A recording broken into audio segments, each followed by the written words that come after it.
controversial, but okay. It's going to be good, Dan. Hey, Dan, it's going to be good. Turn up a minute. Just for you. Just for you. I've come for Dan too.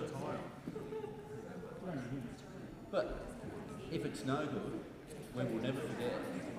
Like, we've got one chance.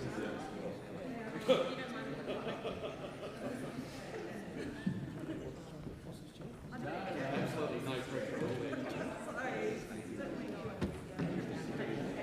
As I drive to my daughter's place, as I drive to my daughter's place, I turn back. Sorry about that.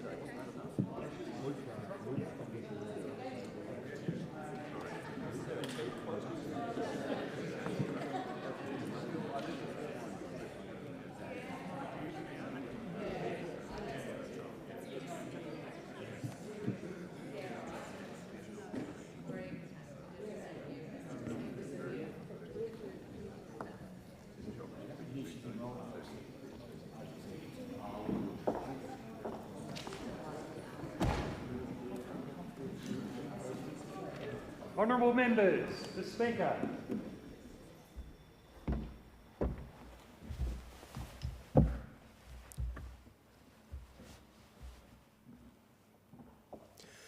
I acknowledge the Ngunnawal and Ngambri peoples who are the traditional custodians of the Canberra area and pay respects to the elders, past and present, of all Australia's Indigenous peoples. Almighty God, we humbly beseech thee to vouchsafe thy blessing upon this Parliament. Direct and prosper our deliberations to the advancement of thy glory and the true welfare of the people of Australia.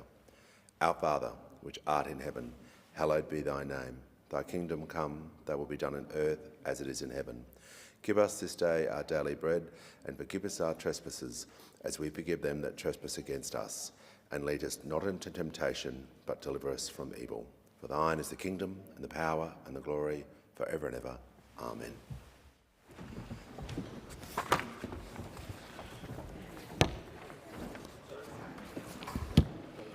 I present an authority I have received from Her Excellency the Governor-General, authorising me to administer to members the oath of affirmation or allegiance. I present report number 35 of the Selection Committee relating to the consideration of committee and delegation business and private members' business on Monday, 7 April 2025. The report will be printed in the Hansard for today, and the committee's determinations will appear on tomorrow's notice paper. Copies of the report have been placed on the table. I call the Leader of the House. Do I just declare this rather than move it, Clarissa? I'll move it. Okay. I ask the Leader of the House to move a motion to enable further statements on indulgence on Tropical Cyclone Alfred and the Queensland floods to be made in the Federation Chamber. Call the member for Gippsland. Leave is granted. Call the Leader of the House. Thanks, Speaker. I move that further statements on indulgence on Tropical Cyclone Alfred and the Queensland floods be permitted in the Federation Chamber. Put the question. Those opinions say aye. Against no. I think the ayes have it. Give a call to the honourable member for Hunter. Yeah. Thank you, Mr Speaker. On behalf of the Select Committee on Nuclear Energy, I present the committee's interim report incorporating dissenting reports for the inquiry into nuclear power generation in Australia, together with the minutes of the proceedings, and I ask leave of the House to make a short statement in conjunction with this. Is leave granted? Call the member for Gippsland. Thank you, Speaker. Leave is granted. Call the member for Hunter. Thank you, Mr Speaker. I present the committee's report titled Interim Report for the Inquiry into Nuclear Power Generation in Australia. The establishment of this committee in October 2024 signalled a critical moment in Australia's ongoing debate on energy policy. As we navigate a rapidly evolving landscape, it is our responsibility to ensure that Australians pursue the most effective, affordable and sustainable energy solutions. Our mandate was clear: to investigate and report on potential development or deployment of nuclear power generation in Australia, including the feasibility of small modular reactors. This was not an ideological exercise, nor should it ever be. Rather, it was a rigorous, evidence-based exploration of whether nuclear power is a viable and practical option to meet Australia's energy needs both now and into the future. Our goal was to examine the facts, assess the costs, and determine whether nuclear energy is compatible with Australia's economic and environmental objectives. Through extensive consultation, expert testimony and in-depth analysis, the committee has arrived at a definitive conclusion. Nuclear power is not the right choice for Australia. The evidence is overwhelming, Speaker. Nuclear energy is too slow to build, too expensive to implement, and would drive up power prices for Australians. Simply put, it is not the best option for our future energy needs. Even under the most optimistic projections, the first nuclear power station in Australia would not be operational before the mid-2040s. That's 2 decades from now, Speaker. And that's assuming an entirely smooth process, free from regulatory hurdles, legal challenges and unexpected cost blowouts. If history is any guide, international nuclear projects suggest that delays and budget overruns are the norm, not the exception. One of the most critical considerations in this inquiry is timing. Australia's coal-fired power stations are already being phased out, with many scheduled for closure by the operators and owners of those power stations within the next decade. A transition to alternative energy sources must be in place before these closures occur to ensure their energy security and affordability for all Australians. The reality is that nuclear energy will not be ready in time to replace these outgoing power stations. The construction and commissioning of nuclear power plants requires extensive planning, regulatory approvals and infrastructure development. Even in countries with existing nuclear expertise and supply chains, projects take well over a decade to complete. Australia, which currently has no nuclear power industry, would face even greater delays. By the time a nuclear power plant is operational in Australia, if it ever is, our existing coal fleet would have been decommissioned, leaving a massive energy gap that cannot be ignored. This gap needs to be filled with reliable, cost-effective and rapidly deployable solutions such as renewables, storage technology and backed up by gas. Betting on nuclear means gambling with our energy future, risking blackouts and higher energy costs due to supply shortfalls. Throughout the inquiry, it became evident that proponents of nuclear energy, proponents of nuclear energy, including the member for Fairfax and other LNP members of the committee and on the other side, have consistently undermined and questioned the scientific evidence presented by reputable institutions such as AEMO, ARPANSA and the CSIRO. Rather than engaging in a genuine debate based on facts and expert analysis, they have sought to cast doubt on well-established research that highlights the financial, technical and environmental challenges of nuclear energy. The CSIRO's GenCost report, widely regarded as the most comprehensive and independent assessment of energy costs in Australia, makes it clear that nuclear energy is significantly more expensive than renewables. The report outlines that small modular reactors, which the opposition continues to champion, remain unproven at scale with no commercially operational examples anywhere in the world. Despite this, the member for Fairfax and his colleagues have dismissed the CSIRO's findings, claiming that the costs are made up and misleading.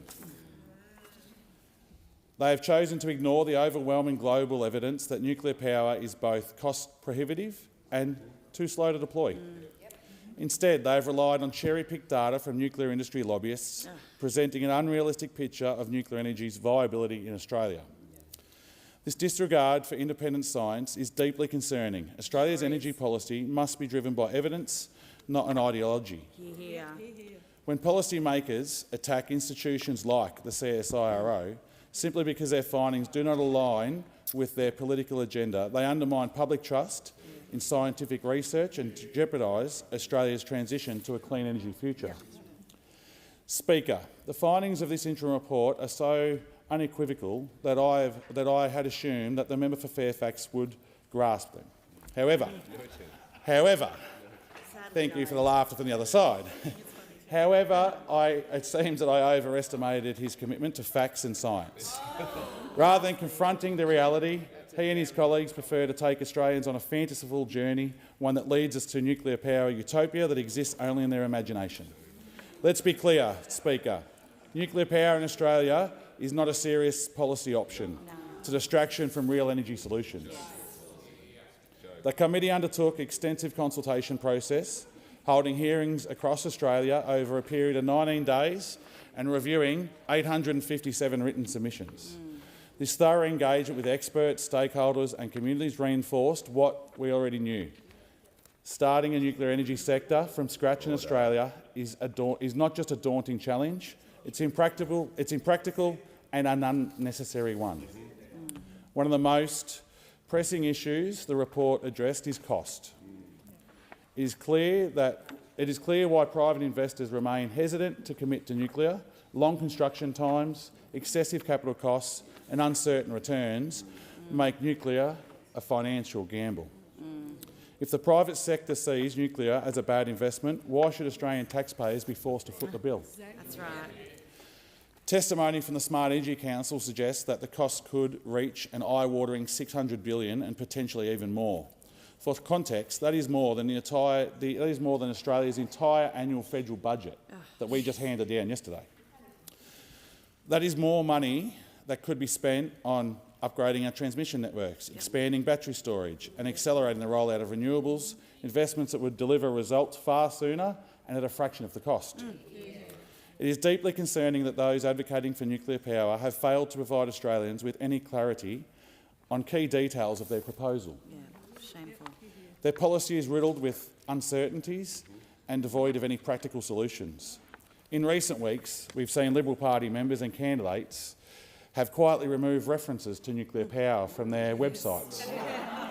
They're not talking about it. They're scared to talk about it. It appears that they too have come to terms with reality. Speaker, their nuclear dream is in a meltdown. They are not happy with the path that their leader and shadow ministers are taking. The member for Gippsland. Now that they've seen the interim report on nuclear energy, they realise it won't be ready in time to help Australian workers or to keep our power affordable. Speaker, they know it will drive up electricity prices. But they can't tell us how much it will cost. They can't say how long it will take. They can't say how much water it will use. They can't say where all the reactors will go besides the 7 sites suggested. They can't even tell us what reactors they're actually going to use. There's a lot of can'ts in this policy, Speaker, but there's not a lot of cans, I can tell you that. Speaker, the conclusion of this report is clear as it is compelling. If we want reliable, affordable and sustainable power, nuclear power is not the option. It is definitely not the answer for Australia. The technology is too slow, too costly and too risky.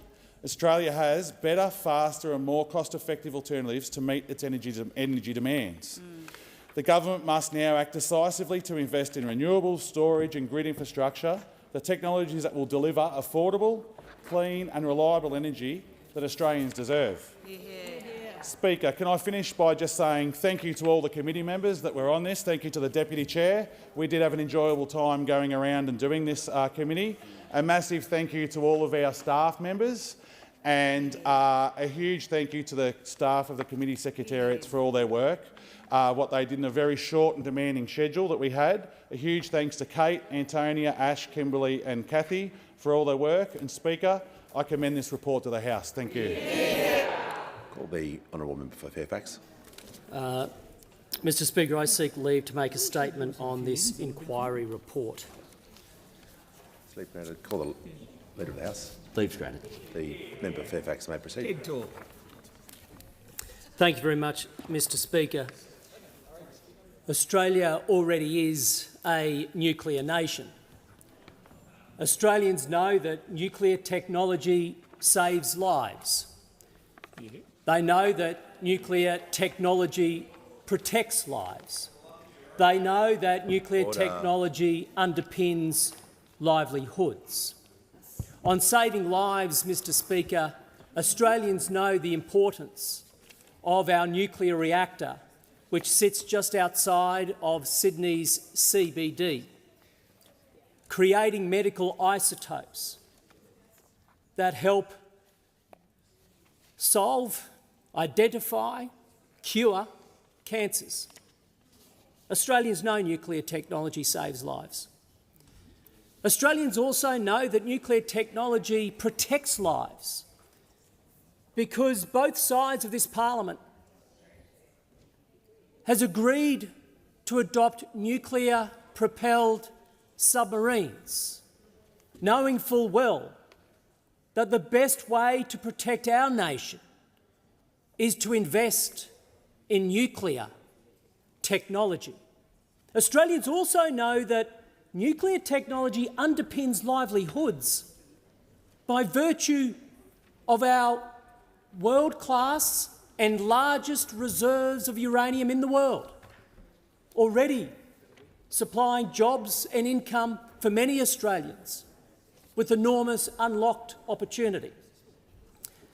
And so already as a nuclear nation, what this inquiry proved was adopting nuclear energy is the next step in Australia's journey as a nuclear nation. What we also saw in this inquiry is that Australia is in fact isolated internationally by not adopting nuclear energy. Australia is the only nation of all advanced economies, the only nation in the G20 which is either not using nuclear energy today or moving towards doing so. We are isolated internationally.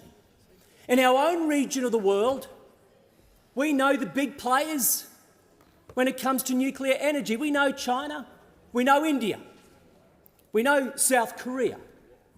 But there are a string of other nations in our own region which are now moving towards adopting nuclear energy. These include Bangladesh, Myanmar, Laos, Vietnam, Thailand, Cambodia, Malaysia, Philippines, Sri Lanka, Indonesia. All of these nations in our own region are joining other nations across the world to adopt nuclear energy. Now, we also heard evidence, including from the International Atomic Energy Agency, about the importance of nuclear energy internationally. And I quote, "Nuclear energy is already one of the largest sources of zero-emissions electricity globally. It supplies about 10% of global electricity and over 25% of all clean electricity." Now, as you look internationally, there's also a difference when it comes to nuclear energy. In Australia, thanks to the Labor Party and the Greens, this issue has become politicised because the left of politics in Australia want to make this an ideological battle. And yet, as you look around the world, what you see in other like democracies is an enormous amount of bipartisanship when it comes to nuclear energy. I mean, much has been seen and heard of US politics of late on the back of last year's presidential election and indeed the new Trump administration's decisions. And yet, in the United States, of all the partisanship, indeed some might say hyper-partisanship, both sides of Congress unite on one key thing: the importance of nuclear energy. The importance of nuclear energy. It is why you see other like nations all around the world, unlike Australia, having bipartisanship on this technology. Now, why? Why do the Democrats Why do the Republicans in the United States come together on nuclear energy? Well, they know that when used as part of a balanced energy mix, nuclear energy gets prices down. It solves for energy security,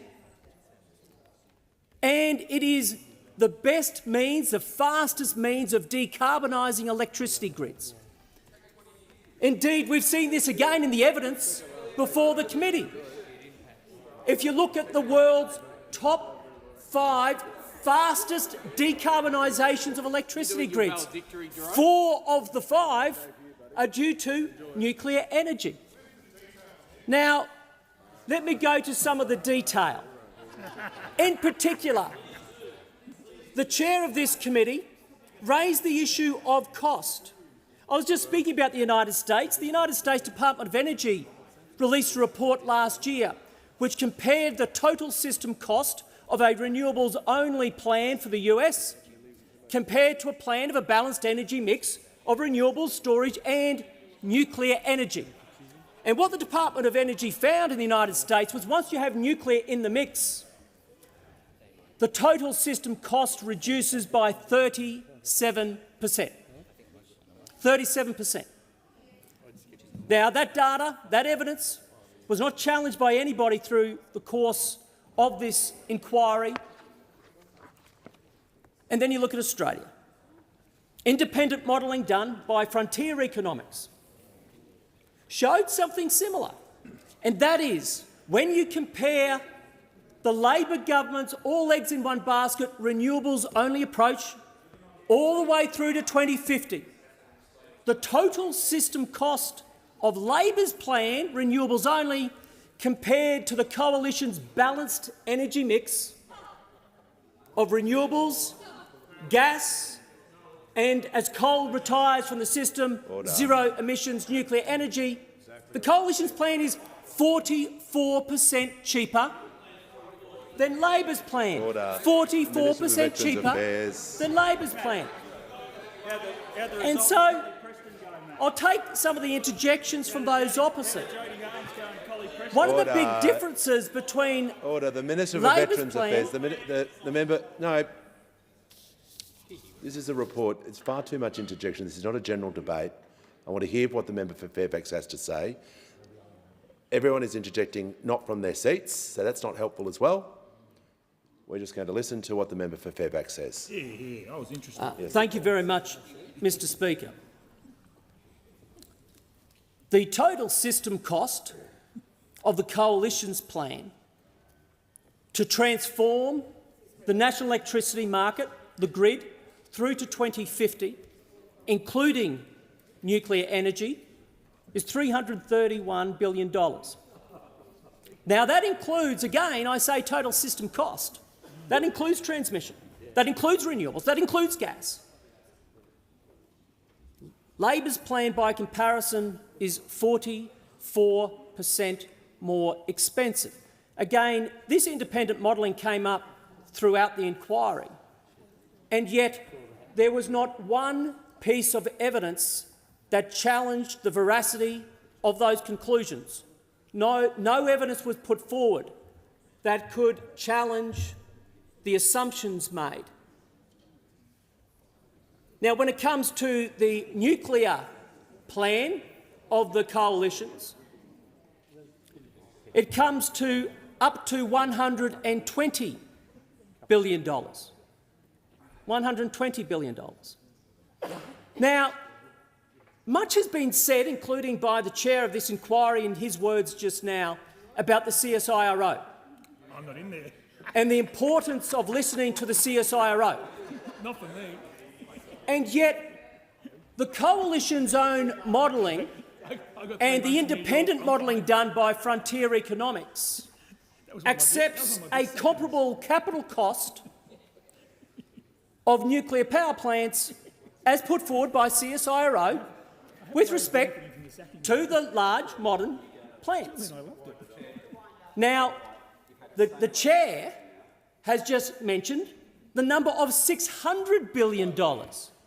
In fact, the Coalition's plan is $120 billion. The chair is again exaggerating the cost by a multiple of 5. And what he is doing, therefore, is he is multiplying CSIRO's own advice by a multiple of 5, undermining Labor's very argument about the importance of listening to the CSIRO. And this is where Labor is exposed. And in fact, they've exposed it throughout the inquiry. Yet again, they are trying to multiply a figure by 5, which actually is disingenuous. It is not honest. Now, there's somebody else in this chamber who's multiplied something by 5. Guess who that is? Sitting over there, I'll give you a guess, it's actually the Minister for Climate Change and Energy on this very same topic, and it's relevant to this inquiry. Because his claim of Labor's cost to get to net zero, he actually claims is 5 times cheaper than what it really is. Order. The Leader of the House. The Leader of the House. Sorry, Mr. Speaker. Order. Members on my right will cease ejecting. The Leader of the House is called. Just get the member for Fairfax to resume his seat for a moment. Leader of the House. Mr. Speaker, we've now had the Deputy Chair go for longer than the Chair went with respect to this inquiry. So if he wants to go for another minute and wind up his remarks, that's fine. Otherwise, leave will be withdrawn. It is normal practice with reports for about the same time for the reports when the Deputy Chair and the Chair are speaking the House. So I'm just trying to assist the member Fairfax and all members. If you're able to begin to conclude your remarks, that will assist the House. Order. The Minister for Industry. And so on costs, Mr. Speaker, again we see what has been put forward by the Labor Party to be based on deliberate untruths. Deliberate untruths, and every single MP in this House knows it. Every time you use the word, the number 600 billion, you are exaggerating the CSIRO's cost by a multiple of 5, and also the Coalition's costings and the independent modelling. Independent modelling, by the way, that this government has failed to land a glove on because they know it's accurate. In fact, the Minister for Climate Change and Energy, when asked about the independent modelling's first report about his own costings, which was $640 billion, the minister stood at this dispatch box and actually said what a good report it was. What a good report it was. Be very careful about the lack of honesty when it comes to the Labor Party on this topic. Which moves me to the second issue raised by the Chair, and that is the issue of timing.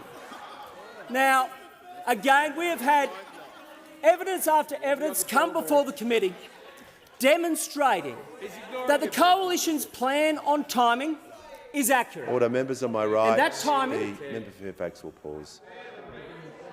Just the Leader of the House. Thanks, Mr. Speaker. I respect this is the biggest audience he's had, but leave is withdrawn. Leave is withdrawn. Hear, hear. Order. So the debate is adjourned. Is leave granted for debate to be resumed at a later hour this day?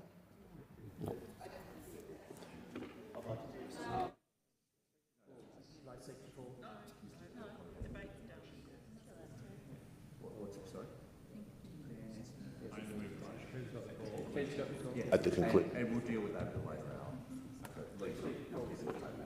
Okay. Now the Treasurer has the call. Thank you, Mr. Speaker. I present the Treasury Laws Amendment, More Cost of Living Relief Bill 2025 and the explanatory memorandum. Yeah.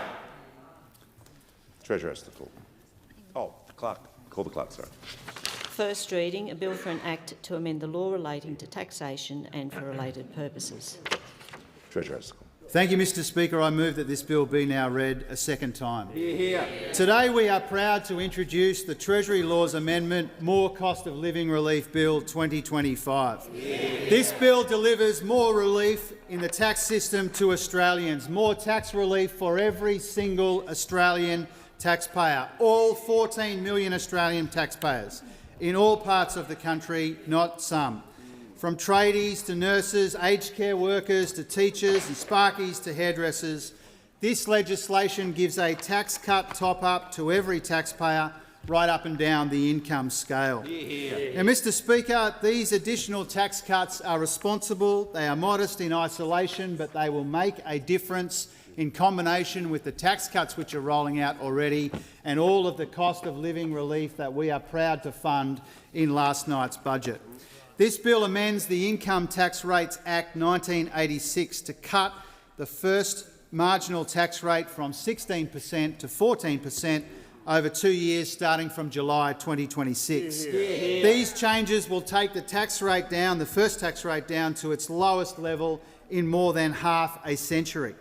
And they will mean the average earner will have an extra $536 in their pocket each year when they are fully implemented.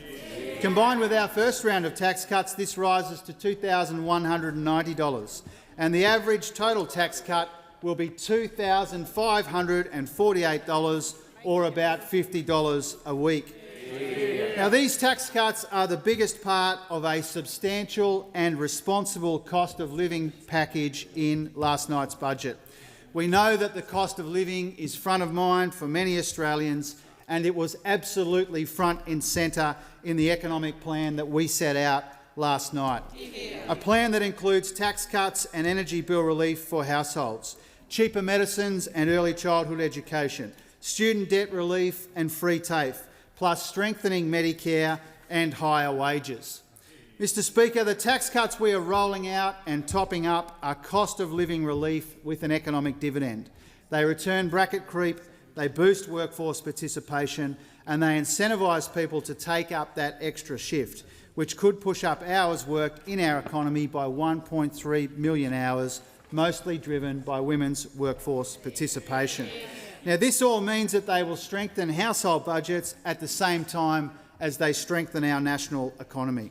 We've also designed to ensure our fiscal settings are consistent with inflation remaining sustainably in the Reserve Bank's target band. Now, Speaker, as part of this legislation, we will also increase the Medicare levy low-income thresholds, and this is a bit more tax relief for more than 1 million Australians as well.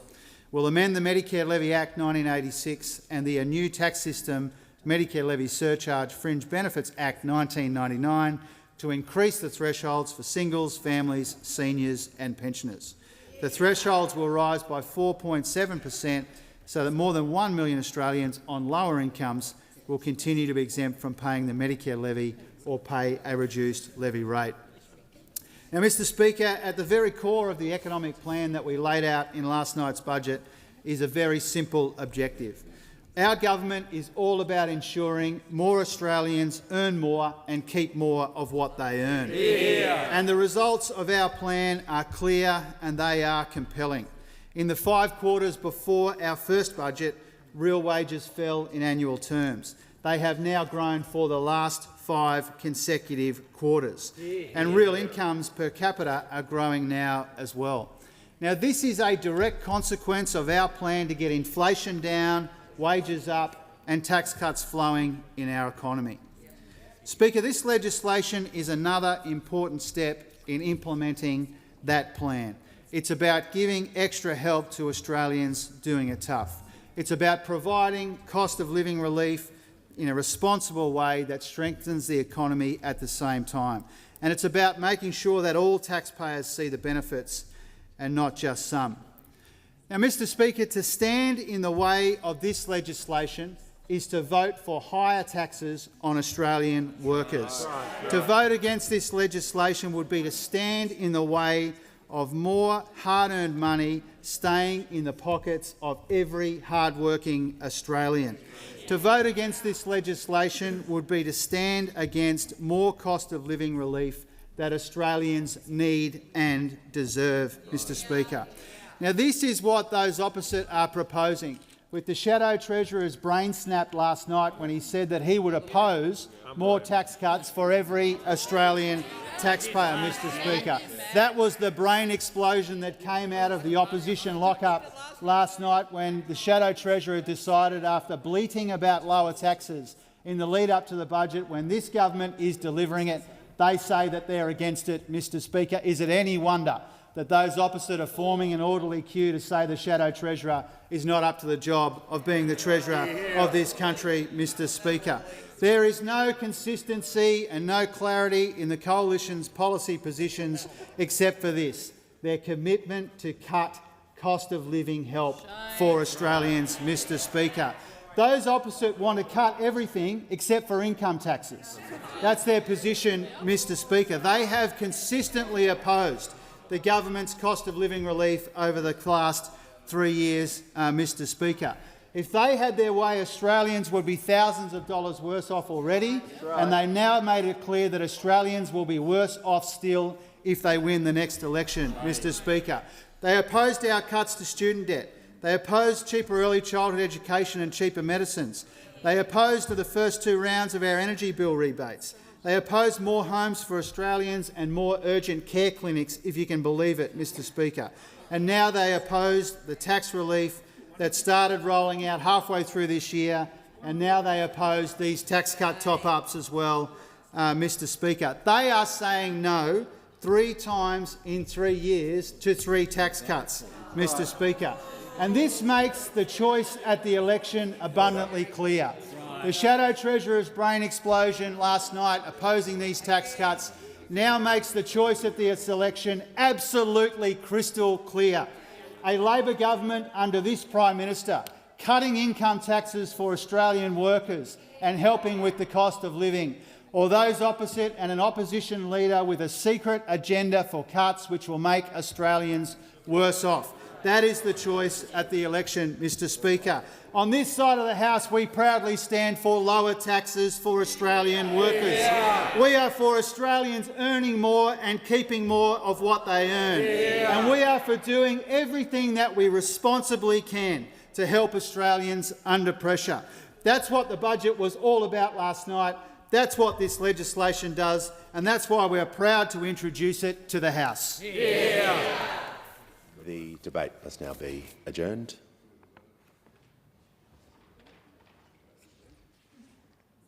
I call the member for Lindsay. Move the debate be adjourned. I move that the debate be adjourned. The question is the resumption of the debate be made an order of the day for the next sitting. I'll put the question. Those opinion say aye. Against no. I think the ayes have it. Call the Leader of the House. I move that so much of the standing orders be suspended as would prevent the resumption of the debate on the motion that the bill be read a second time, being made an order of the day for a later hour. I'll put the question. Those opinions say aye. Aye. Against no. I think the ayes have it.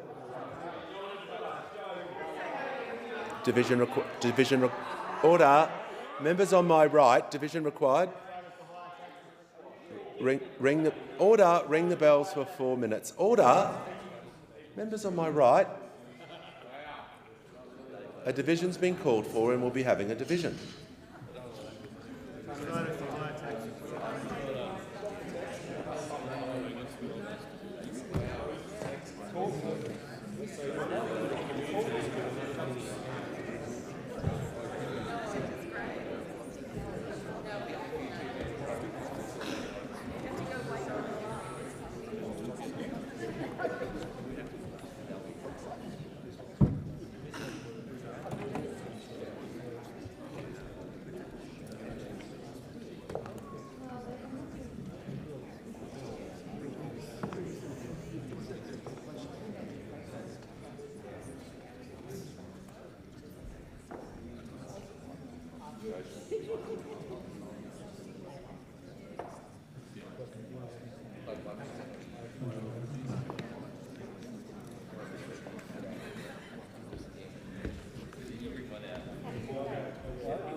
Somebody's been sitting in our chair.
Lock the doors. Question is the motion be agreed to. The ayes will pass to the right of the chair and the noes to the left. I appoint the honourable members for Werriwa and Bean as tellers for the ayes and the honourable members for Grey and Parkes as tellers for the noes.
Order. The result of the division is ayes 80, noes 61. The matter was resolved in the affirmative.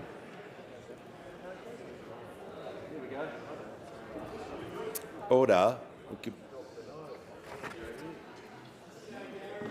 The member for McEwen. Order. No, there'll be silence on my right. The member for Hume. Thank you, Mr. Speaker. Last night we saw handed down by this hopeless treasurer, a budget for the next 5 weeks, not the next 5 years, Mr. Speaker. A budget for the next 5 weeks, not for the next 5 years. A budget that is focused on the prosperity and security of just 2 people. Order. Just the member for Hume will get the call.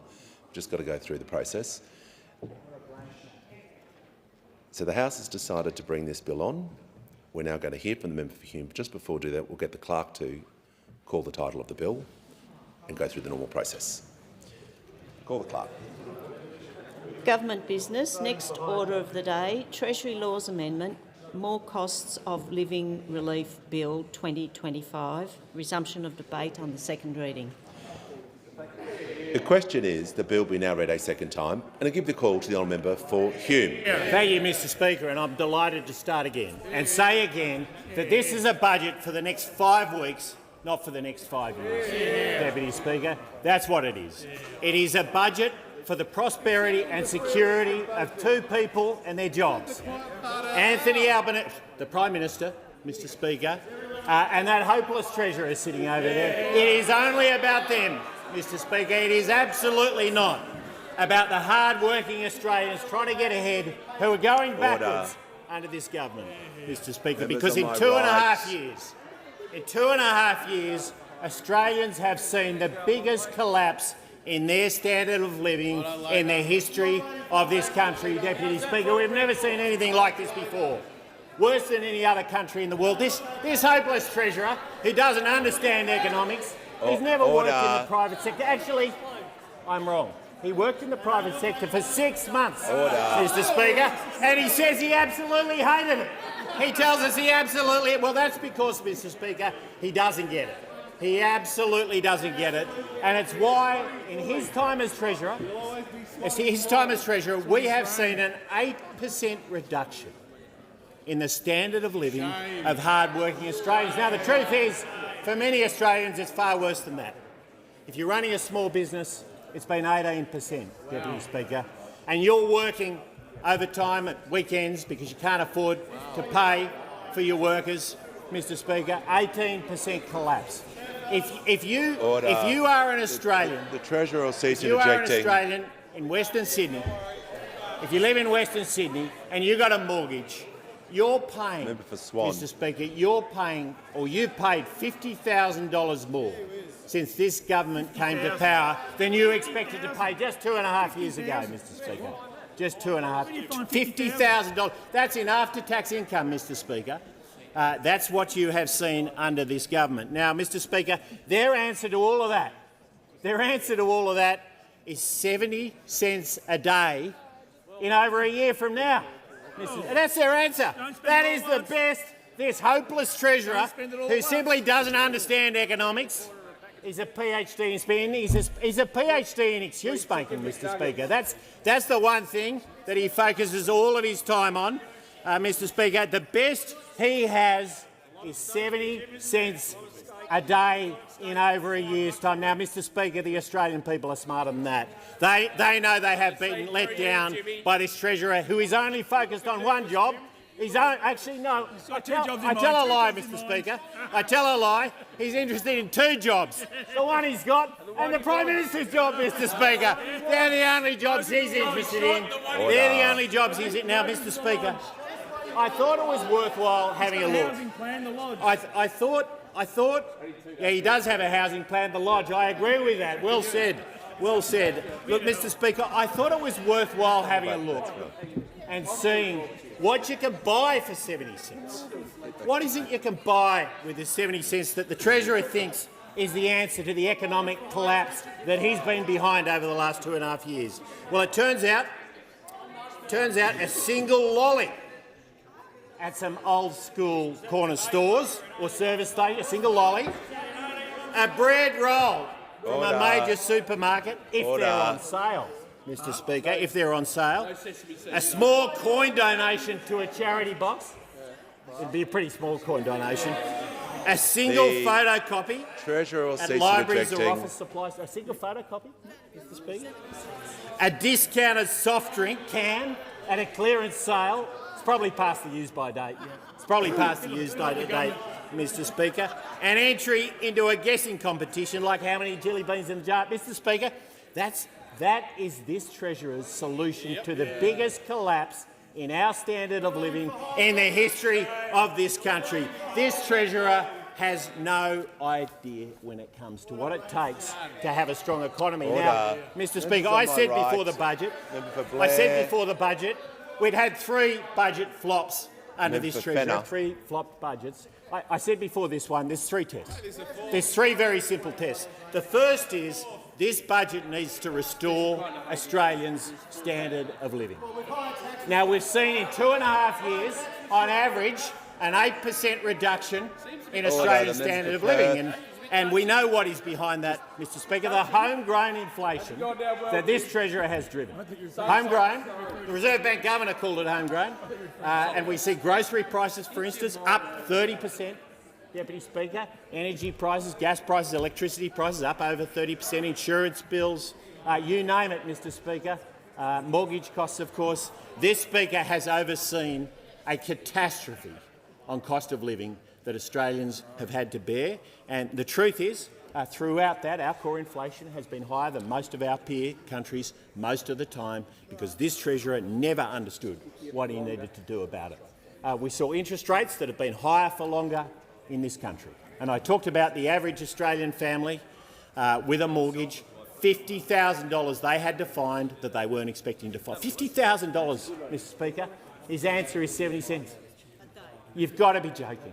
You absolutely have. He has no concept for the pain that they are experiencing. I go to food banks. You should listen to this. I go to food banks right across this country. Order. And I see people going into those food banks who simply, who have a mortgage, working people who simply can't feed their families, Deputy Speaker. And this Treasurer stands up here and says, it's all okay. It's all okay. You're all okay. I'm okay, so aren't you okay? I mean, this bloke has never got it.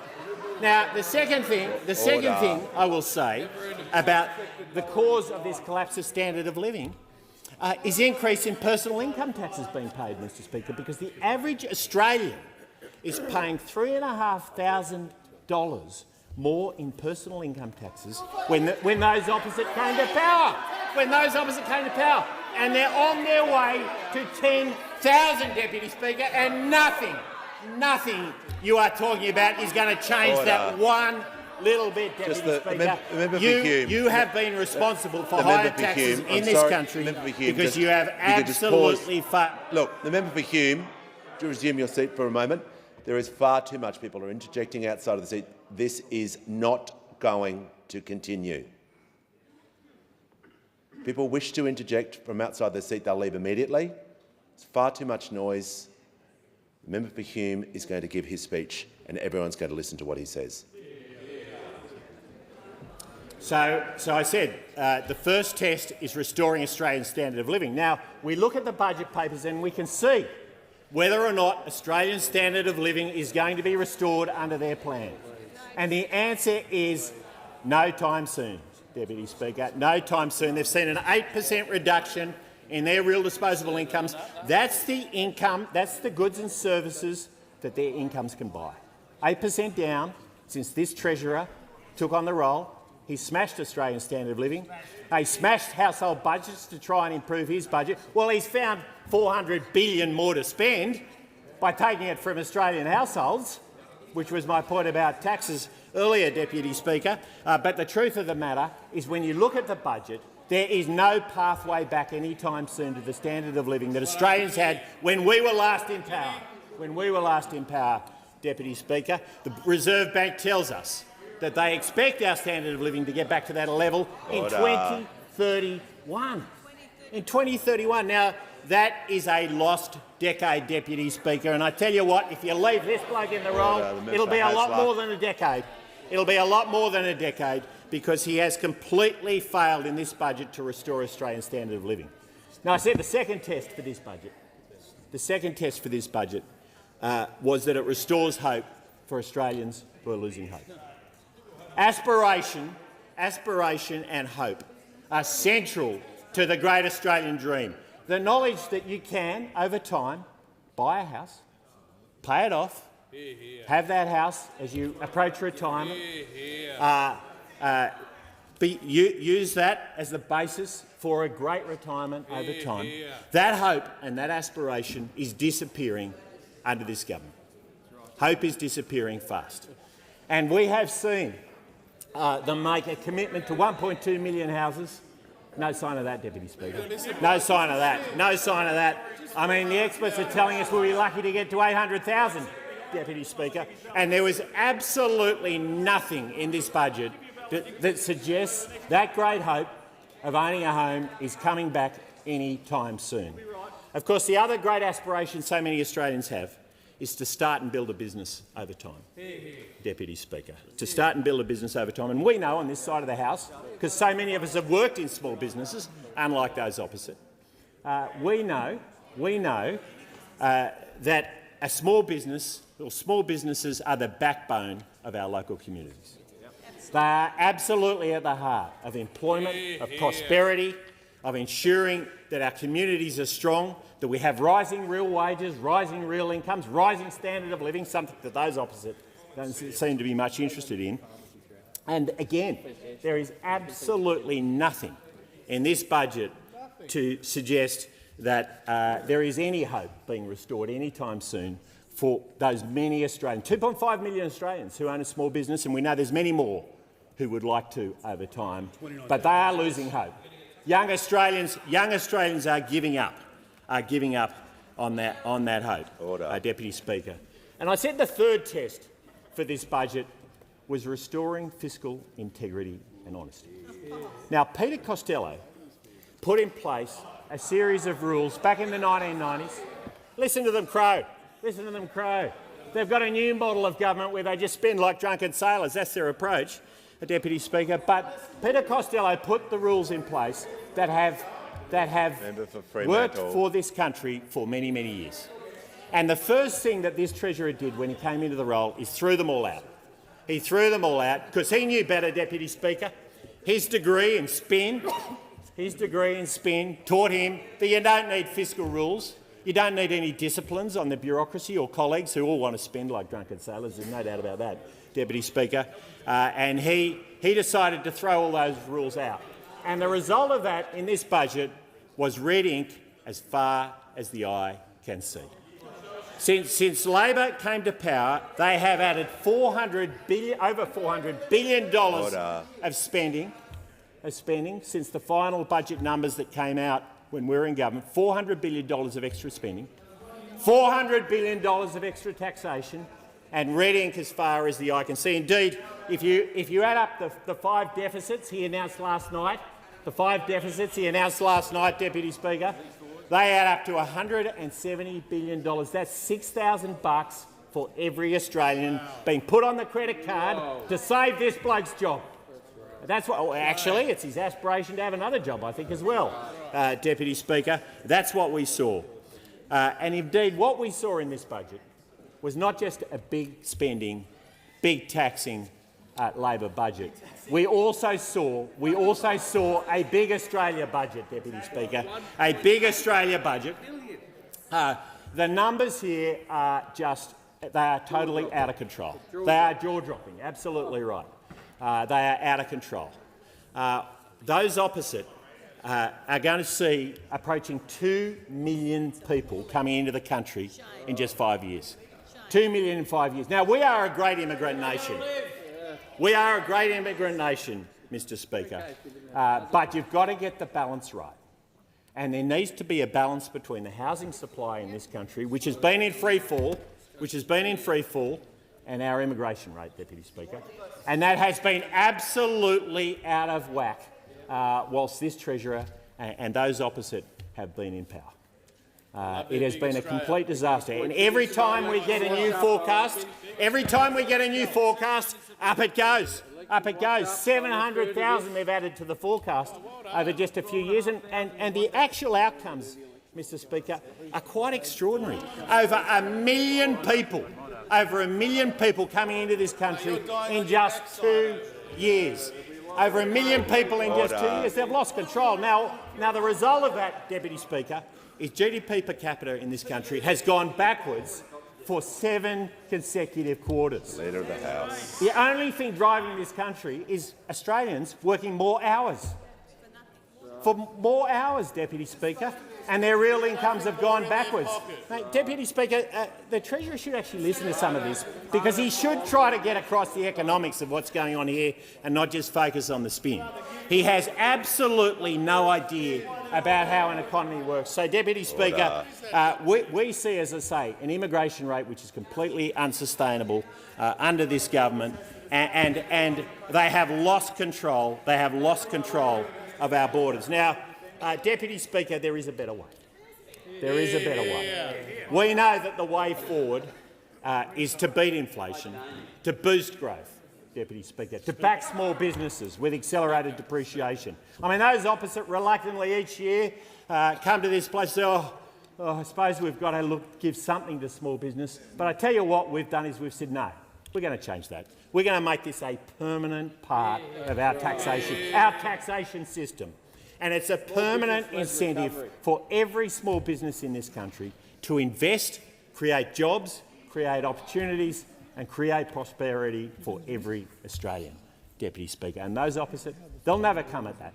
That's lower taxes, Deputy Speaker. That's lower taxes that is going to drive prosperity for every Australian, Deputy Speaker. And we know, while I'm on this topic, that the worst thing that we could do with our taxation system is to start creating a system where you tax unrealised capital gains. But this Deputy Speaker, this Treasurer has absolutely no idea about how wealth is created, and the truth is he is quite happy to go after unrealised capital gains of smart farmers and small business people. And you know what, Mr. Speaker? That means that those capital gains are going to have to be realised. That means a farm that gets sold, a small business that gets sold because they have to find access to that cash. Now, Mr. Speaker, I said we've got to beat inflation, we've got to boost growth, we've got to back small business, we've got to fix our housing supply too, Mr. Speaker, and that means making sure that we are breaking the infrastructure bottlenecks that we know are holding back housing supply in this country. We also know that we need to deliver affordable, reliable energy. And I tell you what, the failure on this has been astronomical. Those opposite promised a $275 reduction. The Minister for Energy promised a $275 reduction. The Treasurer was asked about this the other day. He couldn't name the number. He couldn't do it. It was like an episode out of Fawlty Towers. Don't mention 275. Mr. Speaker, don't mention 275, because the truth of the matter is they have absolutely failed on one of their core promises before the last election. And I know in my electorate and the electorate of the Minister for Energy, Australians are paying $1,300 more than was promised by Labor. $1,300 more than was promised by Labor. This is an absolute disaster, and we know putting more supply into the system is always going to be the answer. A renewables-only strategy is never going to work. It's never going to work, Mr. Speaker. But that is the path those opposite are on, and it has been a complete disaster for our country. Mr. Speaker, Australians cannot afford another 3 years of Labor. Australians cannot afford another 3 years of Labor. Australians are poorer after 3 years of Labor, and 70 cents a day in over a year's time is going to do absolutely nothing to change that. The question is the bill be now read a second time, and I give the call to the Prime Minister. Well, thanks very much, Mr. Speaker. We've seen a rare occurrence. The Treasurer speaking, followed by the Shadow Treasurer actually having something to say. Didn't quite get to 30 minutes, but after I speak, I'm looking forward to the Leader of the Opposition explaining to people why he doesn't support tax cuts for hard-working Australians. But then again, it shouldn't come as a surprise, Mr. Speaker, because this time last year they were in here firstly saying they would oppose our tax cuts, then saying they would roll them back, and then demanding an election a year ago just in order to stop hard-working Australians getting a tax cut. But what last night's budget was about was building on the foundations that we have laid in our first term for a stronger economy in order to deliver more, even more in our second term. This is a government that came to office in the middle of what have been 5 difficult years. We had the COVID pandemic with its long tail and the issues with supply chains that arose out of that.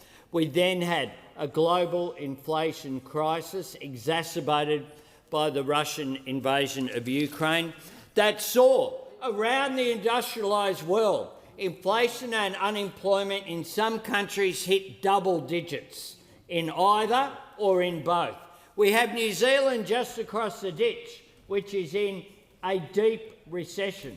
And our task has been to navigate these turbulent seas whilst keeping our eye on the horizon, to navigate the circumstances and bring inflation down whilst providing cost of living relief, while making sure we didn't follow what some of the pointy-headed economists would say, which is you need unemployment up and you need people to suffer.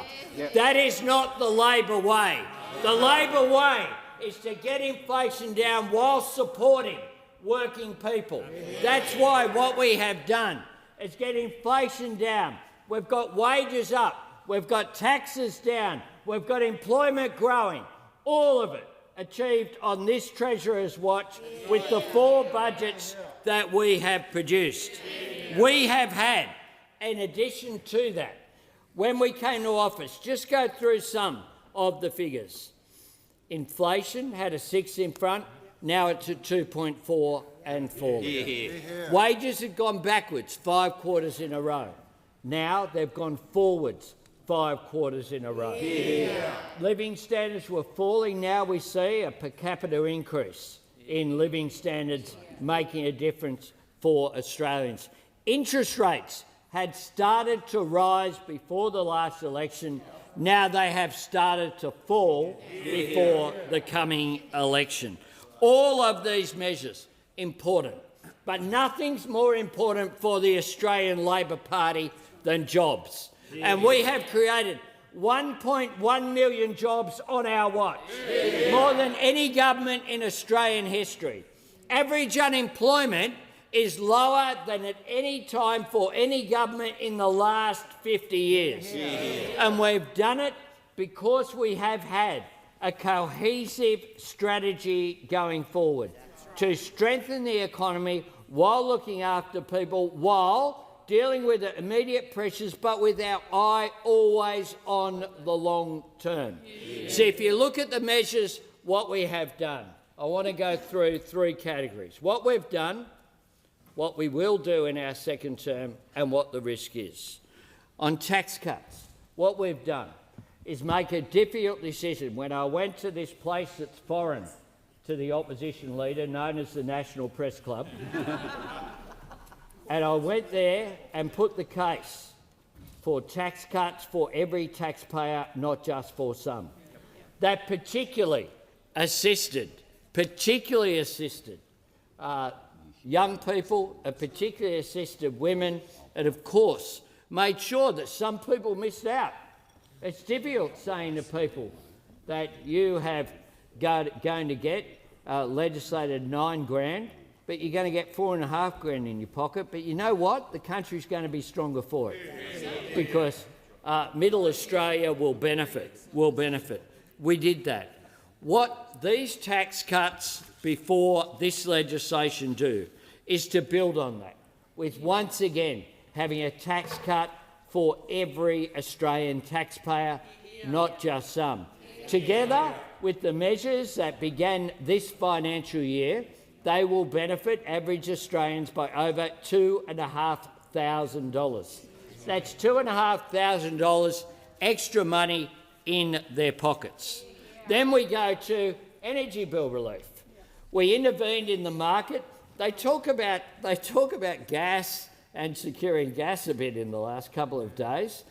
We intervened at the end of 2022 to make sure that we have security, to make sure that we can direct gas for domestic supply when it's needed, to make sure that we have a mandated code of conduct, not the voluntary thing that those opposite had, during their so-called gas-led recovery that they announced a decade ago where nothing happened, which didn't result in anything at all. We did all that. You know who voted against it? They did. We brought Parliament back and they voted against it. Like they voted against our cap on gas and coal prices. And then they had the hide to say, oh, energy prices, we care about it. They voted against caps and they voted against the energy bill relief of $300. And they voted against, and didn't support our second lot of energy bill relief as well. Order. The member for Fairfax. And the leading advocate for the nuclear reactor industry over there is going off. There's a meltdown happening, Mr. Speaker. There's a meltdown. And this guy wants a plan that will cost $600 billion, that will produce 4% of Australia's energy needs. That's the most expensive form of new energy possible. Sometime in the 2040s. And a plan that the private sector won't have a bar of, which is why it's got to be funded by the taxpayer, which is why they will have to have cuts to health, to education, to services, to housing, to public servants, or cuts to everything except the only cut this bloke doesn't want is a cut to people's taxes. That's the only cut that he doesn't like. And then we go through healthcare, bulk billing. In our first term, last budget, bulk billing incentive tripled for 11 million Australians. Last night's budget extending that to 27 million Australians, lifting the bulk billing rate up to 90% is what that will be enabled to do. Of course, we know those opposite supported zero rates of bulk billing because they tried to introduce a tax every time they visited the GP or every time they visited an emergency department and tried to increase the costs of pharmaceuticals as well. So there's one thing that they've said right in the last week, which is if you want to look at what they'll do, have a look at past performance, because we know what their past performance has been. Then we get to urgent care clinics. We promised 87, 50, we delivered 87. And we're going to deliver another 50. This is the sort of investment that those opposites say is waste, that they want to get rid of. When it comes to medicines, they ridiculed our plan for cheaper medicines. They ridiculed our plan for 60-day dispensing, all of which are making a difference to Australians out there. We've frozen the cost for pensioners to just $7.70, but for other Australians, for PBS medicines, down to $25, the same price that they were in 2004. Unlike this bloke, who last time he was in office tried to increase it by $5. Childcare during our first term, cheaper childcare, benefiting families by $2,700. This time round, abolishing the activity test, 3 days guaranteed childcare, $1 billion into childcare infrastructure. Then we go to schools.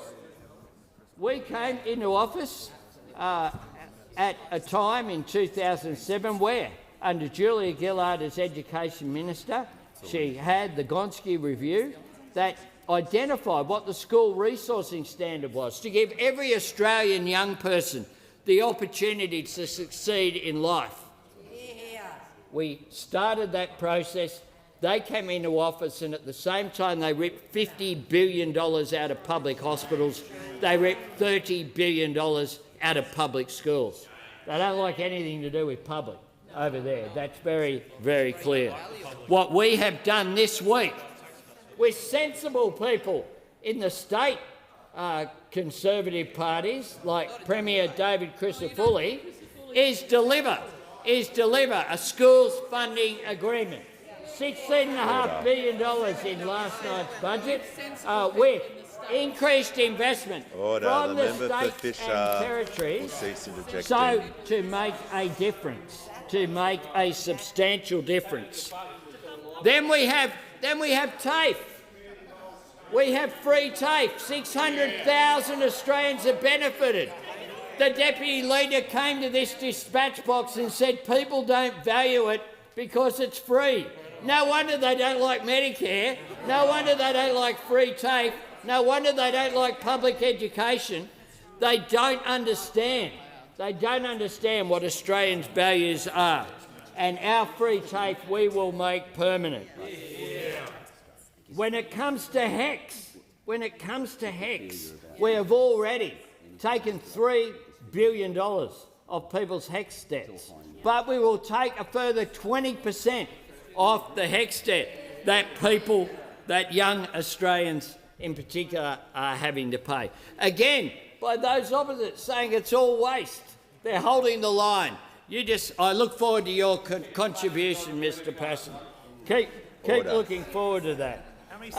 When it comes to housing, of course, they've opposed all of the initiatives. Doesn't matter where it is, whether it be increased support for public housing, whether it be increased support for build-to-rent for private rentals, or whether it be increased home ownership through the Help to Buy scheme, they've opposed all of that as well.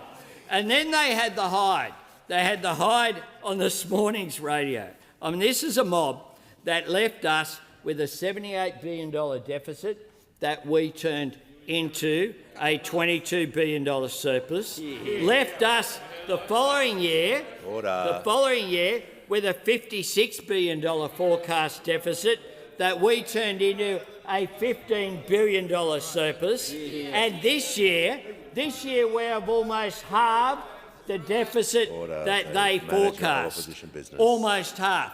And those opposite had the hide this morning out there on their TV roundups to speak about a stronger economy and to speak about fiscal policy. Well, Mr. Speaker, they are delulu with no salulu, Mr. Speaker. They are completely delusional. Completely delusional, Mr. Speaker, when it comes to that. And then they go, of course, and they just sledge young women out there who Australians are listening to. You just keep sledging away. You just stay in touch with the narrow base that you have, because that is what this bloke has spent 3 years doing, shifting the Liberal Party further and further to the right. There's 4 moderates up there. They sit in the second row. The members for Menzies and Flinders and Bass and Bradfield on the way out. And that's it. They get further and further out towards the door as more and more the geniuses from the LNP right occupy the front benches over here. More and more conservative, more and more right-wing, more and more divisive, no solutions for the Australian people. And coming before this parliament and saying that they oppose tax cuts yet again for Australians. Mind you, it is what they said last time they would do, just before they rolled over and then supported it and then pretended that none of that ever happened. Well, today they will have an opportunity. Today they will have to vote on whether they support Australians earning more and keeping more of what they earn, which is what our agenda is. I look forward to the contribution. The question is the bill be read a second time, and I give the call to order. I give the call to the Leader of the Opposition. Well, thank you very much, Mr. Speaker. I don't want to show my age here, but you remember the Comedy Company, and there was a great character on the Comedy Company, Uncle Arthur. Remember Uncle Arthur? There he was, floating around, rambling around. That speech by the Prime Minister, which darted back to the Gillard years, it projected himself forward. He was stuck yesterday. What was that incoherent rant from this Prime Minister who is out of luck and out of time? The reality is, Mr. Speaker, that this government has let down the Australian people. And we saw from a Prime Minister then somebody who has lost his way, somebody who has an inability to hear what it is that Australians need. Now, last night we saw a budget which really encapsulated what we already knew about this government and what we knew about previous Labor governments, going back to the Whitlam government. This is a tax and spend government. This is a reckless spend Labor government at its very worst. This Labor Party has racked up $1 trillion of debt. Wow. $1 trillion. And they're saying to Australians, an average family who is $50,000 worse off under the last 3 years of the Albanese Labor government, they're saying to them, be grateful, be thankful, because 70 cents a day is coming your way in 15 months' time. In 15 months' time. Now, you heard the Prime Minister earlier say that mission accomplished. The job's done and Australians should be thankful for everything they've got. Well, Prime Minister, there are a record number of homeless Australians. There are a record number of single parents. There are a record number of pensioners who are sleeping rough this very day. And there are millions of Australians who have lost their businesses, who have lost their livelihoods and who have lost hope in this government.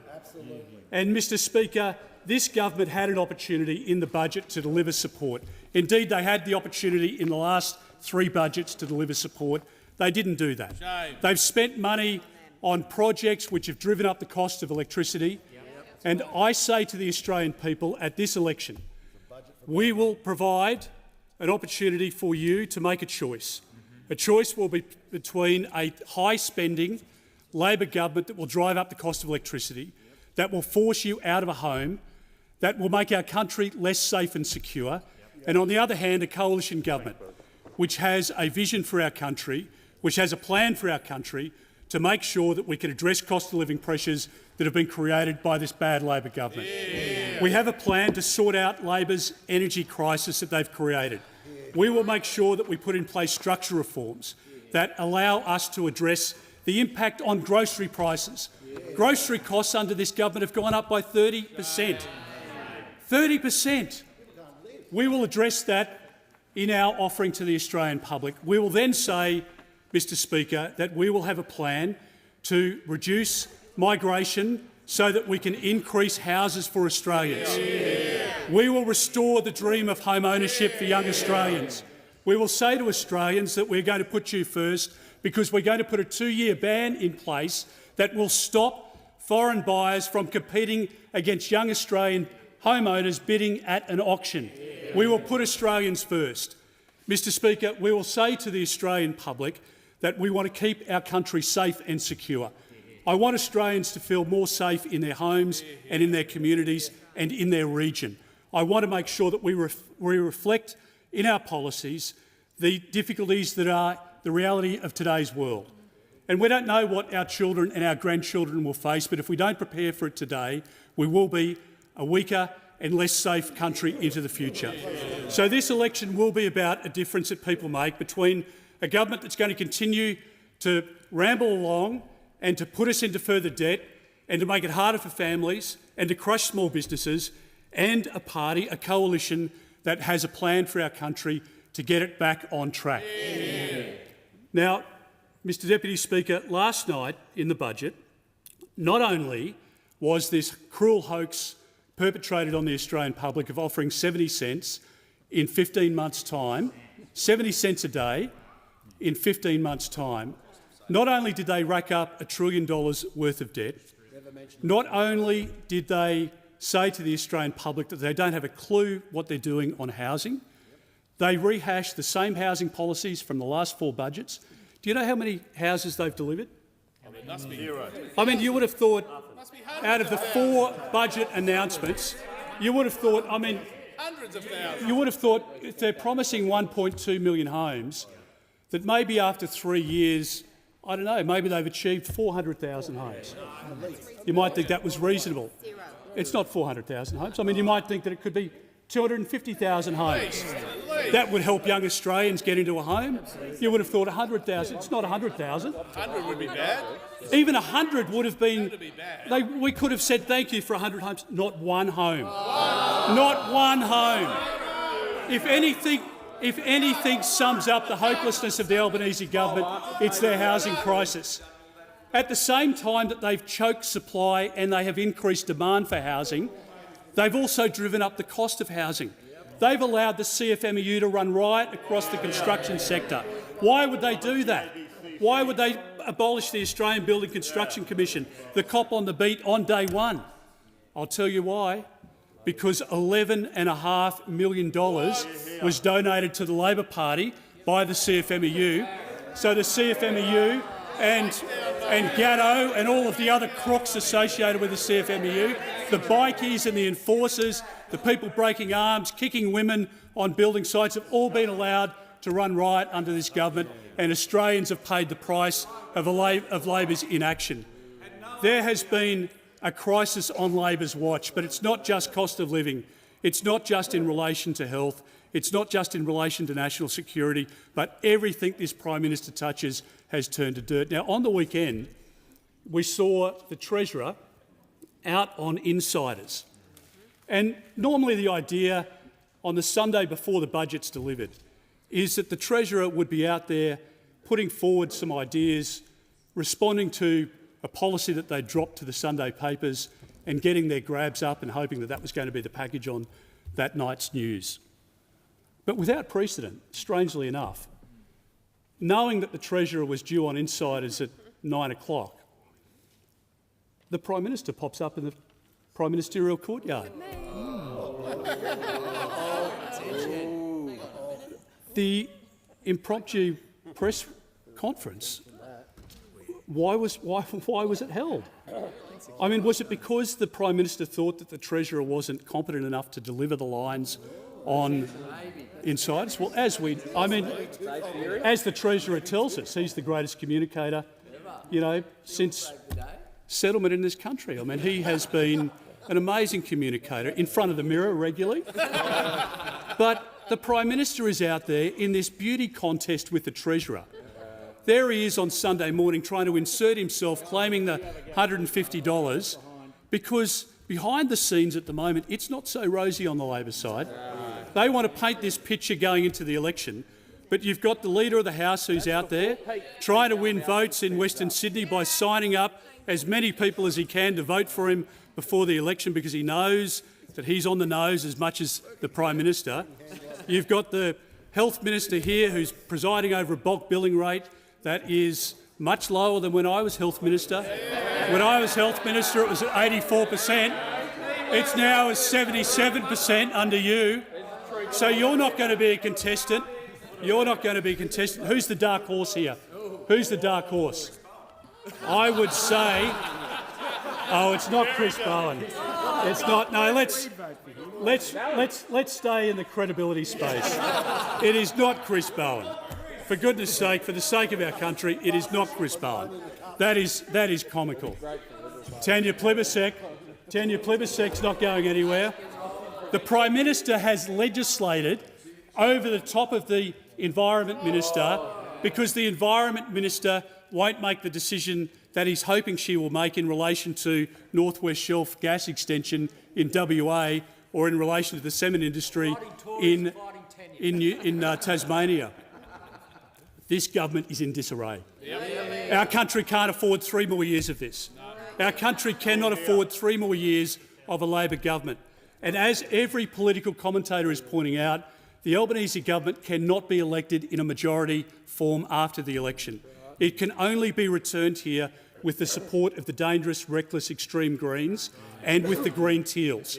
And that would be an absolute outrage for our economy and for our country.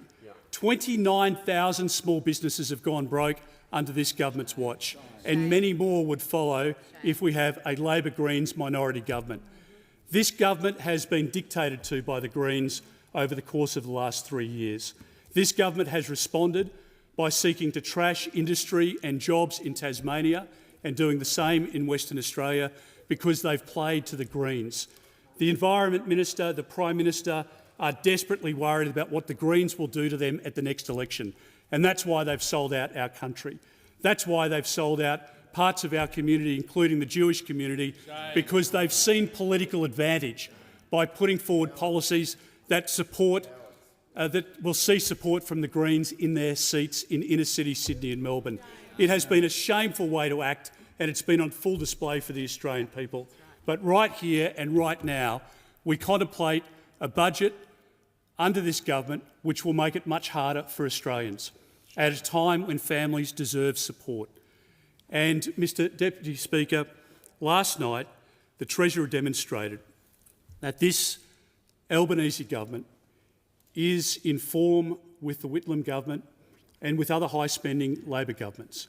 And this is a point worth making. We need to make sure that we understand we live in uncertain times. Economically uncertain with tariffs, uncertainty in relation to the energy crisis that we've seen grip Europe as a result of war, uncertain in relation to inflation which hasn't gone away from our country, and a government that spent an additional $425 billion ultimately is fuelling inflation. I want a country where families can afford to pay their mortgages again. I want a country where we can afford to go to the supermarket again. I want a country where people aren't forced into rough sleeping arrangements, sleeping in the back of their cars, couch surfing as young people. I want a country again where young Australians can achieve the dream of home ownership. I want a country where we can live with peace and certainty in an uncertain world. The first charge of a Prime Minister of our country is to keep us safe. And this Prime Minister has repeatedly, along with the Defence Minister, the Deputy Prime Minister, has repeatedly said this to the Australian people, that we live in the most precarious period since the end of the Second World War, since 1945. Now that's a big statement. 80 years, so we've spanned the Cold War, we've gone through the Vietnam War, we've gone through the Middle East campaigns, we've gone through uncertainty now and the prospect of war in broader Europe, and we see what's happening in the Middle East. The Prime Minister of our country and the Deputy Prime Minister say that we live in the most dangerous period now in 80 years. You would have expected in the budget that they may have put money into defence. Instead, they've taken $80 billion out of defence. And defence industry is collapsing in this country. Defence industry saw some light of hope and opportunity when the Deputy Prime Minister became the Defence Minister. But I tell you, that flame has long extinguished. And there are many people across the country who are worried about our ability to protect and defend ourselves in an uncertain century. I give this commitment to the Australian people, and I demonstrate it as Defence Minister and as Home Affairs Minister. I will take the decisions that we need to take to keep our country safe. I took a decision to deport 6,000 criminals, bikies, rapists, pedophiles, people who made us less safe. This government has released criminals unnecessarily from jail, and they've gone on to commit further offences. I will keep our borders secure. I will make sure that our government keeps our country safe when we don't know what the next years or decades hold for us and for our region. We will lead a government which will stand with our allies and make sure that we do so proudly and with distinction. We will make sure that we make the investments to keep us safe and to keep Australian families with hope. We will support small businesses. We will grow manufacturing in this country again. We will have an energy system which will be the envy of the world, not one where we're now featuring blackouts and brownouts and paying 3 times the electricity cost of comparable markets in the world. We will achieve cheaper, greener and more reliable power because we have the plan to do that. And between now and the election, we will outline that plan and we will give a very stark choice to the Australian people to have a more definite and brighter future for their families, for their small businesses, and most importantly for our country. And that will be the test at the upcoming election. Australians cannot afford 3 more years of an Albanese government which will be bad for them, bad for their families and bad for our country. Thank the Leader of the Opposition. The question is that the bill be now read a second time, and I call the Deputy Prime Minister. Well, thank you, Deputy Speaker. The words that you've just heard from the Leader of the Opposition are the ultimate testament to Liberal lunacy. The Leader of the Opposition and the Shadow Treasurer have dragged their colleagues hangdog into this chamber to vote against lower taxes. That's what's going on here. All of those are lining up opposite to vote against lower taxes. The party of so-called small government in this moment is in this chamber voting against lower taxes. Robert Menzies would be rolling in his grave, which is perhaps why the seat of Robert Menzies is no longer in their pile. Order. All we hear from the Leader of the Opposition is his method of division, of his attempt to come and scare the Australian people. Fear and division is what he has been about. He simply comes in here and rolls out his old bag of tropes, which he has had for the last 2 decades around what he says in relation to the Labor Party. And the Shadow Treasurer, in terms of his contribution today, every time the Shadow Treasurer opens his mouth is a moment closer to the Rhodes Trust asking for their money back, because he has done absolutely nothing to make an argument about why the Liberal Party should be in here voting against lower taxes. And yet that is the situation that we find ourselves in. We understand the challenges that Australians are facing. Those on the other side are sneering at the money that we are ensuring is in the pockets of Australians around this country. In total, the tax cuts that we have put in place will see $50 a week for the average income earner stay in their pockets as a result of the tax cuts that we've put in place. But those opposite sneer at that. They say it's nothing. They're out there pretending as though what we are doing in terms of income tax relief, in terms of energy bill relief, is making no difference. They will give every description under the sun about the challenges that people are facing right now, but when it comes to actually doing something about that and helping Australians who are facing those challenges, they stand in opposition to all of it. They have been opposed to tax cuts. They have been opposed to energy bill relief. They have been opposed to more affordable childcare. They have been opposed to cheaper medicines. At every step along the way, as we have sought to put in place policies which make it easier for people to deal with the circumstances that they face, those opposite stand resolutely opposed to it. And the Australian people understand that. And in the coming weeks and months, as we lead up to the next election, they will not forget it. Nor will they forget the country that those opposite left us.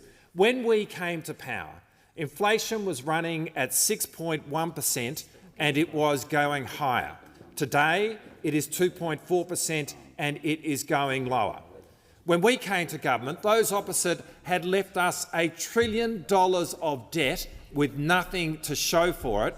And to be clear, the debt story started well and truly before the pandemic. There was nothing they wouldn't throw money at. Again, the party of smaller government, the party of so-called prudent economic management, gave this country debt as far as it could see. That is what we inherited. That is the situation that we were dealing with. And the very first full financial year that we presided over this nation's affairs, we delivered a surplus. And the following year, we delivered another one. 2 surpluses, 2 years, something that the Liberals promised they would do every single year and didn't do it once. As a result of the budget that we handed down last night, the budget bottom line now is $207 billion better than what was forecast when the Liberals were in power. $207 billion better. That means that over the course of the decade, $60 billion worth of interest is being saved by the Australian people. We have released the country from $207 billion of Liberal debt. That's what we've done. But we've done it because we understand what we are about. We understand that the people who feel the economy most are the people who have the least. It is in places like in the Treasurer's seat of Logan or in my seat of Corio where people feel what it means when the economy is doing it tough. And that's why we understand that the most Labor act that we can take is to manage the budget in a prudent way. And that's why, as we have faced the global inflation challenge, we have done so in a way where we have not only brought inflation down, but we've made sure that unemployment has remained low, that we've got real wages going again for the first time after a decade of wage stagnation. And we've done that by improving the wages of those who need it the most. Literally, the first act of the Albanese Labor government was to intervene in the national wage case to see an increase in the minimum wage above the rate of inflation.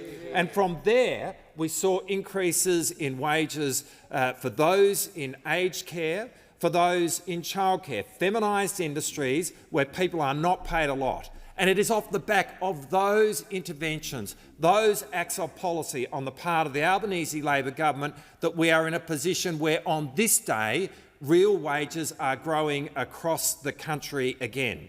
And we understand that an economy where wages are growing, where unemployment is low, where we've had economic growth in every quarter throughout this period, and when we have got inflation down, that is an economy which works for the people who have the least. And we are focused on that.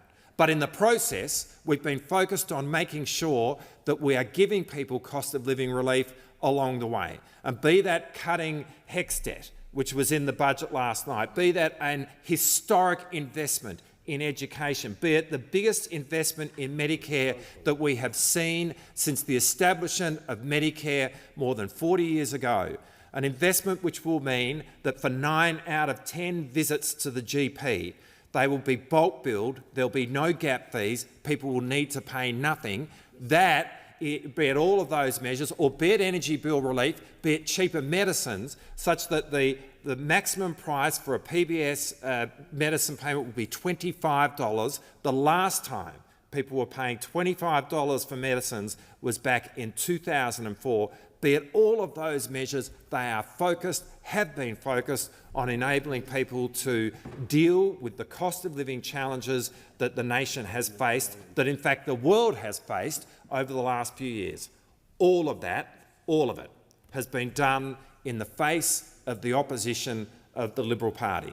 And now they drag their members into this chamber to vote against lower taxes. And they sneer at those who are receiving lower taxes because of the amount that's being talked about, $50 a week. That is what the accumulated amount of tax cuts represents for those who we have provided tax cuts since we have been in power. That is what they are voting against. And it's the cost of living relief that we've been putting in place which they are challenging. Now, those opposite managed the economy appallingly. We had back then a Prime Minister who, unbeknownst to us all, was also the Treasurer and the Resources Minister, even though the Treasurer and the Resources Minister at the time, they didn't know that either. That was the chaos of the government which led this country through a lost decade. And let me be clear, Mr Deputy Speaker, the lost Liberal decade remains absolutely fresh in the minds of Australian voters. It will be there very much when the Australian voters go to the polls in the coming weeks and the coming months. And let's also be clear, the guilty party, the Liberal Party, remain absolutely present in terms of their place in this parliament and the choice that is given to the Australian people at the next election. Well, on this side of the House, with the Albanese government, we stand on the side of Australians. We stand for cutting taxes. We stand for investing in education.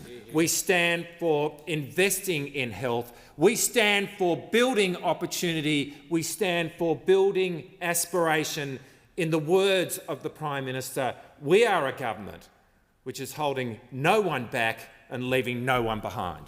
I thank the Deputy Prime Minister. The question is that the bill be now read a second time, and I call the Leader of the Greens. Thank you, Deputy Speaker. The Greens will be supporting this bill and voting for it, but we should be clear. this tiny tax tweak budget is a massive missed opportunity for real cost of living relief, like getting dental into Medicare. 73 cents a day in 15 months' time won't help that much when your rent has gone up by hundreds of dollars already. Everyday people are being asked to wait over a year for a very, very small amount of relief. But meanwhile, big corporations continue to laugh all the way to the bank right now. Under Labor's budget, 1 in 3 big corporations pays no tax. Pays no tax. They could be raking in billions of dollars a year. ExxonMobil brought in $15 billion in revenue one year and paid $0 tax. Now, when a nurse pays more tax than a multinational, something is deeply wrong. But that's what Labor's budget delivers. And when it comes to coal and gas corporations, it's closer to 1 in 2 of them paying no tax at all.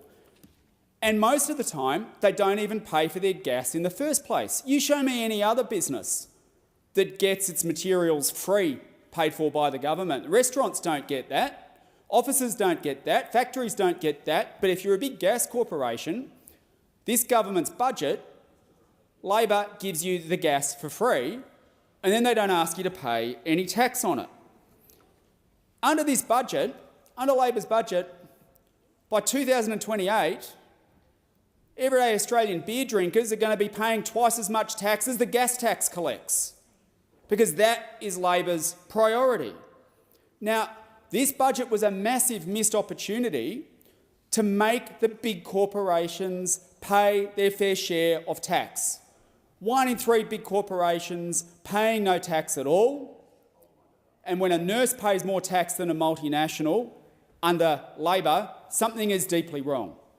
And it is because the government has refused to make the big corporations pay their fair share of tax, has been happy to take their political donations, but refused to make them pay their fair share of tax, that we see this tiny tax tweak coming for people in over 15 months' time, while the big corporations continue to get massive support and massive subsidies now. $56 billion. $56 billion in subsidies, handouts paid for by the everyday taxpayer to the fossil fuel industry. $176 billion in handouts to wealthy property investors. But everyday people, well, they get told you've got to wait over a year for 73 cents a day, and even though your rent's gone up by hundreds of dollars and your mortgage has gone up by similar amounts.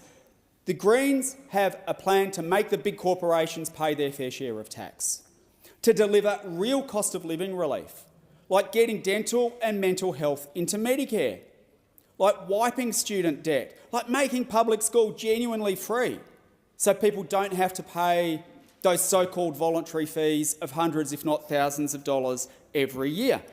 We could do all of that. We could do all of that. But it's going to take a bit of courage to make the big corporations pay their fair share of tax and not keep shifting the burden onto everyday people. Because right now, people are skipping meals to pay the rent. People are avoiding going to the dentist because they can't afford it. People are skipping going to see the GP because of low bulk billing rates. Right? Now, there's things we could do about this right now. There's things that we could do about this right now. Not ask people to wait 15 months, but deliver some real cost of living relief to people right now, because that's what this place should be about. It should be about acting in the public interest, not acting in the corporate interest. But that's what this budget does. And the government says, well, no, you've got to look at all of the tax cuts we've put in together. Well, even when you do that, billionaires and politicians still end up getting 4 times the tax cut as a low-income earner. People are really doing it tough and need assistance right now, and we could deliver it if we said to those 1 in 3 big corporations that's paying no tax, you've got to start paying tax. The Greens have outlined a plan to make big corporations pay tax, and it'll deliver over $500 billion over the next decade. That would help fund getting dental into Medicare now, getting mental health into Medicare now, making it free to see the GP. now. But what's this government's priorities? In this week that's the last week of Parliament before the election, we could have legislated to lock in tripling the bulk billing incentive for everyone, something the Greens announced months ago, and pushed for months ago. The government came on board and said it was a good idea, and we said let's legislate it now to Dutton-proof it, to ensure that it can't be undone in the future either by a hostile Senate or a hostile minister. Let's get it into legislation. No, government didn't want to do that. Student debt. We were the only ones at the last election saying we've got to wipe student debt because it is meaning that people are never able to get ahead. Because we're becoming a country where even if you do all the things that are asked of you, you work hard, you study hard, you still can't afford to find a place to rent, and you still find yourself with a massive debt to pay that influences so many decisions over your whole life. We pushed and pushed at the last election and all the way through this parliament and said we've got to take action on student debt. Now, the government came along and said, well, I'll tell you what, we'll wipe 20%. And we said, OK, well, that's a good start. Let's legislate it. Let's Dutton-proof it. Let's make sure, let's not hold it ransom to the outcome of the election. Let's start legislating it and deliver relief for people right now. No, government didn't want to do that. The government wants to hold help for students and former students and families ransom to the outcome of the next election when we could be delivering it now. So the government doesn't want to legislate cutting student debt this week, doesn't want to legislate being able to see the GP for free, even though they say that it's their policies, just trust us, we'll do it after the election, doesn't want to legislate those. What they did find time to do this week was work with the coalition to gut our environment and climate laws, simply because the Leader of the Opposition asked.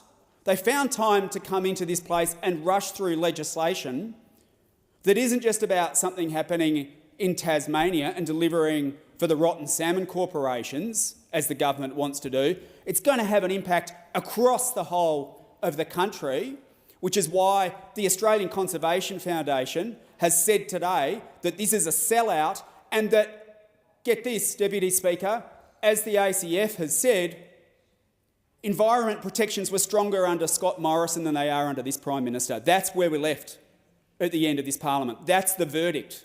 That is the verdict of Australia's biggest conservation organisation. So the government found time not to legislate to wipe student debt and deliver help to people right now, not to legislate to triple the bulk billing incentive even though they say it's their policy, but they did find time to deliver for the big corporations and gut our environment and climate laws and leave our environment laws weaker than they were when Scott Morrison was in power.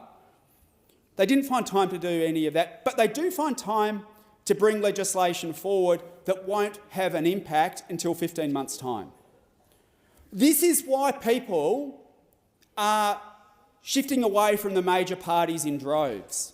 This is why we have a situation at the moment where less than a third of the country votes for the government, a bit more than a third of the country votes for the opposition, and about a third of the country is now voting for someone else, including the Greens.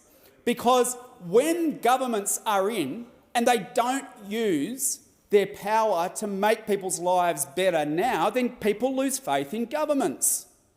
And that, in turn, leaves space for the likes, as we've seen overseas, for the likes of Trump and for the likes of the Leader of the Opposition here, because they feed off that discontent. There's an antidote to this. There's a way to prevent Trump-style politics coming to Australia, which is to use the power of government to make people's lives better now. To say, in a wealthy country like Australia, everyone should be able to afford the basics, a roof over their head, be able to afford groceries, afford housing. That's what government should be for, to help now. And instead we've seen rents go up by 30% and mortgages soar as well, and the government say there's nothing we can do about it. We've seen student debt soar and the government say, oh, well, we can't legislate about it this parliament. We've seen people avoiding going to the doctor because they can't afford it, and the government says, oh, well, you just have to trust us, we might do something about that next election. Plenty of time to gut our environment and climate laws, plenty of time to ensure that Gina Rinehart and Clive Palmer continue to get billions in subsidies, but sorry, no time to help you people. That is what gives rise to discontent in our community, and it sees the gap between the haves and the have-nots grow. And then along come the likes of the hard right, the Trumps and the Leader of the Opposition, and they feed on that discontent. We should be using this place just to make people's lives better. That's what we should be doing, and we should be doing it now. And we could do it now. Like, stop tinkering around the edges, Labor. Stop saying we can only do something in 15 months' time. Let's use this place to make people's lives better now, to deliver real cost of living relief. Because the thing is, in the long run, doing something like getting dental into Medicare or legislating so that we can see the GP for free and making it genuinely free to send your kids to a public school and funding it by making the big corporations pay their fair share of tax, that's the action that people want to see. And when it happens, people will reward you for it. But instead, we have a government addicted to timidity and an opposition that would be terrible. And that is why in this environment where a third of the country is now saying we don't want either of you, and that figure is growing, I'm actually a bit optimistic, Deputy Speaker. I'm actually a bit optimistic because this election gives us a once-in-a-generation chance to keep Dutton out and get Labor to act. Because the experts are all saying there is going to be a minority parliament. Last time there was one, the Greens got dental into Medicare for kids, and we got action on climate that saw pollution starting to come down, and we got $13 billion for clean and renewable energy. This is our chance to get dental into Medicare for everyone. And we know, because we've just witnessed 3 years of it, that the opposition is going to try and tear everything down, which is why the Liberals need to be kept as far away from power as possible. But even when they've got the opportunity to, Labor won't act. At best, we get tinkering around the edges. And at worst, they take us backwards, like the environment groups have said has happened with our environment laws. I mean, imagine that. What a badge of honour to have the biggest environment organisations that now say environment protections were better under Scott Morrison than under this current Prime Minister. Like, that is why we have seen over the course of this week an object example about why we need to keep the Liberals out and get Labor to act, and that will happen with more Greens in the coming minority parliament. Dental into Medicare for kids last time, let's get it in for everyone else now. And you just have to look at who's lost out in this budget. People on income support are still living in poverty. There's more cuts to the NDIS. The Treasurer didn't mention climate or environment once in his speech last night. Nothing new for renters. The cost of AUKUS, 2 budgets ago it was $6 billion. That's gone up to $12 billion. And now in the last budget it's $18 billion for submarines that are never going to arrive, that tie us further to Donald Trump and paint a huge Donald Trump-shaped target on Australia's back. Like, that's the priorities of this government, and they need a shake-up as we keep the Liberals out. We've seen in this budget the Greens' pressure works. We've seen some action on student debt. We've seen the tripling of the bulk billing incentive. But we've got to, at this coming election, seize the chance to get some real action. People want assistance. People need help right now. We are in a climate and environment crisis. We are in a housing and rental crisis. And we are in a cost of living crisis.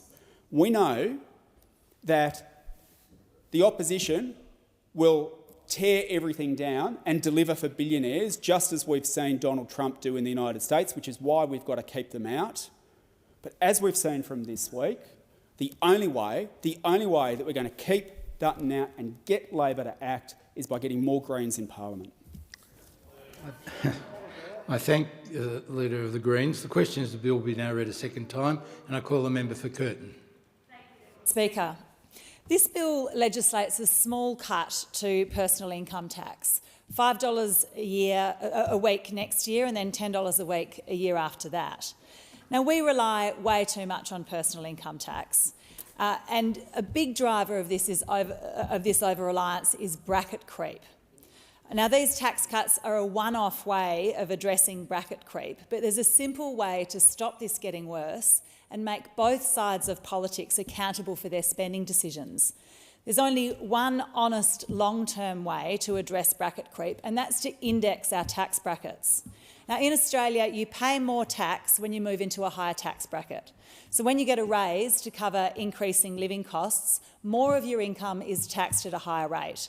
So that means people pay higher average income rates every year. That's right, more tax every year. Now, this is bad news for taxpayers and good news for whoever's in government. It means the government gets a slush fund each year of extra tax that they can spend on whatever they want. Now, every Australian loses because of this. In lots of other countries, tax brackets are indexed with inflation, so you only pay a higher average rate of tax if your pay goes up more than the cost of living. But unfortunately, because indexing tax brackets serves neither major party, you won't hear much about it unless there's pressure from the crossbench and from the public. Both major parties value the fact that they'll be given access to additional tax revenue when it's their turn in government. Now, I've asked the Treasurer about this in question time, and there's not much enthusiasm for it. With indexed tax brackets, successive governments wouldn't be able to treat the hidden additional revenue as accountability-free pocket money or demonstrate periodic confected largesse. Any decision to spend more would need to be made explicitly with clear trade-offs and with the permission of the electorate. A stalemate over genuine tax reform has evolved between the major parties over the last 30 years, with ideology overriding facts and evidence.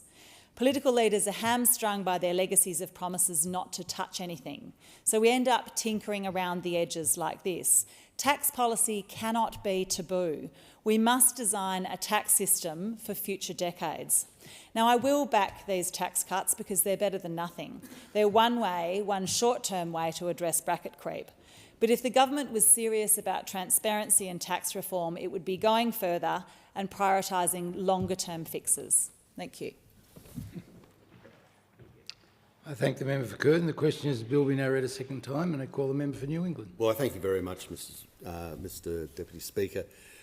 Look, I, as an accountant who's been in practice, had my own practice, worked in both corporate, I worked in cost, I worked in tax, and I had my own business. I had my own business for about 10 years. I had about 600 clients. Look, this document just confounds me. What I see in this document is obviously a document that people thought they didn't have to write. It's a Balmain budget brain burp. It is the sort of the tie you put on as you run out the door when you didn't think you had to go to work. It's like the homework that's been written by the student on the bus to school. You have to have productive assets to underpin a profit and loss. You must buy assets. You've got to have productive assets, prudent assets. And a prudent asset for a nation is dams, it's rail, it's roads, it's mines, it's ag country.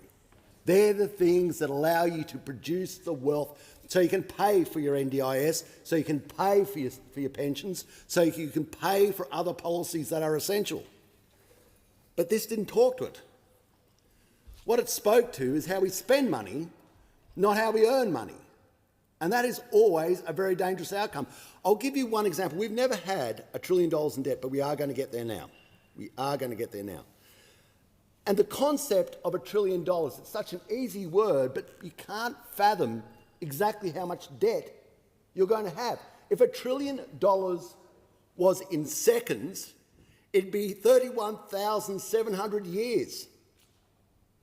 If $1 trillion was to be split up amongst the 28 million people we have, there'd be about $35,700 for every man, woman and child on their own individual credit cards with their own name on it. That has to be repaid. If you don't repay it, you know what happens. If you don't meet your interest payments on your credit card. Well, ladies and gentlemen, your second biggest expense now is the interest on your credit card. Do you understand what that compromises? The other things we could have done? The things we could have done from cancer research to defending our nation that we can't do now? Because your debt is out of control. Now, I said that maybe 15 years ago. I got sacked Boom. From the Shadow Finance Minister. Because I said, that's outrageous. Our debt then, ladies and gentlemen, was $150 billion. $150 billion. I said, be careful, this is going out of control. It could go through $500 billion. And they said that was outrageous, didn't know what I was talking about, laugh, giggle, got my backside booted out of the job. Well, now, you've outdone me. You're going to $1 trillion. You've really done well. Congratulations. Superb estimate. And we have a time right now where we should be, as this nation, becoming as powerful as possible, as quickly as possible. It is not time for the vagaries of teals and greens. There's only two sides, I have to say it, two sides that ever have the responsibility of running the show. It's that side, the Labor side, and the Coalition. That's it. Everybody else can have marvellous commentary, but we've had the Communist Party of China off the coast of Sydney practising live fire. Do you get that? Do you get what that means? I mean, where do you want them to go? Into Sydney Harbour? When do we actually understand how serious this really has become? They circumnavigated Australia, probably working out where all our communications are. They're working out how they get to a place and what they can do and how quickly they can do it. We couldn't even get one of our own naval vessels out there to follow them. We had to rely on New Zealand. We didn't even know what they were doing. We had to rely on a Virgin commercial aircraft to tell us. And you look at this budget, that's right, that follows that up. You would think it would be screaming at that issue. It'd be working out right now what to do. It would take the Australian people into their confidence and say, we've got this, we know what's before us, the rule book is going out the window now, we are going to focus absolutely 100% on this nation and to protect it. We don't care. Other things are great ideas. They're benevolent ideas. They're well-meaning. But we haven't got the time anymore. That is beyond us. Now, whether it's our side or their side, we better have that epiphany. We better have it in a big rush. The other issue, of course, in our seats, in regional seats, in the member for Cowper seat, in my seat, we have the poorest people in Australia. We have the poorest. They probably, to be quite frank, don't follow the budget, wouldn't watch it, wouldn't probably know very little about it. We actually see them. We actually do see people who are living in their car, and they're not drug addicts, they're not alcoholics, and some of them, they've got jobs. They just can't afford to live in a house. They don't have, in this incredible nation, with all our resources, where more and more of these people are becoming destitute. When the floods went through Queensland, northern New South Wales, we had so many people who were living in parks, they didn't even have that at the end. It was gone. Now, we have an obligation to them as well to throw out the rule book. We have an obligation of them, as we make our nation as powerful as possible, as quickly as possible, to give them some dignity back in their lives. And to understand what is the essence of this? How do you do it? Where do you go? You have to have a fundamental structural analysis of your balance sheet, of your assets and your liabilities. And I know your liabilities are there, so you've got to get productive assets, red-hot productive assets, to drive the P&L to a profit. Because it's out of that profit you get the capacity to help these people. Now, one of the fundamental things that sits underneath our capacity to do any of that is energy prices. Energy prices. If you haven't got cheap energy and you want to be competitive, then you've really only got two other places to go. You can have cheap labour, and the member for Watson will rightly stand up and absolutely smash us on that. Cheap labour is not the solution. You can have basically your minerals cheap, your base commodity cheap. But you can't. They're on a global market. You can't do it. They come in on a global market. It's tradable on a global market, and that's it. So you've only got one strategic advantage. That's cheap energy. But we haven't got it. We've become infatuated with intermittent power. And intermittent power, by just Ray Ipsa Lockiter, it speaks for itself. It is not working. It is now the most expensive power in the developed world. And getting more of it is not going to make the problem better, it's going to make the problem worse. Going to make the problem much worse. And the chance of getting that lady out of her car and into a house becomes less and less and less and less and less, because nothing is fundamentally changing the dial. Now, this is a part of the process. These things work together.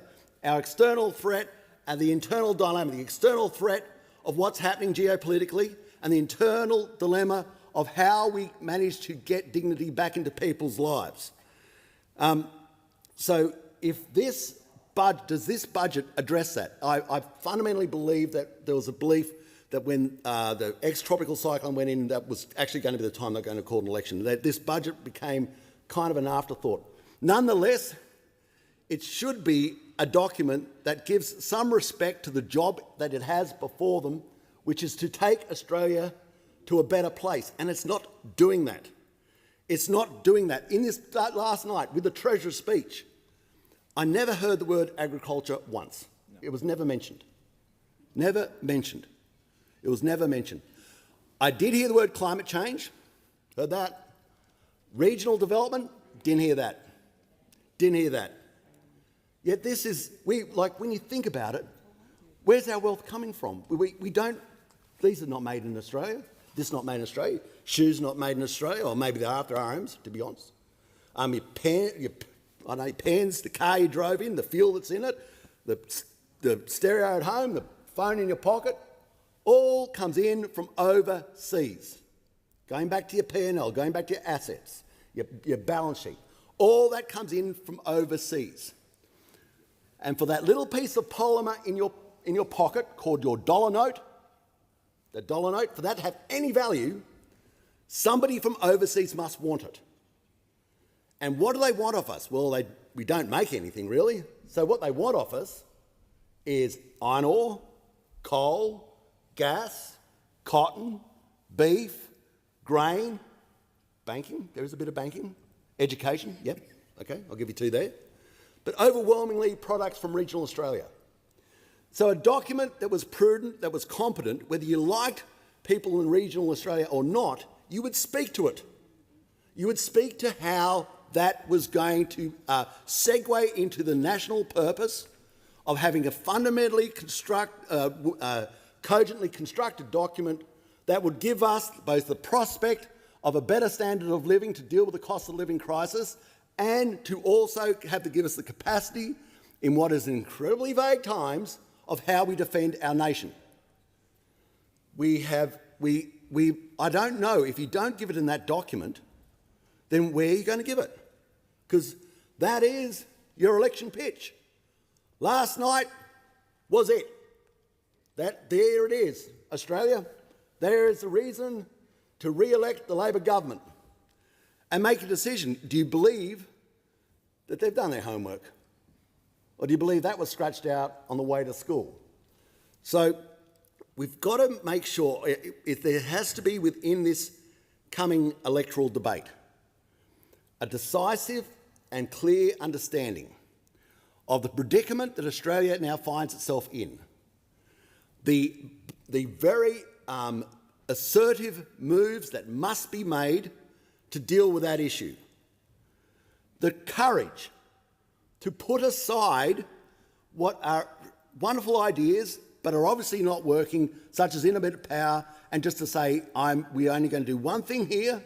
We are going to make Australia as powerful as possible, as quickly as possible, and we're going to go to the person who is at the bottom end of the social strata and say, we are fundamentally changing the structure of how we do business to give you a prospect of getting ahead, of getting out of your car, of getting back into a house, of getting back away from having to have the indignity of basically living. I've seen around no toilets, no police, no hospital, no sewage around the house.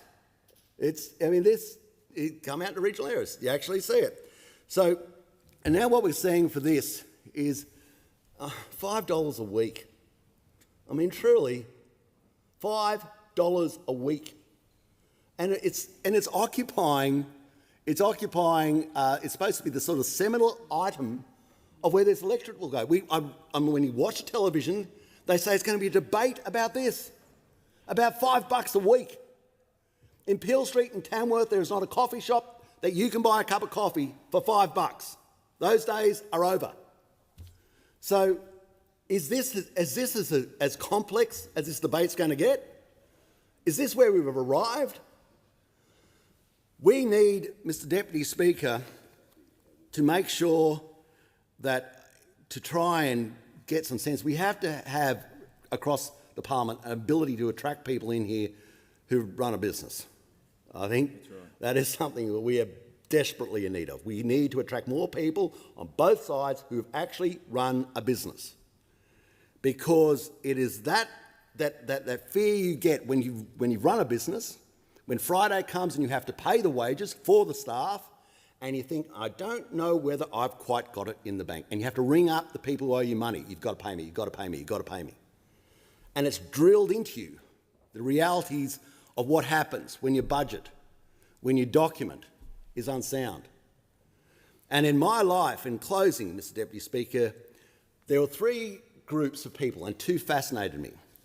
I'll give you, there was the people who became exceptionally wealthy, and I had to deal with them. They were very lucky. My best client was about $160,000 a year in accountancy fees I charged them. So they're very wealthy. Then there's a big group in the middle that, they're really nice people, but you don't really learn much from them. And then there's people who go broke. They fascinated me as well. And you look at those two different people, and what were they doing? And the one fundamental thing you could say, the people who get ahead are brilliant in understanding the value of productive assets. And they have a thing, it might be old-fashioned, called being prudent. And the people who go broke have an absolute desire for chattels, for consumable goods, and no idea about the value of money. And they go broke, and we better get with the first group and away from the last one. I thank the member for New England. The question is the bill be now read a second time, and I call the Leader of the House. Thanks very much, Mr Speaker, and I'd advise the House and advise members that at the end of this speech we'll be bringing this to a vote, because it's time for this Parliament. It's time for this Parliament to decide whether or not we're going to provide a tax cut for every Australian. Yeah. Because those opposite, you would have thought the big fight that they pick when they get to budget night and they do the presser after, they decide they're going to pick a big fight on this, and all the backbench will be ready to come in behind them. Yeah. So we get the Shadow Treasurer make a speech, then the Leader of the Opposition, then no one. Then no one. None of the backbench turn up. We have two speeches from the crossbench because no one from there jumps. And then the member for New England comes in to be the one loyal soldier to give a speech about tax cuts. 15-minute speech, gets to the 13-minute mark and still hasn't mentioned them, then refers to them for all of 24 seconds before returning to the rest of his stream of consciousness.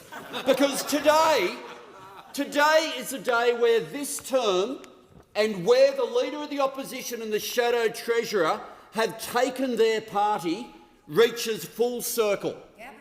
Never again let it be said by those opposite that somehow they think they are the party of lower taxes.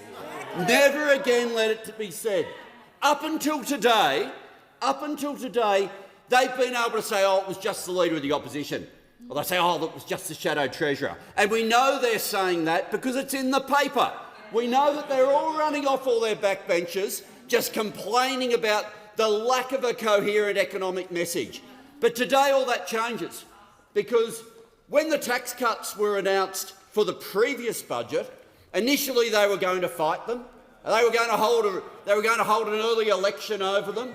But eventually they folded and said, oh, yeah, OK, maybe we'll support them, we just won't be happy about it. But today, you can't go back to your branches anymore and say, oh, no, that's just the leadership, that's not what we believe. You go back to your branches now, after what's about to happen, and you are about to vote for the people in your electorate, for every worker in your electorate, to have higher taxes. It will be on you. and you're about to actively be part of that decision. Actively part of that decision. And for your electorate, it won't be the case, and part of the reason why we're going to bring this to a vote now, I want to have the chance that the Senate can consider this tonight. Yeah. I want there to be an opportunity for this to be law, because make no mistake, the conversation that will be happening from those opposite with their party members and with every single person who votes for them, they'll be having to explain not whether or not they want to give this money, but that they want to take it away. Because they have kept telling us, and it's interview after interview, the Shadow Treasurer used it again on the weekend, where they keep saying the best guide to future action is past performance. Well, they are about to provide the textbook case of past performance, which is when you are given a decision. Do you vote for taxes to be lower, or do you vote for taxes to be higher? Now, members on this side, we're about to vote for taxes to be lower. Yeah. We're about to vote consistently with how we've voted on every cost of living measure, because we've known if you want cost of living to be eased for people, you want their taxes to be lower, and we've voted for that. Those opposite are about to vote for taxes to be higher. You want wages to be higher, and we've voted for that. At every single opportunity, those opposite have voted to restrain wages, just like they did for 9 years. For 9 years, when low wage growth was a deliberate design feature of how they managed the economy. And they've been consistent with every other cost of living measure, opposing energy bill relief, opposing free TAFE, opposing cheaper medicines. But it's taken until today that they've been forced to have the vote on where they stand on taxation. Now, let's remember, these tax cuts build on what we did last time that they didn't want us to do. They are a top-up on what happened last time. And when you put them together, you get an average tax cut of $43 a week for 26-27, an average tax cut of $50 per week in 2027-2028. And does that mean that cost of living solved? Of course it doesn't. Of course it doesn't. You also need all the other measures, including higher wages, including what we've done to bring inflation down. You need all of that to be able to make sure you're looking after people. But what is there up in lights is those opposite oppose every single one of those measures. Absolutely everything where it would make life easier for people. Those opposite don't just believe that it should be harder for people, they vote that it should be harder for people. And so, after this moment, never think that there is an option for those opposite to claim that they're the party of lower taxes, because they will have voted for tax to be higher for every single Australian taxpayer, every one of them. Now, as the PM said, tax cuts are the only cuts that they don't support. They're the only cuts they don't support, because those opposite have cuts planned particularly because of their plans for nuclear. You don't get to spend $600 billion without making cuts, And those cuts, we know that they opposed what we did on medicines, they've opposed energy bill relief, they've opposed higher wages, they've opposed cheaper childcare. 3 times in 3 years, they've opposed 3 tax cuts. And throughout all of that time, this government has had a very simple refrain, that people should be able to earn more and keep more of what they earn. Now, no one on the other side was able to make it to their time defending what is in front of us. Not one of them able to do it, defending with the others. Oh, and maybe you want your audition for the front bench. And I got to say, there's a good number you are better than. There's a good number. There is. It's a very special front bench Order. that those It's opposition not a provided. two-way conversation. But when they've gone off on tangents on other issues, let me just very quickly correct some of the things that they've said that have just been bizarre. Claiming that they will lower immigration at the same time that they voted to make overseas students unlimited. Unlimited was how they voted. Claiming that they're going to put a 2-year ban in place that will stop foreign buyers from competing against young Australians for home, when a ban of that nature has already been announced and starts on Tuesday of next week. Already been announced, starts on Tuesday. Claiming their outrage about 29,000 businesses have gone insolvent, without mentioning that insolvencies as a proportion of companies under the Albanese Labor government is in fact the lowest of any government on record. And while they might want to talk about 29,000 businesses across the term, what they don't want to mention is 25,000 new companies registered every month, every single month, which is the average monthly new company registrations higher under this government than under any other government on record. For every single metric that those opposite put out, every principle they claim they believe in, they vote the opposite way. They vote the opposite way. I'd love to understand how you're meant to help with cost of living by making taxes higher, wages lower and getting rid of cost of living relief. Because I've got to say, let's not forget, someone kept telling me that the best guide to future actions is past performance. The best guide to future actions is past performance. And the performance of this Liberal Party has been fundamentally a party that has decided, under the leadership of this Leader of the Opposition and this Shadow Treasurer, have decided that they will be the party that are so committed to say no to everything that they will say no to tax cuts, no to wage rises and no to cost of living relief.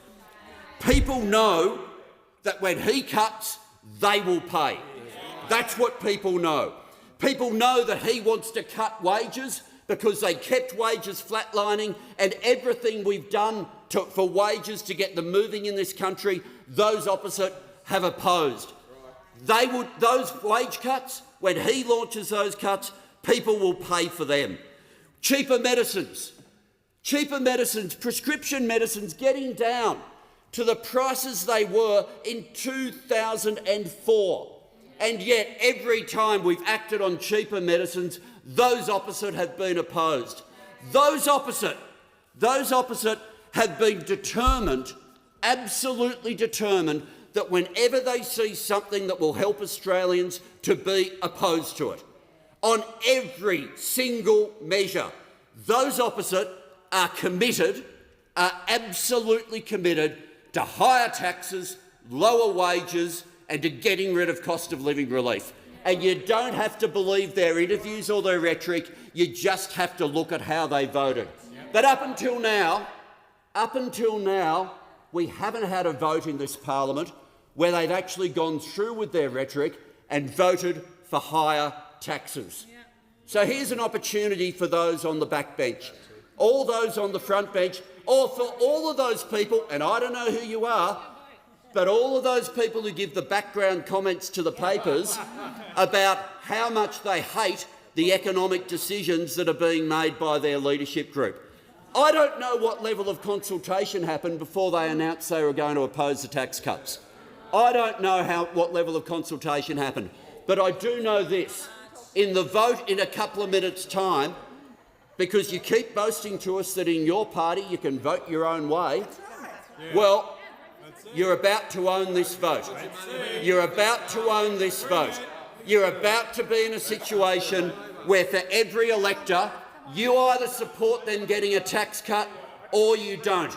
It'll be on the Hansard record. It's a vote you will never be able to walk away from. You can't blame the leadership because you keep telling us you can vote whichever way you want. And my simple call to every member of this parliament is, if you believe there should be a tax cut for every Australian, vote for this bill.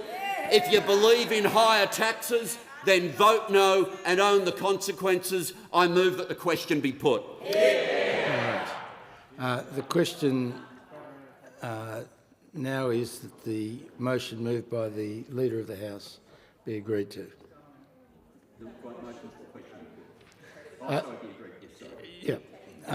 Sorry, I'll repeat that. The question now is that the motion moved by the Leader of the House be agreed to. All those in favour say aye. Aye. Opposed say no. No. Ayes have it. Noes have it. Division required. Ring the bells for 4 minutes.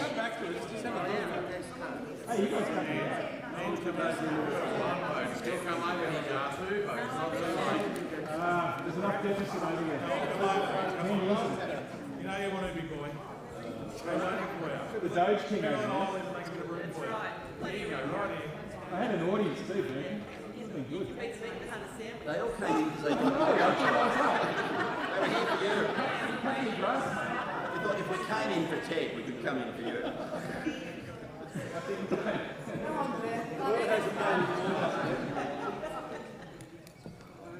It's untouchable. Okay.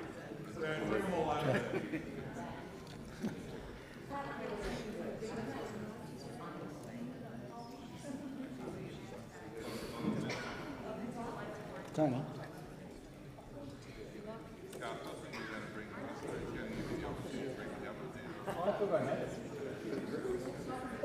That's why they shut you down, mate. They knew what was coming.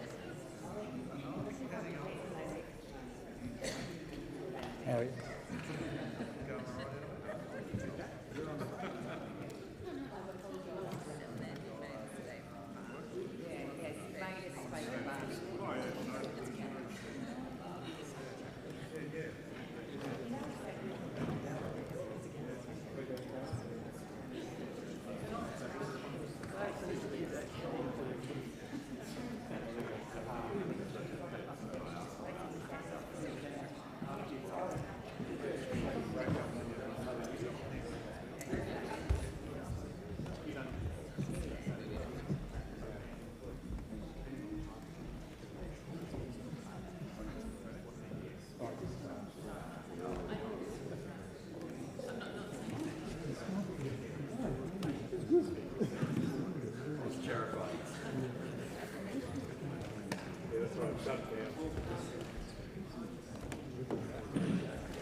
I thought you worked with something that was outrageous.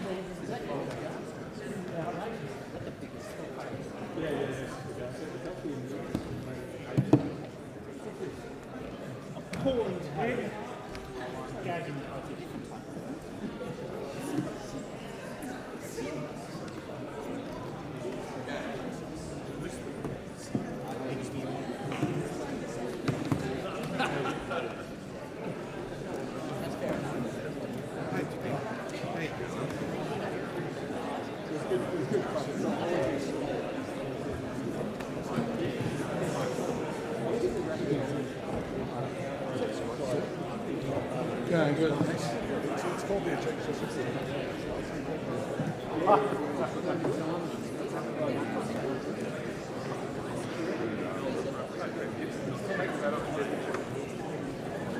Shutting down right forward.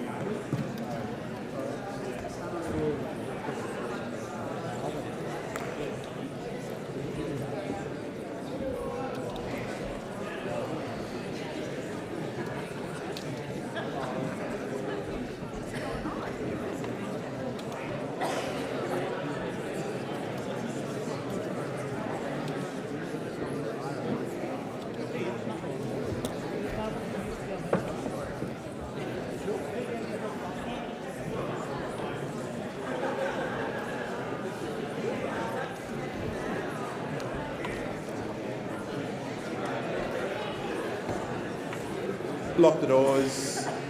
Question before the House is the question be put. The ayes will pass to the right of the chair and the noes to the left. Appoint the honourable members for Werriwa and Bean as tellers for the ayes and the honourable members for Parkes and Grey as tellers for the noes.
Order.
The result of the division is ayes 77, noes 65. The matter was resolved in the affirmative.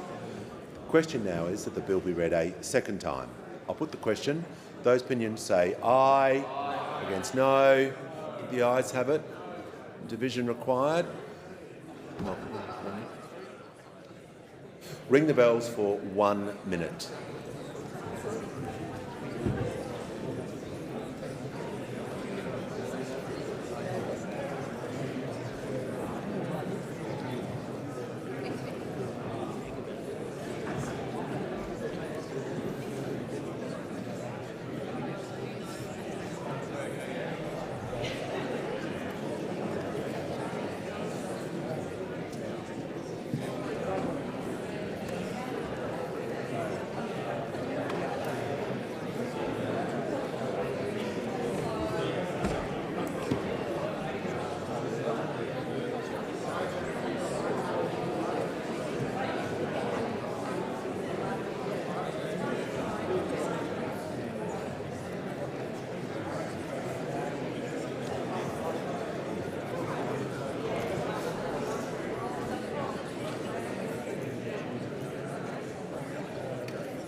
Lock the doors.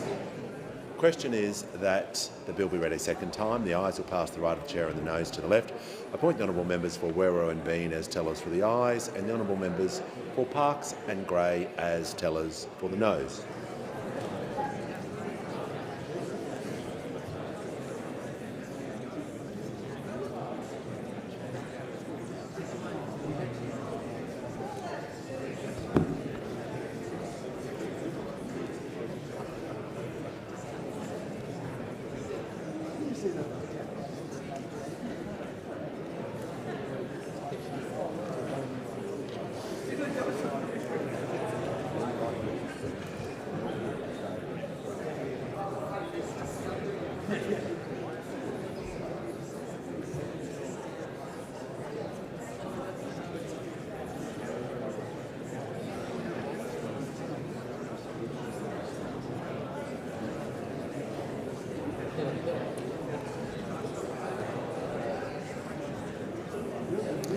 The result of the division is ayes 91, noes 52.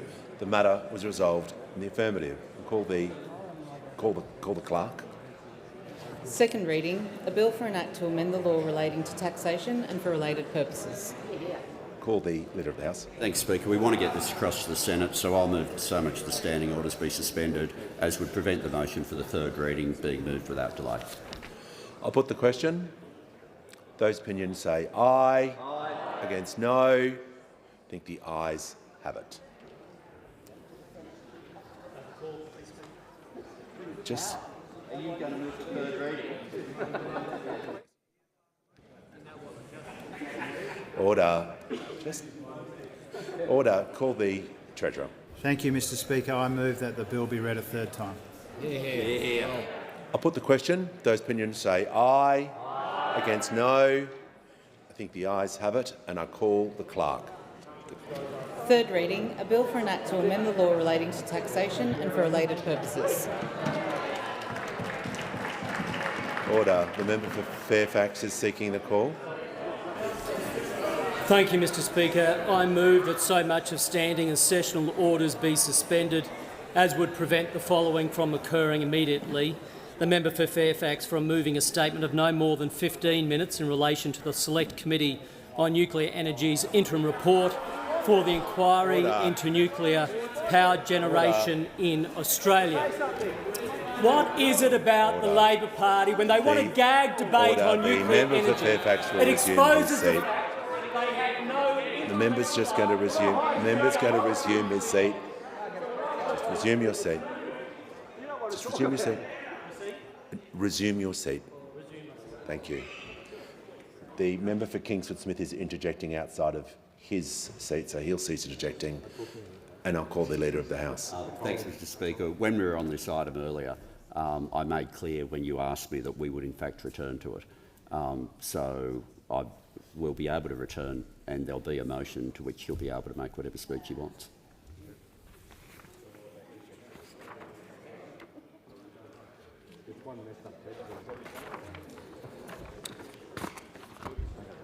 So does the member wish to proceed under that information provided to the House?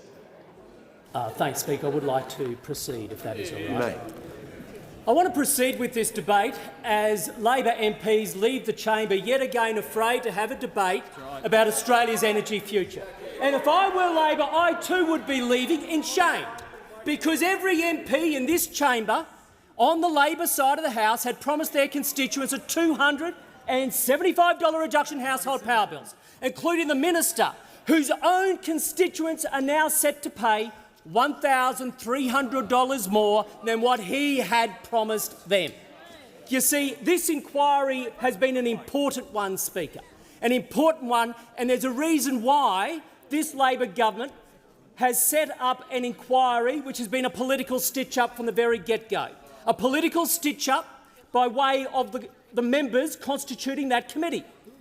In fact, for a very rare occasion in this parliament, we had the crossbench, including the Greens and the Teals, supporting the coalition on a motion to bring balance to that committee because it was so poorly skewed in favour of the Labor Party, because they wanted to manipulate the process in order to have a go.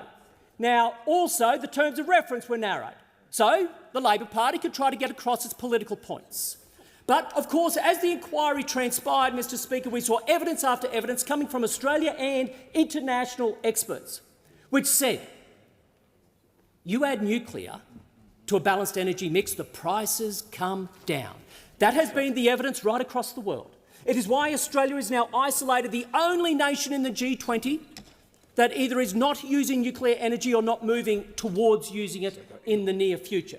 The Department of Energy from the United States made it very clear in their own report, a 37% reduction in costs compared to a renewables-only scheme if you have nuclear in the mix.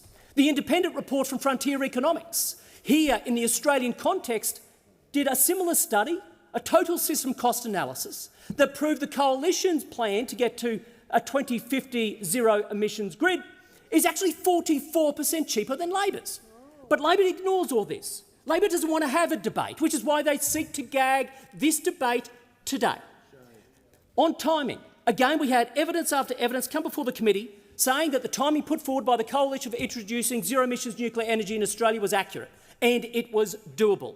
In fact, we had the Albanese government's own advisors on nuclear technology. Their view is, with respect to small modular reactors, that they have an expected deployment timeframe of around 5 years from construction start to electricity or heat generation. That's the Albanese government's own advisers, and the report itself, written by the chair, the member for Hunter, actually ignores that advice. Also ignores the advice of Professor Andrew Whitaker, who has advised himself the White House in the United States on nuclear energy. And he says that when it comes to timing, it should take 5 to 10 years to build a plant with 2 gigawatt scale reactors in Australia, taking advantage of the lessons learned. Again, whether it be cost, whether it be timing, the inquiry bore this out. The experts globally and domestically basically said the coalition's plan is based on international best practice, but they want to ignore this. Now, we had the chair of the inquiry, the member for Hunter, actually stand up earlier in this parliament before they gagged the coalition to claim that the real problem with nuclear is the speed at which coal plants are coming out of the grid. Well, can I remind that member that, as somebody who has seen him in these coal communities and in this parliament, their constituents have two very different members. Very different members. When we sat in coal communities across regional Australia, the chair of this inquiry, the member for Hunter, on multiple occasions denied Labor's plan to close coal plants prematurely. Unbelievable. It's all on Hansard. Loy Yang was the latest, which goes all the way through into the mid to late 2040s. He said, no, it'll be allowed to proceed, of course, all the way through until the end of its life. And yet, in the inquiry report drafted by the chair himself, the member for Hunter, he makes clear that all coal plants are closed by 2038. 2038. Under Labor's plan, 10.8 gigawatts of coal generation will be exiting the grid over the next 10 years without replacement. 10.8 gigawatts before the scheduled closure according to the coal plant owners. And yet the member comes into this place and tries to argue that the coal plants, well, actually they're going to be closed early, but back at home he tells a very different story. Again, you have to look at what Labor's policies really are and their impact, not what comes out of the mouths, depending on different situations from those opposite. We have had, again, in regional communities, the former mayor of Muswellbrook, for example, which is a community the member for Hunter should know very well, Stephen Reynolds told the inquiry, a replacement of a power station here, referring to nuclear energy, would see jobs being transferred into a familiar role whilst retaining the permanent, well-paying jobs. The Latrobe City Council Mayor, Dale Harriman, said, I know I talk regularly to a number of coal power station workers. They're excited by this idea. And that's because they're actually going to have a future. The discussion now that nuclear is there and it gives an option to our coal-fired power station workers that there is a future that pays like-for-like jobs. They're very, very supportive of it.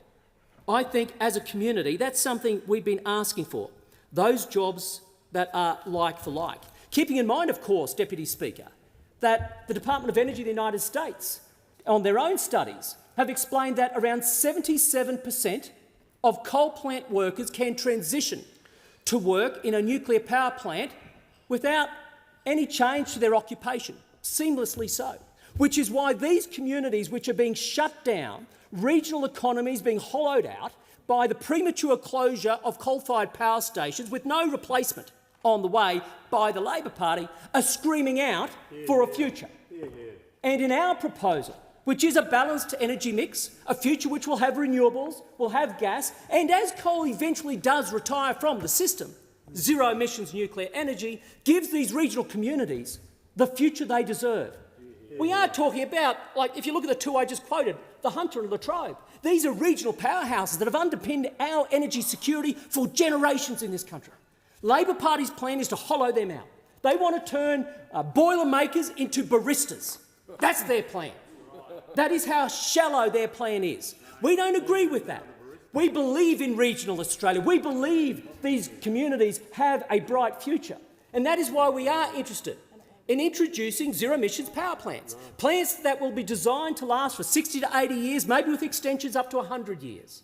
We're talking about a plan that allows for regional deals to ensure that transport infrastructure, community infrastructure, can be built in these communities. We're talking about integrated economic development zones, so we can ensure these communities are rich when it comes to manufacturing, when it comes to mineral processing, when it comes to high technology, because they will have the cheapest, cleanest and most consistent power in the country. But the Labor Party refuses to have a conversation. They gag debate. They're into memes and untruths about this plan because they know there's a reason why our friends and allies around the world are adopting nuclear energy as part of a balanced energy mix, because it gets prices down, because it is the fastest way to decarbonise an electricity grid, because it guarantees energy security. All the things that this Labor Party has promised the Australian people and failed on, and today it's no surprise that they have yet again sought to gag debate. Is there a seconder for the motion? The member for Cook. Thank you, Deputy Speaker. Labor's energy plan is off the rails. It's gone woke and it's sending companies broke. I firmly believe Labor's plan to reach net zero is unrealistic. It's a plan for higher prices, rolling blackouts and environmental damage. Labor's plan is just for higher household energy bills, and we see it.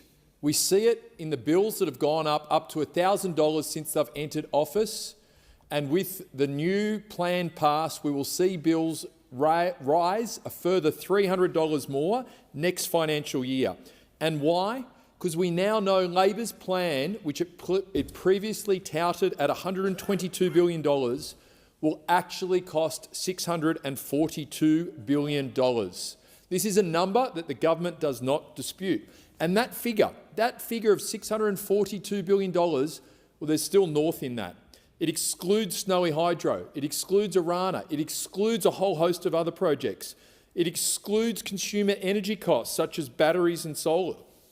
This is why Australians are paying $1,000 more and, as I said, up to $300 or more next financial year. Yet we watch them, Mr Deputy Speaker, high-fiving at $150 subsidy, talking about the relief they're wreaking for everyday Australians. We watch them high-fiving on these subsidies when we watch Whyalla Steelworks close, because businesses are going broke. And it's not just big businesses like Whyalla Steelworks, it's small and medium manufacturers, it's small boiler makers, it's machine workers and shop workers. This plan is not realistic, it's not fit for purpose, it's intermittent energy and higher prices. Now let's take onshore wind for an example. Onshore wind will need to increase to 5 gigawatts a year to meet their 2030 target. Is that realistic? Well, guess what? We have not produced more than 1 gigawatt a year to date. So do we think we can increase by 500% the amount of offshore wind to meet their targets? Well, actually, offshore wind has been decreasing. It has been decreasing, yet somehow we're meant to believe this magic pudding plan that somehow it will increase by 500%.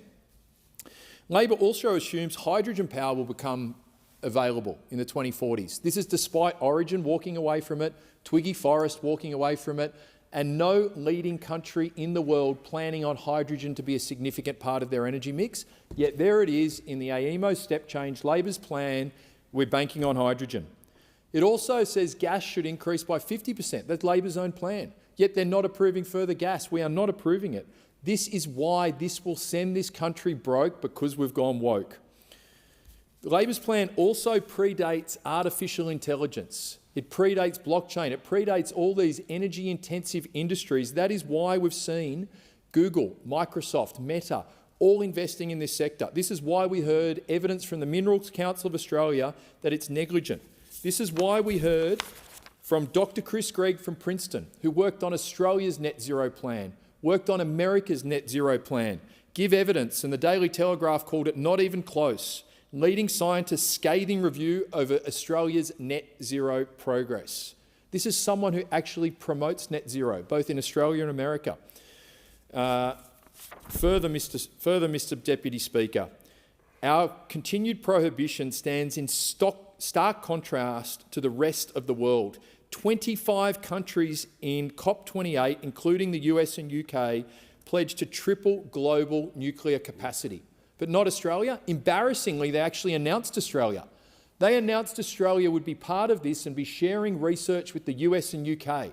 But embarrassingly, we trotted off our government, someone out there, to say, no, we'll be withdrawing from an agreement where they would voluntarily share intel with us. They would voluntarily share research in helping us decarbonise our grid and lower prices. We backed out of it. Pathetic. Even the former chief scientist of South Australia gave evidence we should be looking at nuclear, and she had no hope that we could get to a decarbonised grid or to lower prices without nuclear. We heard expert after expert over these weeks, and I'm new to Parliament. I actually thought this would be an inquiry where we got together, we looked at it, we talked about it, but instead what we had was an inquiry with a majority of Labor members who actually wrote a report. We proposed amendments, none of which were considered, none of which were debated, all of which were rejected in about 10 minutes. Therefore, we had no option left but to put a dissenting report to try and help Australian businesses, to try and help Australian households make ends meet. Before the member takes his seat, you need to formally second the motion. I formally second the motion. Thank you. Thank you. The question is that the motion be agreed to.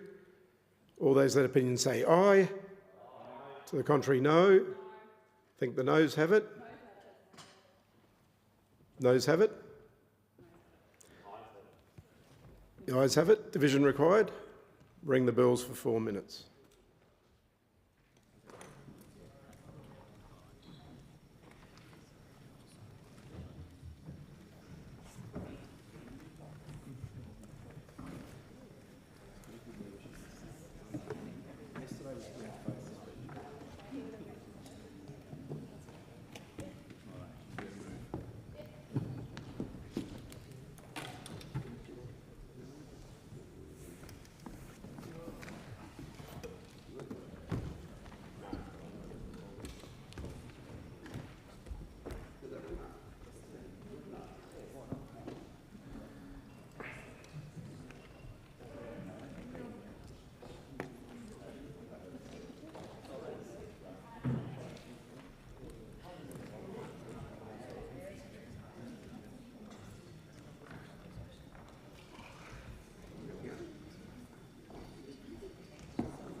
Solving a problem for them.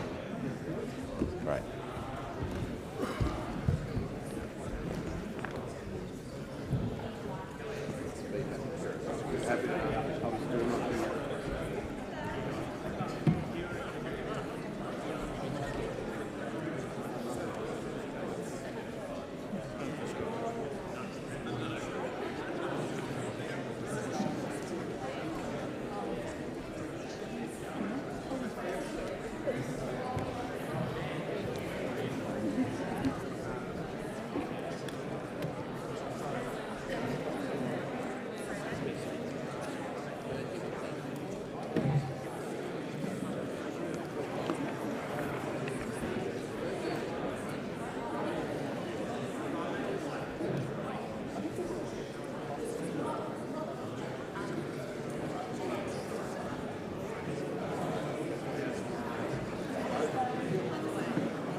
Lock the doors. The question before the House is the motion be agreed to. The ayes will pass to the right of the chair and the noes to the left. I appoint the honourable members for Parkes and Gray as tellers for the ayes and the honourable members for Werriwa and Bean as tellers for the noes.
I did say.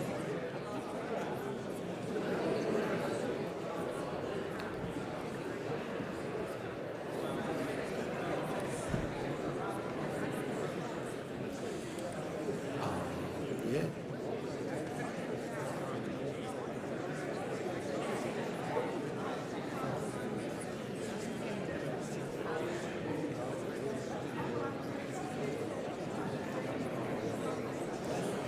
Order. The result of the division is ayes 60, noes 75.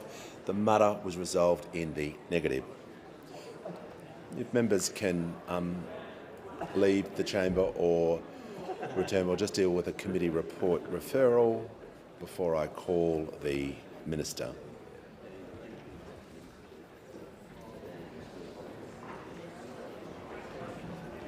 Members can resume their seats or leave the chamber as quickly and as quietly as possible.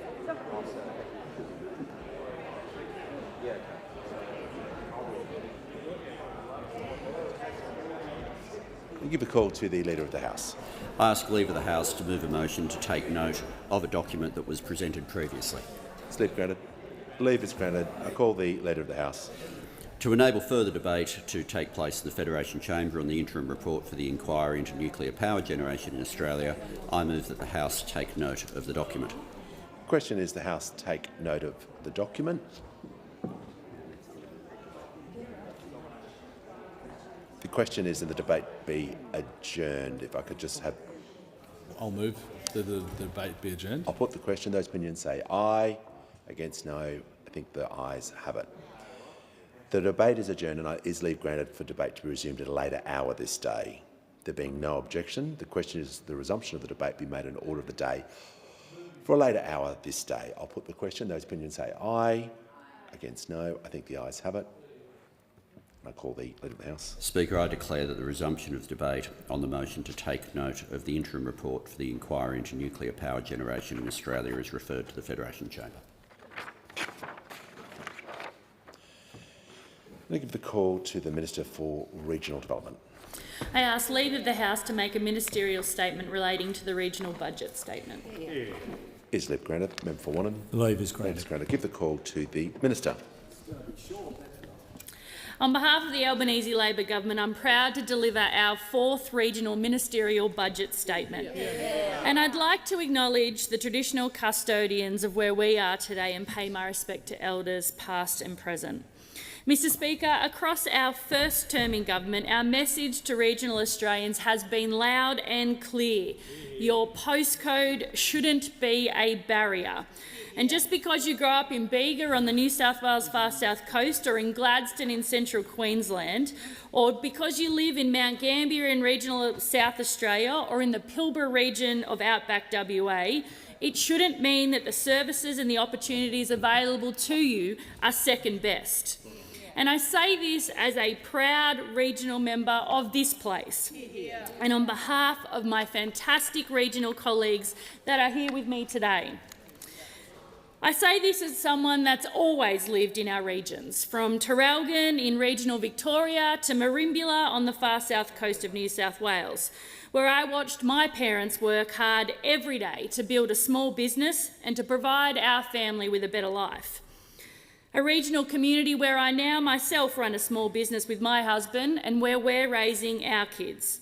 And I say this as someone that's had the privilege of spending a lot of time talking to regional people across Australia, both as the member for the mighty Eden-Monaro and as Minister for Regional Development, Local Government and Territories.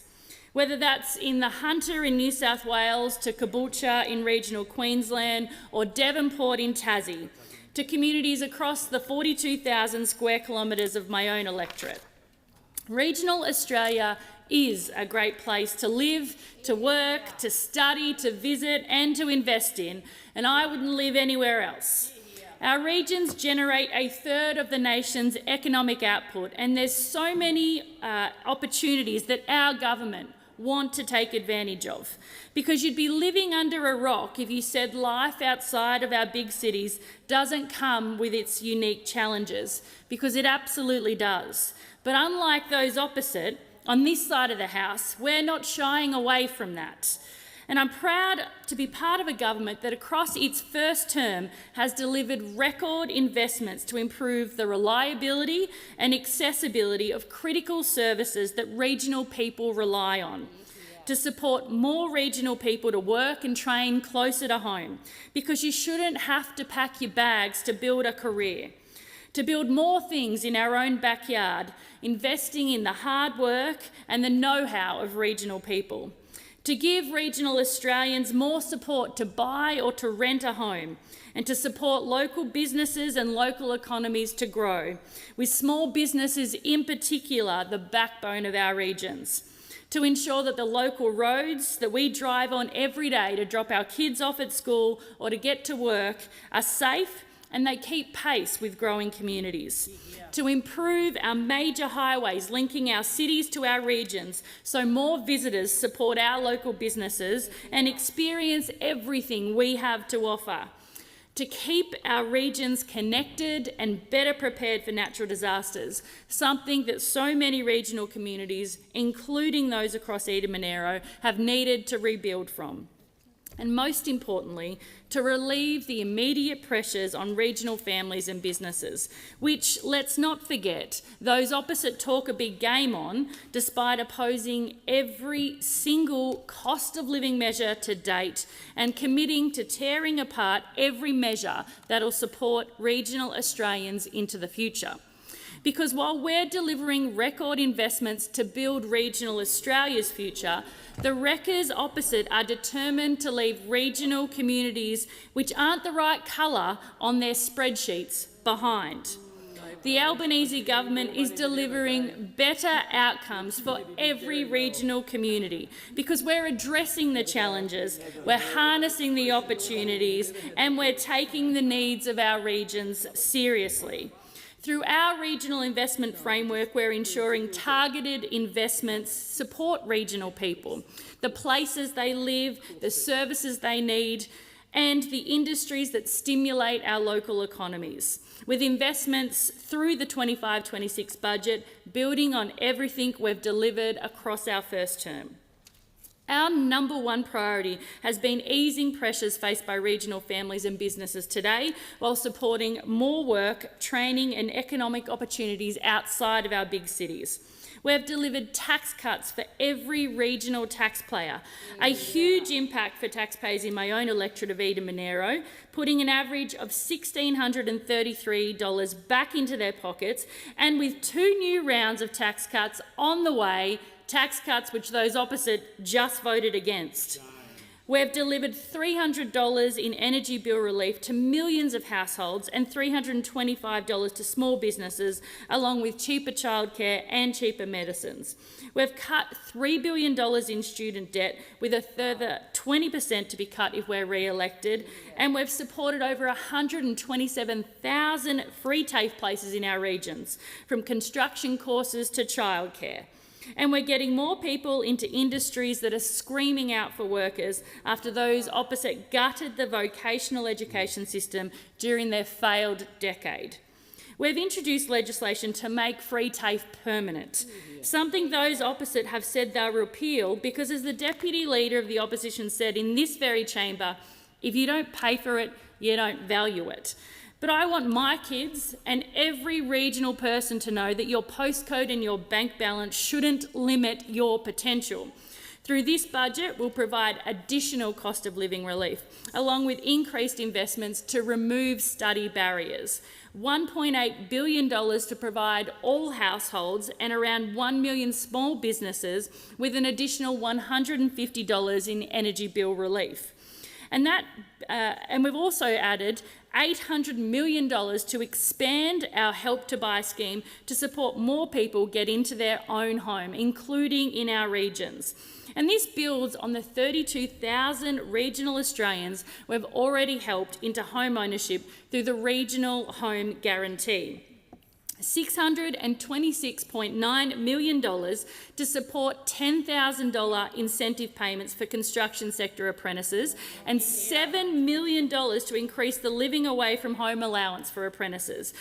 And as an operator of a small plumbing business that hires apprentices, and having recently spent time with bricklaying apprentices at Queanbeyan, I know that every cent counts when you're starting out, especially when you're living away from home. And that's why we're boosting apprentices' wages and we're easing cost of living pressures, because we value their hard work. And we know that building this workforce is essential to delivering more homes. My mum, my dad, my brother, my sister and my husband all went to TAFE, which is why I'm incredibly proud to be part of a government that is strengthening this sector and ensuring more regional people can build a better future. Through this budget, we're delivering $407.5 million to states and territories as part of the Better and Fairer Schools Agreement. Record funding to give our teachers in our regional schools more support to lift education standards and to better support students from kindergarten through to year 12. And if you want to go on to further study, fantastic. Existing investments in the 56 regional university study hubs we're delivering from Port Augusta in South Australia to Goulburn in my own electorate will mean you don't have to leave the region that you live in and love. A further $33.6 million will flow to Clontarf Foundation to support 12,500 First Nations boys and young men access better education support. And we're delivering record investments to continue improving the affordability and accessibility of regional healthcare. Because when you need to see the doctor or when you need to buy a script, your street address and your wallet shouldn't stop you. We've already delivered $3.5 billion to triple the bulk billing incentive, supporting over 2.5 million additional claims across regional Australia. And through this budget, we're investing an additional $7.9 billion to deliver more bulk billing to all Australians, including in our regions. Having delivered the largest cut to the cost of medicines in the history of the pharmaceutical benefit scheme, we're now making medicines even cheaper. $689 million to bring a PBS script down to $25, keeping more money in the hip pocket of regional Australians, with our pensioners and concession card holders continuing to pay $7.70 for PBS medicines until 2030. $792.9 million to deliver more choice, lower costs and better healthcare for women, including the first PBS listing for a new oral contraceptive pill in more than 30 years. Along with more bulk billing for long-term contraceptives, more endometriosis and pelvic pain clinics to treat more conditions, and more Medicare support for women experiencing menopause. Regional health and aged care were left in crisis under those opposite, a mess the Albanese government has been cleaning up from day one. We've delivered $17.7 billion to fund increases to the minimum award for aged care workers, to not only support and retain these critical workers, but to ensure that our loved ones get the care that they need as they get older. We've delivered an additional $1.6 billion to strengthen our public hospitals and to reduce waiting times across the country, bringing our hospital funding to a record $33.9 billion in 25-26. And we've also increased the number of regional GP training places, along with waiving HECS for doctors and nurses that work in our regions, getting more skilled workers where we need them most. Through this budget, we're investing $662.6 million to grow our health workforce.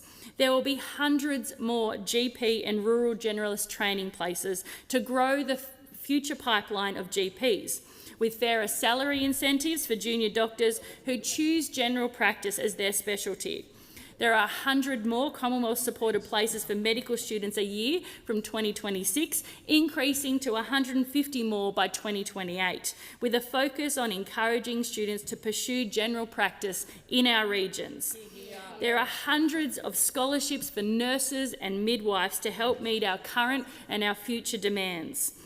A re-elected Albanese government will deliver another 50 Medicare urgent care clinics across the country, from Burnie in Tassie to Bega in my own electorate, with our $644.3 million investment.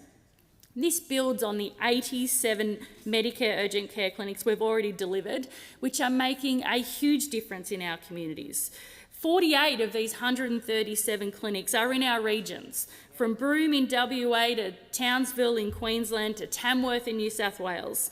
The urgent care clinic just down the road in Queanbeyan has already supported over 7,000 fully bulk billed presentations in the last 9 months alone. And Rusty, a local constituent of mine, told me about the huge difference it made for him when he had an infection. He walked right into the clinic, received the help he needed for free, a service that's also supported his children and grandchildren. And as Rusty said, this type of clinic is critical to taking the pressure off our hospitals as we continue to rebuild the health sector. But regional services like this will cease to exist under those opposite, because you only have to look at the billions that were cut from Medicare by the Leader of the Opposition when he was a health minister to know their plan for Medicare is nothing but cuts. No government has done more for regional services than the Albanese government. But healthcare wasn't the only service completely abandoned during the wasted decade by those opposite. We're already investing $2.2 billion to strengthen regional communications, particularly in disaster-prone areas, after programs like the Mobile Black Spot program were pork-barrelled by those opposite. We've invested record amounts of money in the NBN, where we've seen half of some streets and half of some suburbs being stuck on unreliable copper, including just 15 minutes down the road in Jerrabombra. because it takes more than a bit of string and a can to run a small business or to work or run a study program from home. In this budget, we're providing an additional $3 billion in equity funding to NBN Co to complete upgrades for all remaining fibre-to-the-node premises, including connecting an additional 334,000 regional premises to high-speed internet, a service that we can't forget would be sold off to the highest bidder under those opposite. And we're also introducing a universal outdoor mobile obligation, requiring telcos to provide access to mobile voice and SMS almost everywhere across Australia. And this will have huge benefits for regional and remote communities, particularly during emergencies and disasters.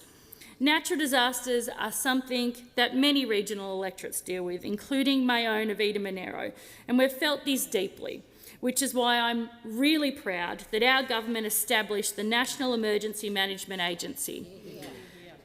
And we've seen the support it's provided to regional communities, most recently in Queensland and New South Wales during ex-tropical cyclone Alfred. Our $1 billion Disaster Ready Fund continues to support regional communities to be better prepared, and our additional $35 million investment to boost our national aerial fleet, giving regional communities more emergency support when they need it most. But it's not just during disasters where our regions need reliable aviation. Despite the Leader of the Nationals in the Senate telling Sky News just last week that the opposition has been fighting for more competitive aviation sector, the reality is that they sat idle at the departure gate. They did nothing with the Sydney Airport slot review handed to them in 2021, something we've responded to with our own aviation white paper. And they've said that keeping Rex Airlines regional routes operating during the voluntary administration process is sabotaging the sale process. I'm really proud, as are every member of my constituency, that the Albanese government has kept Rex's regional flights in the air, with an $80 million loan facility to Rex administrators and additional support to reduce the debt that Rex owes. Because for regional communities like mine, these flights are critical to our local economy. They're critical to accessing important health services, and they're critical for just getting around. The reality of living in our regions is we need to travel longer for some services, which is why we'll continue to stand up for a strong regional aviation sector. We all know travelling by car is generally how we get around though, which is why we've already increased local road funding for every council across the country. Roads to Recovery funding is going up from $500 million a year to $1 billion per year. Road black spot funding has increased to $150 million per year, and we've launched over $200 million per year in our new Safer Local Road and Infrastructure program, all while continuing to invest in major transport projects, because every local community should have confidence in the roads that they're driving on. In his budget reply last year, the Leader of the Nationals said those opposite would deliver the strong infrastructure funding pipeline that our regional communities need. But let's not forget, when they were responsible for the infrastructure pipeline, it blew out from 150 projects to 800 projects, without a single dollar extra being added to the budget and without the delivery taking place. Regional communities deserve much more than promises in press releases with no follow-through, which is why we continue to deliver critical projects to build regional Australia's future. Funding through this budget includes $7.2 billion for the Bruce Highway safety upgrades in Queensland, $200 million towards duplicating the Stewart Highway from Darwin to Katherine, $40 million for the main South Road upgrade in South Australia, and $1.1 billion towards upgrades along the Western Freeway in Victoria. After colour-coded spreadsheets from those opposite, we're delivered on our commitment to establish transparent grant programs that every postcode can apply for. Our $600 million Growing Regions program is already supporting 112 projects, with 29 projects supported under our $400 million Regional Precincts and Partnerships program so far.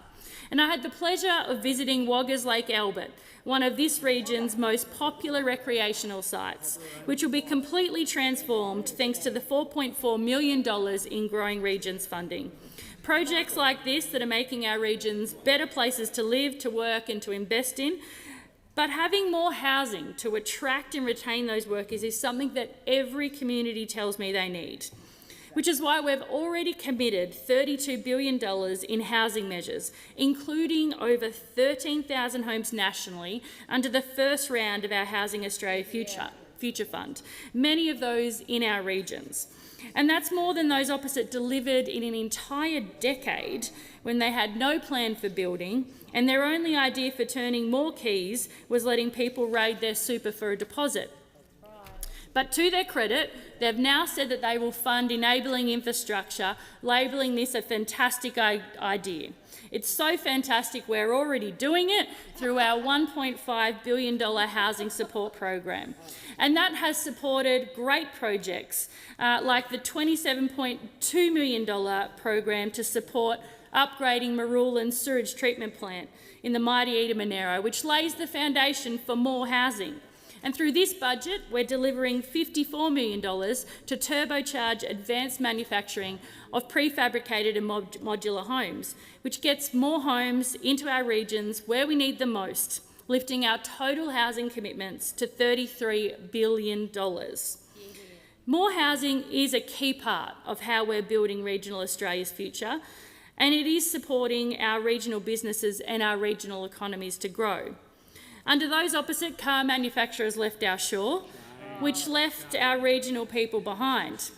But Labor has always had the back of regional manufacturing, and we've shown that again with our new investment of $2.4 billion with the South Australian Government to save the Whyalla Steelworks, supporting 1,100 direct workers and encouraging more investment into Australian-made steel.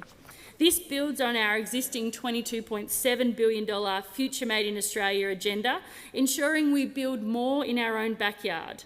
It includes over $500 million to boost Australia's battery manufacturing capabilities and $1 billion to supercharge the production of solar panels in our regions. Our investments are putting regional communities at the centre of industries of the future, unlocking more secure and well-paid regional jobs and ensuring that we train and retrain our regional workforces. This includes $38.2 million to boost the diversity of our STEM workforce, with a focus on supporting more women to secure jobs in these critical industries. And through this budget, we're delivering further investments to build regional Australia's future by leveraging the competitive advantage that come with our vast energy resources, our world-leading agricultural sector and regional innovation. $250 million to accelerate the pace of Australia's growing domestic low-carbon liquid fuels industry, helping to drive economic growth and jobs in regional areas. $1 billion under our Green Iron Investment Fund to boost green iron manufacturing in our regions. And this builds on our existing commitment of $2 billion to support aluminium smelters' transition to renewables in places like Portland, Victoria, Tomago in New South Wales and in Queensland's Gladstone region. From our factories to our fields, we're backing our regions with $11 million to tackle established pests and weeds in our agriculture and our forestry sectors, keeping them productive, and an additional $20 million for new rounds of the on-farm connectivity program so farmers can use the latest technology to make their work more efficient, and $20 million to encourage more Australians to buy Australian-made products, which will have a huge benefit for regional economies because so much of what we love and rely on comes from our regions. In his budget reply last year, the Leader of the Nationals said the opposition will take decisive action to give regional Australians a fair go. But all we've seen since then is those opposite continuing to vote against every single cost of living measure while petrifying regional communities with their nuclear thought bubble. An idea that was announced with zero consultation and, most importantly, one that will deliver zero savings for regional Australians and their power bills. Since my last regional budget statement, the Albanese government has continued to relieve pressure on regional families and businesses while improving access to the services and the supports regional people rely on, regardless of their postcode. Through our 25-26 budget, we're delivering more energy bill relief, making cheaper medicines even cheaper, providing extra support to get more regional Australians into their own home. We're strengthening Medicare, we're expanding regional health services, we're delivering further investments to boost regional connectivity, and we're investing in more support to help build workforces in our in-demand sectors. And that's because only the Albanese government is serious about building regional Australia's future. I call the honourable member for Maranoa. Thank you, Deputy Speaker. It's been 3 long years since the Albanese government was elected. And we all remember election night when the Prime Minister stood before the nation and declared, "No one held back, no one left behind." A pledge that was supposed to be the government's guiding principle. However, with another dismal Labor budget hand down last night and with a federal election on the horizon, those words ring hollow in regional, rural and remote Australia. For the millions of men and women in the regions, the people who drive our economy, grow our food and fibre, power our resource sector, and who work tirelessly in healthcare, small businesses, tourism and manufacturing, this government has failed them. These proud, resilient Australians deserve better. Because after 3 years of a weak and incompetent government, regional Australia is hurting. Under Labor, our regions have been abandoned and forgotten. Under Labor, our regions have been held back and left behind. Year after year, budget after budget, we've seen damaging policies inflicted on regional Australia by a government obsessed with ideology and out of touch with reality. The results? A cost-of-living nightmare crushing Australian families. A farming sector strangled by workforce shortages, made worse when Labor scrapped the dedicated agricultural visa and damaged the PALM scheme. Billions slashed from regional infrastructure and water projects. An outrageous proposal to tax Australian farmers to pay for the biosecurity risk of their foreign competitors. A healthcare crisis worsened by the gutting of distribution priority areas for overseas trained doctors, ripping GPs from small rural communities and sending them to the cities. Prime agricultural land, native bushland and pristine coastlines sacrificed for industrial-scale transmission lines, solar panels and wind turbines, all to prop up Labor's chaotic renewable agenda. Bipartisan, torn up on the Murray-Darling Basin Plan to push through damaging water buybacks. A new emissions reporting burden on primary producers, threatening productivity and competitiveness of our agricultural exports. A hike on popular vehicles, forcing up the cost of SUVs, four-wheel drives and utes. And in Western Australia, sheep producers are seeing their livelihoods shattered by Labor's decision to shut down the live sheep industry. Deputy Speaker, this government has waged a relentless war on regional Australia.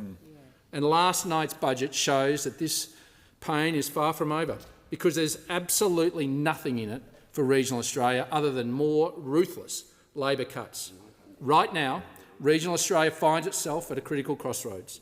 The men and women who live in this part of our nation simply cannot afford another 3 years of the Albanese government. Over the past 3 years, Australia has descended into a cost of living crisis, a crisis which has pushed families and households in the regions to the brink. We've seen the biggest fall in living standards in the developed world. Wow. People in regional Australia are asking the question, are they better off now than what they were 3 years ago? The reality is that under the Albanese government, Australians are paying more for their food, more for their rent and more for their power and gas. Under Labor, the cost of food is up 13%, health is up 10%, housing is up by more than 14%, rents are up by 18%, insurance is up by 35% and gas is up by 34%. Wow.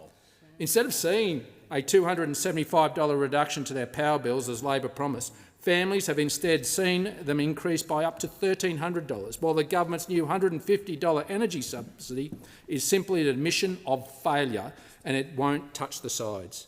And it comes to effectively tackling this cost of living, what Australians desperately need is a federal government that gets back to basics. A government that has the courage to pull the fundamental policy levers to help fix a broken energy system. If elected, that's what the coalition will do. We'll take decisive action to immediately pump more Australian gas into the system to bring down power prices. We'll remove the moratorium on nuclear for a long-term transition, and we will ensure that we deliver a mixed and balanced energy grid, one which sets Australia up for the future without carpeting our regions with renewables. But to ease financial pressures, we need to do more. In regional Australia, we know that Labor's cost of living pain is being felt at the checkout. Groceries are getting more expensive. Right now, Australians are struggling to put food on the table, and our producers need a fair go. Deputy Speaker, when families can't cover the cost of essential items, it's more important than ever that they can have faith that businesses, including the major supermarkets, are doing the right thing by their customers and their suppliers.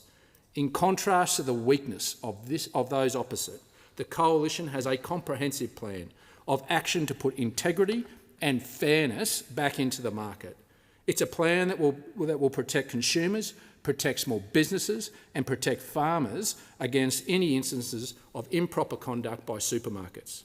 A coalition government will impose stronger and tougher penalties for anti-competitive behaviour in the supermarket sector, starting with infringement notices of $2 million for breaches of the Grocery Code, which is 10 times higher than Labor's measly $198,000. Under our plan, the Coalition will deliver increased court-ordered penalties for more serious contraventions, and we will introduce sector-specific divestiture powers as another powerful deterrent. We will establish a supermarket commissioner who will cover the entire supply chain and provide a confidential avenue where farmers and suppliers can have their concerns heard and acted on without the fear of retribution.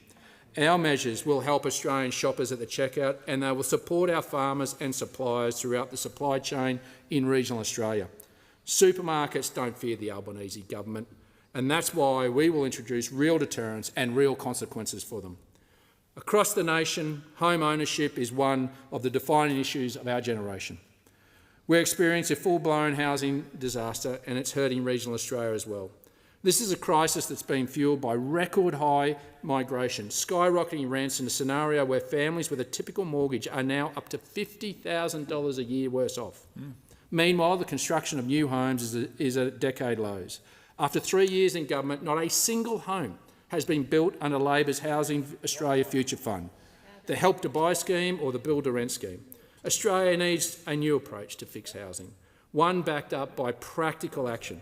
A coalition government will boost housing supply, rebalance migration, incentivise first home buyers and take pressure off interest rates and rents. We'll implement a 2-year ban on foreign investors from purchasing existing homes, and we'll unlock up to 500,000 new homes by investing $5 billion to fund essential infrastructure like water, power and sewerage at housing development sites, with up to 30% of that secured for regional Australia. It's time to restore the dream of home ownership for young people in this nation, and these measures will make a real difference. Deputy Speaker, under this government, we've endured 3 years of economic vandalism, and businesses have paid a very high price. Since Labor took office, nearly 29,000 businesses have collapsed. Wow. In the budget last night, there's more bad news for business, with the government slashing the popular instant asset write-off scheme, ending the current 20,000 asset threshold. This means that the threshold is set to drop to its rock-bottom legislated rate of $1,000 next financial year. In regional Australia, the decision will shock many small businesses who are planning capital upgrades, and it will spark major concern in a sector that is already doing it tough. And when it comes to delivering infrastructure in regional Australia, we know that this government has an atrocious record. Over the past 3 years, the Albanese Labor government has cancelled, cut and delayed more than $30 billion worth of infrastructure projects across our nation, and this horror budget is no different. Last night, we've seen that this government's appalling trend to cut and cancel regional infrastructure will continue. This fourth federal budget has no funding for the Stronger Communities program, the Local Roads and Community Infrastructure program, the Growing Regions program and the Regional Precincts and Partnership program. Wow. We know that of these, the Stronger Communities program and the Local Roads and Community Infrastructure program are critical to building community infrastructure and engagement in regional Australia, while the Growing Regions program is the government's own measure, which is intended to support regional communities. It has no new funding in last night's budget. This essentially means that no more Growing Regions grants opportunities will be available over the next 4 years. It's a major concern that this government is utilising federal funding that could otherwise extend these regional community programs to instead pay for 41,000 new public servants here in Canberra. It's shameful that this budget inflicts cut after cut, but in regional Australia there's no money to fix basic things even like potholes. Even after being in government for 3 long years, Labor will spend less than 1% of their infrastructure announcements in 2025-26. Going through the budget papers, this government is attempting to mislead the Australian public on infrastructure, because if Australians are waiting to see work commence on recently announced projects, then they'll have to wait and they'll be sorely disappointed. Of the $17.1 billion claimed in new infrastructure investment, only 0.7% of the so-called new infrastructure announcements will be delivered next year in 2025-26. And only 10.7% of infrastructure funding announced in the budget is over the forward estimates. Meanwhile, when it comes to road funding, it appears that this government plans to shortchange the states by $1.1 billion a year, with a further $273 million cut in 2025-26 compared to last year's budget. So, Mr Speaker, Deputy Speaker, we've just covered the damage done by this budget to infrastructure. Looking over to the water portfolio, there's also similar carnage. Building on the billions of dollars that was ripped out of water infrastructure in the early budgets, the Albanese government has yet again deferred $190 million in funding for crucial projects such as the Paradise Dam Improvement Project, the Hewenden Irrigation Scheme and Big Rocks Weir Project. All the while, in our nation's food bowl, the government continues to hide the cost of the Murray-Darling Basin. What Labor doesn't understand is that when you take away infrastructure and water, you take away the future of our communities in regional Australia. Deputy Speaker, last night's budget was deeply disappointing, one for Australian agriculture. Although the budget papers show that the production value of agriculture, fisheries and forestry is projected to be worth $98 billion in 25-26, this government can only throw a few crumbs their way. Despite driving our nation's wealth and feeding the world, there's virtually nothing in this budget for our primary producers. The Treasurer couldn't even utter the word farmer. The government's lack of action on agriculture only highlights their ongoing mismanagement of this portfolio. On this front, one glaring omission from last night's budget is the absence of Labor's failed biosecurity protection levy. First announced in the 23 budget, this $150 million fresh food tax proposed slugging Australian producers with a levy that would make them pay for the biosecurity costs of their international competitors to bring their products to this country. What sort of government would do that to their own farmers? As soon as it was announced, the biosecurity protection levy copped a fierce and universal backlash led by the agricultural sector and the coalition. So as soon as the legislation was established, this levy was withdrawn from the Senate earlier this year because of the resolving victory of strength from Australian farmers and the coalition. We fought hard against this disgraceful new tax, and we are pleased that we're able to deliver a good outcome. In stark contrast to the wrong approach of those opposites, a coalition government will substantially fund Australia's biosecurity system by targeting the risk creators, the importers. We'll do this by introducing an import container levy, as recommended by the independent Craik Biosecurity Review. This is the sensible way forward to fund biosecurity in this country. But when it comes to the scale of pain, the anguish and the trauma being inflicted on farmers right now by the Albanese government, their harmful policy to shut down the live sheep export industry in Western Australia is a shameful standout. As this government continues to push ahead with this appalling measure to end what is a lawful and sustainable industry all over rural WA, we are seeing the consequences and the human toll. We've seen world-leading animal welfare standards abandoned, the science ignored, a botched consultation process, abattoirs actually closing down, jobs being lost, trading relationships threatened, and innocent livelihoods thrown into turmoil. We've seen the impacts of this policy reverberate, with the WA sheep flock declining by 25% last year and wool production in the state, which is intrinsically linked to live exports, at its lowest level in a century. Then there's Labor's inept transition package, the sort of package that allocates $2.3 million to a media company based in the USA to promote the closure of Australia's live sheep trade, while not a single cent of transition funding has gone to helping an impacted farmer. This insanity, this cruelty must stop. And on behalf of the federal coalition, I can reaffirm our ironclad commitment that if elected to government, we will legislate to reinstate the live sheep export industry. Deputy Speaker, over the course of its first term in office and reinforced by 4 disastrous budgets, the Albanese Labor government has failed regional Australia. Our nation urgently needs to change course.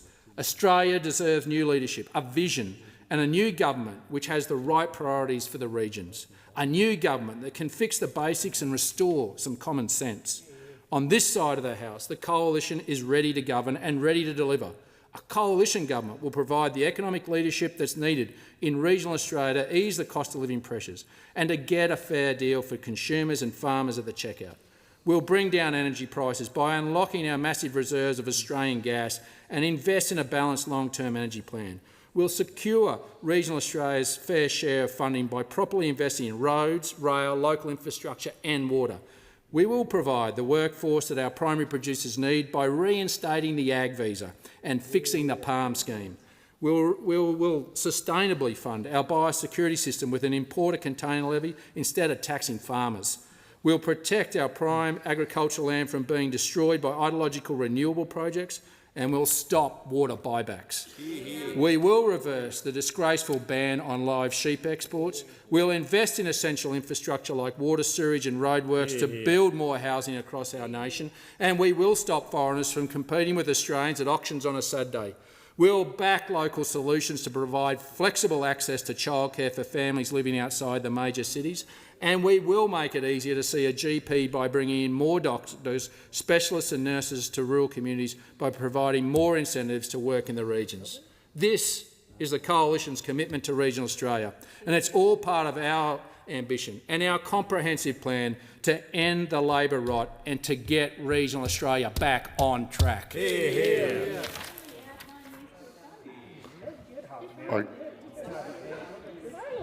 I call the clerk.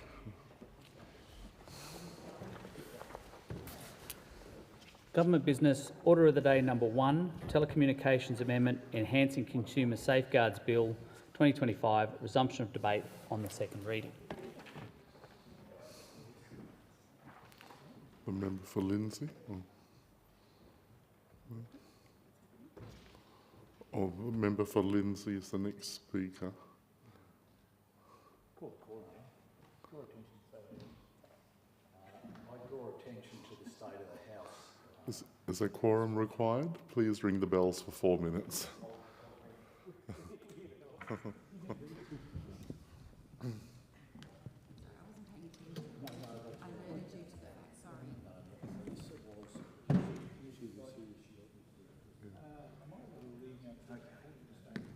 You've got to stay. That's right, yeah.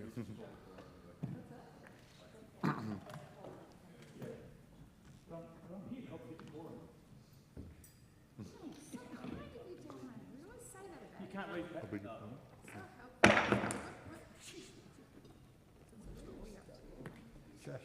You can't leave once the quorum is called. That's right, I forgot. What happens if I lose? If the quorum doesn't give you a house collapses. No. What are the consequences of leaving after? Stank? Ooh, maybe I'll leave. I'm going over to my seat.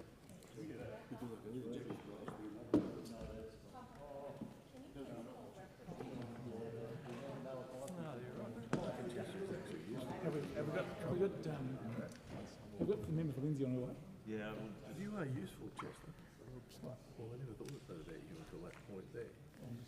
Right, we're buying 5 minutes. No, that's what I meant. Yeah, look at the jam. I assumed it wasn't going to spring to the distance.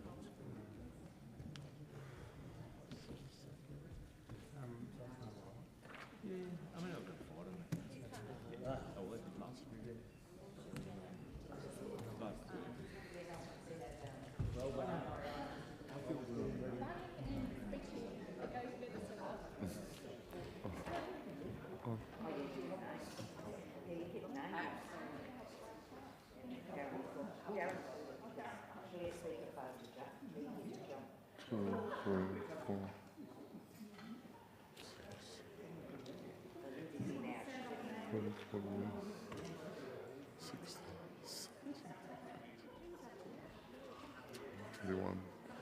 A quorum is present, and the question is that this bill be now read a second time, and I call the honourable member for Lindsay. Thank you, Mr Deputy Speaker. I rise to speak on the Telecommunications Amendment, Enhancing Consumer Safeguards Bill 2025. The bill makes important changes to the Telecommunications Act to strengthen consumer safeguards, something we all agree is a top priority. The bill will create a register of carriage service providers, enable the direct enforcement of industry codes, amend the existing two-step process for the application of penalty amounts for infringement notices, and increase the maximum penalty amount for breaches of the codes from $250,000 to $10 million. The new carriage service provider registration scheme will require all telecommunications providers to apply to the Australian Communications and Media Authority for registration to operate in Australia.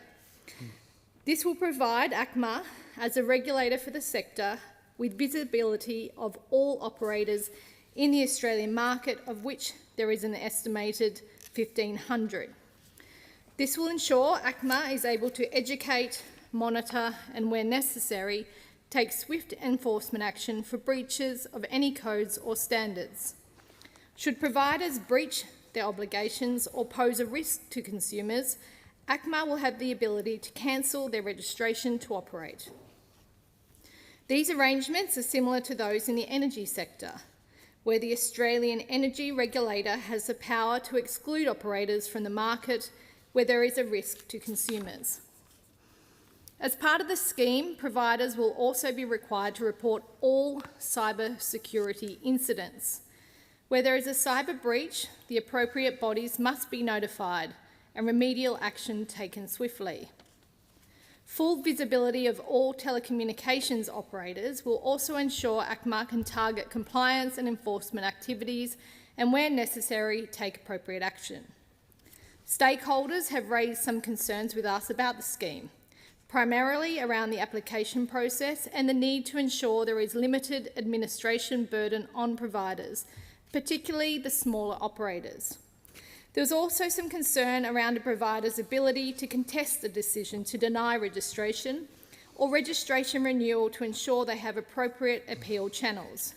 We have raised these matters with Minister Rowland's office, who have assured us these will be addressed administratively and there is no need to amend the legislation. Schedule 2 of the bill amends the Telecommunications Act to make registered industry codes directly enforceable by ACMA.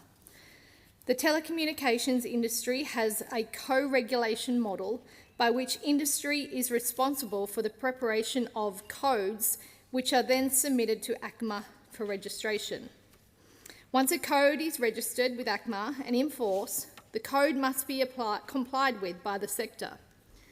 In practice, what has been established under the Act is a two-step enforcement process. If there is a complaint of wrongdoing or a breach of an industry code, ACMA will direct a provider to comply, essentially issue a warning to do the right thing and to get their house in order. Should they not, ACMA's enforcement powers then become available. This enforcement action can include penalties through the federal court, enforceable undertakings and issuing an infringement notice.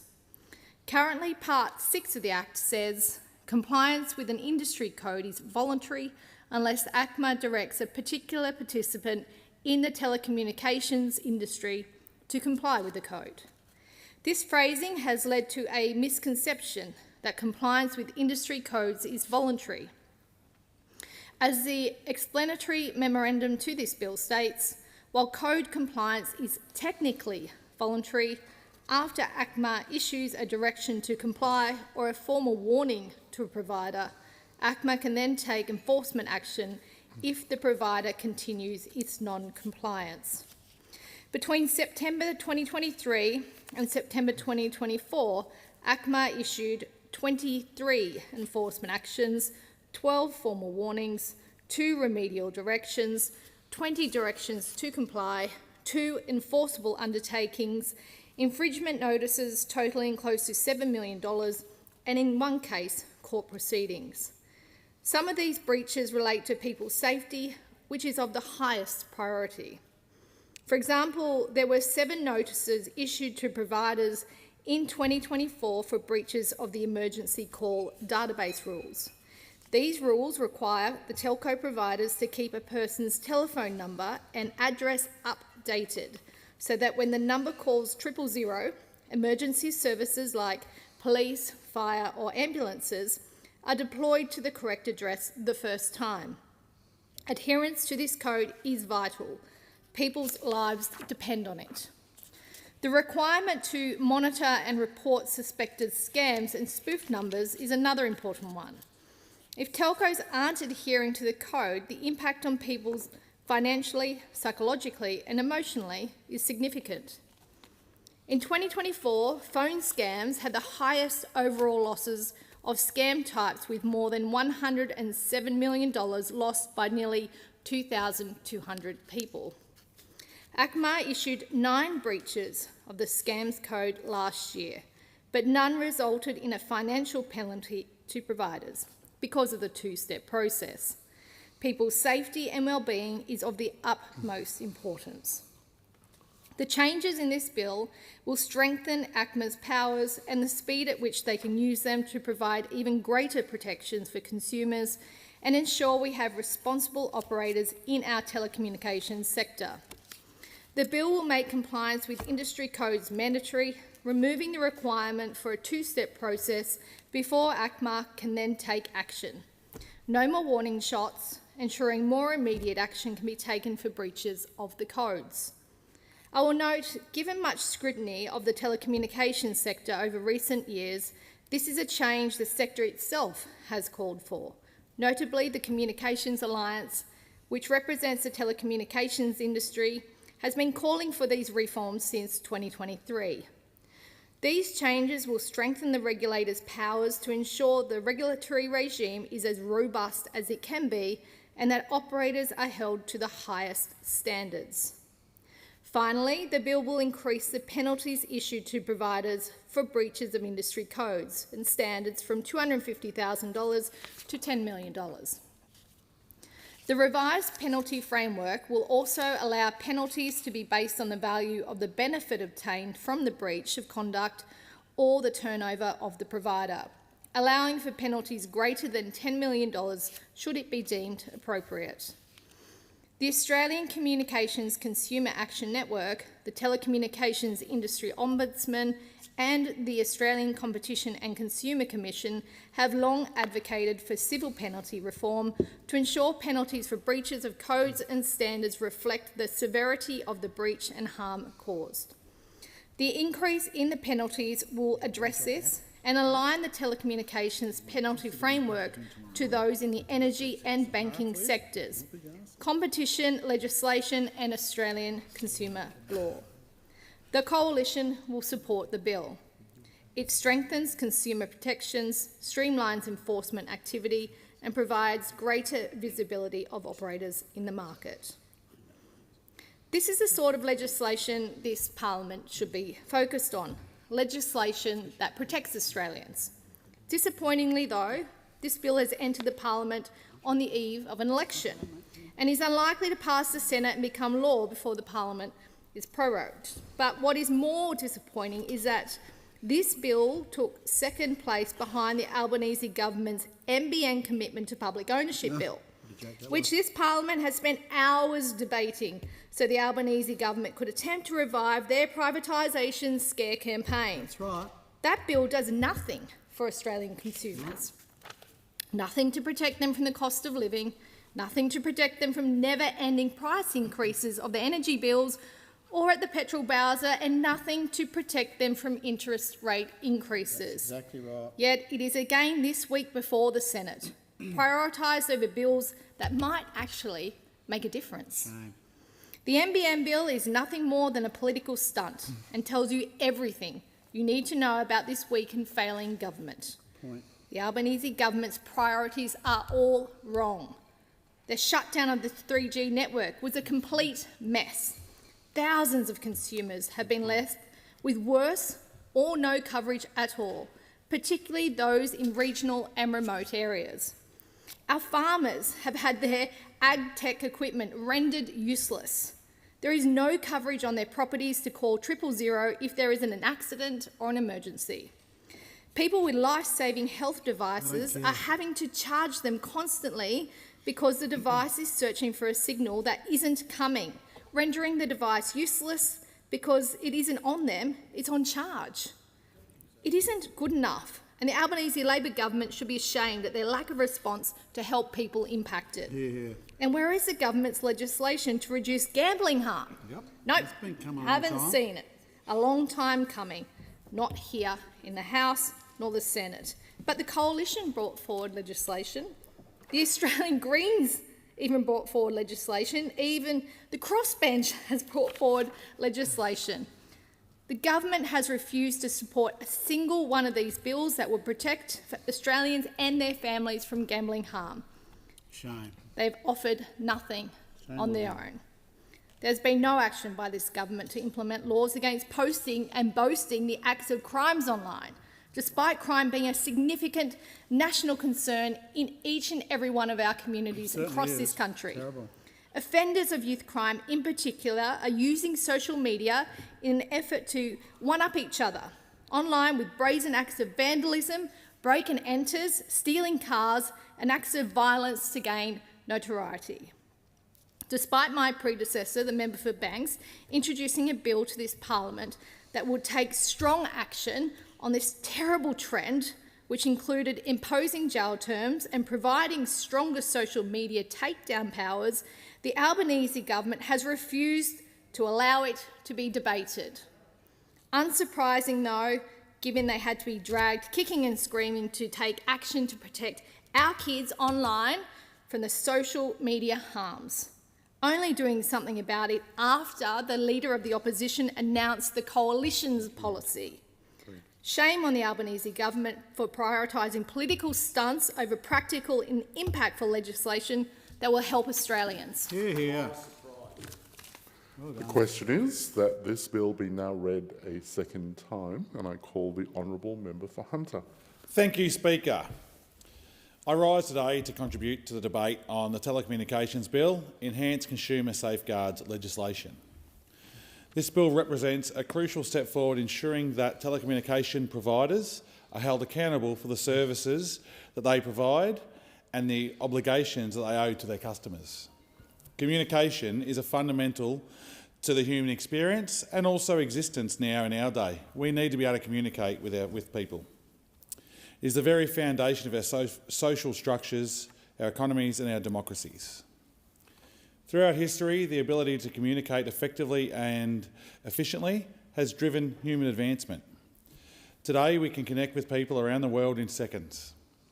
We can conduct business, maintain relationships and access vital services with a click of a button. This unprecedented ease of communications has opened doors to opportunities that previous generations could have only dreamed of, Deputy Speaker. But as incredible as our telecommunications infrastructure has become, we know it's not perfect. In fact, for too many Australians, it's a source of frustration and hardship. Poor service, misleading contracts, billing errors and unresponsive customer support have left many consumers feeling powerless in their dealings with big telecommunications companies. We have heard all the stories. People left without phone or internet service for weeks, being overcharged with no clear path to a resolution, or being ignored by providers that fail to uphold even the most basic standards of their service. The current telecommunications consumer protection framework exists to prevent harm, but it's clear that it has not kept pace with the industry practices and consumer expectations. Too many people remain vulnerable. That's why this government is taking decisive action to strengthen safeguards, particularly for those experiencing financial hardship, domestic violence and other vulnerabilities. This bill is about more than just regulation. It's about ensuring fairness. It enhances the compliance and enforcement powers of the Australian Communications and Media Authority to hold telecommunications providers accountable. A key measure is the elimination of the ineffective two-step enforcement process, which currently allows companies to breach consumer protection rules without immediate consequences. Under the existing system, the ACMA must first issue a direction to a company before taking further action, essentially granting big telcos a free pass in their first violation. This loophole has allowed bad actors to operate with impunity, disregarding their responsibilities while consumers suffer. This bill removes that loophole. It empowers the ACMA to take direct and immediate enforcement action against telcos that fail to meet their obligations.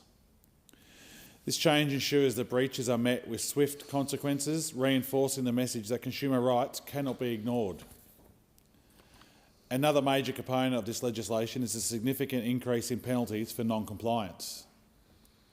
The maximum general penalty for breaching industry codes and standards under the Telecommunications Act 1997 is currently capped at $250,000, an amount that in 1997 may have been a meaningful deterrent, but in 2025, for multi-billion-dollar telecommunications companies, this sum is nothing more than a minor operational cost.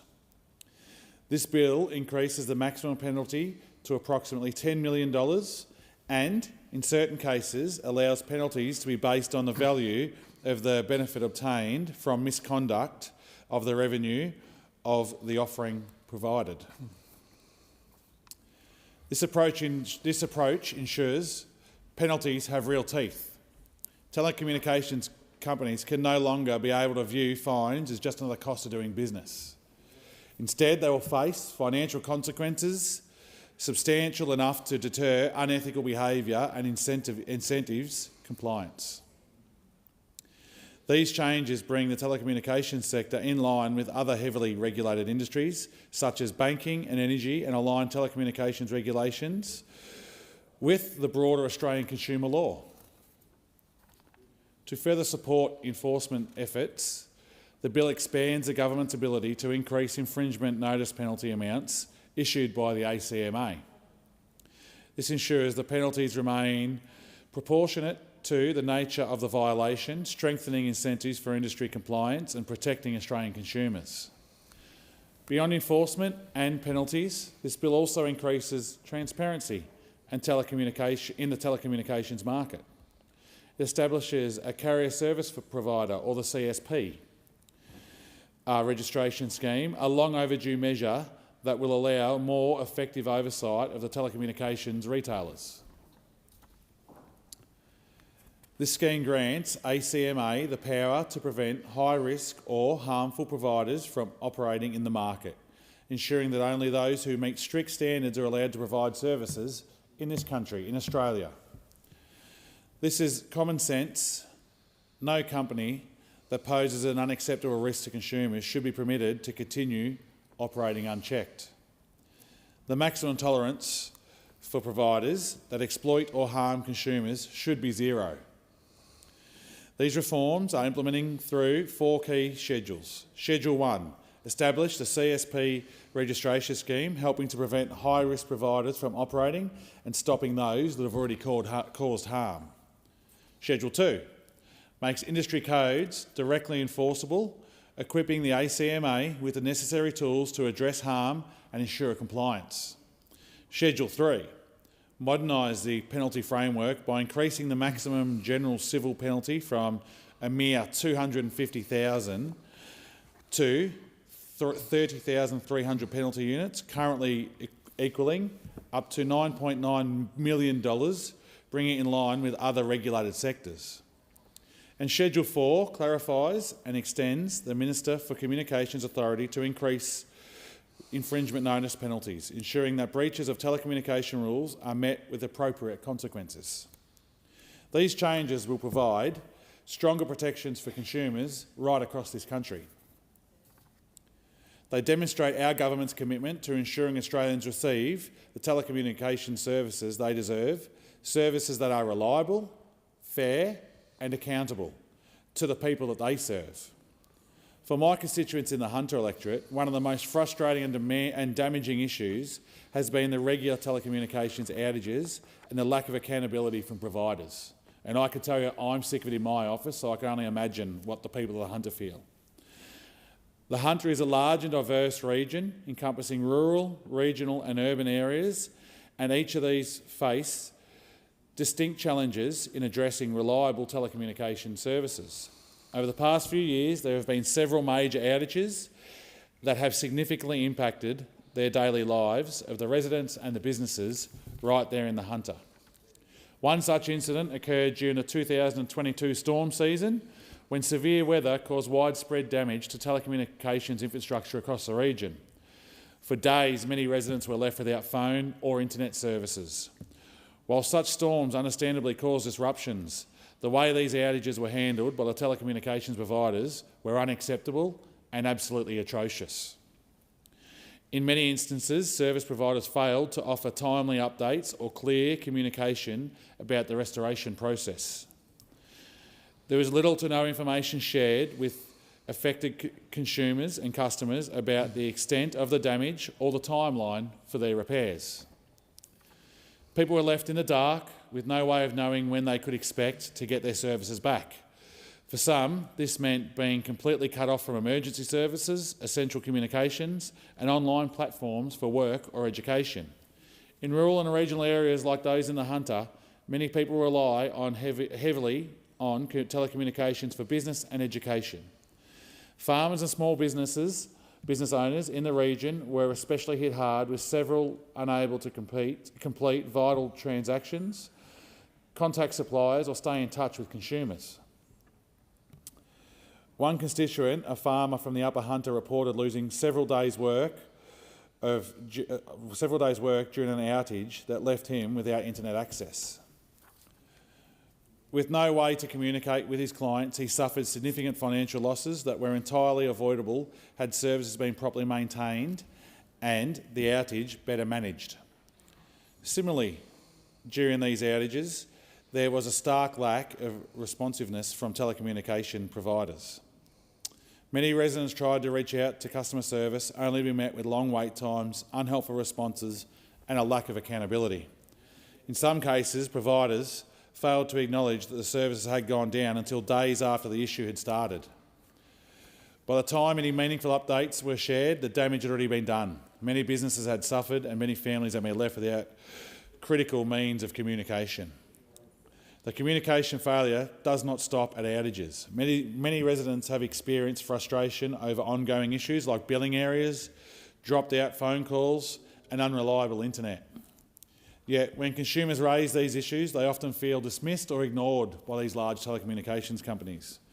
One constituent shared their experience of repeatedly reporting poor internet speeds and being told that the problem was being looked into, only for nothing to improve. The feeling of being powerless in the face of unresponsive telecommunications companies has led to the growing sense of disillusionment between them all. These repeated outages combined with poor communications are a clear sign of systematic failures within the telecommunications industry. Consumers are expected to rely on these services for essential activities, healthcare, work, education and even staying in touch with loved ones.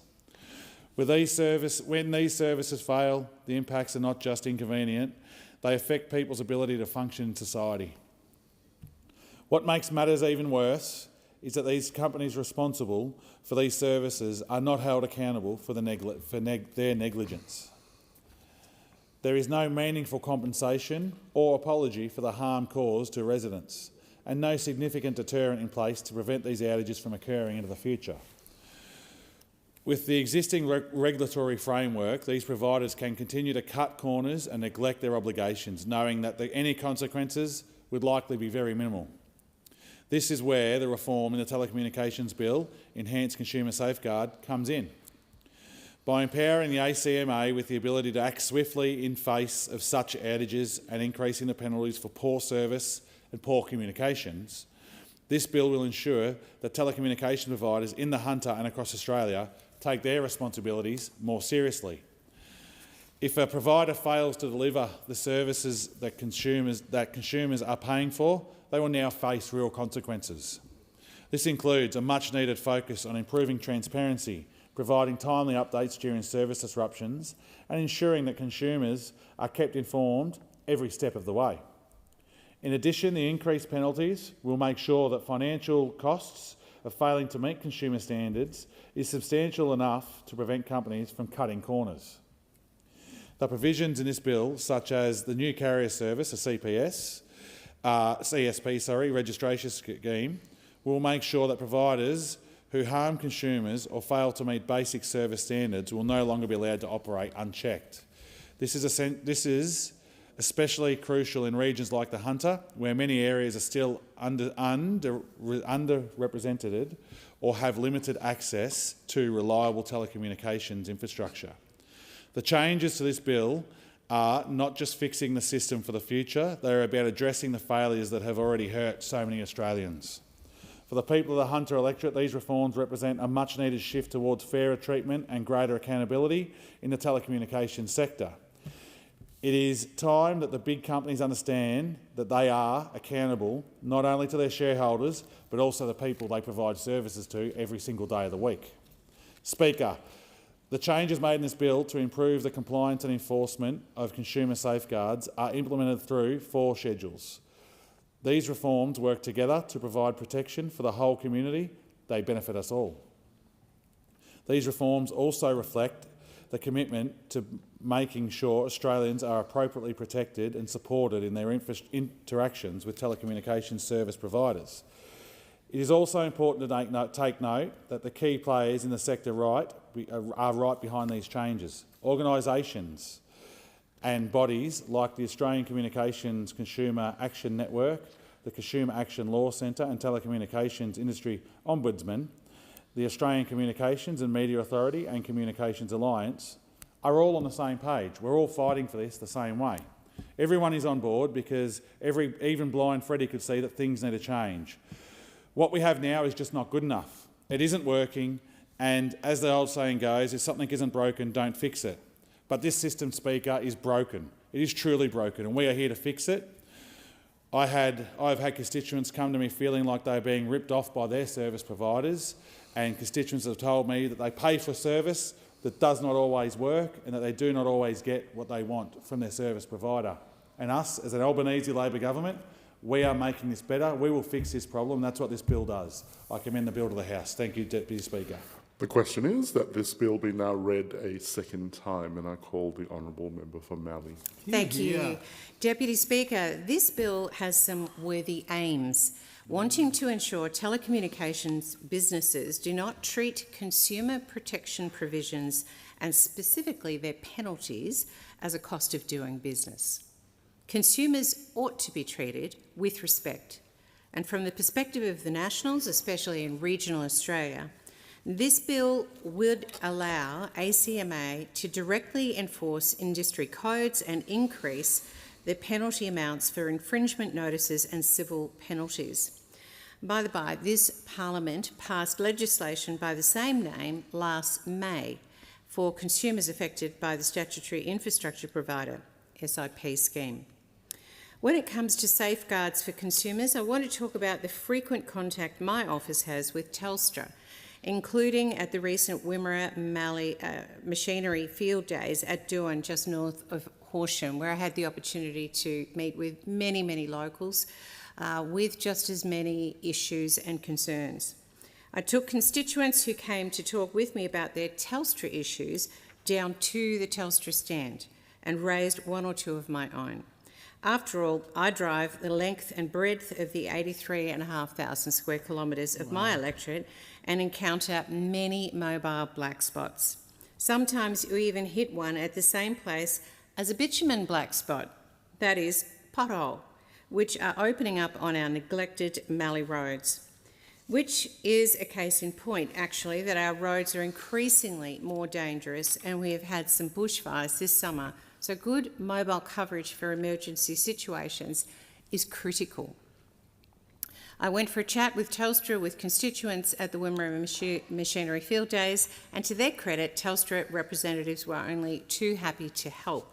The following Thursday, the 13th of March, I was in the district again holding mobile offices, and it was my absolute pleasure to be at Beulah in Yarriambiack Shire, standing alongside Mayor Kylie Zanker and community members Sean Thompson and Graham and Jenny Turnbull from the Beulah Supermarket Action Group, with many others, to announce that a coalition in government will provide $1.392 million to complement the $130,000 Sean and the community have raised themselves to rebuild their supermarket.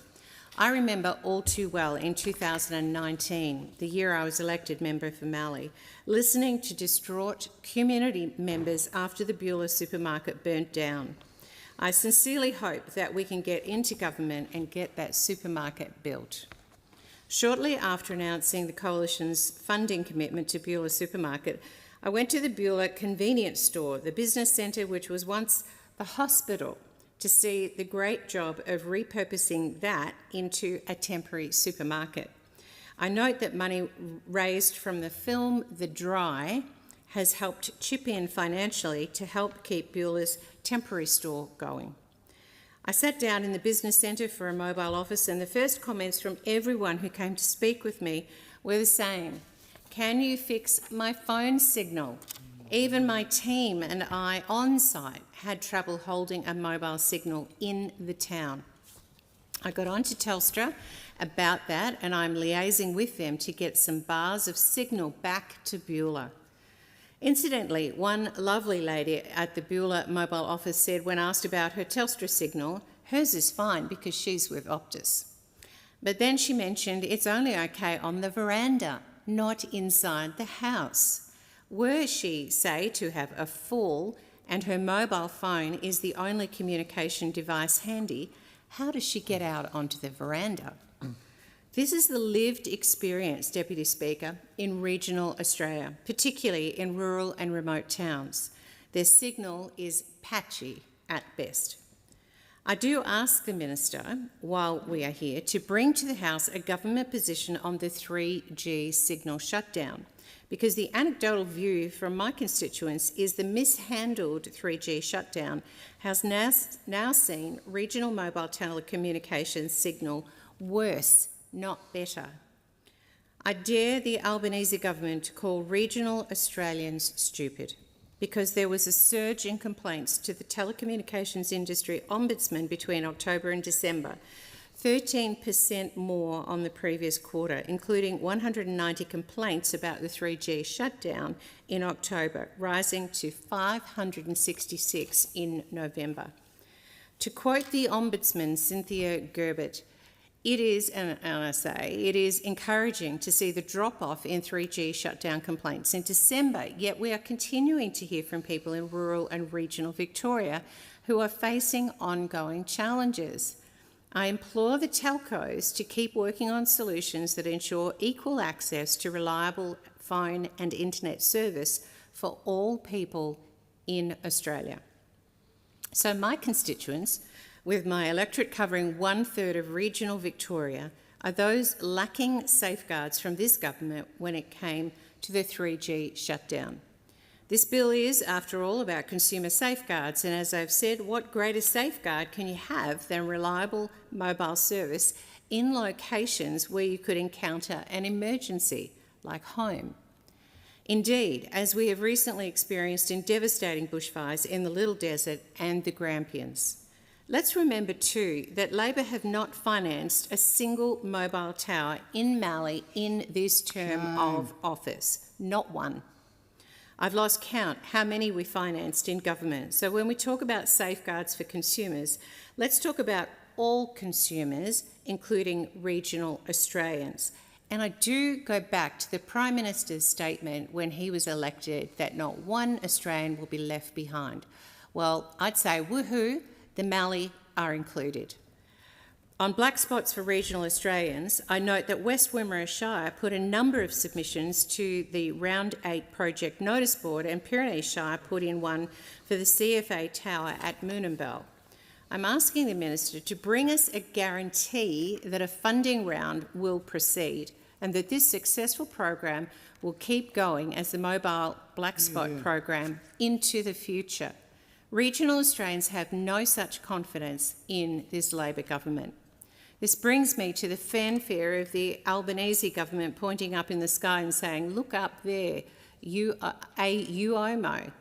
What is a UOMO, Deputy Speaker? It is like FOMO, but it's the unavoidability of missing out for regional Australians. Or is UOMO a man, which is apparently what UOMO means in Italian? Is it a bird or a plane or a bar of signal? No, a UOMO is the Universal Outdoor Mobile Obligation. I think given my constituents' experience with Optus at Beulah, the outdoor word must be important. You need to be on the veranda, not inside the house. I know this government has been eager to claim the Leader of the Opposition is having thought bubbles, but you really have to ask how bubbly this thought is from Minister Rowland. I hope she can fill us in. The government announcement is that legislation will be introduced this year. Well, with the election imminent, we're already effectively halfway through the year. And they say UOMO will be implemented by late 2027, a bit like Labor's electric car and greenhouse gas emission projections, but I digress. UOMO apparently depends on identified flying objects, the low Earth orbit satellites, and direct-to-device technology, allowing, well, phones to be satellite phones. Sounds pretty straightforward. But given the experience my constituents had with the bungled and stumbling 3G shutdown, how much more are regional Australians going to be asked to fork out to upgrade their handsets to UOMO? Will government and or their telco give them a new handset? The minister spooked UOMO, saying you will have signal almost anywhere where Australians can see the sky. That doesn't sound like inside your house unless you put it in a skylight, take the roof off or cough up more money for another device so you can get the same signal they enjoy at no additional cost in, say, Blacktown. Some would argue that the right to communicate, including telecommunications, is a basic human right.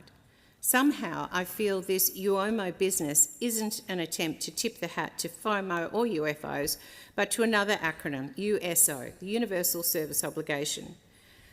We have it with public utilities where people pay the same price and get effectively the same service wherever they live in Australia.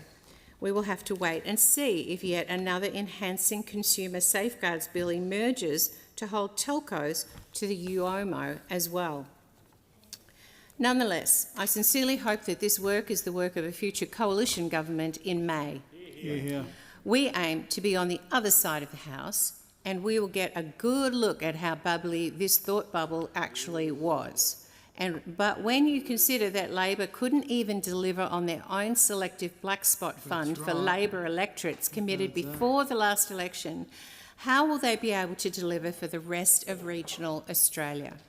Labor couldn't even deliver under the selective improving mobile coverage round in parts of several parts of Eden Monero or in parts of Robertstown, Braddon or Macquarie.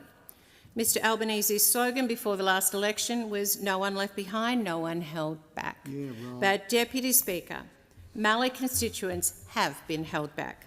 No mobile towers, crumbling dangerous roads, railroaded by Albanese government's rewiring the nation agenda to cover Mallee in a spider's web of transmission lines, a pincushion of wind turbines and a series of mineral sands mining proposals, all emboldened by an Albanese government that is leaving farming communities behind, or worse, walking all over them.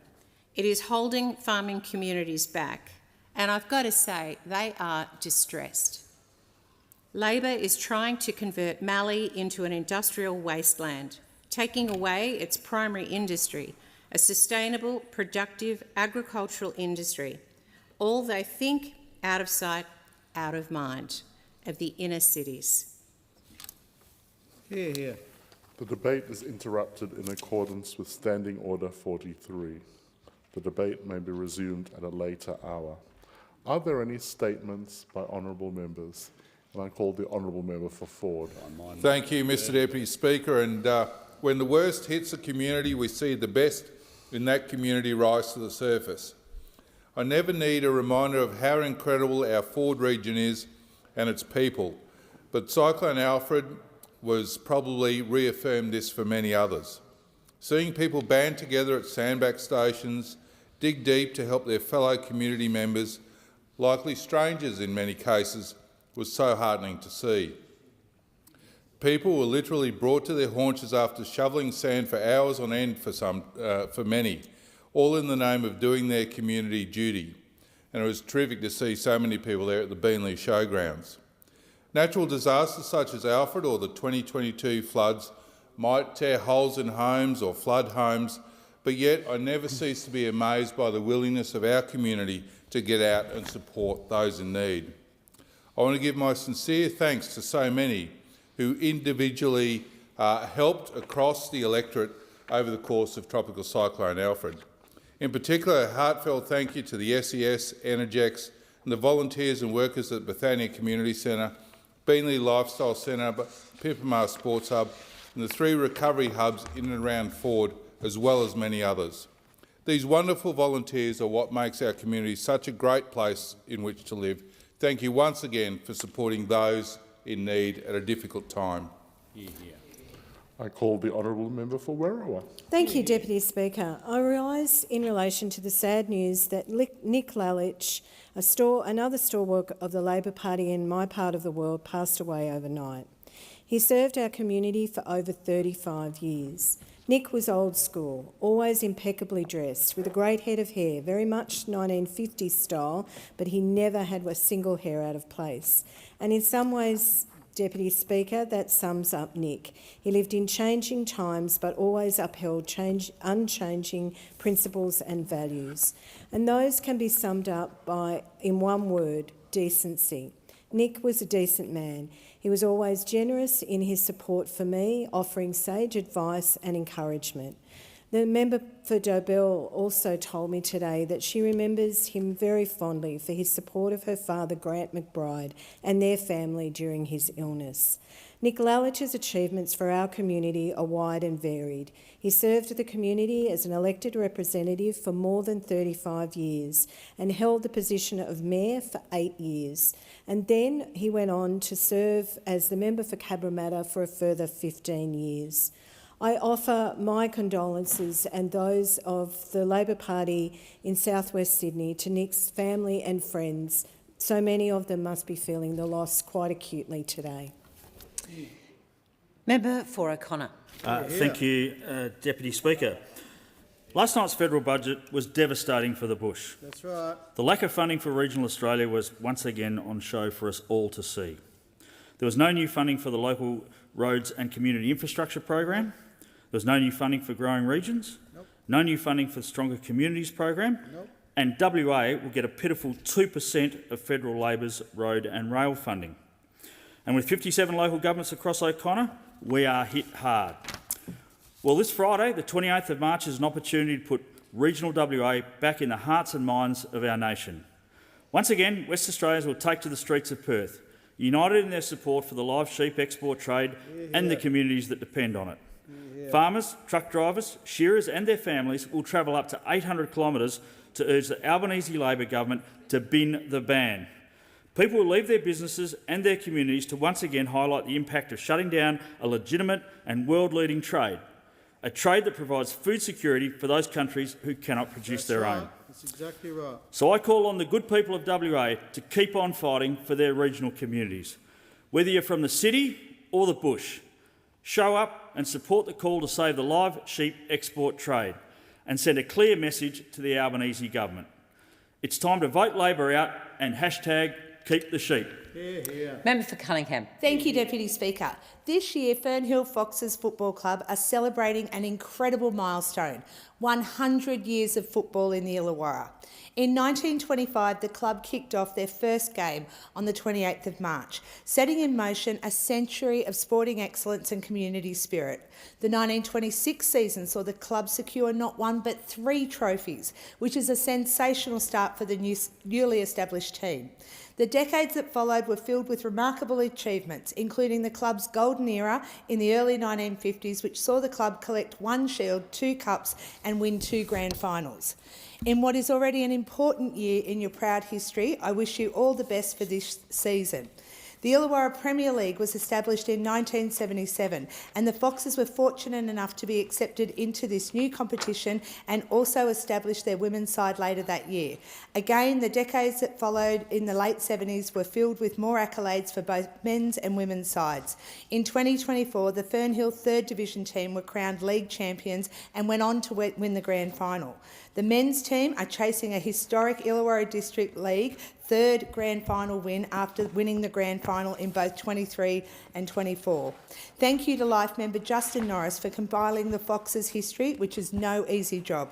Congratulations to President Murray Walker, Secretary Shane Howard, past and present committee members, Life members, past and present players and all of your volunteers on reaching 100 years. Member for Curtin.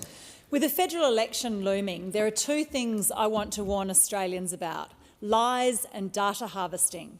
There's no law preventing lies in political ads. Now, this is mind-blowing. Businesses can't tell lies. That's called misleading and deceptive conduct. But politicians can say whatever they want without any repercussions.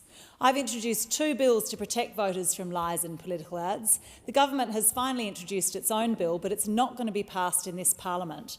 So voters must look out for the lies. If it doesn't sound right, email the person involved and ask them about it. The other issue is data harvesting. Political parties have made themselves exempt from privacy laws and they engage in some pretty dodgy practices. It's common for both major parties to send out a postal vote application form with an addressed envelope that goes to the party, not the AEC. Then the party records all your personal data before sending the form on to the AEC. And there's no law against this. There should be, and I've put my own up, but neither major party wants to stop harvesting your data. So this election, remember that attack ads might be lies. I will not do this in my campaign. And if you want to vote by post, go straight to the AEC and don't be tricked into sending your personal data to political parties. Member for Holt. Thank you, Deputy Speaker. Inflation is down, incomes are rising, unemployment is low, and interest rates are easing. Deputy Speaker, on every front, the Australian economy is in a better shape than it was 3 years ago, but we know there's more to do. That's why, under Labor, Australians will pay less tax than under the Coalition. Labor has delivered tax cuts of $1,320 a year, with an extra $536 on the way. We're making the largest ever investment in Medicare so more Australians can see a GP for free. Labor will deliver another $150 in energy bill relief for families and make cheaper medicines even cheaper by cutting the cost of a PBS script for $25.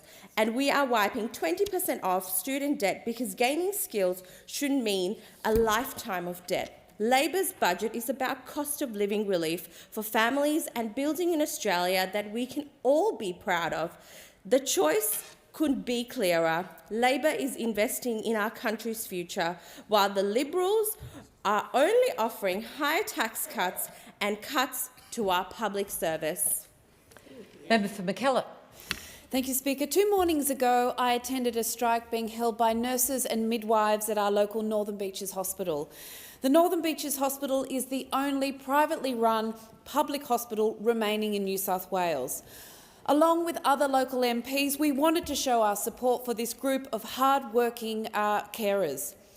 These professionals are striking because of the conditions they are being made to work under by the private operator Healthscope. They are being stretched to the limit and burning out. These experienced nurses and midwives are our greatest asset, and yet every day more are forced to leave. Tragically, there have been a couple of very high-profile deaths of children at the hospital, and these have been utterly devastating for our community, and the hearts of the Northern Beaches community broke for their families. But for years, nurses and medical staff have been blowing the whistle on work conditions inside the hospital. Even now, the private operator is refusing to commit to minimum safe nurse-to-patient ratios that have been rolled out in every other public hospital in the state.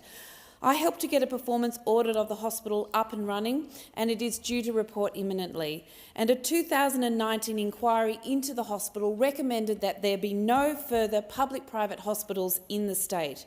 It's clear to me and it's clear to my community that this hospital must be returned to public hands, and I'm calling on the state and federal health ministers to hurry up and get the job done.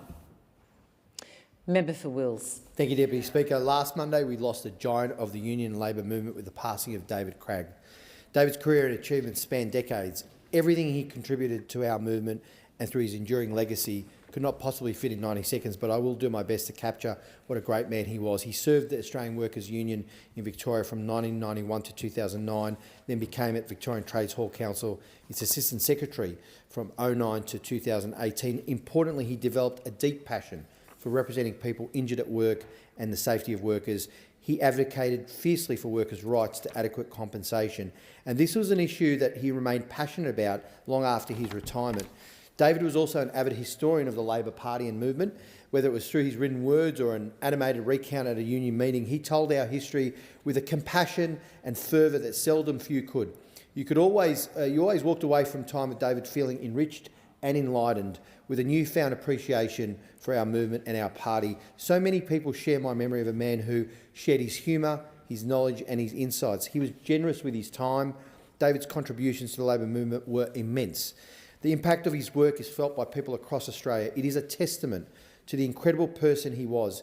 He lived his values with a profound and deep commitment. For all of us who knew David, as a friend, to his family, his friends, the entire AW and Labor movement, we will miss him very deeply. Vale, David. Member for Menzies. Thank you, Deputy Speaker. Deputy Speaker, it's hard to hold on to good friends over time, but you've got to make an effort. So when you see a club that was formed from friends celebrate their 60th anniversary, we shouldn't just celebrate it, we should find out what did they do and then learn from it. I was really pleased to join Amelia Hamer and Katie Allen at the 60th anniversary of the Hong Kong Club. 60 years. There was the current president, Michael C., but also the founding president who was there as well, Cam Lung. And to see both presidents bookended from the 60 years of friendship was an amazing thing. Just imagine the 1960s when they came as students, a lot of them in RMIT, but at Melbourne University and Monash, and they didn't have any friends, didn't know anyone, had to learn the language, had to try strange food. They got together and learned from each other and gave each other a leg up through tough times. They had a magazine, it was called Flight of the Southern Geese. And for those of you who don't know your birds, southern geese fly across the whole planet, and they do so in a V shape, and they take turns being at the lead. And what I noticed from this club is they don't have ballots for president, they take turns being president, because being the head of that is tough. And I want to say to all of the committee, to the past president Emily Tang, to the committee David Wong, Maria Hui, Paula Lau, Kendi Tat, and all of you, I admire you and I really appreciate being your member in this place. Member for Ben. Deputy Speaker, my parents came here in the 1960s to work in the public service, to play their part in the national story, just like thousands of other Australians who came here and the generations that followed them. They worked in areas of tax, industry, science, the Bureau of Stats. They played their part in the national story. And Deputy Speaker, like my parents, I worked in the public service in the 1990s, working for the then Department of Industrial Relations, which became the Department of Workplace Relations. And Deputy Speaker, I remember the cuts of the Howard government. 30,000 jobs lost in 3 years. In my agency, it was 1 in 3. The generational damage that occurred to policy development, to program delivery, was extraordinary. It took us years to recover. And of course, beyond that, the damage it did to the local economy was extraordinary as well, Deputy Speaker.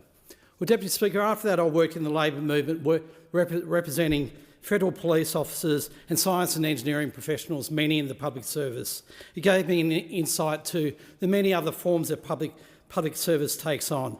But Deputy Speaker, again, I represent members in Services Australia, DSS, Health and Ageing, and they're under a threat again. They come to work every day, working for the Australian people. They deserve to be honoured, not have their jobs cut. Member for Longman. Thank you, Deputy Speaker. I want to take this opportunity to thank my community for the superb manner in which they dealt with ex-tropical cyclone Alfred. We were pretty fortunate we dodged a bullet. We didn't get it as bad as some of our southern neighbours, but the eye of the cyclone actually went over my electorate through Bribie Island. And my thanks go out to all the emergency service workers, police, fire and ambulance, they all stood up again when they were needed. Thank you also to those volunteer organisations like the SES, the Rural Fire Brigade, and of course we've got a legendary Volunteer Marine Rescue, or VMR, over on Bribie Island. Again, did a great job. A special shout out to the Moreton Bay Council as well. They did a really good job in informing local, state and federal members of what was going on. And I knew they'd stand up, they always do.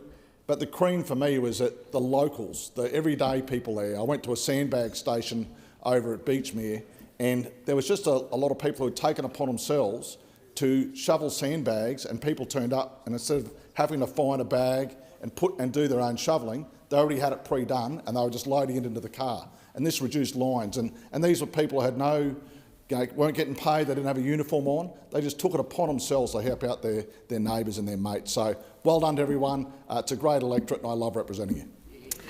Member for Hunter. Thank you, Deputy Speaker. I represent a community that understands the value of our land, our industries and our future.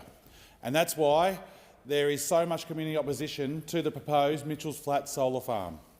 We all support new energy proposals, but we cannot support this continued loss of prime agricultural land for projects that could and should be located elsewhere.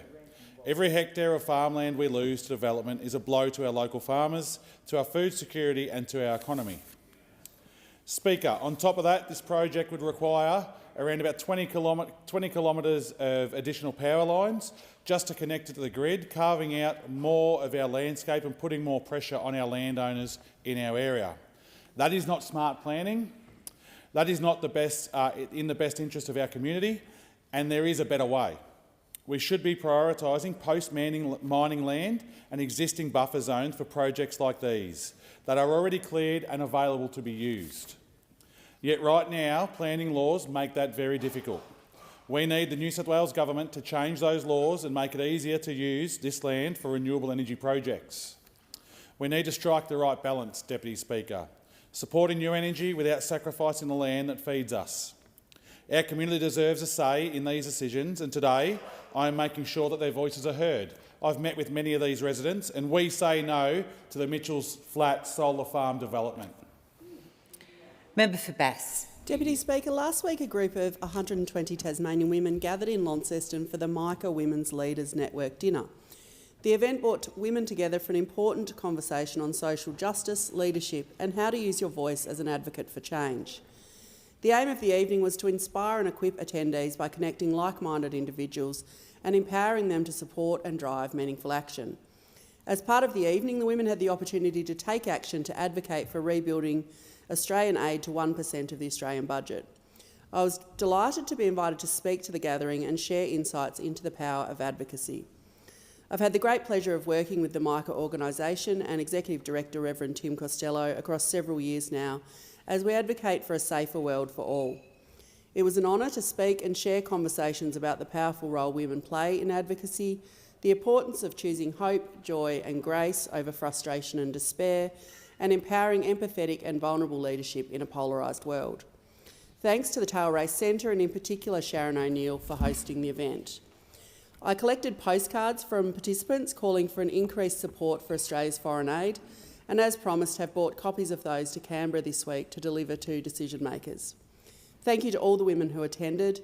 As I've said on the night, hope is not a strategy. Your voice is powerful and can make a difference. Member for Bennelong. Deputy Speaker, well, there was a lot of good news in last night's budget. We had tax cuts, we had more policy for housing and help people buy their first home. But something that my community are really passionate about is Medicare. And we have unashamedly backed Medicare in our four budgets that we've delivered, Deputy Speaker. Very excited to confirm that the new Medicare urgent care clinic in Chatswood was funded in last night's budget, part of $8.5 billion budgeted for to increase access to GPs and to provide urgent care when needed. Now, we've opened one in Top Ryde and that's been going really well. Over 5,000 visitors there, and I was there last week. My partner Joe had a little scare. We were able to go up to the Top Ryde Medicare Urgent Care Clinic at about 9:15 p.m. They're open till 10 p.m. And we're able to see a doctor, Dr. Grace and her team do a fantastic job. Now, we have unashamedly backed Medicare because we know what the opposition will do with it. And we just need to listen to what the Leader of the Opposition says. Best indicator for future performance is past performance. And what did they do to Medicare when they were in government? They promised no cuts to Medicare, and then as Health Minister, the Leader of the Opposition took the axe to Medicare. $50 billion cut from hospitals, 6 years of a Medicare rebate freeze. We spent the last 3 years cleaning up that mess, and we know that Medicare will get stronger under Labor because we created it. Member for Nichols. Deputy Speaker, a glimpse into the future can be inspiring, it can be exciting, or it can be frightening. The view of the future is often informed by the deeds of the past, or as the philosopher George Santayana said, those who forget their history are condemned to repeat it. Well, we are one term into the reckless spending Albanese government, but if you want to fast forward the movie as to what Australia looks like if this incompetent government is re-elected, then look at my home state of Victoria after more than a decade of Labor. The public finances in Victoria are in a dire state. Total Victorian government debt is forecast to hit $187 billion by June 2028, equal to a quarter of the state economy. And in too many cases, Deputy Speaker, there's very little to show for this unrestrained expenditure. Commonwealth Games money flushed down the toilet because of bad decisions. Infrastructure projects blowing out because of incompetence and a lack of business nous. There is also a lack of respect for taxpayers' money. Now, my electorate is an entrepreneurial area, and business owners and employees know how hard it is to earn a dollar. It involves hard work, risking your capital, milking cows, picking fruit, driving a truck. To see a government be so irresponsible with many of these dollars frustrates these hard-working people more than you can imagine. And if it wasn't enough to cop this at a state level for over 10 years, now we are getting similar bad government at a federal level, with the promise of more pain unless they are voted out. Member for Paterson. Thanks, Deputy Speaker. As my wonderful colleague, the member for Reid, Sally Situ, said last night about the budget, it's like a fourth child. It was unexpected but a very pleasant surprise. And can I tell you, last night, Treasurer Jim Chalmers delivered for our nation. He delivered a tax cut for every single working person in Paterson. He delivered more energy bill relief for every single household and business in Paterson. He delivered more homes and helped to buy your first one, and a $10,000 bonus for the apprentices who are signing on to help build those houses. And while we're talking apprentices, we've made free TAFE permanent in Australia. Finally, we've funded public schools properly. But the biggest ticket on my list last night, listening to the Treasurer, Deputy Speaker, was health. I know in my area, which is one of the fastest growing areas in New South Wales, young families, older people care about their health. And last night we made the biggest investment in Medicare since its creation over 4 decades ago. And as part of that, we are investing in our hospitals, we are investing in training more doctors for regional areas like ours, and the most exciting thing is we are bringing an urgent care clinic to Maitland. We've got one in Cessnock, we've got one in Charlestown. Maitland, an urgent care clinic is coming to you. You will get it, it'll be bulk billed, you won't need an appointment. Member for Gippsland.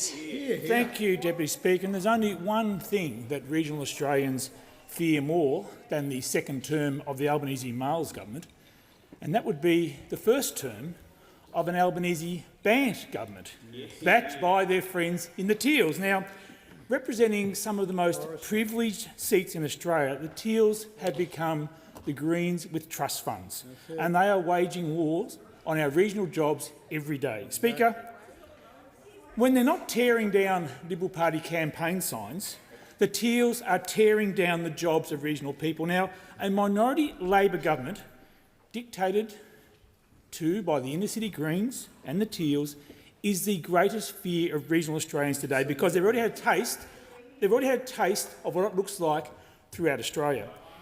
in Western Australia, it was the banning of live sheep exports because Labor buckled to the demands of the Greens and the inner-city lefties in their own party.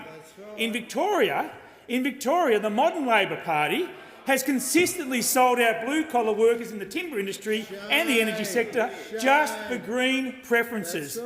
Deputy Speaker, old Labor warriors would not recognise those timid souls opposite who keep buckling to the Greens. An Albanese-banned Teal government is a recipe for disaster in regional Australia.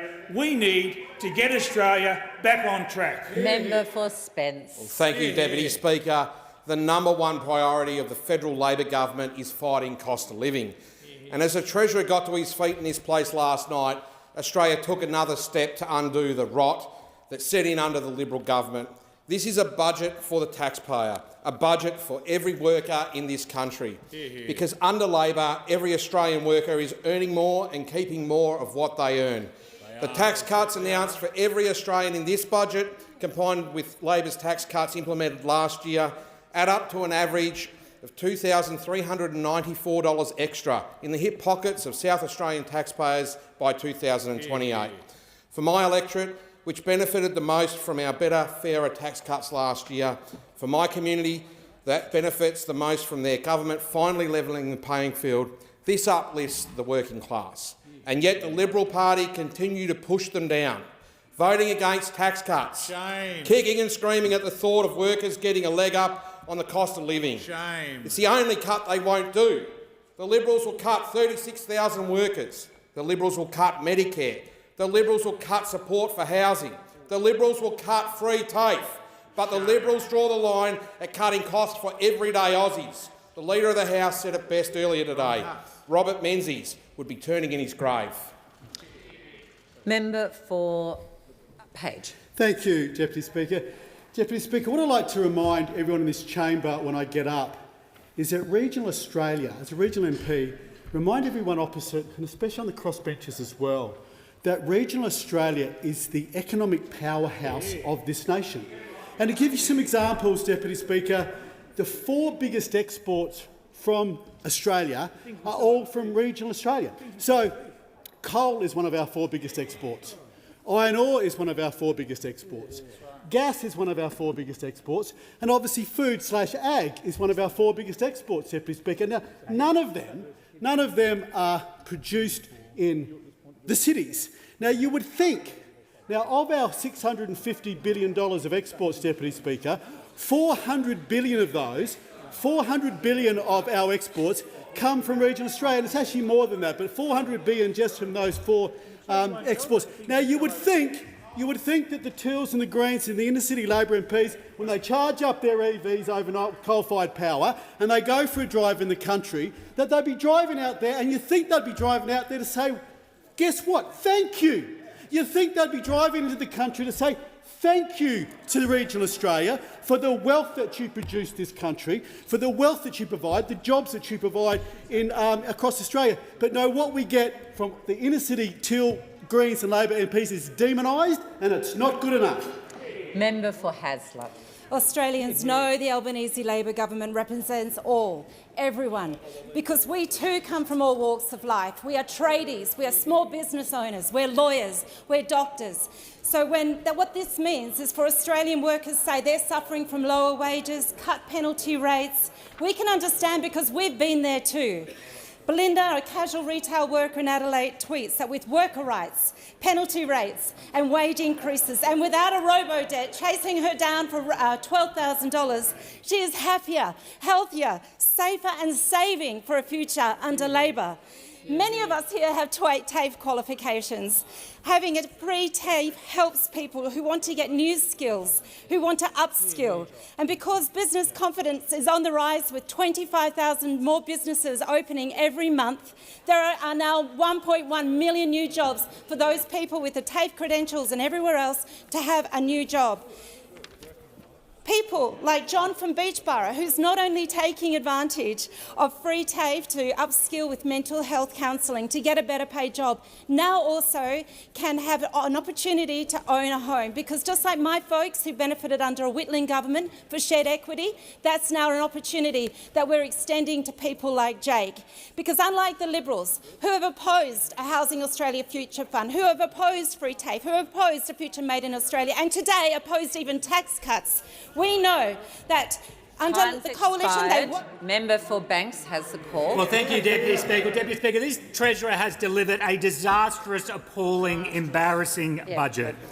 Massive deficits as far as the eye can see. Here are the numbers: 28 billion deficit, 42 billion deficit, 36 billion deficit, $37 billion deficit, 37 billion deficit, and goes not only for the 4 years but for the entire decade, Mr Speaker. And the National Australia Bank said this morning, this is what NAB said, there seems to be no attempt to start to return to budget balance any time in the next decade. That is an admission of defeat, and it is shameful. We also know collapse in living standards, worst in the OECD. If you've got a mortgage, your family is $50,000 worse off under this Prime Minister and this Treasurer. We know that this Prime Minister said 97 times that electricity would come down by $275. What's actually happened is it's gone up by up to $1,300 per family. It's not funny. It's actually a very big problem for Australian families. And you won't say $275 after the election. You said it 97 times before. I'd also say Labor has lost control of the immigration system, which reflected again in last night's budget figures. Once again, the numbers have been revised up. 1.8 million people over 5 years. That puts pressure on infrastructure. It puts pressure on housing. Immigration is a very good thing, but it needs to be managed, and it is not being managed on that side. And the final insult, the tax cut, the so-called the $5 tax cut, a small cup of coffee at best. It's a disgrace. Order. In accordance with Standing Order 43, the time for members' statements has concluded, and I call the Prime Minister. Thanks, Mr Speaker. I inform the House that the Minister for Education will be absent from question time today, fulfilling ministerial duties, and the Minister for Aged Care and Minister for Sport will answer questions on his behalf. We shall move to questions without notice. Are there any questions? I'll give the call to the Honourable Leader of the Opposition. Thank you very much, Mr Speaker. My question is to the Prime Minister. Given last night's cruel hoax of the budget, can the Prime Minister explain how struggling Australians, by giving them just 70 cents a day in 15 months' time, is going to help them with their mortgage, energy, insurance and grocery bills today? Call to the Prime Minister, the Deputy Prime Minister. I thank the Leader of the Opposition for his question, and he asks about people under cost of living pressure. The same guy who voted just earlier today against tax cuts. Tax cuts, where we've topped up the tax cuts from last year to deliver $2,500 for people, $2,500 in people's pockets that they said they'd oppose before they saw it, and then they said they would roll back, and then they called for an election a year ago. That's how much they hated it. They hated tax cuts. This is the mob that want to cut everything to pay for $600 billion of their nuclear reactors. They want to cut education. They want to cut health. But what they won't want to cut is people's income taxes. People's income taxes. Leader of the Nationals. Mr Speaker, I'm asked about cost of living. Well, we have introduced, of course, not just the tax cuts for all. We've ensured that real wages are increasing 5 quarters in a row. When they were in office, they decreased 5 quarters in a row, not as an accident, not because of other factors, but because it was a deliberate design feature of the economic architecture. We also have produced, of course, energy bill relief, not one, not two, but 3 tranches of energy bill relief. We are delivering the largest investment into Medicare since Medicare was created.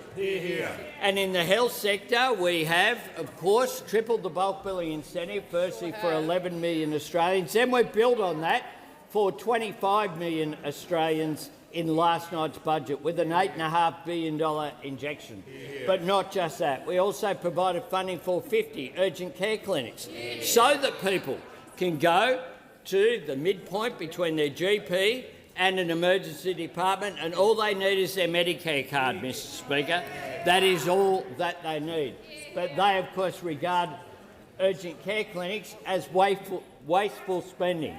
And then, of course, we come to medicines, something that they oppose, and they oppose the 60-day dispensing. Well, we now have medicines down to $25, the same price that they were in 2004. We have free TAFE that they've opposed as well, Mr Speaker. There'll be a vote on that in the Senate later today to make it permanent, and we'll wait and see what those opposite have to do about that. But I suspect they'll oppose that as well.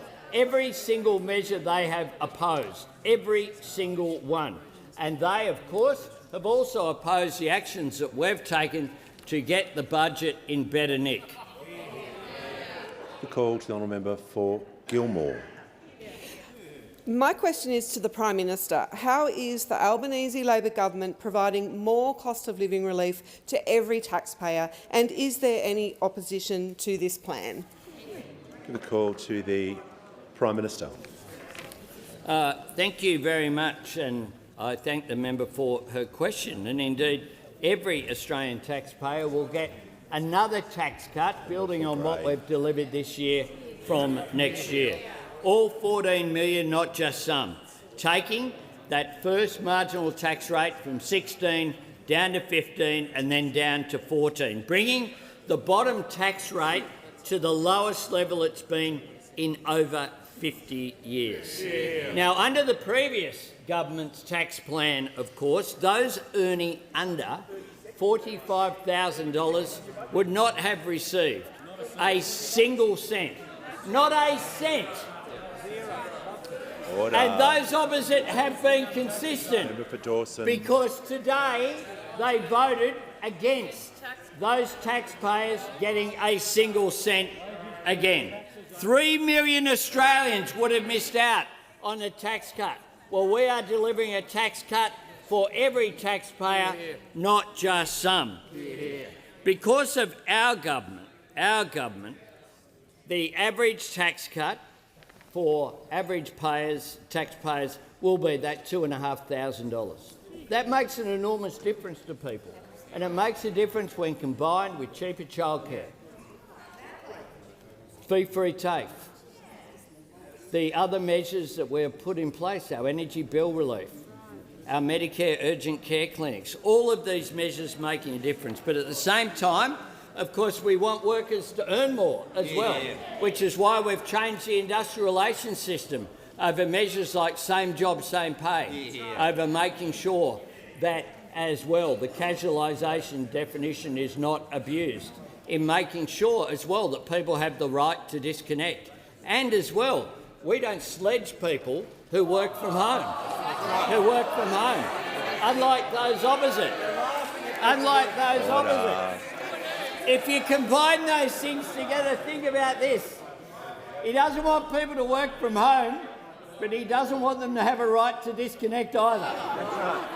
So he wants them on track 24 hours a day. Now, those opposite are against tax cuts for every taxpayer. It's consistent with an opposition that want to cut people's pay but don't want to cut people's taxes. That is what they want. He will always cut and Australians will always pay. And we know that the 2014 budget papers show very clearly, the $80 billion in cuts to education and health that were envisaged by 24-25 over 10 years. This guy was the health minister. I know that he wants to walk away from his record, but I assure him he'll get a few reminders over coming weeks. Has concluded. Call to the Shadow Treasurer. My question is to the Prime Minister. The Prime Minister's cruel hoax of a budget offers cash-strapped Australian families 70 cents a day in 15 months' time. Prime Minister, when Australians with a mortgage are $50,000 worse off under Labor, isn't this a budget for the next 5 weeks, not the next 5 years? Call to the Treasurer.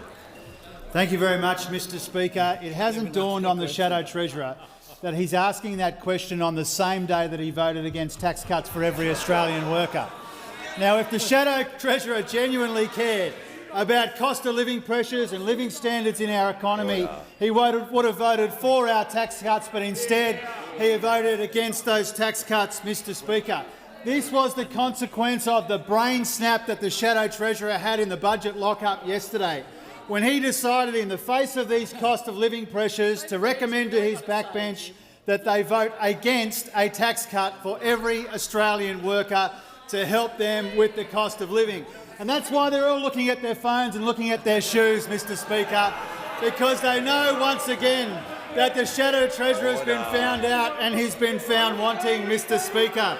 This is why one of them, Mr Speaker, described the Shadow Treasurer to the Australian as a dead weight, Mr Speaker. I couldn't agree more.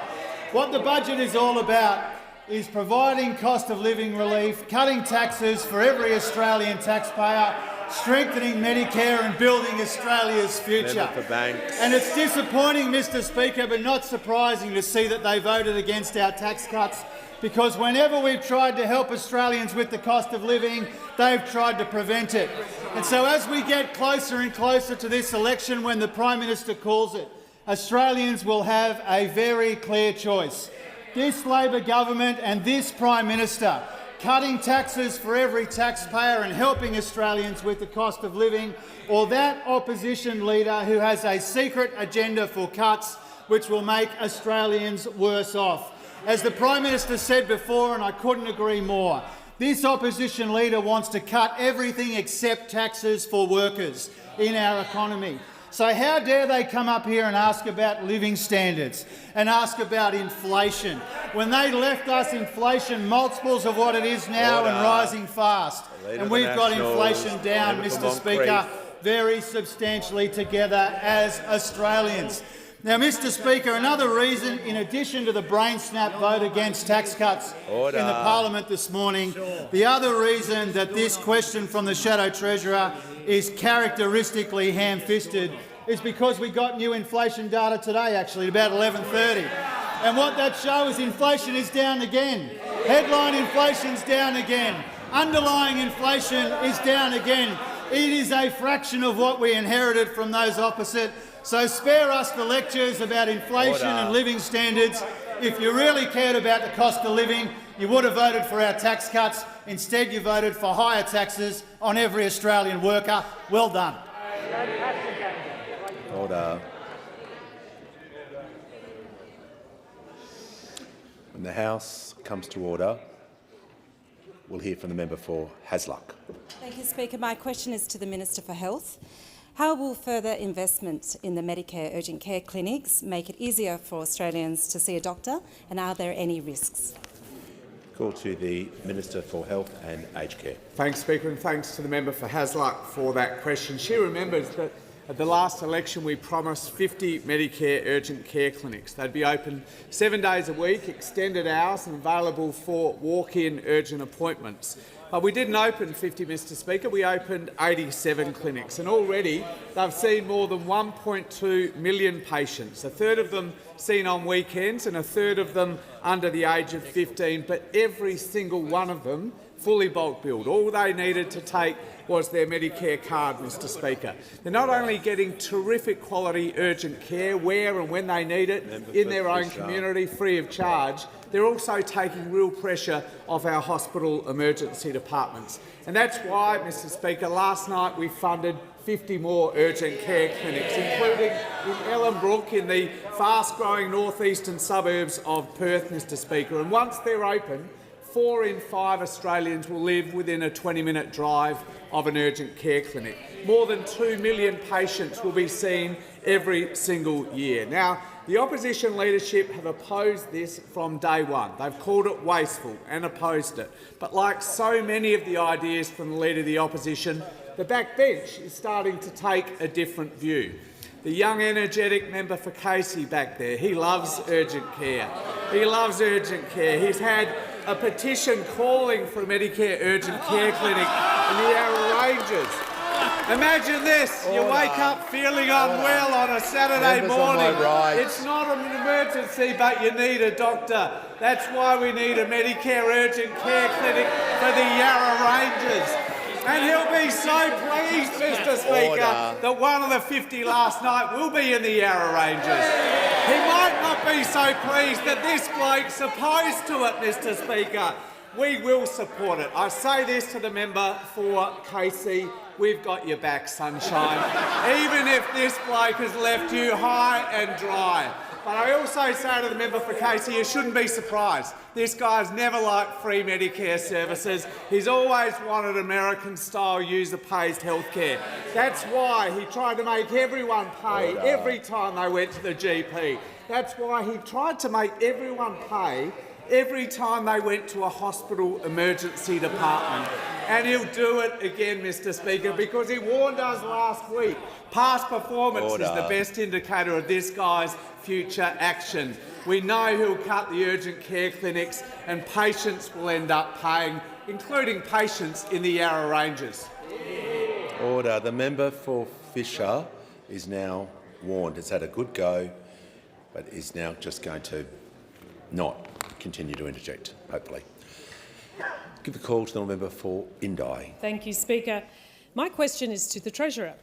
In yesterday's budget, there was no new funding for the Growing Regions program or the Regional Partnerships and Precincts program, the two grant programs that fund critical infrastructure in regional Australia.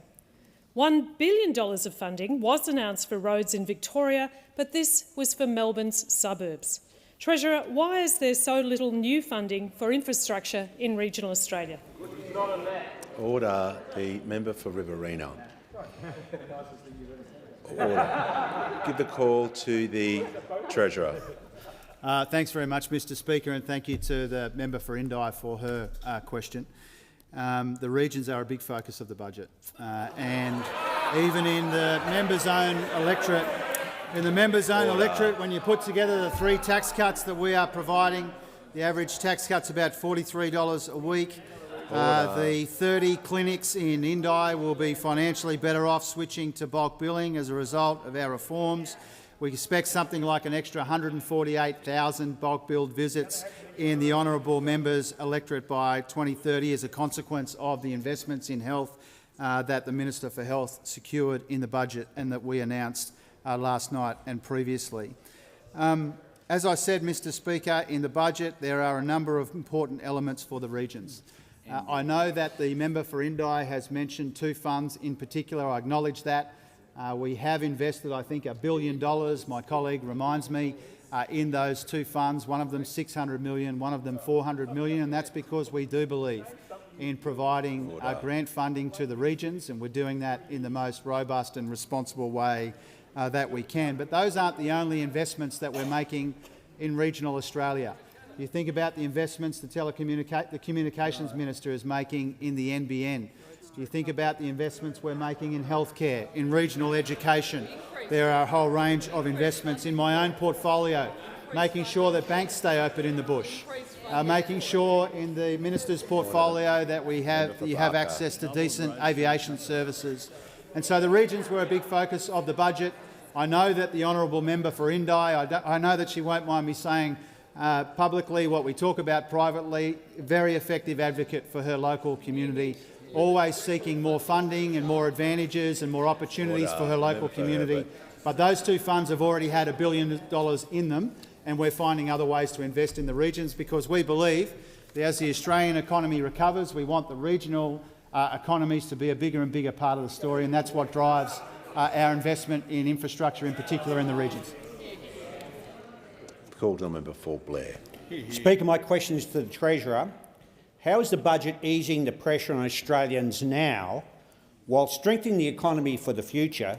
What approaches have been ruled out? Call to the Treasurer.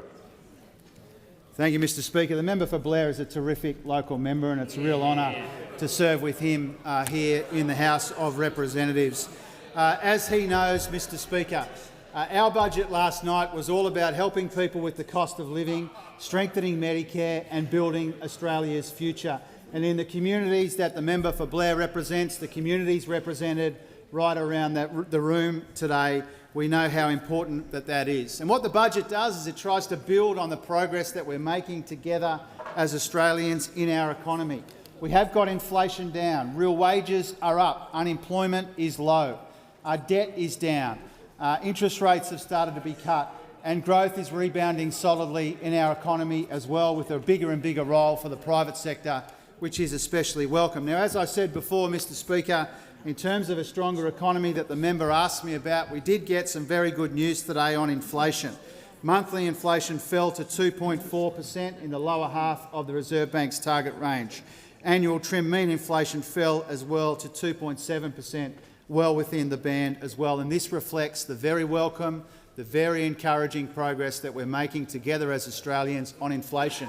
The budget last night forecast that inflation will come down quicker and sooner than was anticipated even at the end of last year. And what that reflects and what that recognises is, with all of the investment we're making in helping with the cost of living and strengthening Medicare, investing in every stage of education, investing in housing, making our economy more resilient in the face of all of this global economic uncertainty, is we found a way to do that consistent with inflation coming down further and faster in our economy.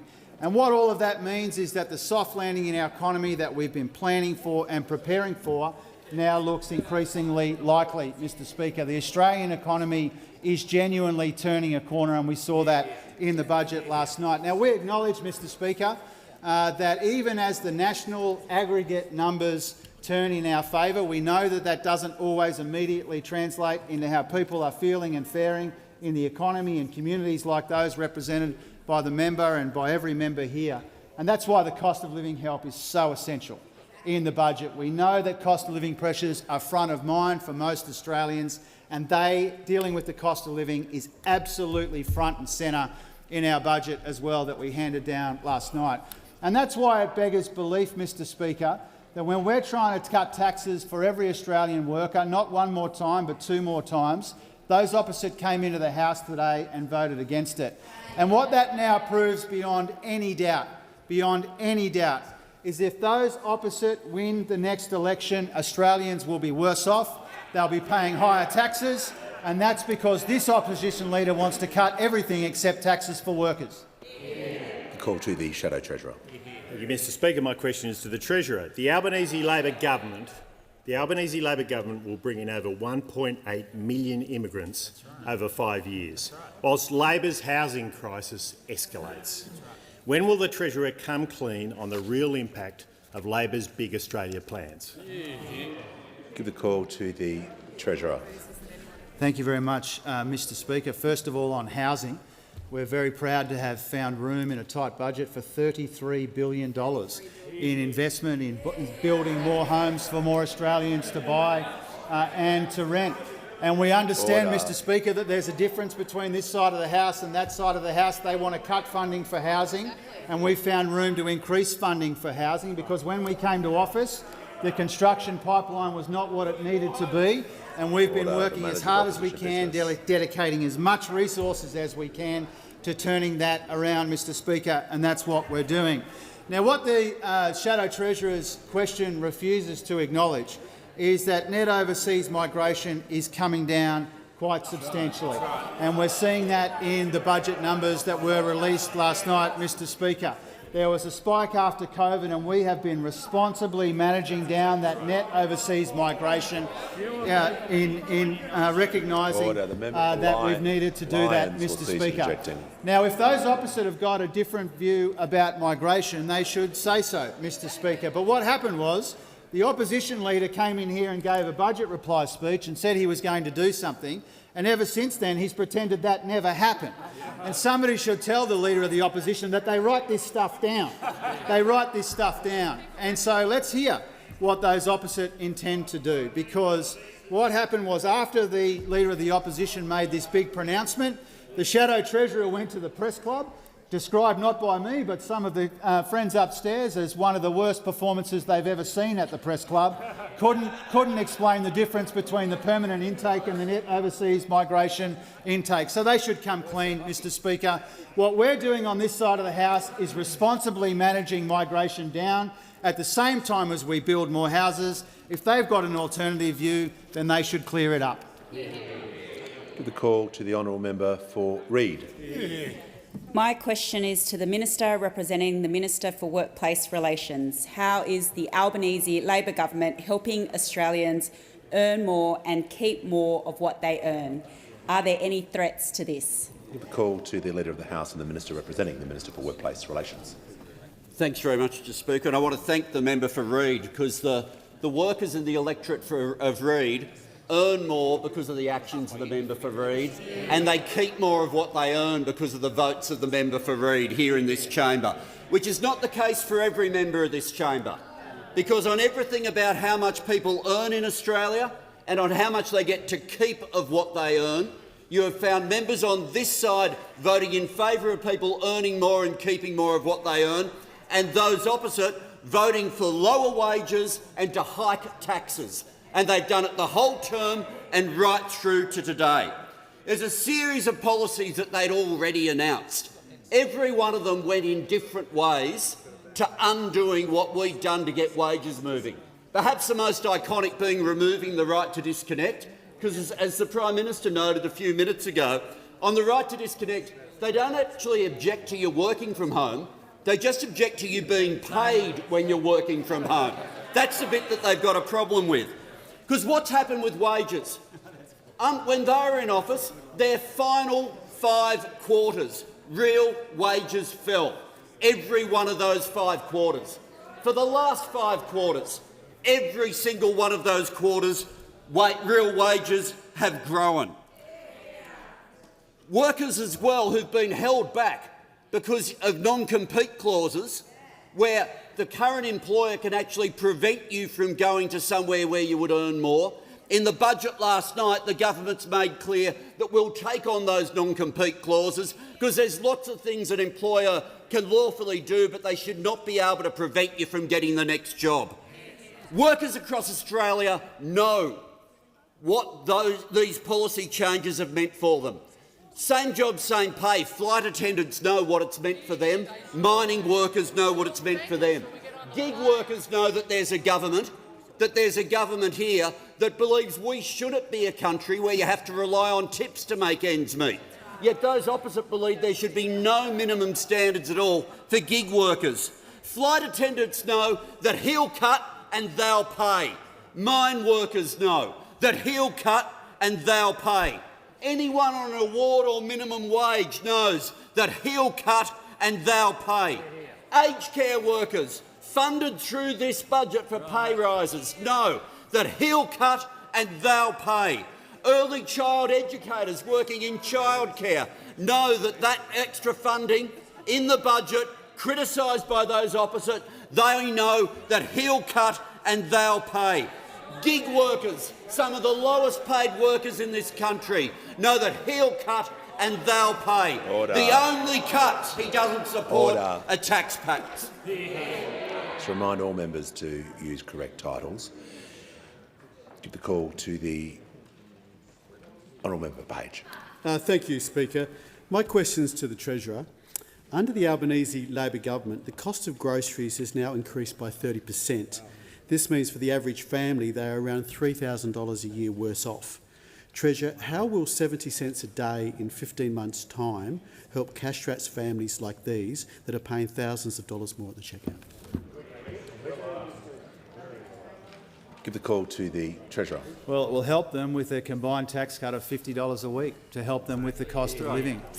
And if the honourable member really cared about the cost of living pressures that people are confronting, he would have voted for tax cuts.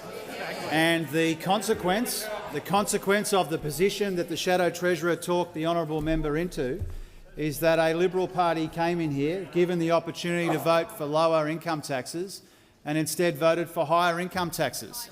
And that's why I'm told that there's a bit of chirp on the backbench, Mr Speaker, because people don't think this is a good idea. Treasurer, and we don't think it's a good idea either. We think you should... Treasurer will pause. Has the Treasurer completed his answer?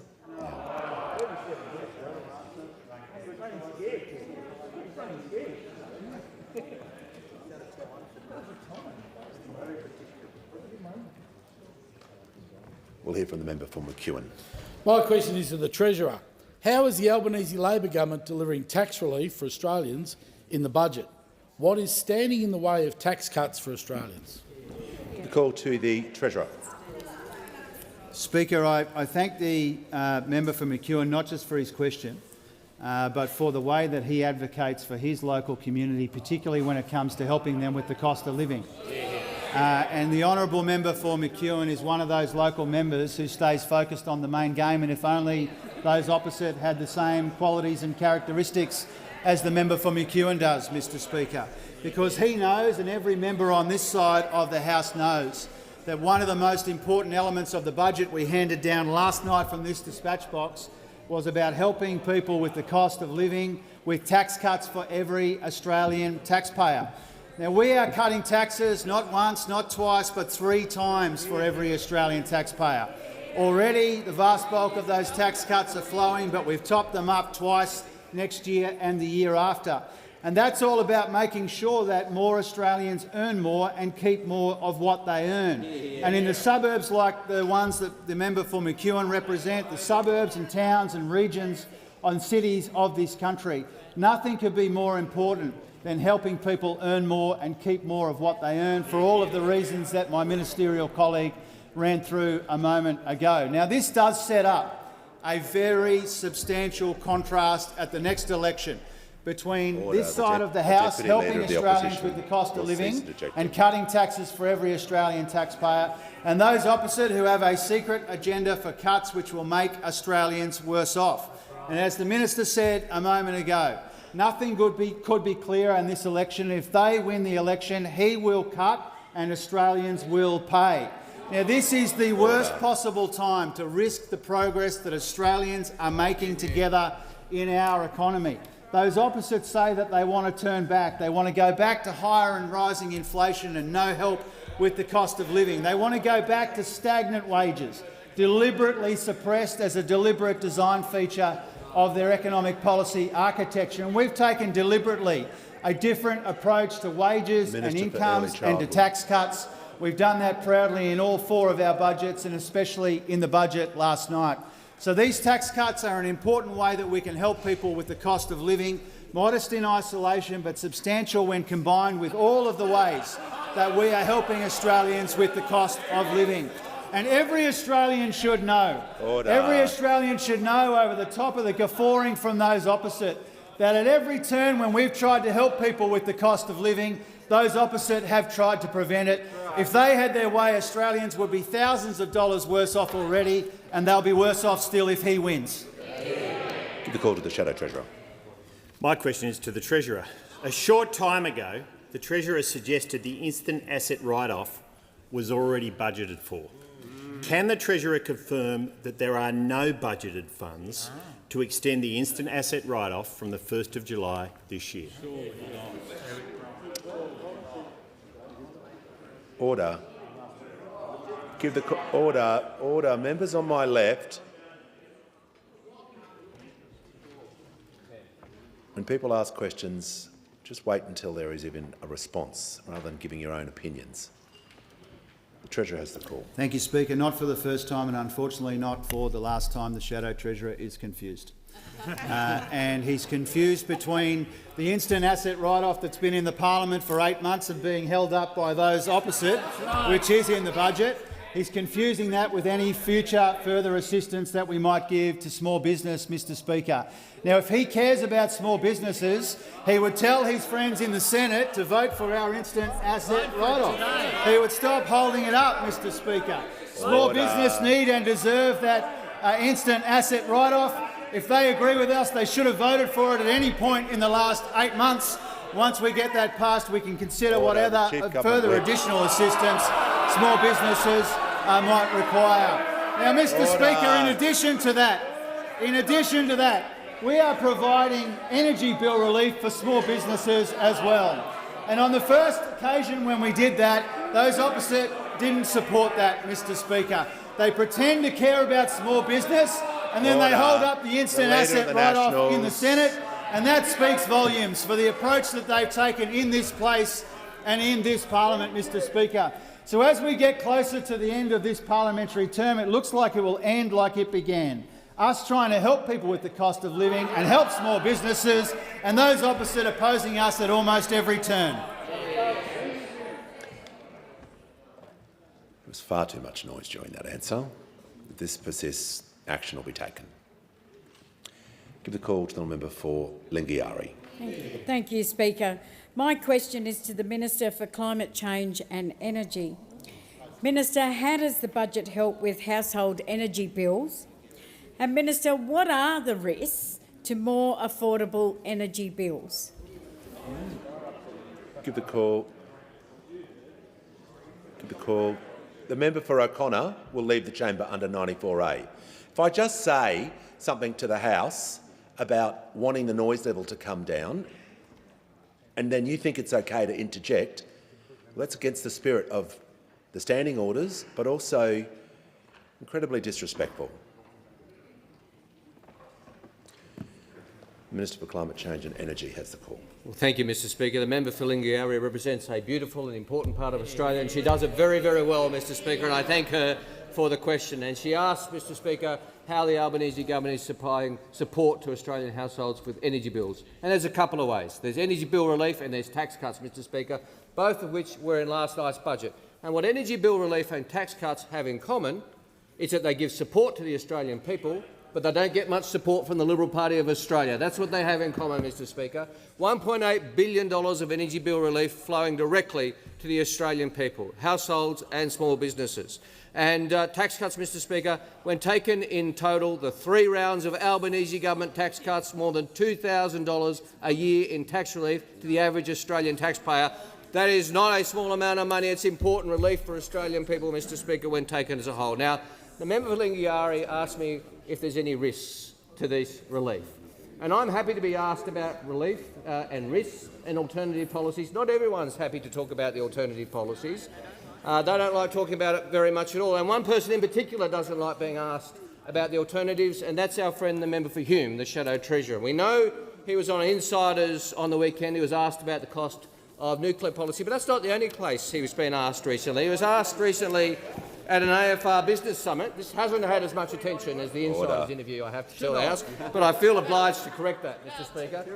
He was asked at the AFR Business Summit by Phil Curry, a distinguished Australian journalist, and the question was controversial, but I'll stand by it.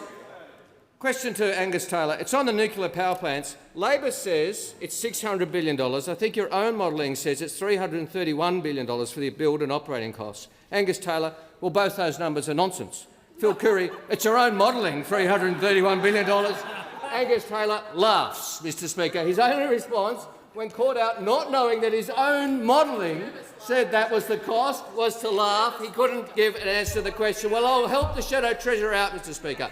$600 billion of taxpayers' money must be paid for. And if the Shadow Treasurer doesn't know how much it costs, the Australian people are entitled to conclude it's a big risk that those costs will be paid for by cuts to health, by cuts to education, because the only cuts the Leader of the Opposition doesn't like are tax cuts, Mr Speaker. He's for cuts in health because he tried $50 billion of cuts when he was the Minister for Health. We know they came out and said they did not support the Albanese government's education funding model, finally delivering on 15 years of work to ensure that every Australian student, regardless of whether they're in the electorate of Lingiari or the electorate of North Sydney, has access to the same support from the Australian government, Mr Speaker. We think that's a good thing. The Leader of the Opposition calls all these things wasteful spending. We know he'll cut them to pay for his nuclear fantasy. Give the call to the member for Ryan. Thank you, Speaker. Question to the Prime Minister. Australia's biggest environmental organisation, the Australian Conservation Foundation, said that your gutting of environment laws with the Coalition today is a sellout and means, quote, nature is more poorly protected at the end of the Albanese government's 3-year term than at the start of it. Prime Minister, was the environment better protected under Scott Morrison than you? And why has your government sold out the climate and environment? Order.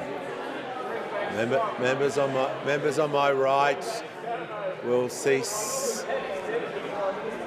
their noise. Prime Minister has the call.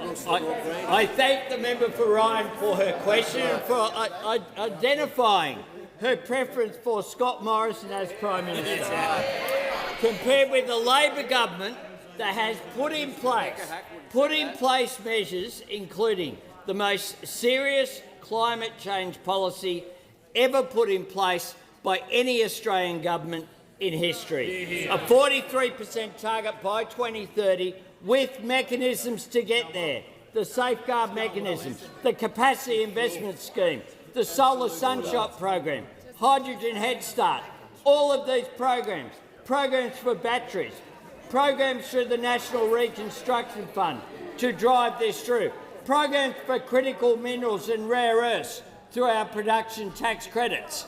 But they have the hide to come in here and suggest that Scott Morrison, who may well have been the Environment Minister as well, Mr Speaker, that is possible. That is possible. But such contempt did he have for the environment that when he was making himself Treasurer, Finance Minister, Industry Minister and everything else, he forgot to appoint himself as Environment Minister. That's how much contempt he had for the environment. But we have protected, just on Saturday, an extra 100 million hectares of Aussie ocean and bush. Some $250 million program announced by our Environment Minister in the budget to meet our commitment to protect 30% of Australia's land mass by 2030. That is what we have done. We have quadrupled the size of Heard Island and McDonald Islands Marine Park, the biggest act of ocean conservation on the planet anywhere in the world in 2024. We've tripled the size of Macquarie Island Marine Park. We have blocked proposals like Clive Palmer's Big Queensland coal mine. We have doubled funding to better look after national parks, including Kakadu and Uluru. And we're working with First Nations rangers to deliver that protection of the environment, taking account of 65,000 years of knowledge. We have throughout our environment, we have invested $550 million to better protect our threatened plants and animals and to tackle the feral animals and weeds killing our native species. When it comes to the urban environment, we've got our Urban Rivers program. We have a comprehensive plan, and what's more, a lot of it would have been implemented earlier if the Greens had just voted for it. Has concluded. The call to the honourable member for Holt. Thank you, Mr Speaker. My question is to the Minister representing the Minister for Women. What is the Albanese Labor government doing to support Australian women with the cost of living? What threats are there to this support? The call to the Minister for Infrastructure, Transport, Regional Development, Local Government and the Minister representing the Minister for Women. Thank you very much, and can I thank very much the member for Holt for the question. I want to wish her all the very best in the next adventure she's about to have, but it was also a real privilege to stand alongside her and the member for Bruce in Clyde North to announce investments in your electorate on important road infrastructure, on new housing estates. It was a terrific event to be there with the Victorians as well. The Albanese Labor government, of course, is not just building physical infrastructure. We are also taking real action to support women and to drive gender equality. Since 2022, we've put gender equality at the centre of decision-making, and across every single economic update, we have made responsible investments to help shift the dial towards a much fairer Australia. This work has been led by the first majority women government in Australia's history, and it shows and makes a difference. It means that we've made significant and substantial investments that directly improve women's lives and support gender equality. We've increased wages in the female-dominated industries of aged care and early childhood education. We have delivered cheaper childcare. We have included more medicines like contraceptive pills and menopause hormone therapies on the PBS, and I am so proud of our Assistant Minister for Health for doing that. But also, the first time I have heard a Prime Minister in public forums talk about menopause is extraordinary for women and really significant and makes a difference for us. Invested over $4 billion in women's safety, and we've expanded paid parental leave. Our investments have seen real improvements for women earning an average $217 a week more than they were in May 2022. Women's economic participation has reached record highs and the gender pay gap is at record lows. But of course we know all of that is risked because of the Leader of the Opposition and what his record has always been. This progress on real action for women is under threat. And who will pay for the cuts that we know are coming? Who is going to pay? Will it be the women working hard in aged care and early education, looking after our children and older Australians, who finally are receiving a fair wage? Will it be the families who are able to access better childcare? Will it be the single mothers now accessing better support to raise their children through expanded access to parenting payment single? Will it be women finally receiving superannuation on their paid parental leave? We know this guy's got form when it comes to cuts. Every single time Leader of the Opposition makes cuts, and who will it be who pays? The women of Australia. Give the call to the Honourable the Deputy Leader of the Opposition. Thank you, Mr Speaker. My question is to the Minister for Small Business. Can the Minister confirm that there is no provision for the ongoing instant asset write-off of $20,000 in the budget, and that the instant asset write-off will now fall to $1,000 next year? Give the call to the Minister for Small Business. Thank you, Mr Speaker, and I thank the member opposite for her question. What I would say to the member opposite is, as the Treasurer has suggested, the instant asset write-off is for this financial year of $20,000, and of course those opposite have been playing around with this, as they did last year with the instant asset write-off, Mr Speaker. Last financial year it was only passed in the last week of the Parliament, of the financial year in the Parliament, Mr Speaker, and of course the legislation has been in the Parliament now for 8 months, and those opposite continue to say that they're not going to support it in its current form, Mr Speaker, but it is of course just one part of the assistance that we are providing for small business. We know that they didn't support the energy bill relief. The Minister will pause. The Minister will pause. Order. The Treasurer, the Deputy Leader, is going to raise her point of order. Is on relevance, Mr Speaker. The question was about whether there was provision in the budget for a $20,000 ongoing instant asset write-off. Order. The Minister was asked a detailed order. The Treasurer is not helping. The Deputy Leader did ask the Minister. She has been relevant. She is straying into other territory, so I'll ask her to return back to the question she was asked about. She wasn't asked about alternative policies or anything else that the opposition had or had not supported. So I'll just ask her to be relevant to the question.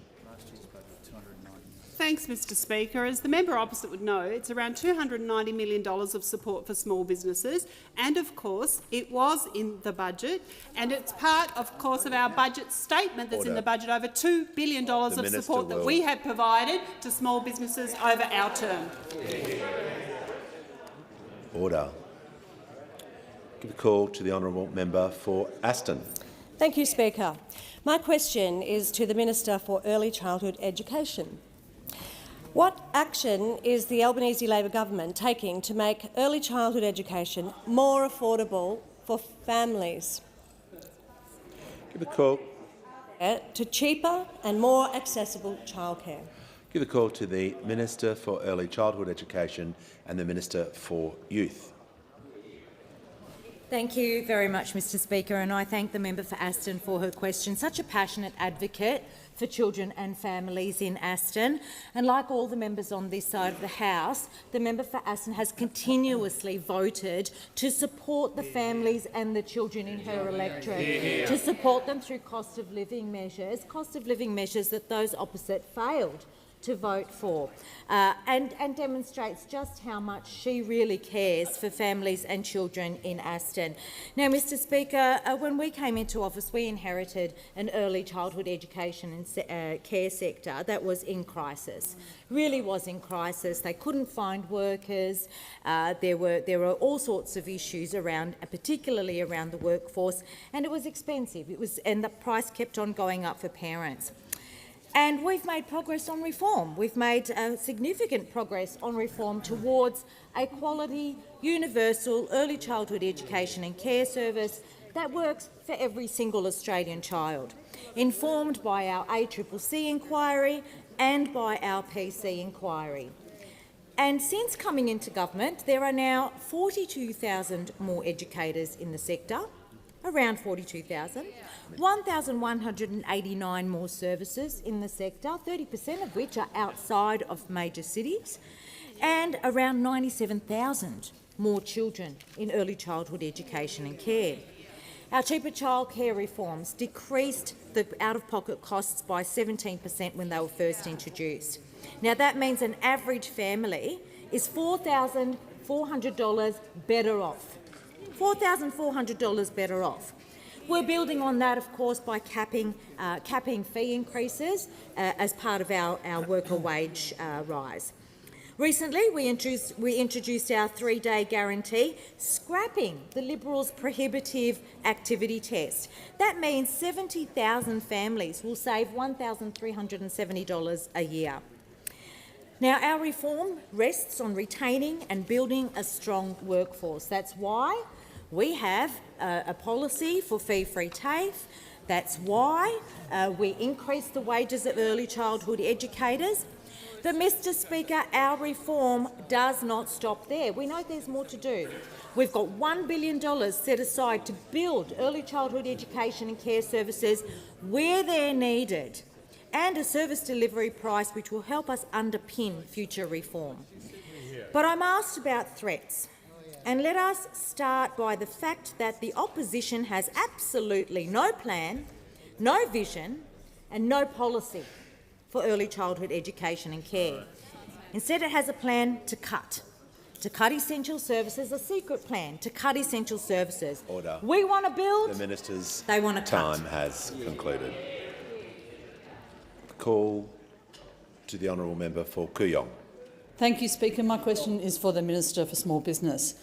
Minister, the Instant Asset Write-Off Bill is before the House at the moment. If it's not passed this week, the small businesses of Kooyong won't get that tax write-off. Do you commit that you will put it through the House today so that it can go to the Senate and that the small businesses of Kooyong can benefit from this measure in this financial year? Call to the Minister for Small Business. Thank you, Mr Order. Speaker, and I do thank the member for that question, and I understand her concern and her support for small businesses. We, of course, also want certainty for small businesses across Australia, which is why, of course, we introduced the legislation back in June, because, of course, we saw what those opposite did with the instant asset write-off last financial year, and we wanted to provide that certainty and support for small businesses. What I can say to the member opposite is if those opposite want to commit to get it through this financial year, we will see what we can do. But what I would say to the member opposite is they obviously can't be trusted in terms of the instant asset write-off. They did play around with it last financial year. As I said, it only passed the Parliament in the dying days of last financial year. So for this financial year, of course, if they want to make a commitment that we can get it through and speedily get it through, we'll see what we can do. But more importantly, we are looking at ways that we can ensure to give small businesses the certainty they need when it comes to the instant asset write-off and, of course, the targeted support that we are providing small businesses. Call to the honourable member for Patterson. Thanks, Speaker. My question is to the Minister for Veterans Affairs and Defence Personnel. How is the Albanese Labor government supporting veterans, Minister, and are there any threats to this? Give the call to the Minister for Veterans Affairs and the Minister for Defence Personnel. Well, thank you, Mr Speaker, and I thank the member for Paterson for that very important question. And she's a great advocate for the veterans in her community. I visited the East Maitland RSL with her a number of times. It's great to visit and meet the local veterans in her community in Paterson. Under the Albanese government, DVA is the best resource that it has been in decades. Veterans and families are now receiving the services and support that they need faster. We've employed an additional 640 staff in DVA since we came to government in 2022, and we've cleared the unallocated claims backlog of some 42,000 claims that we inherited. Now, this has led to more demand for support and services to actually be provided to veterans and families, supports and services that veterans deserved, but they were prevented from receiving by the last Liberal government because they weren't processing veterans' claims. Now, our success in processing claims has meant that more veterans are now lodging more claims with more conditions per claim, because they now actually have confidence that their claims will actually be processed. Now, in February 2025, all new initial liability claims are being allocated to a staff member within 14 days. But back in 2022, under the last government, it was taking around 200 days. But let's look at what they were dealing with back then. Back in 2021-22, there was just under 66,000 claims lodged with the Department of Veterans Affairs. Last financial year, it was 89,530, and in the just 8 months to February of this year, we've already had 65,412 new claims lodged with DVA. Back under the last government, 2021-22, they made 94,629 decisions in the whole year. Last financial year, DVA made 200,200 decisions. And in this financial year, to February, just 8 months, 148,294 decisions have been made. So we can see why it's important to maintain the staffing levels in DVA so that those staff can keep doing the vital work to process claims and provide services and support to our veterans. And yet we saw earlier in the week Senator Hume, the Shadow Minister for Finance, saying that the opposition thought that they should roll back those additional staff that have gone into DVA. Now, Senator Lambie, a great advocate on behalf of veterans across this country, called Senator Hume out on this on television just this morning. Senator Hume seemed to have some form of amnesia. She didn't know what Senator Lambie was talking about all of a sudden, but it's okay, because Natalie Barr reminded Senator Hume that it is the opposition's policy to roll back on the additional public servants that our government has hired. We know what will happen under this opposition. They will cut and you will pay. Give the call to the Shadow Treasurer. Thank you, Mr Speaker. My question is to the Treasurer. Will Australia's government gross debt hit more than $1 trillion next year? Give the call to the Treasurer. Well, that's what it says in the budget, Mr Speaker. And the interesting thing about that from an opposition point of view is that when we came to office, we inherited that $1 trillion of debt. And what that's meant, what we've been able to do, because of our responsible economic management, is debt is down $177 billion this year compared to what those opposite left us with. And that's because we delivered two surpluses which would have been absolutely unrecognisable to those opposite, Mr Speaker. When we came to office, the budget was already weighed down with $1 trillion of debt in a budget which was absolutely chockers with rorts and waste, for which the Shadow Treasurer made a contribution. And so we've gone about making sure that we manage the budget in the most responsible way. We found almost $100 billion in savings. We've banked most of the upward revisions to revenue. And because of that, we delivered the first two surpluses in almost 2 decades. And we shrunk the deficit this year as well, Mr Speaker, and we're making progress. And so if those opposite really cared about debt, they wouldn't have left us with $1 trillion of it. And they wouldn't have left us a budget which was weighed down with rorts and waste. We inherited a big mess from those opposite, and we've been cleaning it up. And because of our efforts, the budget bottom line over the years that we take responsibility for are $207 billion stronger than they were under those opposite, Mr Speaker, who promised a surplus in the first year and every year thereafter and went precisely none for 9 when it comes to surpluses, and we've delivered 2. Now, we understand, Mr Speaker, that the task of responsible economic management and budget repair is ongoing. In every single one of our 4 budgets we've found savings, and people should expect that to be the case in the future too, if we get the opportunity. Give a call to the honourable member for Macquarie. Thank you, Speaker. My question's to the Minister for Health. How is the Albanese Labor government delivering more choice and cheaper medicines for Australian women? Why is it important to deliver more choice, lower costs and better healthcare options? And what are the risks? Call to the Minister for Health and Aged Care. Thanks, Speaker, and I thank the member. Along with the Assistant Minister for Health, the member for Macquarie and the vast number of women on this side of the House consistently remind me that you can't be serious about strengthening Medicare without a strong focus on women's health, because women consume about 60% of all healthcare services in this country, and they face huge lifetime health costs, not because they're sick, but because they're women, in areas like contraception, reproductive health, and during perimenopause and menopause, Mr Speaker. And this term, a couple of really important Senate inquiries have lifted the lid on literally decades of neglect, revealing a very deep sense among so many Australian women that they're just not listened to, that their symptoms are often minimised or even fully discounted in the healthcare system. Well, Mr Speaker, we have heard that message loud and clear, and last night's budget includes almost $800 million to deliver Australia's women more choice, better care and lower costs, Mr Speaker. It's extraordinary to me, Mr Speaker, that it is more than 30 years since a new oral contraceptive pill has been added to the PBS, a bunch of them added to the private market and registered with the TGA. This year already we've added 3 new pills, including the only single hormone pill, Slinder, which is used by about 100,000 Australian women who've been paying top dollar in the private market. Jemima from St Kilda, who's 42, she wrote to us and said, "I've been taking the pill since I was 17, but as I've got older, I wanted to know more about the progestogen-only pill. I've been taking Slinder for 18 months, but the cost does add up. All contraceptives should be affordable. This PBS listing is going to deliver huge benefit and opportunity for so many women, Mr Speaker. And it's not just contraception. For more than 20 years, not a single new menopause hormone treatment was added to the PBS.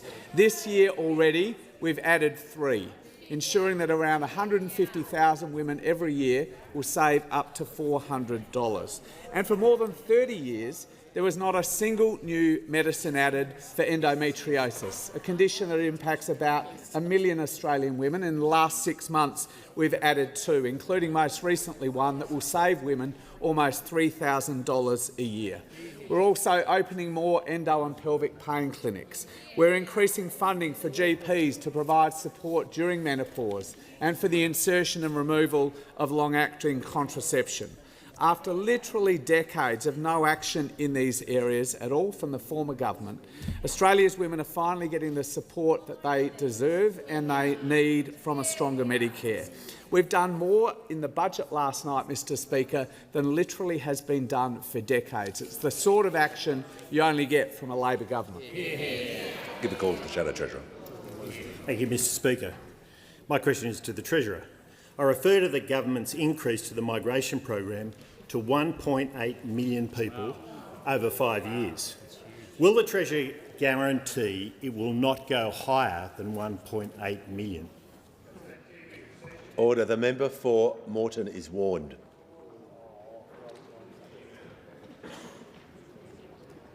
The Leader of the House has the call. Thanks, Mr Speaker. So good to get a question from them on net overseas migration, because if there is ever a gap between their rhetoric and what they've done, it's on this issue. It's on this issue. The latest figures that came out only last week showed a 31% fall in net overseas migration year on year. A 31% fall. And what measure that what had been a particularly fast-growing area of net overseas migration had been student visas. The government's action on student visas also a 31% fall. A 31% fall. But when we put that measure to the Parliament, which way did they vote on student visas? They voted for student visas to be unlimited. Well, this government's taken action. Oh, you don't like it, do you? It's terribly sad. But it's the record you're responsible for. Order. And there's a lot more to come. Order. There's plenty more to come. The Leader of the House. Order.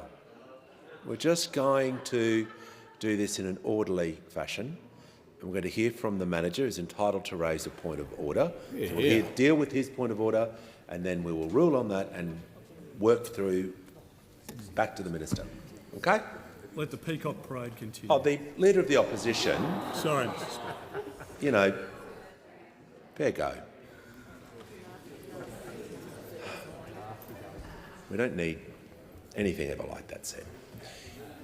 The manager of Opposition on a point of order. Thanks very much, Mr. Speaker. The point of order is on relevance. In an environment of record high migration, it's fair that we ask a very tight question about the government policy. We've seen in successive budgets the budget amount of migration and the actual amount vary quite significantly, with much higher migration in reality than what is budgeted. The question is therefore very tight about whether the government guarantees that the 1.8 million migrants that they budgeted for won't be exceeded. The manager's made his order. The manager was given a bit of licence there, but he knows that's not the normal approach, but he's entitled to have his say. I was listening carefully because it was a tight question, but the minister was giving facts and figures around net migration. He wasn't. Well, he was giving information about net migration. If he strays off into alternative approaches or policy, which he wasn't asked about, we'll deal with that. But while he's giving facts and figures, I don't know what he's going to say in terms of net migration, but he is talking about that and being directly relevant. I know you wanted an answer about a guarantee. I can't get him to do that. But while he's giving numbers and facts and figures to the parliament, he is being directly relevant. So he has the call. Thanks, Speaker. And of course, with net migration, the key driver that any government has over it is how many visas you issue. How many visas you issue. So there are some visas where we've taken action, like we have with respect to student visas, action which they voted to make unlimited. Other actions we've taken, for example, we got rid of the golden ticket visa, one of the things that would feed into net migration figures. The golden ticket visa, the one that we previously described as cash for visas, something that the Leader of the Opposition wants to bring back. But the overriding control you have in immigration is how many visas you issue. Now, in terms of the concept of record highs on that input, it has only happened twice in Australian history that a Minister for Home Affairs or Immigration has issued more than 9 million visas. It's only happened twice. It wasn't myself as Minister, it wasn't my predecessors.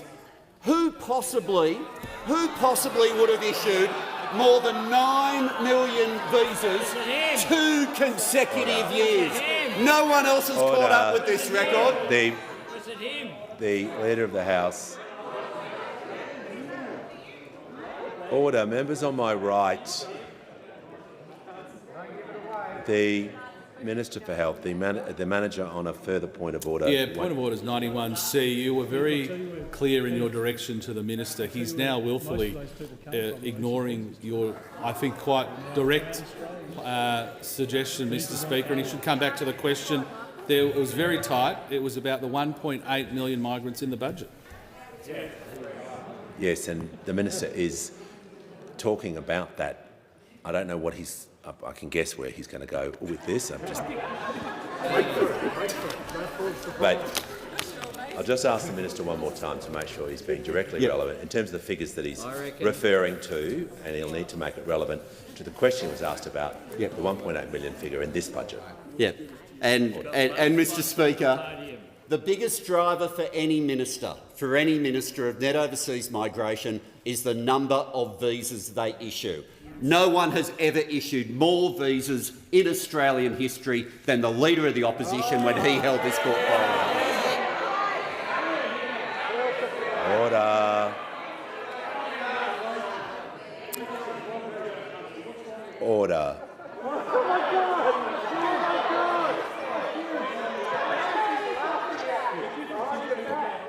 Order, order.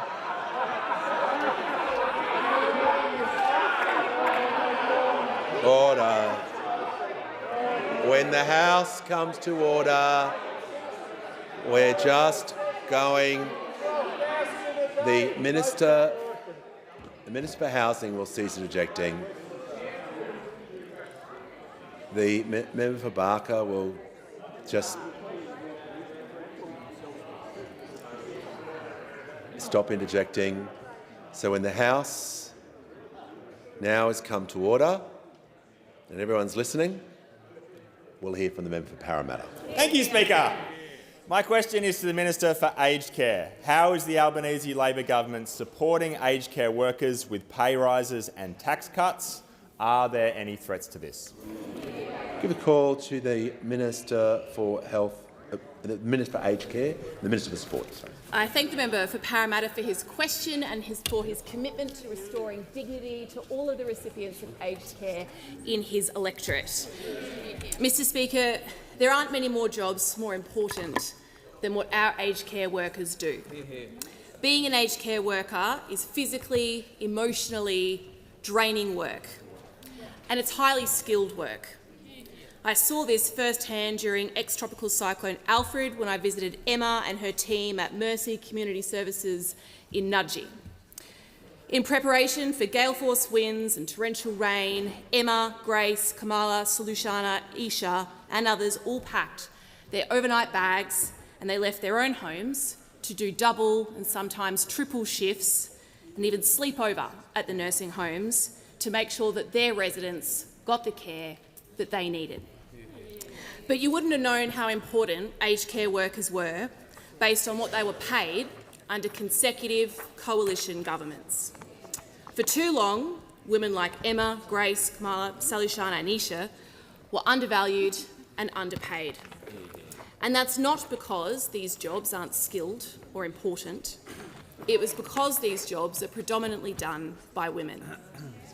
In last night's budget, the Treasurer announced another $2.6 billion to deliver pay rises to nurses working in aged care. And that means that since 2023, the Albanese government have invested $17.7 billion to increase the award wage for more than 400,000 aged care workers. Under the Albanese government, registered nurses are earning an extra $430 a week. That is $22,000 a year.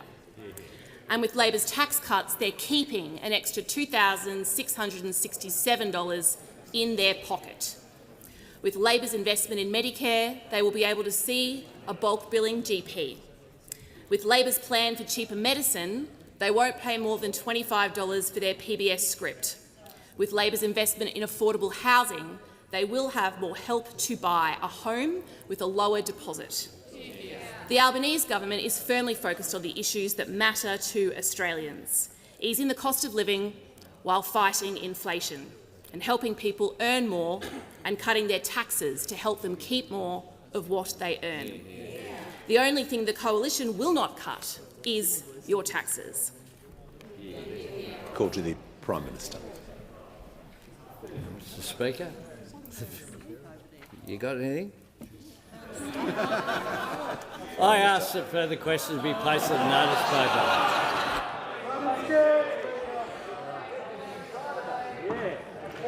Order. Order. Members can leave the chamber quickly and quietly. She'll move to papers and I call the Leader of the House. Speaker, these documents are tabled in accordance with the list circulated to the honourable members earlier today. Full details of the documents will be recorded in the votes and proceedings. I've received a letter from the honourable member for Hume proposing that a definite matter of public importance be submitted to the House for discussion, namely, the government's budget is designed for the next 5 weeks, not the next 5 years. I call upon those honourable members who approve of the proposed discussion to rise in their places, and I give the call to the honourable member for Hume. Well, thank you, Mr Speaker. Mr Speaker, it is absolutely clear that what we have just seen handed down in this place is a budget for the next 5 weeks, not for the next 5 years. A budget for the prosperity of the Treasurer and the Prime Minister, not the prosperity of hard-working Australians, Mr Speaker. What Labor is offering in this budget is a cruel hoax. And let me tell you, Deputy Speaker, this Treasurer is a cruel hoax. This Prime Minister is a cruel hoax, because what they have said to the Australian people is that their standard of living has absolutely collapsed, and all they need to make up for that is 70 cents a day starting in over a year from now. Deputy Speaker, this is truly offensive to the Australian people. It is truly offensive to the Australian people. Now, Deputy Speaker, I laid out before this budget flop, as I did before the other 3 budget flops, very clear tests for what the Australian people could reasonably expect of a good budget. And at the top of that list was a restoration of their standard of living that has collapsed under Labor. And the facts on this are important. The facts on this are important because we have never seen a collapse like we've seen in the last 2.5 years for Australian standard of living. That is the goods and services that their incomes can buy. We've never seen it before. We've never seen it before. Many of us remember the early 70s. That great government, the Whitlam government from 1972 to 1975, you know, they were an absolute shocker. They were an absolute shock. I mean, it was so bad, Deputy Speaker, that by 1975, at the ripe old age of 9, I was out campaigning for the Country Party. Deputy Speaker, that's how bad it got. But let me tell you, Deputy Speaker, it wasn't as bad as this. Not too late. And many of us will remember the recession we had to have in the hero of the Treasurer, who now hates the Treasurer, because the Treasurer wants to go after unrealised capital gains. Paul Keating, who talked about the recession we had to have. It's worse now than it was back then, Deputy Speaker. We've never seen that 8% drop. And the hard reality for an Australian family with a mortgage in Western Sydney and in much of Australia right now is that they've had to find in the last 3 years $40,000 in after-tax income that they didn't expect to have to find. $40,000, Deputy Speaker. And this lot thinks that 70 cents a day in over a year from now will make up for that. No, that's a cruel hoax. That's a cruel hoax, Deputy Speaker. Now, the second thing we said is that we need to restore hope for the Australian people. We need to see a light at the end of the tunnel, a genuine light at the end of the tunnel. And we did not see that in this budget. Now, when we all get around Australia and talk to small business people and hard-working Australians, which is what my colleagues here today do every single day when they're outside of this place, we hear time and time again that Australians are losing hope. People, young Australians who are wanting to buy a house are losing hope. Slightly older Australians with a family who've bought a house, have got a mortgage and want to be able to pay it out, they're losing hope. Those 2.5 million Australians who have got a small business, I tell you what, they're losing hope.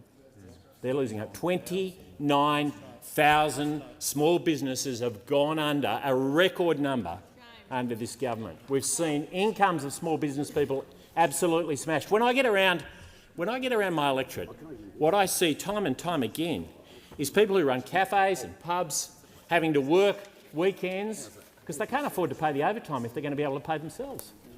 I mean, this is an absolutely disastrous situation for small businesses, and it's no wonder we're seeing them go under an 18% drop in their incomes. They are losing hope. And the third test, of course, for this budget was that they restore some integrity to the budget. Now, we've seen already 3 budget flops. The hope was they'd re-establish those disciplines, those rules that were put in place all those years ago by a Liberal government to make sure that there was a budget that wasn't going to leave billions and billions of dollars on the credit card for the Australian people. When we look at those 3 tests, Deputy Speaker, Labor has absolutely failed. Our standard of living according to the Reserve Bank now, won't get back to where it was when Labor came to power until 2031, Deputy Speaker, 2031. If there was ever a lost decade, this is it. This is it. We're not getting back to where we were when we were in government until 2031. These are dark times, Deputy Speaker, but there was absolutely nothing in this budget that was that has any hope of getting us back to where we were any faster. Deputy Speaker, in terms of hope, there is nothing here. There is nothing here. All any Australian can hope for is 70 cents a day. Is that it? Is that the full extent of it? And in terms of budget integrity, well, Deputy Speaker, this was truly a shameful budget. This was a big spending, big taxing, big Australia, big deficit budget. And I'll go through each of those pieces because each of them is worth expanding on. Big spending, over $400 billion of additional spending since Labor has come to power. Over $400 billion of additional spending since Labor has come to power. Now, the Treasurer likes to say that he hasn't spent all the windfalls he got. Well, you know what? He is also a big taxing Treasurer because that's gone up by $400 billion as well. He spent a lot of it and more, Deputy Speaker, and that's why we see red ink as far as the eye can see, $170 billion of deficits over the forwards. $170 billion of deficits. That's $6,000 on the credit card of each Australian. $6,000. And of course, for an Australian family, it's more like $15,000 has been put on the credit card. Tell you what, that's not paying, or Australians are paying, indeed, for that 70 cents a day, which they're going to be getting in 15 months' time, which is not going to touch the sides. Now, Deputy Speaker, what we also saw in this budget is a big Australia plan.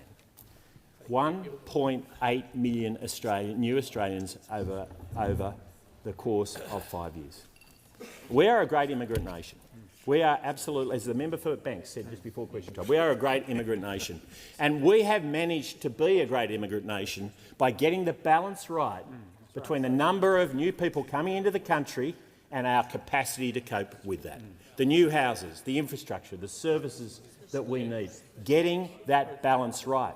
The trouble is, when you bring in over 1 million people in just 2 years, the balance is never going to be right. Now, as it turns out, Deputy Speaker, it's worse than that because the housing supply under this Labor government has absolutely collapsed. And the ambassador for excuses over there, the Treasurer, you know, he'll blame anyone. President Xi gets a blame. Donald Trump gets a blame. Putin's had a blame. He'll blame the lot. The dog has always eaten this bloke's homework. The dog has always eaten this bloke's homework. He'll blame the lot. He was struggling today. This $1 trillion of debt. We heard a lot about that, but it turns out it's his, Deputy Speaker. It's his. But he'll be looking for excuses for that. But the truth of the matter is that their housing supply has absolutely collapsed. They promised 1.2 million houses. Just like they promised a $275 reduction to our electricity bills, just like they promised a lower cost of living, 1.2 million houses, and their housing programs haven't delivered a single house. Zippo, Deputy Speaker, they haven't delivered a single house. And meanwhile, the records keep getting broken for the number of people coming to Australia. And what we saw in the forecast for this year is another increase, as they get the forecasts wrong yet again. Now, Deputy Speaker, there is a better way. Beating inflation, boosting growth, cutting waste, getting rid of red tape, knocking down the barriers to growth like the CFMEU that has made the construction industry a nigh on impossible place to get things done, fixing their housing supply by breaking infrastructure bottlenecks, delivering that affordable, reliable energy every Australian wants to see, Deputy Speaker, and balancing housing supply with immigration.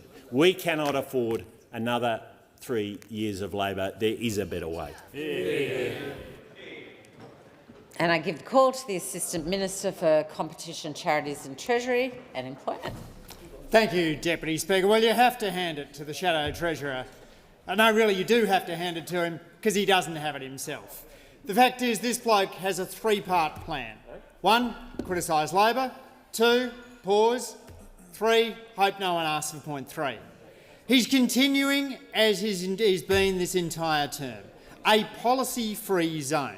And tomorrow night we're going to hear more spin than substance from the Leader of the Opposition, a man whose only serious policy proposal has been that Australians should spend $600 billion on a madcap nuclear fantasy that won't deliver till the 2040s. Now, in last night's budget, you heard Labor put forward our positive economic plan. A new tax cut for every taxpayer, more energy bill relief, growing wages, even cheaper medicines, cutting student debt, strengthening Medicare, making it easier to buy and rent a home, permanent free TAFE and a fair go for families and farmers. And you'll hear much more about that from the other Labor speakers in this debate. But I want to focus in my remarks today on non-compete clauses, which are an important part of Labor's competition reforms. And the fact is, if you've got a competition agenda, then you'd be pretty worried about something called a non-compete clause. The clue is in the name. These are affecting real people across Australia. Deputy Speaker, let me just start with a couple of stories. Charlotte, a 17-year-old, landed her first casual job as a dance teacher.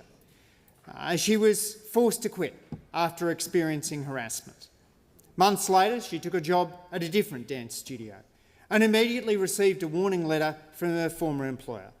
It said she'd breached a restraint of trade clause to not work or even volunteer for a competing business for 36 months within a 15-kilometre exclusion zone. And her former employer went so far as to contact the new dance studio. Or take Mia, a disability support worker who was registered for a National Disability Insurance Scheme provider, but then was offered a new contract with a lower hourly rate than she'd been on. So she went out on her own as an independent and joined a rival registered provider. Without cajoling, several former clients decided to transfer their care plans over. She then received a letter from her former employer saying she'd breached restraint of trade clauses. Or there's Patrick, a 21-year-old boilermaker, who decided that he would take up a new opportunity, working not for a competitor but in-house for a former client. He was branded a troublemaker and sent a letter from his former employer saying he'd breached his post-employment obligations. These clauses are spreading across the economy, Deputy Speaker. Once was the time when people would say non-compete clauses only applied to highly paid executives who are required to take a period of gardening leave. Now it's just about the case that gardeners are being hit by non-compete clauses. Now the case against non-competes is in several parts. I want to take the House through those. First of all, we know that job mobility is important to the whole economy. As people will know from their own careers, some of the biggest wage gains you get are when you switch jobs. Switching jobs is a bit like the run rate in cricket, a measure of the health of how the economy is going. And worryingly, it declined under the former government. We know from work by the E61 think tank that workers can increase their wages by thousands of dollars by shifting to a better job. And productivity boosts too, as workers find a job that's a better match for their talent. Non-compete clauses put sand in the gears of job mobility, which is so critical to a productive and efficient economy. Second, non-compete clauses are more widespread than we thought. When I began talking about this several years ago, some people said, well, we know we've seen these surveys out of the US that say that 18% of American workers are subject to a non-compete, but that's an American thing. And then we surveyed in Australia with the help of E61 and the Australian Bureau of Statistics, and the E61 survey came back showing that 22% of Australian workers were subject to a non-compete, a higher share than in the United States. Non-compete clauses are widespread through the economy. And non-compete clauses aren't just applying to high-wage workers. They're not just applying to barristers, they're applying to baristas. They're not just applying to traders, they're applying to waiters. They're not just applying to auditors, they're applying to janitors. Not just applying to coders, they're applying to caddies. not just applying to surgeons but to servers. They're not just applying to accountants but to aged care workers. Non-competes aren't just applying to those folks whose jobs involve guarding trade secrets, but also to the bloke whose job is to guard the car park. They're not just applying in the boardroom, they're applying in the mailroom too. The Australian Bureau of Statistics survey found that most businesses that apply non-compete clauses do so to 75% of their employees or more. And a US research found that when confronted with a non-compete clause, only a tenth of prospective workers choose to negotiate. Because who wants to negotiate a non-compete when you're just starting off your employment relationship? We know too that non-compete clauses can have a chilling effect on workers, impacting labour mobility. These clauses can be complex to negotiate out of, complex to handle, and they can often come in the form of cascading clauses. One contract which went to court said that the worker was banned from working for a competing employer for 15 months, or if that was invalid for 13 months, or if that was invalid for 12 months. And competing employers meant those employers in all of Australia, or if that was invalid in the state, or if that was invalid in the metro area. So who's to know what's the true non-compete clause? US research on this has found that even in places where non-competes have been unenforceable, like California, where they've been unenforceable since the 1870s, non-compete clauses can still have a chilling effect on worker mobility. It's no great surprise when you consider the fact that going to court can cost hundreds of thousands of dollars. People don't litigate their non-competes, they simply sit out, costing the economy and costing workers. And businesses have better options to protect their interests. In last night's budget, the Treasurer made clear that we're cracking down on non-compete clauses for those earning under the high earner threshold of $175,000. But we're not changing the rules on non-disclosure clauses. Employers still have intellectual property protections. There's a statutory protection under Section 183 of the Corporations Act, which prevents any director, other officer or employee of a corporation from improperly using information obtained in that position for their benefit, for the benefit of someone else, or the detriment of the corporation. Employers who pay above the $175,000 threshold wouldn't be affected in the first instance by our reforms. And non-competes for the sale of a business aren't affected. We also know that there will still be an ability to constrain workers from working from another employer at the same time, these so-called concurrent non-competes. There are better options for employers, and indeed our approach will provide simplicity to employers and employees. It's a red tape reduction mechanism, removing an approach which has been confusing and led to litigation with one which provides simplicity and precision. And no-poach agreements between businesses could also be harmful. And in last night's budget, the Treasurer has made clear that we're looking at arrangements such as those that franchise chains McDonald's, Domino's and Baker's Delight have that prevent a worker from moving from one franchise outlet to another. I've heard stories of workers who want to move to a McDonald's closer to home, but are told that they can't do so because of the so-called no-poach clauses. The employee isn't even a party to these clauses, but they're hurting worker mobility. And finally, Australia has been well placed to learn from other countries. Spain, Finland, the UK, the US and Austria are among the other countries dealing with non-competes. We put out a Treasury issues paper last year and garnered feedback on that. We've had significant and valued research from E61, from the Grattan Institute, from the Productivity Commission and from the Competition Task Force, ably headed by Jason McDonald and Marcus Betsy. I want to acknowledge the work of Dan Andrews, Jack Butley, Ewan Rankin, Bjorn Jarvis and Ian Ross in working through the issues behind non-competes. Labor wants to unleash ambition, to boost wages, to increase productivity and to put downward pressure on prices. Our non-compete reform will do just that. And I give the call to member for Lindsay. Thank you, Madam Deputy Speaker. It's Prime Minister John Howard that said Australia is a country of optimism, of fairness and of resilience. It's really hard for Australians, though, to be optimistic right now. It's certainly not fair, the pressures that the Albanese Labor government's putting on the Australian people, and yet everyone across this country still remains so resilient, so strong, because that's the foundation of our country, yet they shouldn't have to be. Labor's tax cuts, even though they're patting themselves on the back saying we are wonderful, Australians should be so grateful, they don't touch the surface on the cost of living crisis that they've gotten this country into. 70-odd cents a day. I looked up online today what 70 cents could buy you at our major supermarkets. It can't even buy you one banana. Actually, one of the supermarkets had apples on special, so it could buy you an apple and you might have 50 asparagus spears. One asparagus spear. Here you go.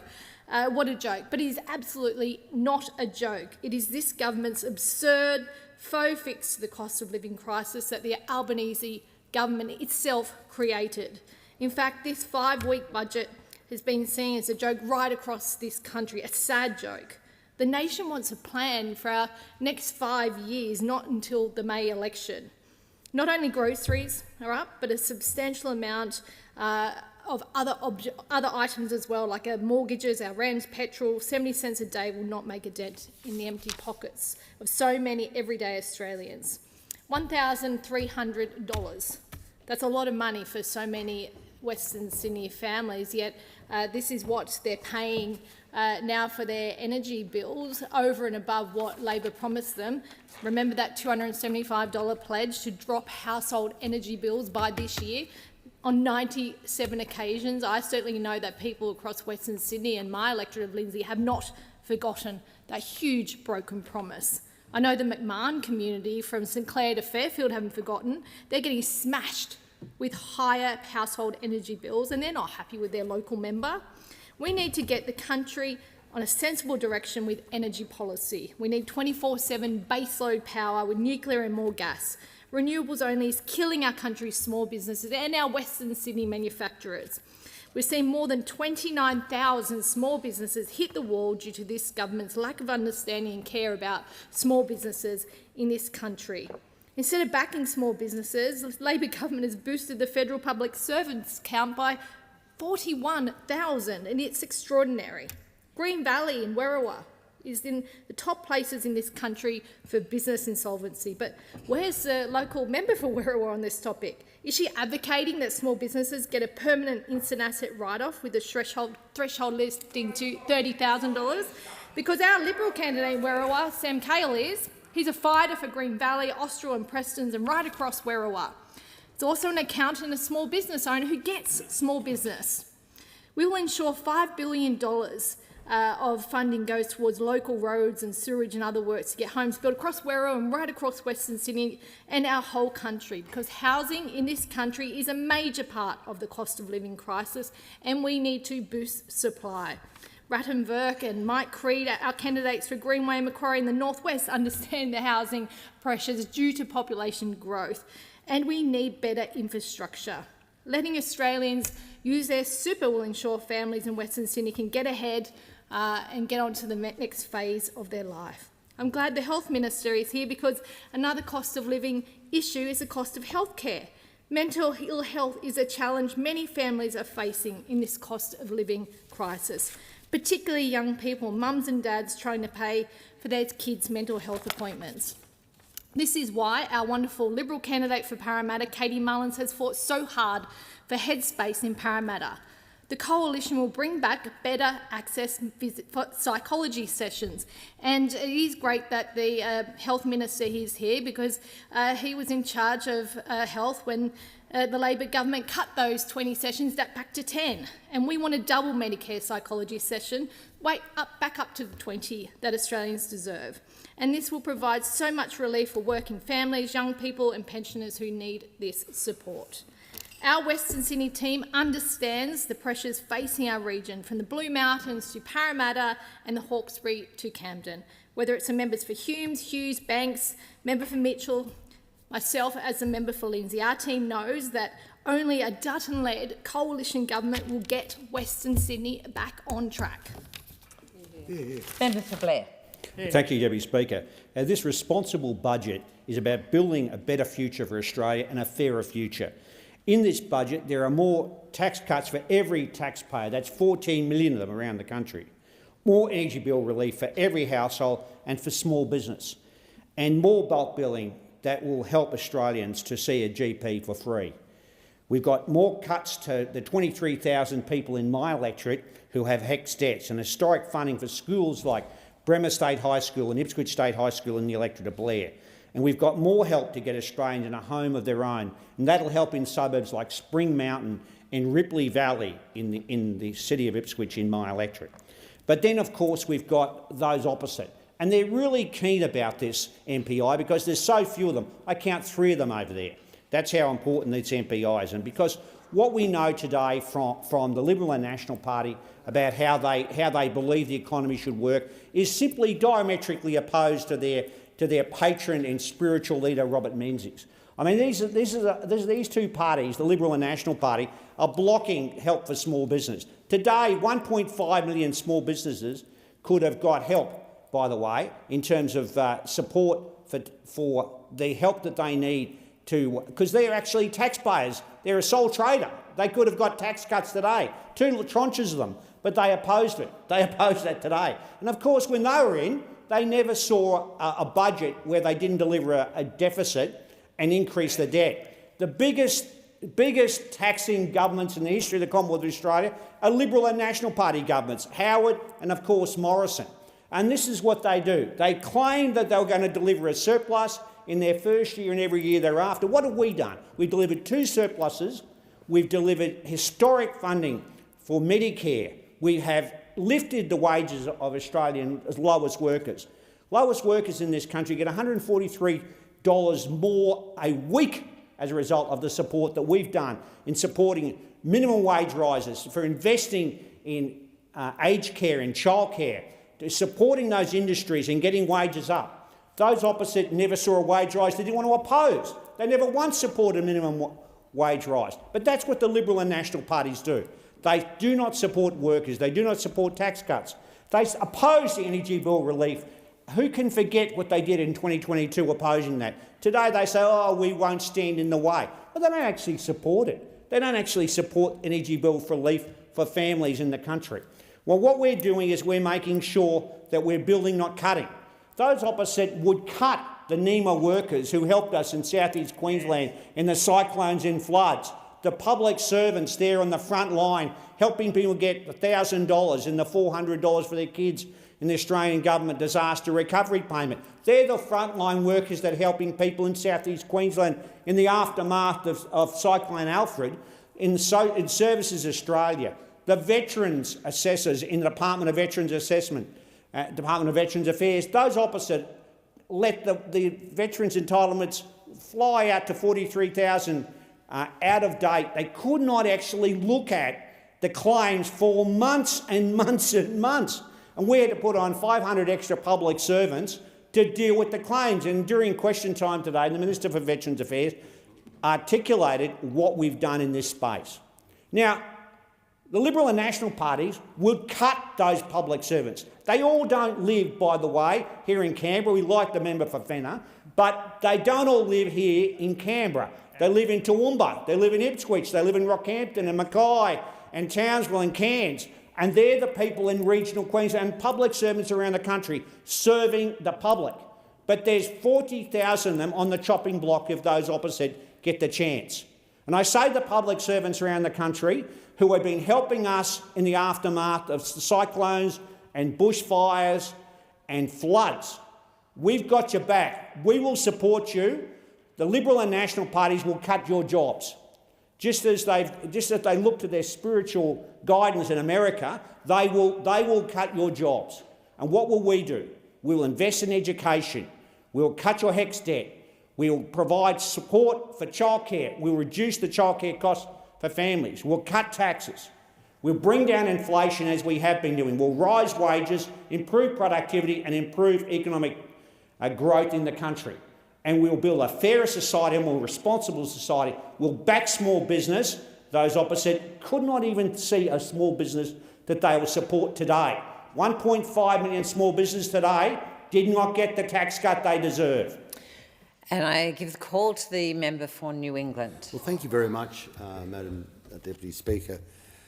Look, going through the budget papers, there are some things that just jump off the page to you and concern you.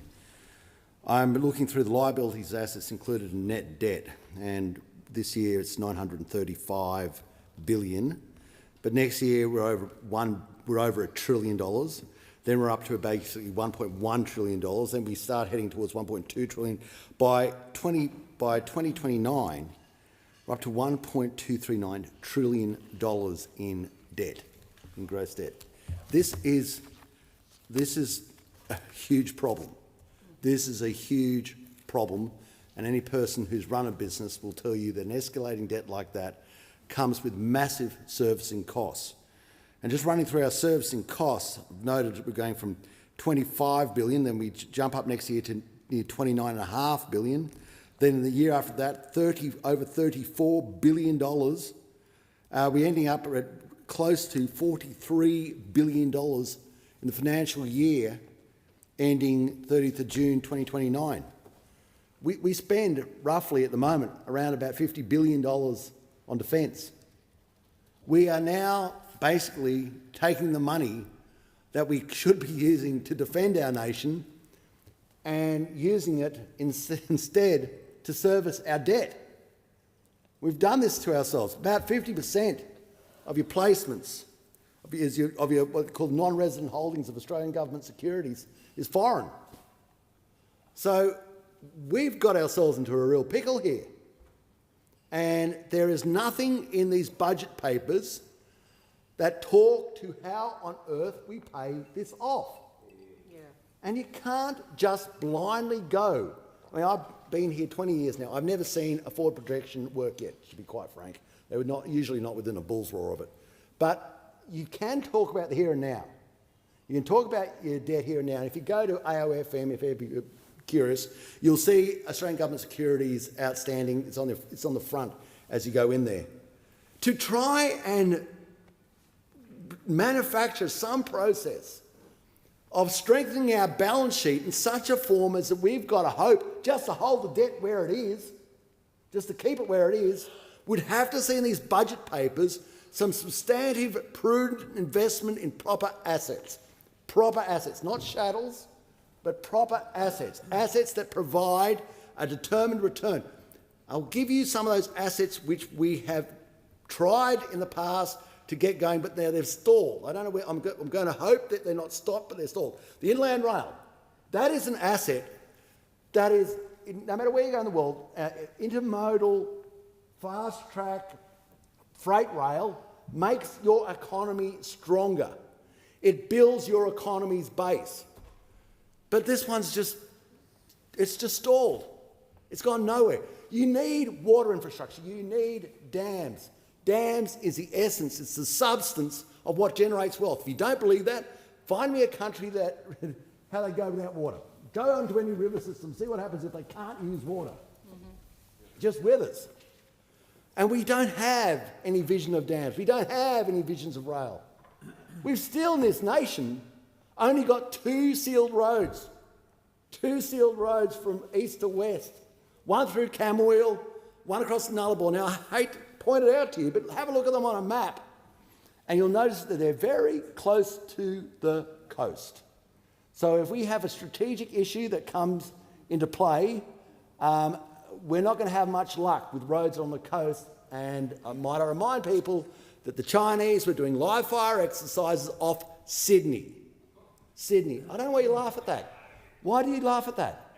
What do you think? I'll take the interjection. What do you think they were doing there with their live fire exercises? Do you think they were lost? Do you think they were worried about the Antarcticans coming up and discovering our underbelly? What do you think they were doing off Sydney, firing off live fire exercises? See, that is why we are in trouble. Exactly that interjection is why this nation is in trouble. It is exactly that process that underlies the incapacity of the Labor government to take the defence of this nation seriously. to take the Member defence for of this Hawke. nation seriously. And that is why, when you look at this, they blow the budget, they hock us up to the eyeballs in debt, they build nothing to service it, and then when you talk about the defence of the nation, the honourable members opposite start laughing. It's all a joke, isn't it? Member for Reid. Deputy Speaker, and I appreciate the contribution from the member for New England. And I know that he, in his former life, was an accountant, and that's why we had the long explanation about assets, dollars, making the books balance. My question to the member for New England then is, how would you explain, how would you advise a party that had a $600 billion black hole in their books? What advice would you be giving to your coalition members about how you would be filling that black hole, what sort of asset you would be investing in? Because to me, that sounds like a dud asset. Now, we all know why we are standing here to debate this MPI proposed by the Shadow Treasurer. It's because he's running scared. He refuses to debate the Treasurer. Why is he refusing to debate the Treasurer? Because he has no policies to debate the Treasurer with.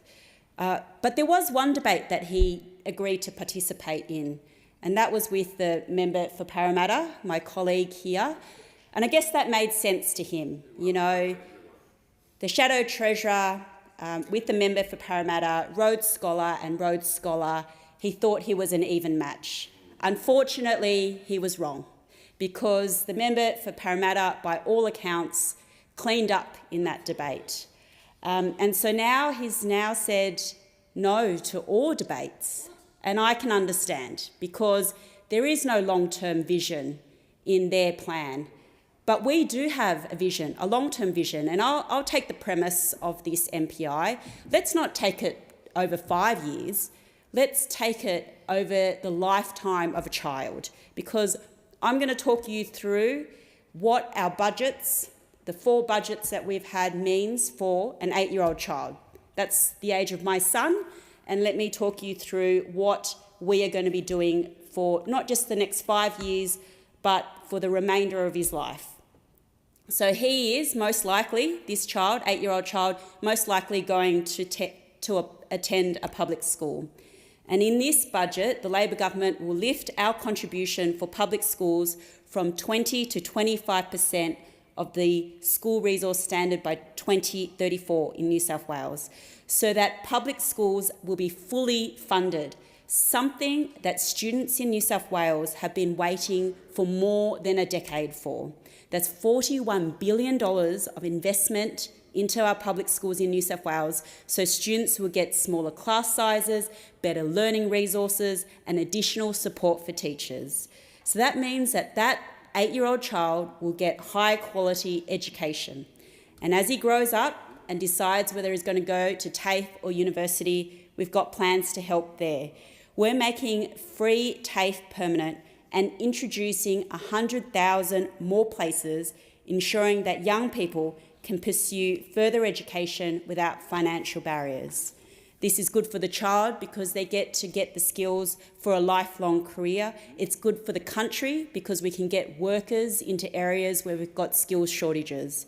And if he chooses to go into university, next year we are going to wipe 20% of HECS debt, because university is an investment and it shouldn't be a burden. And this child's family will benefit from Labor's tax cuts, because every taxpayer will receive a new tax cut of up to $800 over the next 2 financial years. Because of successive tax cuts by the Labor government, the average New South Wales taxpayer will receive around $2,500 in tax cuts by 2027-28. This means more money for school supplies, extracurricular activities and family expenses. And each time we've wanted to give all Australians a tax cut, those opposite have opposed it. Good healthcare is also essential for that child's future, and we are making healthcare more affordable. We've tripled the bulk billing incentive for people who need to see a GP who are concession card holders or children. And the Medicare data shows that this investment is restoring bulk billing for more than 11 million patients who this change covers. More than 9 in 10 GP visits are now bulk billed for those patients. So the alternative between this side of the House and that side of the House is clear for that 8-year-old child. The Shadow Treasurer has no policies, no vision, and no wonder he can't debate the Treasurer. Give the call to the member for Mallee. Thank you, Deputy Speaker. Well, what does this tricky Labor government have to say to struggling Australians who are $50,000 worse off under their leadership? What cost of living relief do they have for them? Well, hang in there. In 462 days, Labor will give you 70 cents a day. That's the generosity, the cruel hoax of Labor's so-called cost of living relief for those struggling today under Labor's homegrown inflation crisis. If Labor was a prison warden, that would be a crumb flicked to the inmates for their daily meal. It gets worse. Labor rattles the bars as they strut to the election thinking they're so generous, so brilliant. But the Australian people, particularly regional Australians, are the inmates, trapped after 3 years of hard labour in the Prime Minister's homegrown cost of living crisis and unable to escape. Those opposite have locked up aspirational Australians, taken away their housing affordability and locked up their food affordability as well. Australians' wages no longer buy what they once did at the supermarket. Leaving aside for one moment this government's inaction on the major supermarkets and price gouging, let's look at the food price hikes under Labor. Bread is up over 20%, cheese up 18%, milk 17%, breakfast cereal up 15%. And to that, cost of living pressures like mortgage repayments up 41%, gas prices 32%, and rents up 17%. Electricity bills are up $1,300, not down $275 like Labor promised 97 times before the last election. They want you to forget that. And here they are again with the parlour tricks, extending energy bill relief for 2 more quarters of $75. Wow. Yep. So let's do the math. 40 cents per day in energy bill relief until the 31st of December. Then wait for 6 months, no cost of living relief then. But then on the 1st of July 2026, you get it, wait for it, 70 cents a day. But it gets worse, Deputy Speaker. Under Labor, income taxes are up over 25%. As this engorged government feasts on your income, using it to spend on largesse that exacerbates the cost of living crisis, Labor tosses Australians a daily morsel of their tax back. This is a government swimming in income tax revenue, not to mention mineral resources revenue. The jackpot machine of the Australian success story is spitting out chips, but Labor is letting it all go down the drain of debt, deficit and bloated public spending. And yet they come along here, gagging MPs, ramming through a debate today to legislate a 70 cent a day tax cut beginning in 462 days' time. Excuse me and excuse the Australian public, excuse the press gallery for being a little cynical. This is a cynical government, a tricky government with a tricky budget. And here they are saying, have we got a clever trick for you? The Australian public have worked this government out. Those opposite know it. Mallee residents, their fellow regional Australians and all Australians have become conditioned to bill shock. They're not happy about it at all, but they have become used to the higher cost of electricity under those opposite. The independent costing gap came in last year about the Coalition's energy plans, which cost 44% less than Labor's reckless renewables rollout, a rollout that is railroading my electorate of Mallee. Those opposite know they've lost the crowd. The everyday Australians going without a meal, putting groceries back on the shelf because they can't afford them. The pensioners not running their air conditioners in stifling heat in Mallee because they live in fear of the next power bill. Australians need a coalition government that respects them, respects their hard-earned income and will get Australia back on track. Member for Hawke. Thank you, Deputy Speaker. The government, the Albanese Labor government, is using this time, this week, this sitting week, as an important period. We've obviously delivered a budget, which the Treasury did, and we've come in today and sought to immediately legislate the tax cuts, and I'll come back to the tax cuts in a second, but we are using this week to continue to work hard for the Australian people. We know we've got an election on the horizon and there's lots of electioneering going on, particularly on the other side of the chamber, but we are using this week, as we've used the entire period of government, to relentlessly focus and deliver for the Australian people.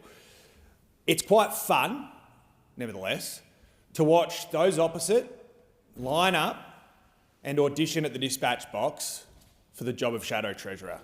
And I think the member for Hume is probably sitting in his office watching one colleague after another come to the dispatch box, and I think he can feel the pressure. I think he's probably loosening the necktie a little bit. I think he can feel the pressure, okay? Let's be very frank here about where the Australian economy is up to. Inflation's down. Incomes are on the rise. Finally, incomes are on the rise. Last 5 quarters, indeed. Unemployment is very, very low, historically low. And interest rates that have been a burden on Australian households are coming down. And now, on top of that, we are seeing that growth in our economy is starting to rebound. And we've got to think about where we were just 3 years ago. And I know the member for Casey has joined us because he does enjoy reflecting on where things were 3 years ago with me.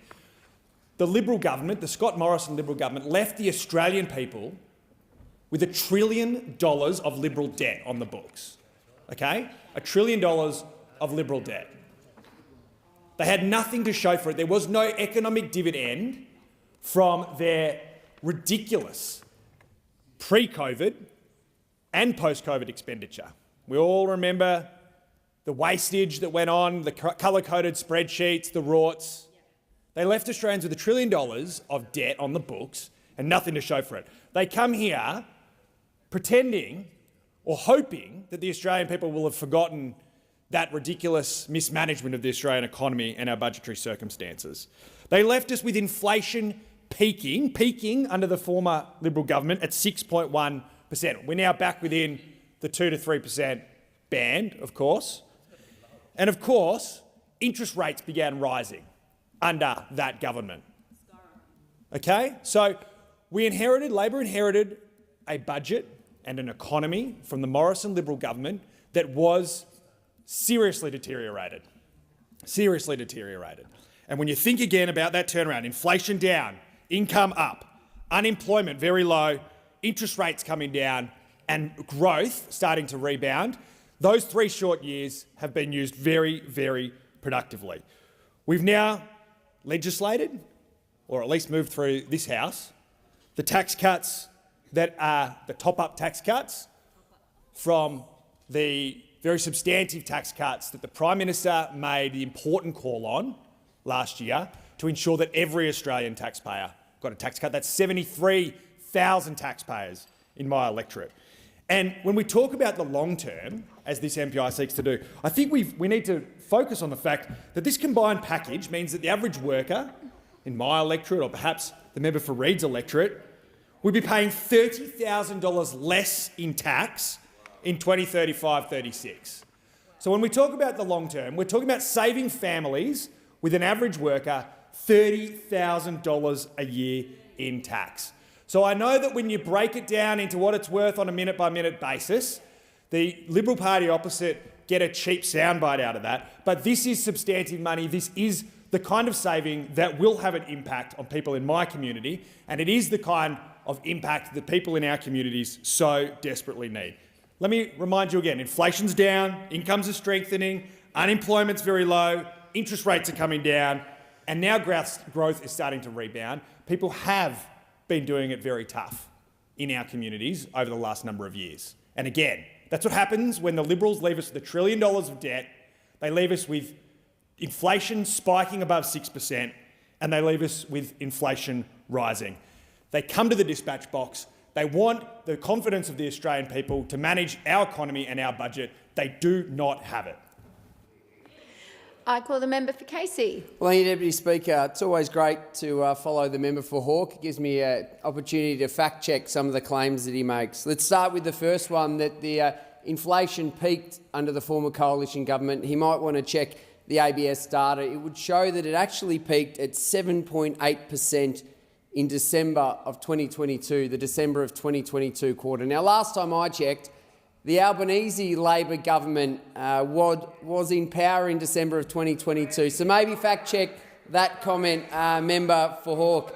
He also said that they inherited $1 trillion of debt. Now, the problem with that, member for Hawke, is there's budget papers, and I've said this to you before, so you know this. $517 billion was the actual number in the budget papers. 31% of that was under the Gillard-Rudd government. That was a great success for the Australian people. So when we're talking about auditions, I mean, the member for Parramatta wouldn't get those facts wrong. He would make sure that those numbers were right, because he's ready to go if the Treasurer doesn't makes those mistakes. But this Treasurer and this Prime Minister has delivered a budget in their true tradition. Classic spin that sounds impressive with their cost of living plan. It's a headline, but it delivers nothing for the Australian people. It delivers 70 cents a day in 15 months. So congratulations to all those community members in Hawke that are struggling. You'll get 70 cents back in 15 months' time. That'll help with the grocery bills this week. That'll help with the petrol when you have to fill up the car this week. 70 cents a day in 15 months. But when the Treasurer and those opposite continue the political spin about how great the Australian people have it, how we've never had it better and everything they're doing, they like to give these big numbers about tax cuts and what they've supposedly done, but they always leave one number out. They never put one number into their calculations. They don't include the low and middle income offset that they let lapse under their watch. $1,500 to the Australian people, and $1,500 that the Australian people received in one go, in one hit, when they put in their tax return. Many people in my community, many people across the country were outraged when they didn't get that $1,500 they were expecting, because they'd received it in the previous years.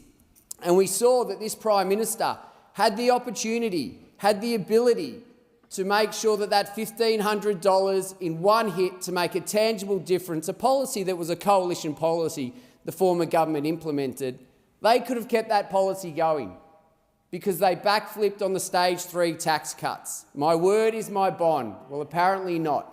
So if you're prepared to backflip on stage 3, but they weren't prepared to backflip on the $1,500 in direct benefits to the Australian people. It says everything you want to know about this Prime Minister, about this Treasurer. They've spent so long in this place that they think that spin and political headlines will make a difference for the Australian people, but it won't, because every Australian is struggling. Discovery Church in my community, an amazing organisation that does a lot through their food bank, 400% increase in demand last year, 400% increase. That increase came from what they dubbed the working poor, those that have got jobs, 2 jobs, 3 or 4 in that family needing food support.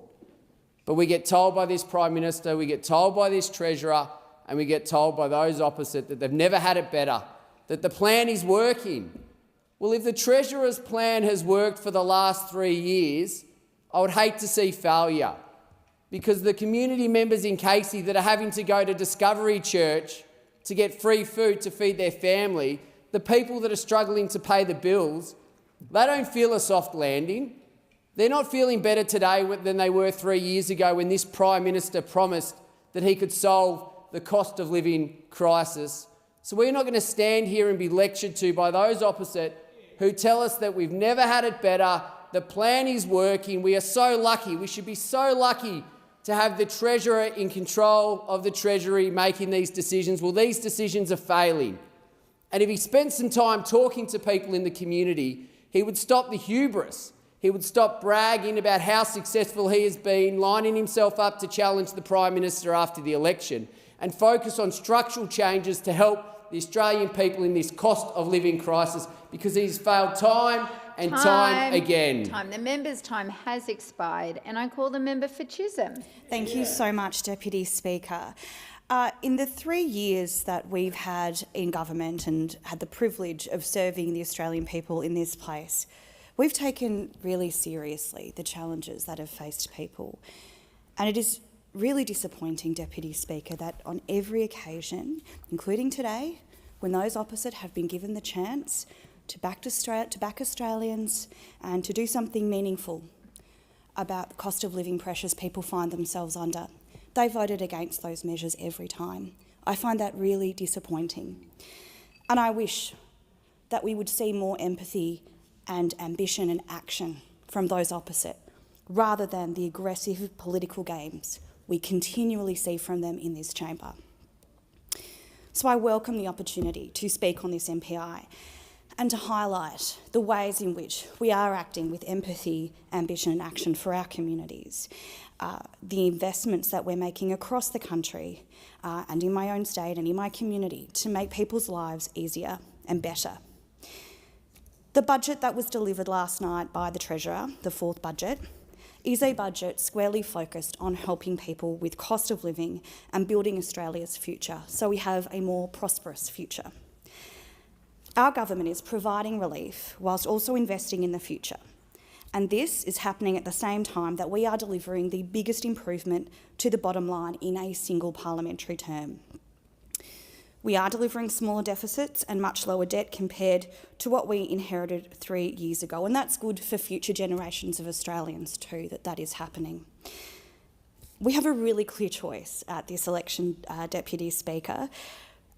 We can continue to keep building and have an ambition and vision for this country, or we can go backwards with a leader of the opposition who we know is going to cut everything, but we don't know exactly what those secret cuts will be yet.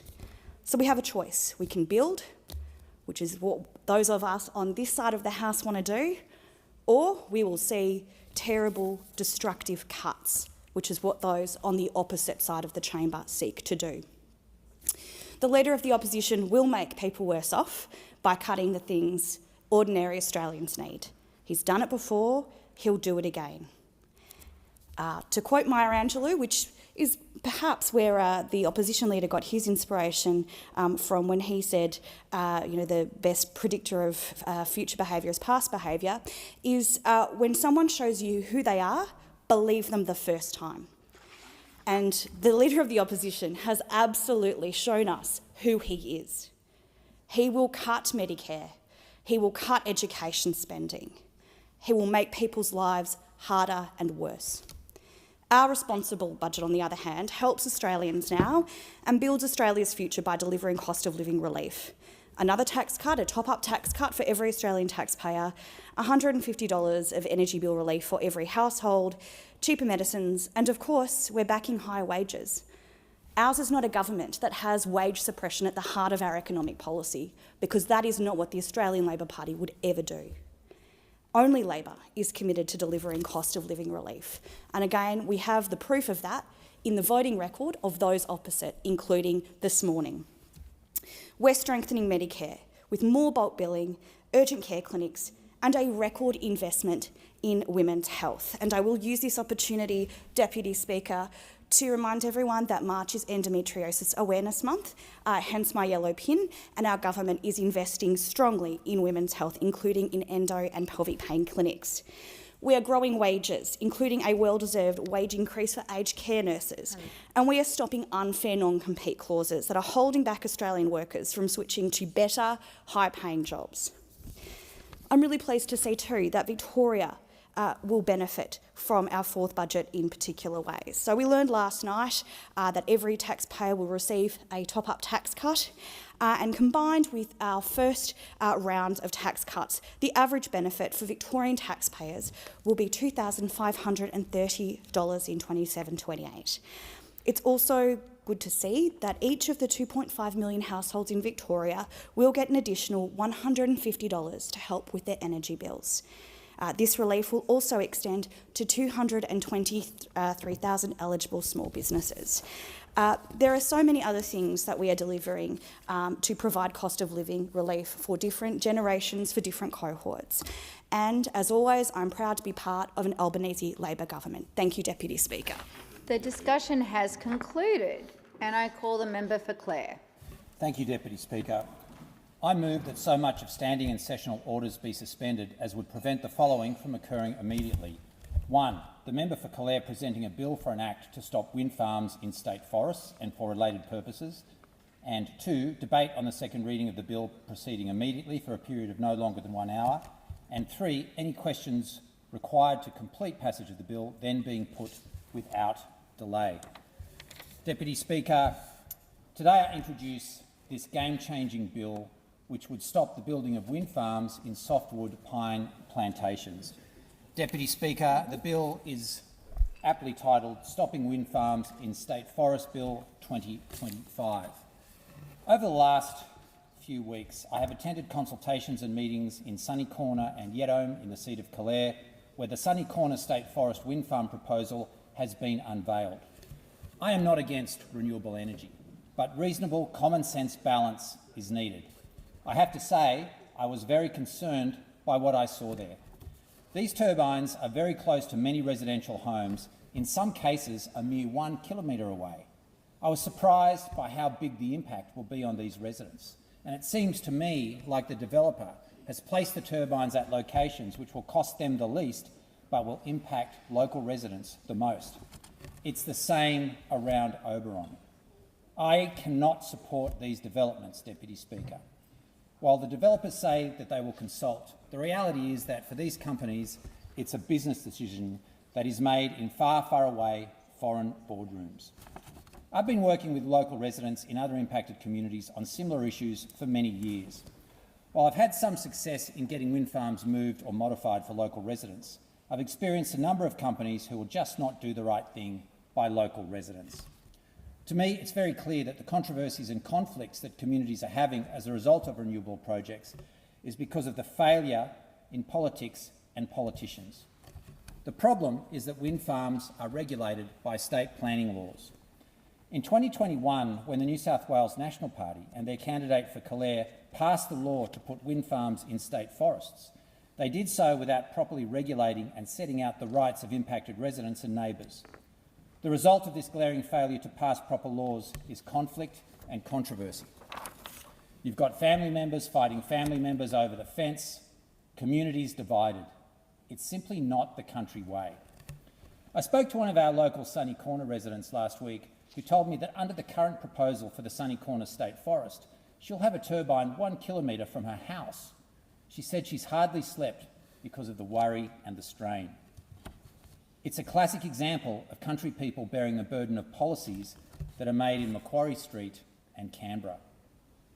Rather than pretending to ride in on white horses, the National Party should be apologising to local communities for the conflict they've created through the failure to do their jobs when they are in government. All the major parties need to take responsibility for their glaring failure to protect impacted residents. They have left others to pick up the pieces.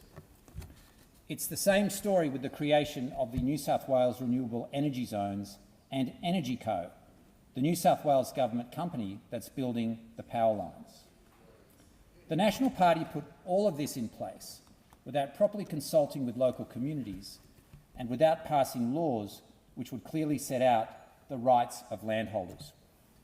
All the major parties are responsible for this. Planning laws need to be overhauled. There should be no developments on prime agricultural land, and I would include residential developments in this as well. Australia needs food security, yet we are increasingly importing food from overseas. Added to this is the fact that we're often dealing with city-based wind farm staff who have no real idea about country life or how country people live and work. Lack of proper consultation is a huge issue right across our region. I've been dealing with these issues for many, many years. There are so many developments that I'm being contacted about on an almost daily basis, and I almost lose count of them. I recently went into bat for Tallawang residents, which is near Gulgong, who are going to be heavily impacted by wind turbines, and through my advocacy with the company, they were moved to another area. I've also worked with farmers in the Hill End and Sally's Flat area to get turbines moved away from farmhouses and the scale of the development reduced. In one case, a wind turbine was going to be constructed outside the kitchen window of a farming family who'd been working that land for generations. It's a very messy situation for residents and also communities. But there is a way forward to clean up this mess. There is. We just need to take a different approach. I've come up with a new solution, which I mentioned at the meetings in Oberon and in Sunny Corner last week. My bill enables the federal government to use its constitutional powers to make laws to stop turbine developments in these state forests.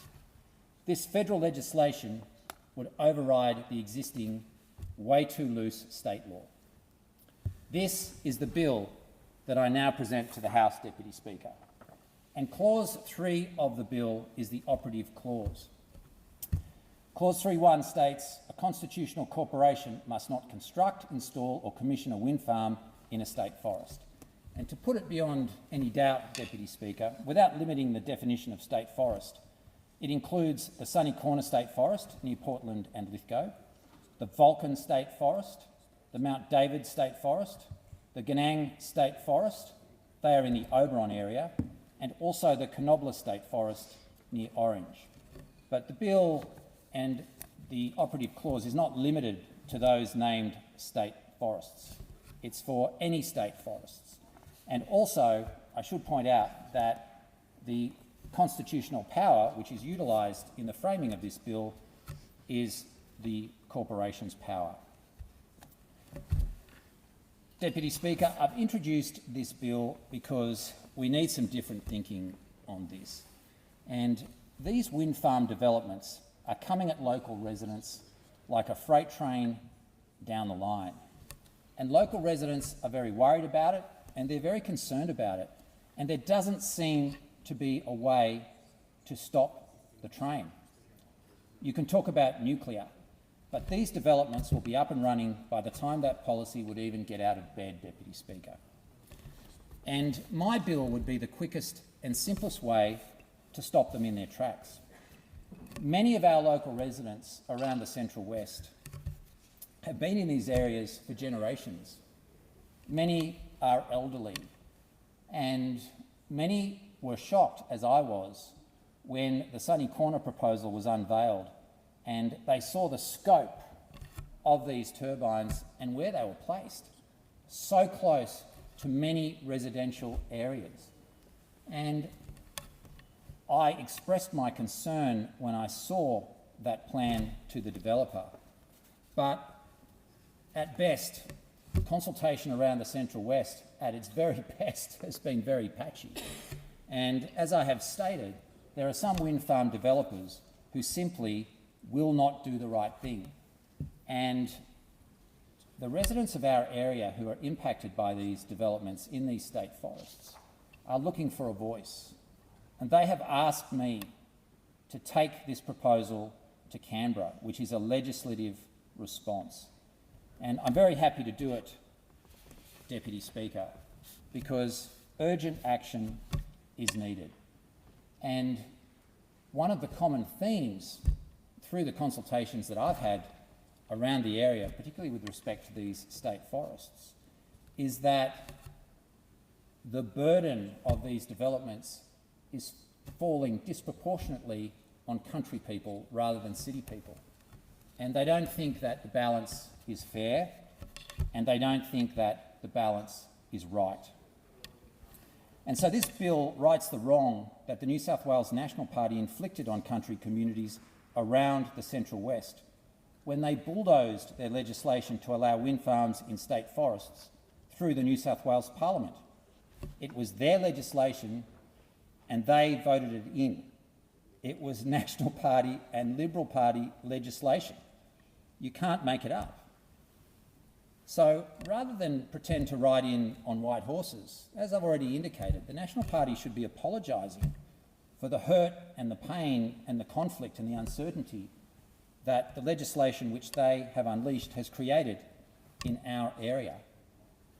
Deputy Speaker, it's now up to all parties to get behind this bill.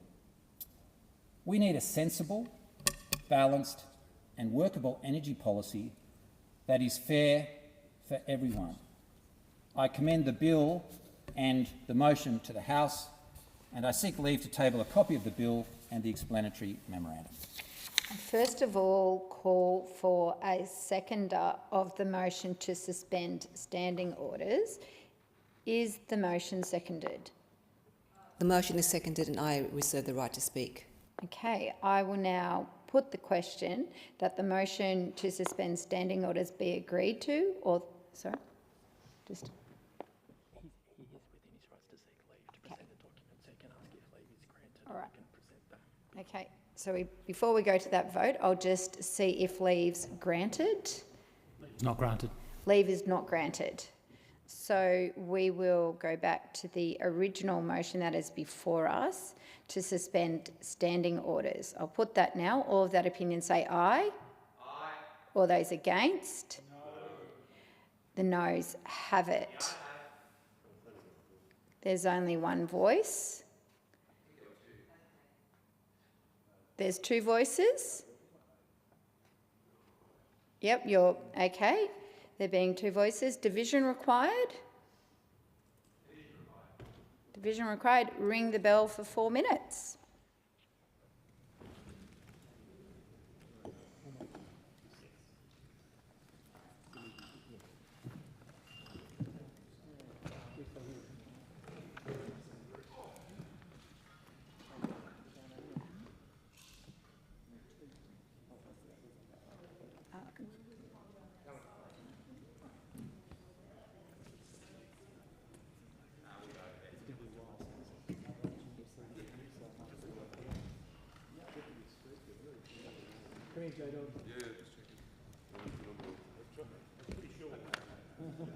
I couldn't, she spoke. I'm not going to say she didn't speak. I'd get in quite a bit of trouble.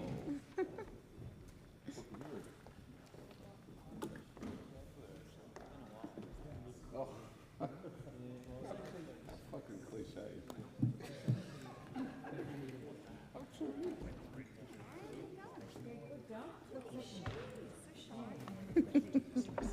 You will get it done for us.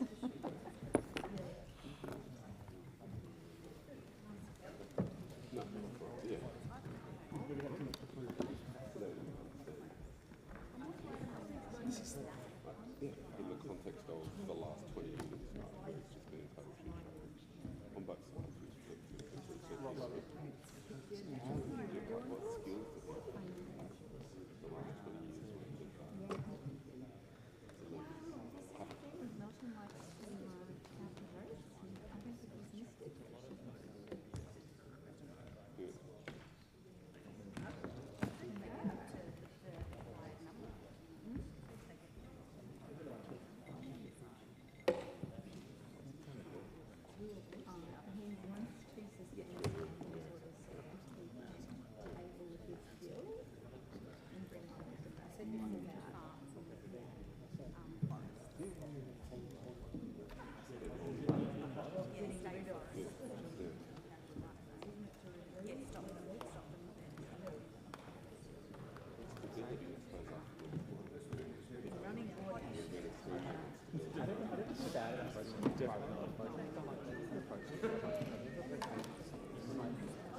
Lock the doors.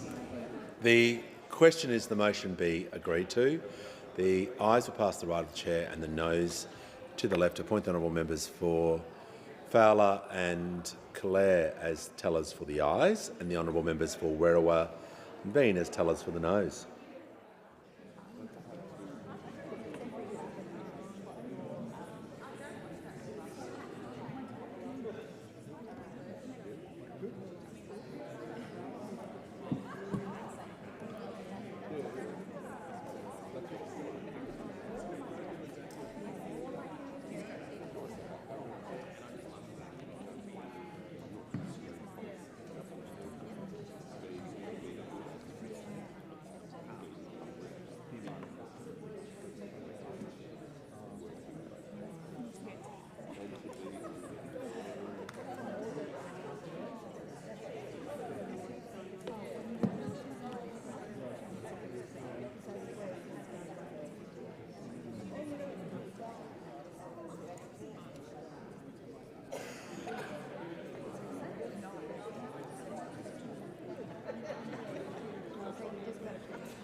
The result of the division is ayes 6, noes 59. The matter was resolved in the negative.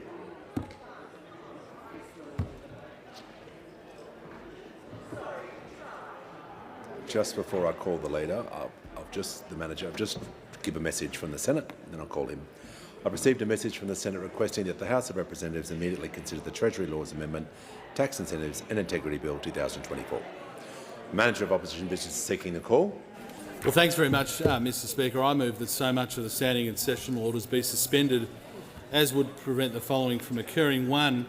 Government Business Order of the Day number 5 relating to the Treasury Laws Amendment, Tax Incentives and Integrity Bill 2024 being called on immediately. And 2. All questions required to complete passage of the bill being put without delay. Mr Deputy Speaker, we heard today in question time from the government that somehow the Parliament is frustrating their failure last night to extend the instant asset write-off for small businesses throughout Australia, plunging small businesses into unknown territory in relation to their taxation arrangements. Now, what the Treasurer failed to state in question time today was that, in fact, the opposition moved a similar motion to bring on this bill for debate, to bring on an extension to the instant asset write-off, to give small businesses the certainty that they need just a couple of months ago, to give small businesses the certainty that they rightly expect from the government in relation to their taxation arrangements, yet the government voted against that motion. So we're giving the government another opportunity today. If they are fair income,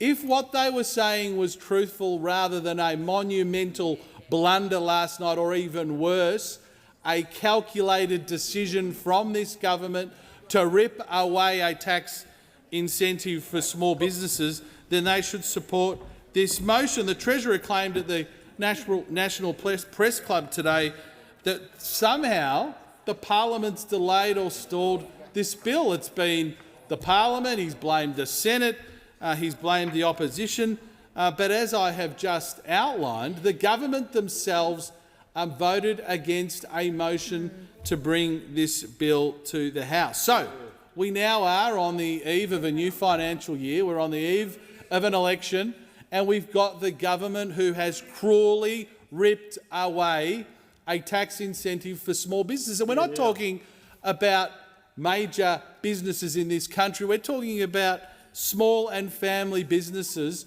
who are making decisions today, Madam Deputy Speaker, making decisions today about the investments for the new financial year with absolutely no certainty of what those tax arrangements will be. Now, we know, for example, that this government cruelly reduced both the eligibility and the quantum of the instant asset write-off. We know that no one in the government has an interest in small business. The small business sector made that very clear last night in their assessment of this budget.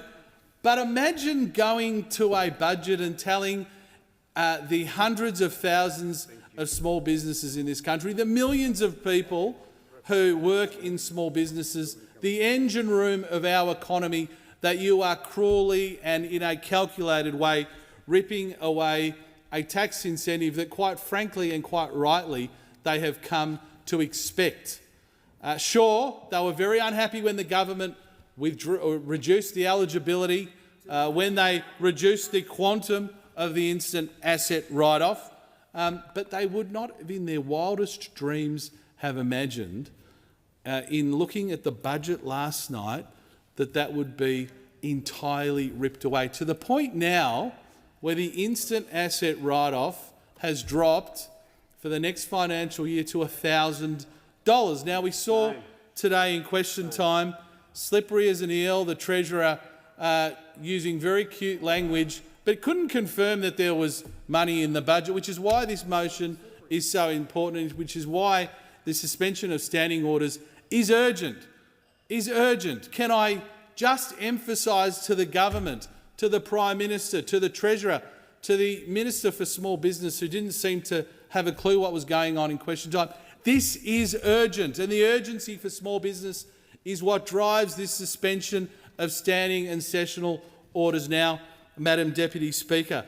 Small business owners in this country should not be put into a position where they potentially are buying that piece of plant and equipment, are buying that new coffee machine in the cafe, installing new equipment in their hair salon, or a myriad of businesses. You can think of 10,000 business types and the assets they're thinking about.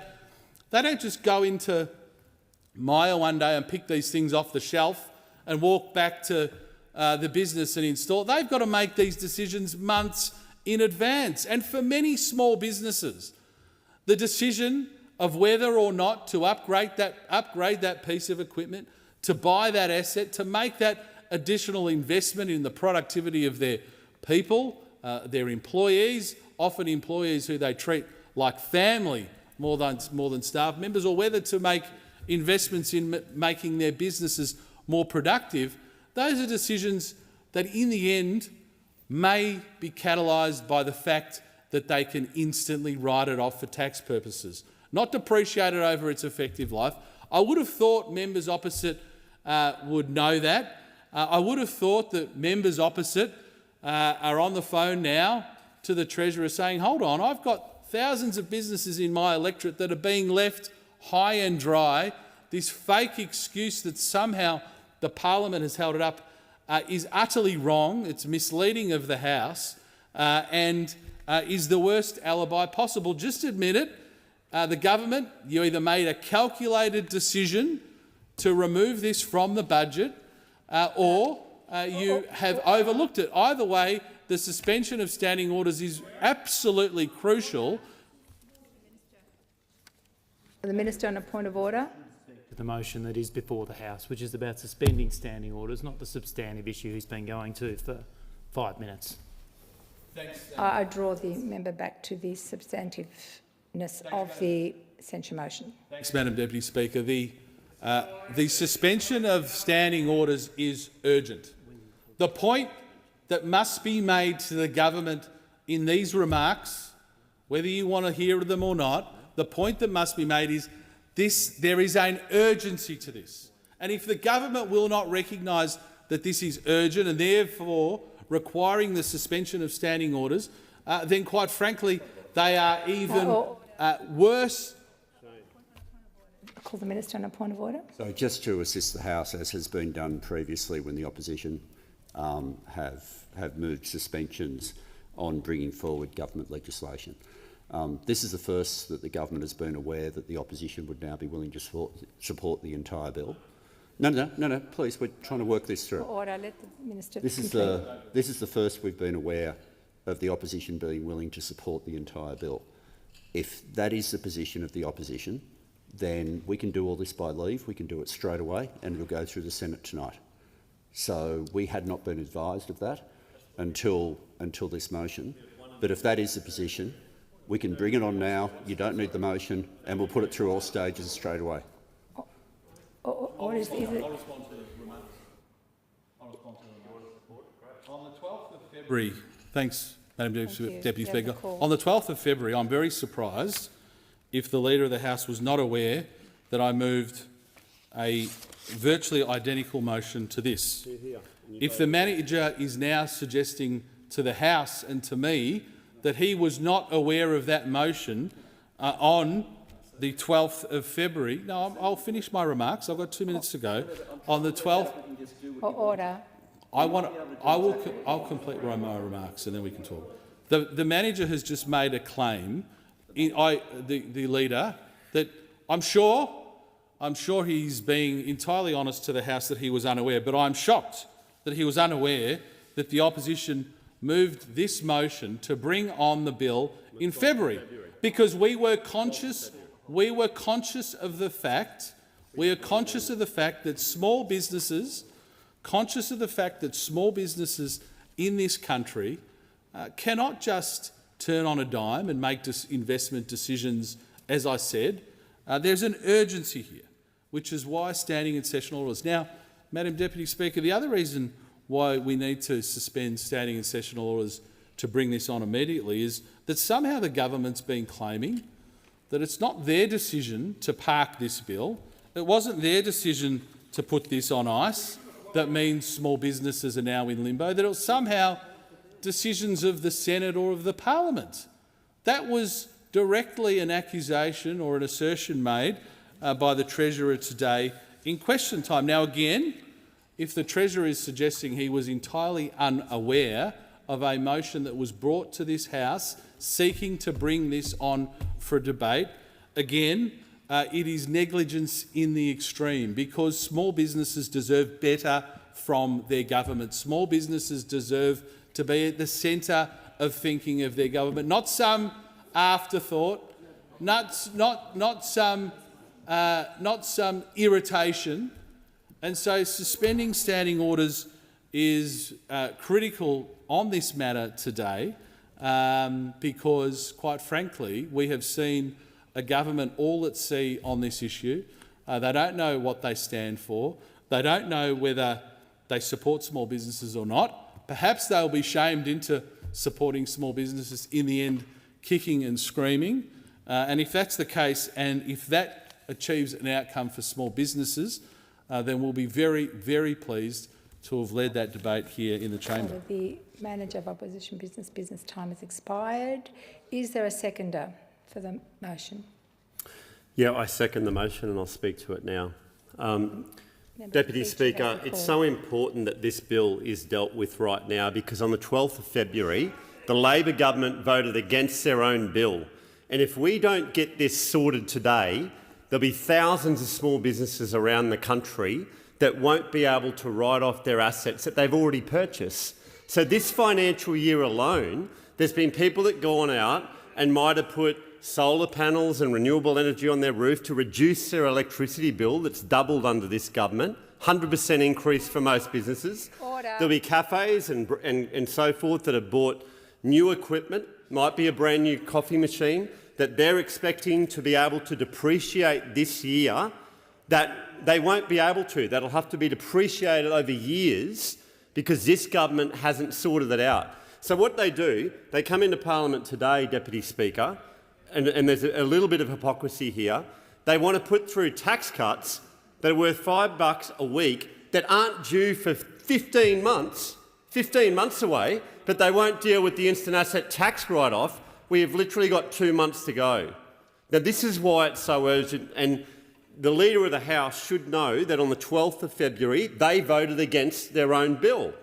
And literally, there's other things. It might be carpenters or pest controllers or plumbers that might have found a vehicle under 20 grand or new IT equipment that they bought in the last 8 or 9 months or 10 months, that if the government doesn't support the opposition's motion today and actually vote on their own bill and make the instant asset tax write-off law today, then they'll get to the end of the financial year and it won't be there, and it'll be up to a new government after the election to either put it through and backdate it, make it retrospective. Also, in the budget last night, the instant asset tax write-off ongoing has been killed completely. So the people of Moreton, no more instant asset tax write after you've gone, Graham, because it'll be back to $1,000. It wasn't extended in the budget last night. Right now, but we're talking about the instant asset tax write-off that was in last year's budget that still hasn't been legislated through the House and the Senate, and the Treasurer doesn't even know what's going on because he said at the press club today, oh, it's been held up in the Senate. Hasn't even been to the Senate. It's still held up here. You voted against it on the 12th of February. And so this is actually what we see, that when the Treasurer doesn't even know what's happening with their own legislation in relation to small and family businesses and sole traders and all those people out there, all at the same time when their electricity bills are doubled. And what do they put in the budget? $150. $150 when their power bills have doubled in the last 3 years under this government. No, the instant asset tax write-off is important for the thousands of people that work in small and family business and all the assets that they've bought to date. And it could be a whole range of other things. It could be recycled timber that they put into an office fit-out that cabinet makers have put in, where it's come under that $20,000. And unless the government gets it through the House and the Senate today, they won't get it.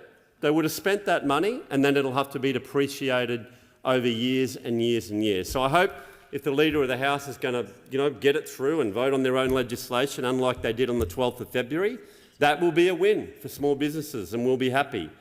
Thank you. I thank the member and I call the Leader of the House. Thanks very much. First of all, to just clarify a couple of things that have been said in debate. It is common with tax law bills that they do remain in the House until we have an agreement in the Senate. Lots of legislation, we put it through the House as quickly as we can, and then the Senate does amendments. Anything that involves appropriations or involves potential amendments on revenue issues, a whole lot of those amendments can't be done in the Senate. So it is not uncommon at all for bills of that nature to be kept in the House until we have a situation where we believe there is passage in the Senate. Then they go through here fairly quickly and go across. At the time, on the date in February, I've just asked some people about the context of that. One, at that point, we were not confident that we had support in the Senate. Secondly, that same day we were trying to get the 3-day guarantee with respect to early childhood education through, and the upending of the program was something that we weren't willing to do that day. I understand from the speeches that have been said is that we now have the support of the opposition for that whole bill. Now, that was not previously the understanding of the government. There are other measures in that bill, as well as the instant asset write-off, involving that day, as I've said, there was an issue with the upending of the program. As I've been advised, I've gone back through it. The other issues include the deductibility of interest payments for late payment and removal of, and the luxury car tax adjustment. If it is, as it appears from the speeches, the capacity for amendments and disagreement between the houses is not actually with us, because the Senate doesn't sit tomorrow. So in moving this, I just want to be really clear. The opposition is making a decision now in moving this that they will support the whole bill in the Senate. Anything other than that will mean that this particular procedure will have prevented the instant asset write-off from being carried. That's what it will have meant. That's what it will have meant. So I'm willing, they want to progress the government agenda. I'm happy to progress it. Up until this moment, that has not been their position. But I'm saying to the opposition now, if you are ever going to say, oh, we'll just have a disagreement between the houses, today you can't do that, because we all know that these houses won't be sitting in their current form for too much longer. We all know that the Senate is not sitting on Thursday. So in supporting this, we take the opposition at their word that they are now supporting the entire bill. And if that's not what happens in the Senate, we'll be in a situation where there is not an agreement between the houses and there is no way of resolving it. And the action of the opposition right now is potentially the only reason we don't have a way of getting it through. So I'm going to take the opposition at their word. I'm going to take them in good faith that they have said they will support the whole bill. I'm going to presume that there will not be a backflip in the Senate. I'm going to welcome that some of these measures that the opposition had previously opposed, they now are saying they support. If they are consistent between 10 to 5 in the afternoon and midnight tonight, and they don't change their position between those hours, then we will get something through that the government has been trying to get through for months and months and months. I hope that is the case, and on the basis that that's the case and that we can take the opposition at their word, I'm happy to support the resolution and to see the passage of this legislation go through to the Senate. To put the question? No. Okay, the question is that the motion be agreed to. Those of that opinion say aye. Aye. Those against no. The ayes have it. Now the bill comes on. It's your copy, but if you call me. Clark. No speeches now. Government business, order of the day number 5, Treasury Laws Amendment, Tax Incentives and Integrity Bill 2024, further consideration in detail. And the House is considering the bill as a whole? It's to go through all stages, so I don't think we have to vote. No, there's no... So I'll put the question. The question is that the bill as amended... The question is that the bill as amended be agreed to. The question is that the bill as amended be agreed to. Those of that opinion say aye. Those against no. The ayes have it. The ayes have it. This bill as amended has been agreed to. Minister? The Minister? Yep. Thank you. Ask the House to move the third reading immediately. And I'll put that... leave granted, yes. I move that this bill be now read a third time. The question is that this bill be now read a third time. Those of that opinion say aye. Those against no. The ayes have it. Ayes have it. Clark.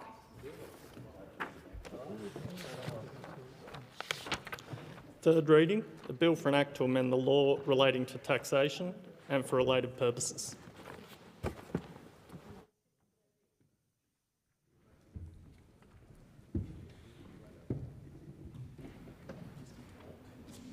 Oh, the member for Moreton has the call.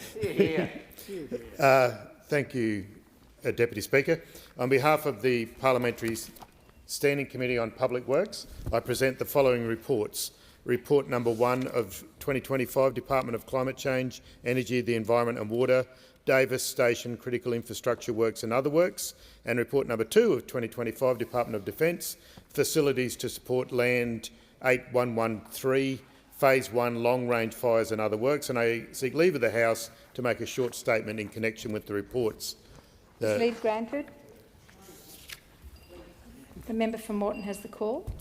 Thank you, the member for Capricornia. I got distracted with the whole other process, so I didn't come down. On behalf of the Parliamentary Standing Committee on Public Works, I present the committee's first and second reports for 2025. Together, these reports consider 7 proposals referred to the committee by the Department of Climate Change, Energy, the Environment and Water, Services Australia, the Department of Defence, the Australian Sports Commission and the Australian Electoral Commission. In total, these works have a combined value of just over $1,123 million. The 2 proposals from the Department of Climate Change, Energy, the Environment and Water together sought to spend $293 million to update infrastructure at the Antarctic Research Facility, Davis Station, and deliver a cold-water marine search aquarium on the Derwent Estuary in Hobart, Tasmania. Davis Station is one of 3 permanent Australian research stations in Antarctica. It is used to conduct research on upper atmosphere physics, geosciences, medicine, meteorology, environmental remediation, climate change, biological sciences and seabirds. Scientists, operations staff, tradespeople and support staff reside at the station year-round to maintain the facilities and support ongoing scientific activities. The current buildings and infrastructure are aged or end of life and are limiting the number of researchers able to be accommodated at the station. The works will update old water, power and mechanical systems, allowing an increase in accommodation capacity from 69 people in summer to 91 and 30 people in winter to 35. Critical to the works is the diversification of the station's water supply. The current water supply produces water only in summer. A new reverse osmosis plant will make it possible to produce potable water all year round. The works will be delivered in a program alliance model, a form of contracting which allows the Commonwealth to collaborate with non-owner designers and constructors. The alliance will deliver a program of works in Antarctica, of which this is the first. The committee was satisfied that the alliance will successfully address program outcomes in the extreme construction environment of Antarctica and did not have any concerns with the proposal. The other project being delivered by the Department of Climate Change, Energy, the Environment and Water will deliver a cold water research aquarium, furthering scientific understanding of the biology of Antarctic krill and related species, as well as answer critical research questions on the effects of climate change and ocean acidification on the Southern Ocean ecosystem. Antarctic krill are a critical keystone species in the Southern Ocean, and Australia is a world leader in this research. The works will deliver the fit-out of a coal shell currently being constructed on the University of Tasmania campus. The fit-out will include a seawater intake pump station, a water treatment system, a water cooling and heating system, as well as office and research spaces. The new facility will be able to reconnect to the mobile aquarium on board the icebreaker RSV Noema, providing for safer and more efficient specimen transfer. The committee visited the site earlier in the Parliament and commends the department on their international leadership in krill research. The committee was satisfied with the proposal. The 2 proposals from Services Australia sought approval for new office fit-outs for their offices in Canberra and in Townsville. The combined spend for the fit-outs comes to just over $143 million. The Canberra office fit-out is taking place at the Caroline Chisholm Centre at 57 Athlon Drive Greenway, and the Townsville fit-out at 158 and in Walker Street, Townsville. The purpose of the Canberra fit-out is to consolidate 4 office sites into 2 by the year 2027. The leases at 2 of the existing office sites are due to expire and the fit-outs are old and at the end of their useful life. The consolidation of the offices will also allow Services Australia to meet the government's desired targets for occupancy density of office space, as well as increase efficiencies and reduce security risks as staff are brought into closer physical proximity. The scope of the works will see the number of workstations reduced from 1 staff member per workstation to a ratio of 10 staff to 8 workstations. This ratio reflects the changing nature of office utilisation, with hot desking having become the norm and many staff utilising flexible working arrangements, as most politicians would understand. The fit-out will also include meeting and conference rooms, utility and store rooms, secure rooms, training rooms, breakout spaces, staff amenities and communication equipment rooms. The committee did not have any concerns with the proposal and were pleased that learnings from previous Services Australia's fit-outs are being incorporated into the design and scope of the proposed works. The Townsville office fit-out will similarly consolidate office space from 2 sites into 1. Services Australia has a large presence in Townsville, with the offices there supporting the needs of Services Australia around the country at its face-to-face sites, smart centres, processing sites and occasional pop-up facilities, particularly noteworthy during disasters such as Cyclone Alfred. Services Australia considered extending the lease at their current premises instead of pursuing the proposed works, but an approach to market showed that the new lease arrangement would provide better value for money. The committee was satisfied with this proposal. The Department of Defence put forward a $376.7 million project to support the land-based long-range missile capability of the Australian Defence Force. The works will be delivered at both Puckapunyal Military Area in Victoria and the Edinburgh Defence Precinct in South Australia. The scope of the works includes the refurbishment of the School of Artillery at Puckapunyal and at Edinburgh, the construction of a new headquarters, a combat services support battery, workshop facilities and living in accommodation. The committee was satisfied with the proposal, noting that Defence's community engagement may prove more accessible with the inclusion of a social media strategy. The Australian Electoral Commission sought to spend just over $35 million for a fit-out of a new leased office premises, something that all MPs and senators have an interest in. The works will see agency staff moved into a single purpose-built office space in the Canberra CBD. The agency notes that the consolidation will reduce the total net lettable area of office space, improve communication and collaboration between decision-makers, support teams and the command centre, as well as deliver an agile working model office setup. The works will fit out levels 2 to 7 at 26 Narellan Street, Canberra. The office will have an open plan layout for all staff and include workstation settings, book table offices, breakout spaces and meeting rooms. The works will provide flexibility around possible future ways of workings, as well as surge capacity during democratic events. The committee was satisfied with the proposed works and that the reduced net lettable area and agile office setup would not negatively impact the Australian Electoral Commission's ability to successfully manage democratic events during the transition, which I think is public speak for elections. And lastly, the Australian Sports Commission sought approval for a $250 million revitalisation of the Australian Institute of Sport, the AIS. The committee was shown around the site on Monday by the CEO, a gentleman by the name of Kieran Perkins, who well knows the benefits of training at the AIS. I seem to recall that he could swim a little bit. In fact, I think he set a couple of world records at the AIS, he mentioned. The works will enhance the AIS Canberra campus in the lead-up to the Brisbane 2032 Olympic and Paralympic Games. The AIS is the central hub for high-performance sports, providing accommodation, training facilities, recovery centres and sports science services, but also caters for locals and international, as well as that core group. The works will deliver a new athletes village, a multi-sport dome and a high-performance training and testing centre. The new facilities will be useful far beyond the 2032 Olympic and Paralympic Games as they continue to support Australia's elite athletes. The works will be carried out in a way that ensures the training programs of elite athletes are not disrupted during the building phase. Instead of demolishing and rebuilding existing facilities, the proposed works will build greenfield. The works will deliver an additional 200 beds to accommodate elite para and able-bodied athletes, a synthetic pitch suitable for a large variety of team sports, and a multi-sports gymnastic area suitable for sports like gymnastics, basketball, netball, tennis, badminton, volleyball, cricket, skateboarding, sport climbing and BMX. The committee was satisfied with the project and welcomes the inclusion of facilities for non-traditional sports in the design. The committee thanks the AIS for accommodating them on a site inspection of the proposed work sites. Seeing the AIS camp in person impressed upon us the need for accommodation, which further supports both our Olympian and Paralympian athletes, including having extra long beds. On a different note, the Honourable Keith Pitt, the former member for Hinkler, resigned as Deputy Chair of the Public Works Committee on the 19th of January this year to take up a new role representing our nation at the Holy See.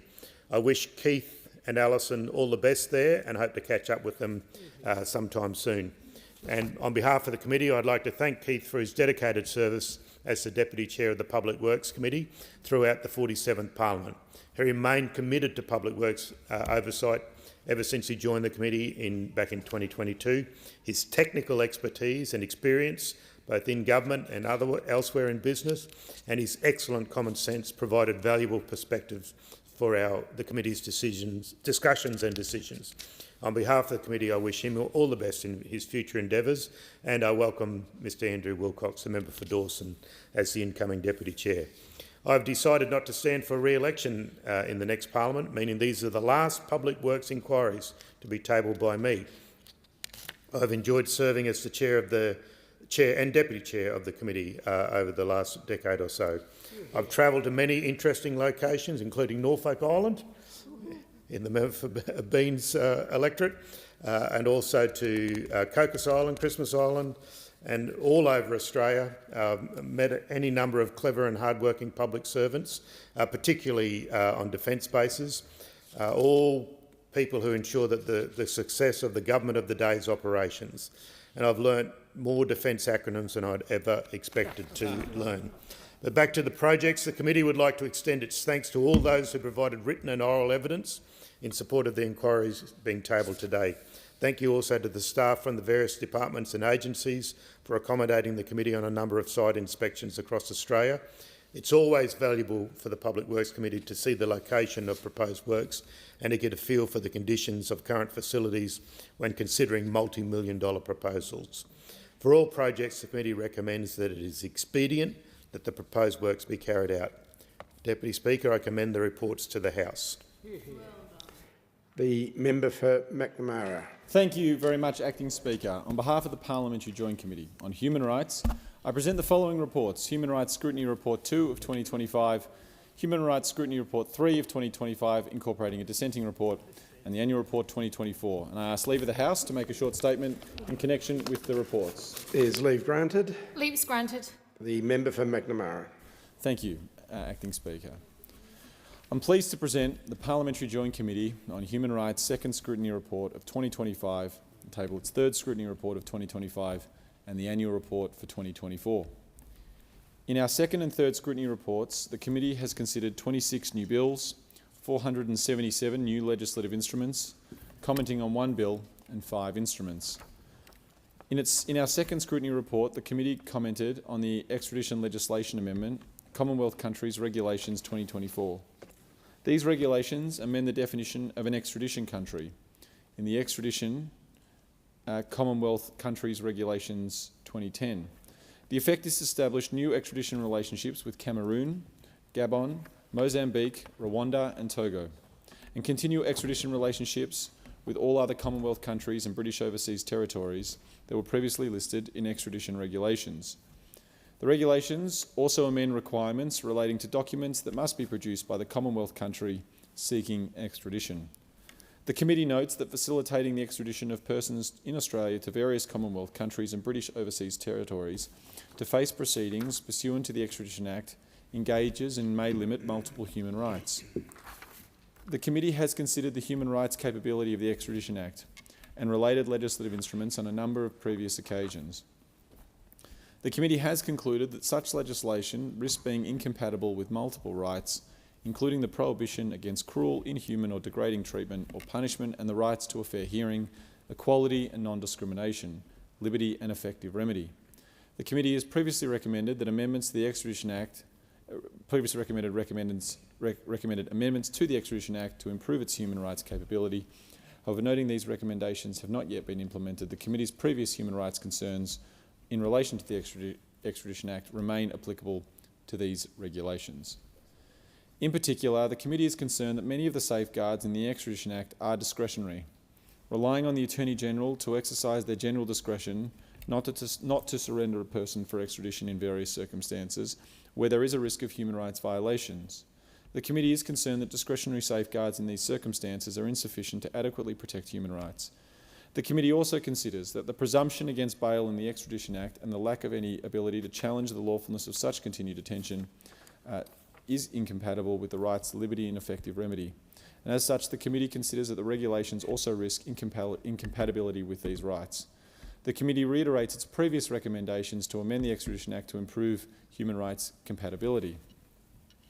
In our third scrutiny report, the committee commented on the Migration Public Interest Criterion 4022 Code of Behaviour Instrument 2025, and this requires certain visa holders to sign an enforceable code of behaviour where the breach of the code could lead to visa cancellation, immigration detention or reduction in income support. The Code of Behaviour was introduced in 2013 and then extended in 2024. This Code of Behaviour replicates a 2024 version of the Code. The committee raised human rights concerns in relation to the Code of Behaviour when it was introduced in 2013 and again in 2024 when its operation was extended pending consultation and review. In 2024, the committee recommended that a review of the Code, which was noted as the reason for its extension, should closely consider the committee's previous comments. However, the committee notes that with concern that this instrument replicates a 2024 Code without any consultation or apparent review, contrary to the government's prior commitment. Further, the explanatory statement accompanying the instrument makes no reference to the committee's previous human rights concerns. As such, the committee reiterates our prior comments on the Code of Behaviour as they remain relevant to this instrument. The committee does make recommendations based on legal advice and the human rights considerations of this instrument, and we hope that they are taken seriously. And the committee would again stress the government to take these on board and consider them in the future. In particular, the committee considers that it is not clear that the Code satisfies the quality of law test or pursues a legitimate objective, noting the Code is drafted in vaguer terms and that it has not yet been demonstrated that the visa holders subject to the Code present a particular risk to community safety. It is not yet clear that the committee notes that the Code remains necessary having regard to the numerous powers under the Migration Act to cancel visas and monitor the behaviour of visa holders, and the fact that the migration legislation framework has undergone significant amendments since the Code was introduced in 2013. In 2024, the committee recommended that in the event the Code was enforced, the committee's concerns and the human rights implications should be considered. The committee also recommended that a statement of compatibility with human rights be prepared in relation to this instrument. The committee expects that legislative instruments that are exempt from disallowance should include a statement of compatibility where the measure engages and limits human rights, particularly where the committee has previously raised concerns in relation to the measure. The committee reiterates those recommendations in this report and recommends that the Code of Behaviour be reviewed, including an evaluation of the effectiveness of the Code in achieving the stated objective. Such a review should closely consider the committee's comments and be made publicly available on completion. Acting Speaker, I also table the committee's 2024 annual report, which details the work of the committee for the 2024 calendar year. In 2024, our committee tabled 11 scrutiny reports examining 175 bills and around 1,300 legislative instruments. The committee substantively commented on approximately 23% of the bills and 3% of instruments. During this reporting period, the committee concluded that its consideration on the vast majority of bills prior to their passage. A human rights analysis was available to inform members of Parliament prior to the passage of 93% of bills. Now, this took a lot of work, Acting Speaker. The committee concluded its examination of all legislative instruments that were subject to disallowance within the disallowance timeframe. While the committee's scrutiny reports continued to be timely in 2024, there was a decline in the timeliness of ministerial responses for requests for information, and in 2024 only 43% of requests for information were received within the requested timeframe. Now, I want to make this point, Acting Speaker. I understand how difficult it can be to compile such detailed responses to the committee, and we do ask for a lot of detail. And one of the things that we looked at as part of one of our inquiries that I will be talking about in a second is how can the committee better engage with the legislative process, and are there ways in which the committee can either be involved in the legislative process that would delay the passage of bills, or at least ensure that the committee is involved in the considerations of the passage of bills, or potentially postpone or have greater powers to postpone. Now, obviously, we would put limits on that so that if the government felt that there was national security requirements or something that meant that the passage of the bill was extremely important for the interests of the country, that would obviously supersede the capabilities and the powers of the committee. But it is worth considering for future parliaments as well. During the reporting period, the right to privacy continued to be the most frequently considered human right on which the committee commented. The right to privacy includes the right to respect for private and confidential information, particularly the storing, use and sharing of such information. It also includes the right to control the dissemination of information about one's private life, and prohibits arbitrary and unlawful interferences with an individual's privacy, family, correspondence or home. The right to a private life is linked to notions of personal autonomy and human dignity. It includes the rights of individuals to enjoy a private sphere, free from government intervention and excessive unsolicited intervention by others. Over the years, the committee has observed an expansion in the scope of personal information that is collected by government agencies and private corporations. Such information is often highly sensitive and is increasingly being shared with a broad range of third parties and is often used for an array of purposes, many of which have not been envisaged at the time the information or data was collected. The more frequent collection of personal information and the fusion of personal data from various sources makes it increasingly difficult for an individual to keep track of what personal information is collected about them and control the many ways in which that information is used and shared. Depending on how the information is used and shared, it may result in further human rights violations. For example, personal information is shared with foreign governments, and that information leads to the arrest and prosecution of an individual for a crime that carries the death penalty. The right to life and the prohibition against torture and cruel or inhuman or degrading treatment may be violated in that instance. In 2024, the committee continued to comment on numerous bills and legislative instruments that engaged and limited the right to privacy, including measures that collected, used and shared personal information and measures that interfered with individuals' right to a private life. For example, legislation relating to online safety frequently engaged the right to privacy. The committee considered that much of this legislation was directed towards the important objective of protecting people, particularly children, from exposure to harms online. However, the committee considered that many of the measures, such as age verification measures and measures requiring internet providers to collect, use and share personal information and monitor communications, were not sufficiently circumscribed or accompanied by sufficient safeguards and were therefore not proportionate limits on the right to privacy.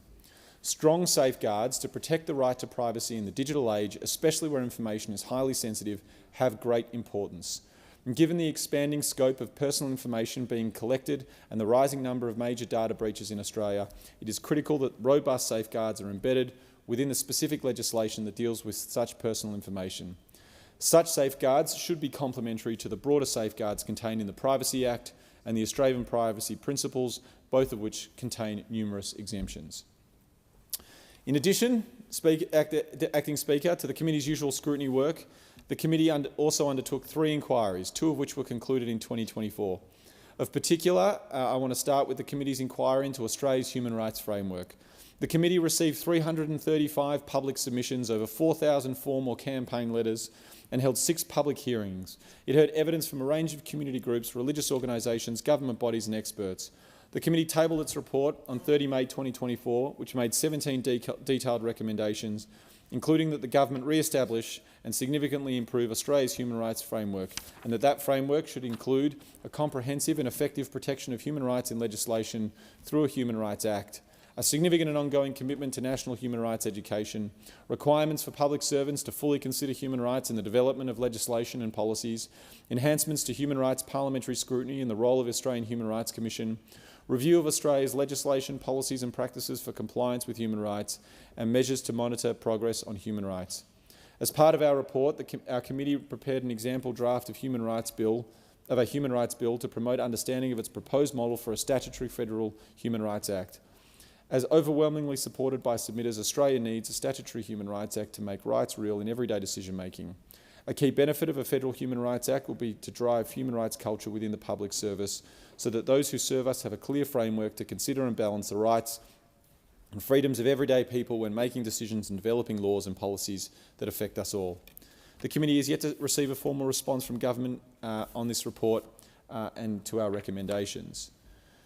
We also completed our first review of compulsory enhanced income management and compulsory income management compatibility with human rights, where we received 31 submissions and held 2 public hearings. The committee tabled its report on 3 September 2024, which made 7 recommendations, including that the government amend the Social Securities Administration Act to make income management voluntary over a period of time and to establish more pathways out of compulsory income management. We have not yet received a formal government response to this report and to our recommendations. And on that note, let me just say that what is likely to be the last report of the Human Rights Committee of this Parliament, I want to thank the Secretariat and the whole team in the Parliamentary Joint Committee of Human Rights. They are outstanding public servants. They have, like always, prepared a huge amount of work for the committee and done so diligently, respectfully and thoughtfully. And I'm very grateful for all of their support and work as the chair of the committee. It has been a great honour to be the chair of the Parliamentary Joint Committee on Human Rights. It is one of the finest and most important committees in this place. It is a work in progress. There are improvements that the committee itself has made recommendations on about the functioning of the committee, but one that is essential to the checks and balances and the thoughtfulness of the way in which this chamber operates. It has been a great honour. I've really enjoyed working with deputy chairs from the other side of the Parliament, and I also want to particularly mention the deputy chair, the member for Bowman, who is the current deputy chair, for the way in which he's engaged on a number of difficult and dense policy issues, but he's done so with great collaboration and professionalism, and I thank him for that. I thank all the members of the committee for their participation, and I commend the reports to the House. The member for Cornwall. Thank you, Deputy Speaker. On behalf of the Joint Standing Committee on Foreign Affairs, Defence and Trade, I present the committee's report incorporating a dissenting report entitled Australia's Thematic Sanctions Framework, a legislative review of the operations of the Autonomous Sanctions Amendment Magnitsky-Style and Other Thematic Sanctions Act of 2021, and I ask leave of the House to make a short statement in connection with the report. Is leave granted? Leave's granted. Leave is granted. The member for Cornwall. Thank you, Deputy Speaker. On behalf of the Joint Standing Committee on Foreign Affairs, Defence and Trade, and as Chair of the Human Rights Subcommittee, I present this committee's report into the review of the operations of the amendments made by the Autonomous Sanctions Amendment Magnitsky-Style and Other Thematic Sanctions Act 2021. Deputy Speaker, this report is a legislative review of the operation of one component of this framework, the thematic or Magnitsky-Style autonomous sanctions. Australia's sanctions regimes offer the potential to tackle serious human rights violations, corruption, and address situations of international concern around the world. The framework complements Australia's pre-existing multilateral and autonomous sanctions regimes and holds real promise in tackling human rights abuses, curbing serious corruption, and addressing other issues of international concern globally. A DFAT-led 2023 review of sanctions laws is welcomed, Deputy Speaker, and the anticipated outcomes of the review will contribute to further legislative changes during the 48th Parliament. However, given Magnitsky-style thematic sanctions remain in their infancy, and noting the current complex and dynamic geopolitical landscape, further periodic reviews will be needed to strengthen the effectiveness of Australia's autonomous sanctions framework. The Autonomous Sanctions Framework is one tool among a suite of foreign policy tools that are available to the Australian Government. However, it should be noted that in the face of serious human rights abuses and corrupt conduct, sanctions will not always be appropriate or effective. It should also be noted that there is limited evidence demonstrating the impact of autonomous Magnitsky-style thematic sanctions in either deterring or punishing human rights abuses or seriously corrupt conduct. As such, ongoing efforts by DFAT and others to monitor the impact of Australia's sanctions regime and to identify opportunities for future legislative reform would be most welcome. There are concerns that Australia's thematic sanctions do not yet live up to their full promise. The committee identified areas in which this framework can and should be strengthened. To this end, this report makes 5 recommendations aimed at strengthening Australia's autonomous sanctions framework, including that 1. Sanctions decisions to be accompanied by detailed reasoning, reasons for sanctions decisions to be included in the consolidated list of sanctioned individuals and entities. The Parliament should receive an annual report on sanctions decisions taken during the previous year.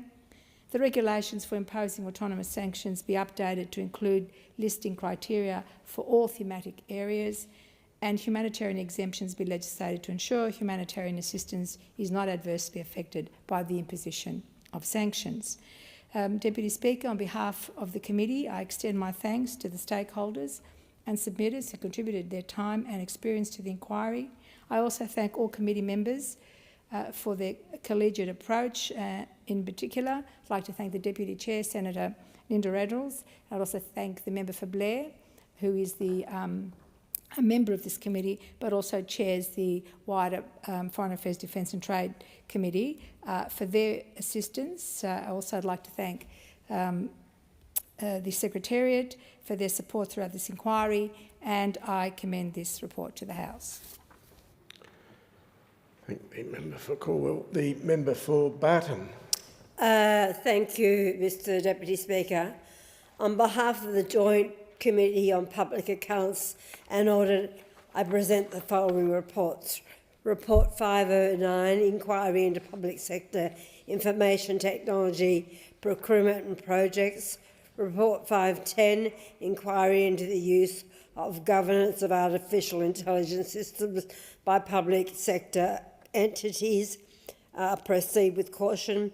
Report 511, Inquiry into the Contract Management Frameworks again operated by the Commonwealth entities, and Report 512, Report of the Inquiry into the Administration of Commonwealth Regulations. I ask leave of the House to make a short statement in connection to the reports. Is leave granted? Leave's granted. Leave is granted. The member for Barton. Thank you. I now present 4 reports of the Joint Committee of Public Accounts and Audit. Report 509 for the Inquiry into Public Sector Information Technology, Procurement and Projects found shortfalls in capability, planning and management at Commonwealth entities for external information technology contracts. A key question that arose during this inquiry was whether Australian government departments have the adequate capability to deliver information technology systems, programs, projects and reforms. Factors such as labour market competition impact on internal knowledge and skills in information technology. This could lead to agencies having to supplement this capability through outsourcing, which can perpetuate their capability loss and continue to trend towards reliance on external contractors. The committee's view is that departments should aim to enhance their internal knowledge and capability, and if outsourcing is required, they should ensure that their own expertise on project requirements is maintained. The committee also takes the view that engagement should be planned appropriately with a longer-term view to enhancing internal capability, and that outsourcing should not be seen as a permanent feature of information technology delivery. Departments should also have strategic and longer-term approaches to supplementing staff capabilities and embed this organisational thinking in governance documents such as procurement plans. Project discussed during the inquiry also suggested to the committee that the budgetary processes used for information technology investments could benefit from long-term outlook longer-term outlook, given that large infrastructure and defence projects allow for sustainment and asset management funding. Information technology systems should be treated in a similar way to allow both for ongoing sustainment and changes in response to new policies or technologies. The committee recommended that the Department of Finance improve the guidance given to other government entities about how to most effectively procure information technology. The committee also recommended that the Department of Finance and Digital Transformation Agency collaborate more closely to provide better guidance. Madam Deputy Speaker, Report 510 for the inquiry into the use of governance of artificial intelligence systems by public sector entities concluded that while AI systems can provide substantial benefits, they also pose potentially significant risks, especially in areas involving direct service delivery to the public. The potential benefits of generative AI in terms of efficiency and productivity include the drafting and editing of documents, generating visually engaging presentations, summarising long and complex documents, and conducting preliminary research. The committee acknowledges, however, that common risks associated with the use of AI can include biometric bias and inaccuracy, disinformation, propaganda and foreign interference and electoral interference, online harm and cybercrime. Evidence to the inquiry indicated that there are areas where the public service should not use AI. The European Union, for example, prohibits AI systems such as social scoring. Australia would benefit from clearly defining a similar list of prohibited AI systems. The committee is also of the view that the systems must never be used for surveillance purposes in the public service or elsewhere. Private information must also not be provided to generative AI systems where security cannot be assured. The committee shares the concerns of inquiry participants regarding the potential for generative AI or machine learning systems to reproduce negative biases present in their training data. Strong evidence was presented to the committee that the presence of an informed human in the loop while not completely removing the risk of unintended consequences may reduce the risk where AI is used alongside automated decision-making. The committee is also cognizant that not enough information is yet available on how many public service staff are using AI systems or what they are using them for.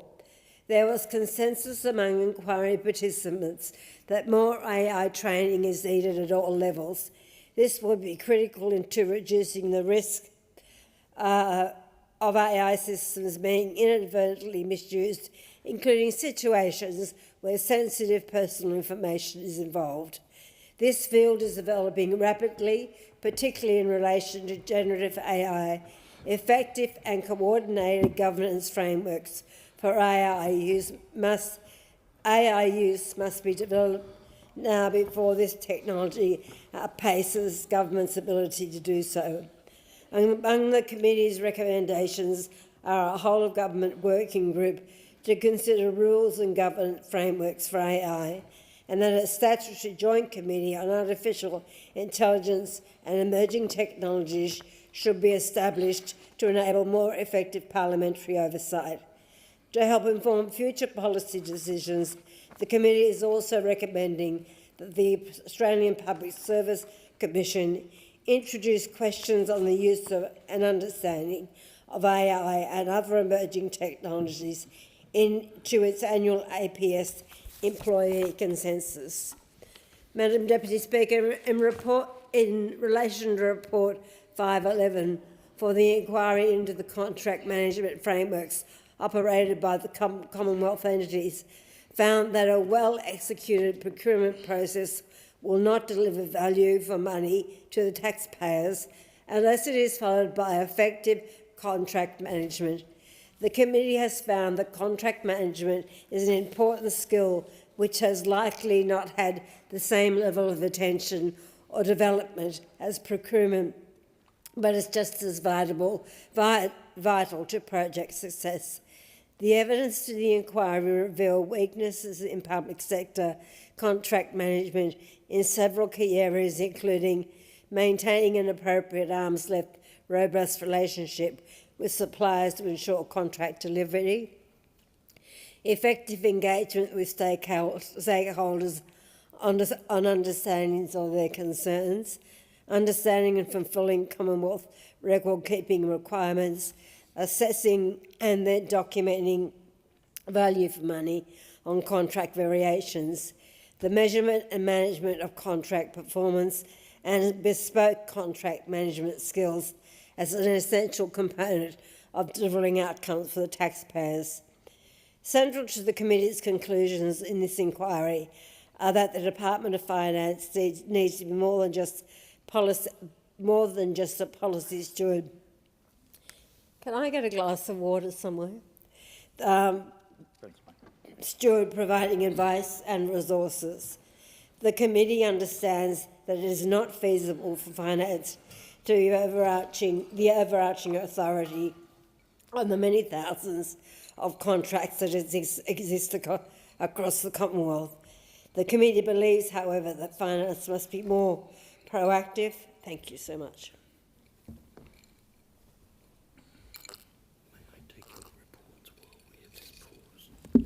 You may. Thank you very much. Component of delivering outcomes for the taxpayer. Central to the committee's conclusions in this inquiry are that the Department of Finance needs to be more than just a policy steward providing advice and resources. The committee understands that it is not feasible for finance to be an overarching authority on the many thousands of contracts that exist across the Commonwealth. The committee believes, however, that finance must be more proactive in detecting and responding to red flags in contract management capability, particularly with huge amounts of taxpayers' money, when taxpayers' money are being expended. The committee has recommended that the Department of Finance self-assessment survey on procurement and contract management becomes mandatory and the department takes corrective actions if this survey reveals shortfalls in capability. The committee is further recommending that the Department of Finance consults with the Australian National Audit Office and other relevant agencies as needed to produce a more effective guidance in the aforementioned areas of contract management weaknesses that the committee has identified.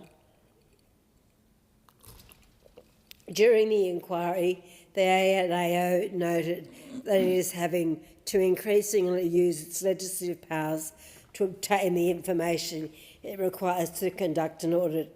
The committee fully supports the ANAO's contention that these powers should only be needed under very specific circumstances and that for most audits it should have unfettered access to information it requires. The committee also recommended that the ANAO report back with more detail on the increased need to use its legislative powers, and it provides a suggested course of action for the committee's consideration.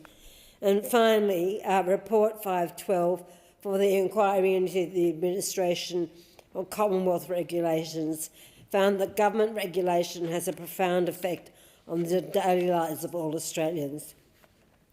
When it's administered effectively, regulation protects the public interest, ensures the efficient delivery of service, promotes trust and improves community safety and well-being.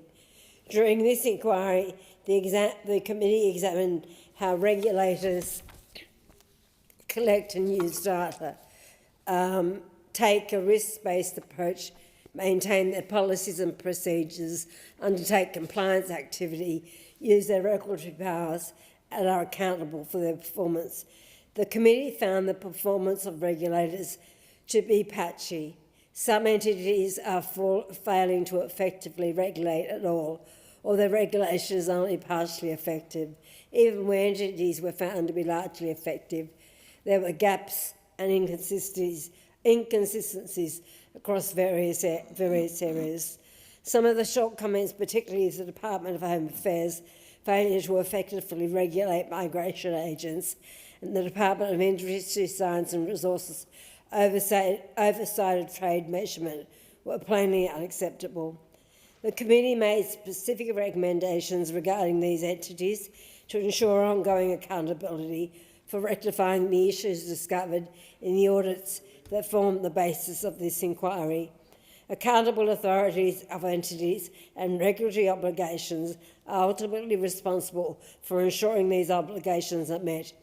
The committee concluded transparency as to regulator obligations is an important aspect of accountability. Accordingly, the committee made a very important recommendation that the Department of Finance expands the scope of the regulator's stocktake to require entities with regulatory responsibilities to publish a regulatory statement and provide information on regulatory obligations and how these were organised. We're almost there. By implementing this recommendation, Finance will go some way to establishing a framework that will allow for greater accountability for what are significant responsibilities with potentially wide-ranging consequences if not performed appropriately. The committee also examined the policy advice provided by the Department of Finance. Principles-based policy advice provides information on the general disposition of regulators over many years. The findings of audits by the ANAO over many years show entities require more practical advice on how to go about their regulatory responsibilities. Finance has not been able to satisfy the committee that its policy advice is fit for purpose in the light of shortcomings in performing inconsistencies uncovered by the Australian National Audit Office. Consequently, again, the committee has recommended that Finance develop an approach including robust metrics to provide reasonable assurance that the policy framework it administers with regard to regulatory policy, practice and performance is effective in ensuring regulatory systems functions as intended by law. Together, the 9 recommendations in this report, when implemented, will go a long way to establishing transparency and robust accountability across the broad scope of Commonwealth entities and regulatory responsibilities and policy owner. It is through transparency and accountability that the Australian public can maintain its trust and confidence in the regulation that contributes so profoundly to improving the daily lives in a myriad of ways. In closing, I thank the Deputy Chair, Linda Reynolds, and other committee members for their contributions to each of these important inquiries. I also thank the many contributors to these inquiries for providing written submissions and attending public hearings. I also acknowledge the professionalism of the Secretariat in supporting this committee throughout the current Parliament, and I commend these reports to the House. I thank the honourable member for Barton for her contribution, and I give the call to the most honourable member for Lingiari. Thank you, Deputy Speaker. On behalf of the Joint Select Committee on Northern Australia, I present the committee's final report incorporating a dissenting report on the cyclone reinsurance pool, and I ask leave of the House to make a short statement in connection with the report. Is leave granted? Leave's granted. I thank the member. The member for Lingiari has the call. Thank you, Deputy Speaker. This is the Joint Select Committee on Northern Australia's second and final report on the operation and implementation of the cyclone reinsurance pool. The increasing prevalence and severity of cyclones has been a concern for many years, particularly in high-risk areas of Northern Australia. At the time of drafting this report, parts of Northern Australia had experienced the effects of ex-tropical cyclone Alfred, with devastating floodwaters still impacting many individual houses and entire communities. One outcome of the increased claims for cyclone-related damage has been the hesitancy of insurance companies to take on this ever-growing risk. The cyclone reinsurance pool is one of the major levers used by the Australian Government to influence insurance affordability and availability in cyclone-prone areas of Northern Australia, as the availability of insurance can be a major factor in people's decision to move or stay in the region. Although the pool operates Australia-wide, it targets support to cyclone-prone areas, in other words, much of Northern Australia. The pool commenced operations from the 1st of July 2022. This inquiry was to examine whether the pool is operating as intended and meeting its policy objective of improving insurance access and affordability in cyclone-prone areas of Australia. Some of the outcomes so far, Deputy Speaker, the committee acknowledged that the pool has been in operation for only a short time, so it would not be unreasonable to expect significant changes to the overall cost of insurance premiums to consumers at this point. However, as noted by the Australian Competition and Consumer Commission, or the ACCC, in September 2024, the pool is beginning to deliver premium relief in some regions facing higher risk of cyclones. Unfortunately, as the ACCC also acknowledged, these premium reductions are being offset by premium increases caused by other cost increases, such as higher building costs. Throughout the inquiry, stakeholders from all sides agreed that the pool is beneficial. However, many had differing ideas on how to improve its operations, including whether it should be expanded by lifting the sum insured limits, extending the 48-hour period for flooding to be considered cyclone-related, including marine insurance, and introducing a national ongoing resilience program on a permanent basis to improve household resilience. These are complex economic issues, and the committee has recommended the Australian government investigate and provide clarity on its position these potential changes to the reinsurance pool. One of the purposes of the pool is to provide incentives to reduce and mitigate the risk of eligible cyclone losses. However, whether or not discounts are ultimately given to insurance policyholders for mitigation remains obscure. In the report, the committee has called on insurers to publicly commit to greater transparency on how mitigation impacts insurance premium costs, both for individual insurance holders and overall impacts to premium. The report notes the considerable efforts of the Australian government to provide financial relief to individuals impacted by these disasters.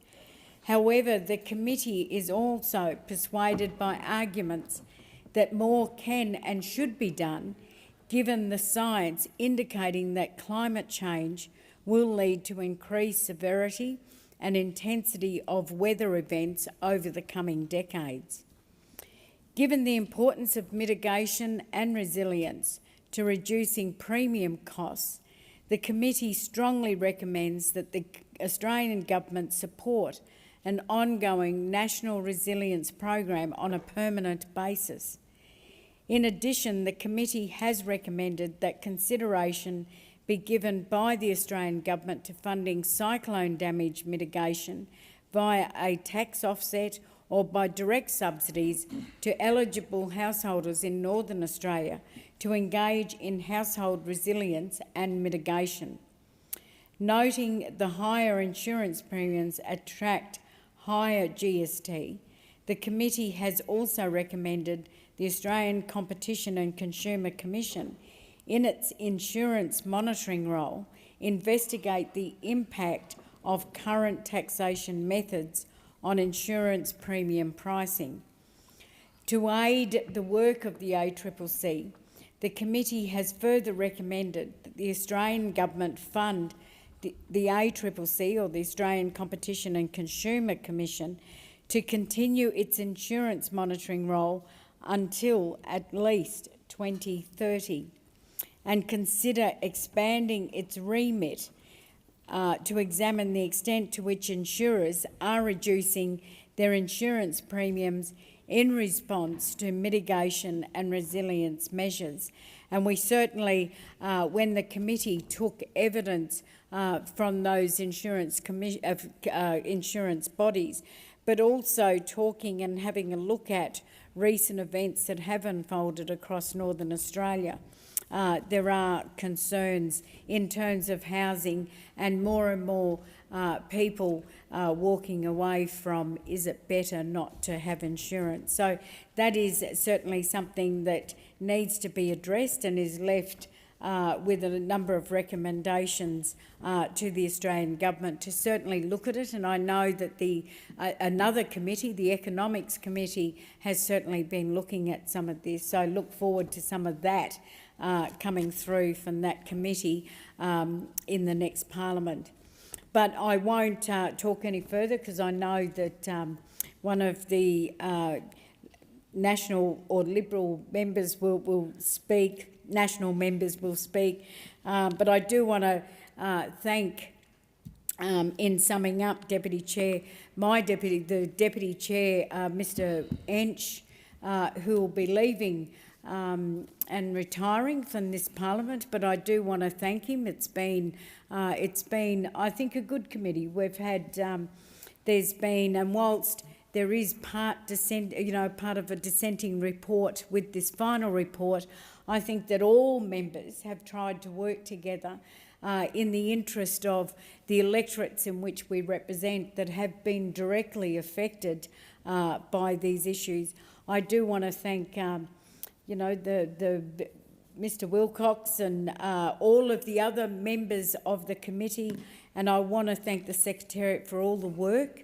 It's been interesting. I'm sorry I missed this last meeting with those insurers, but it has been, I think, a report that we promised that we would get this last report through. So I'll wait to hear what Mr Wilcox says. Thank you. Or the member for Dawson. Thank you very much for your contribution, member for Lingiari. Member Dawson is seeking leave to make a statement. Can I seek leave to make a statement, please? Is leave granted? No. Leave is granted. Member for Dawson has the call. Thank you very much, Deputy Speaker. And I rise today to support the Chair of the Joint Select Committee of Northern Australia on the final report of the Cyclone Reinsurance Pool. And just for the wording, there is a couple of extra statements that have been added, so it's not quite a dissenting report. The committee worked very, very well together. The Chair and Deputy Chair gave us lots of opportunity to be involved with things, and I think we put some very, very good recommendations forward. There is 8 recommendations in total, and I would really like the government of the day to have a good look at those recommendations, because there's been a lot of good work go into this. Now, this is our second report. First of all, we had the first report, and that was tabled in March 2023. And that was a little bit early. It was the whole insurance pool was in its infancy. It's fair to say it's still quite in its infancy, because the big insurance companies, so they were the ones that had to have a book value of over $300 million, had to be in by December 23, and the smaller insurance companies with a book value of less than $300 million had to be in by December 24. So that was only a few months ago. So we haven't seen the full effect of what this reinsurance pool has been able to do yet. It's fair to say that so far we have seen some savings. However, some of these savings have been eaten up because of the increasing costs of building. So building costs have gone up 30–40%. So any time they have had some savings within the insurance premiums, they seem to have been gobbled up. Something that we do have to have a good look at, though. Recommendation 2 is about reinsurance. Is about marine insurance. And we've actually asked the government to have a look at that. I'll just read that one, if that's...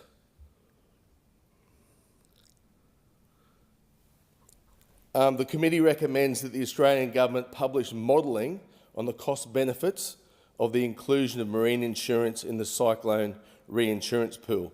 And that's quite important. We have a lot of marine operators who have been asking us, can we have a serious look at that? So I crave the hope that the government will have a look at that.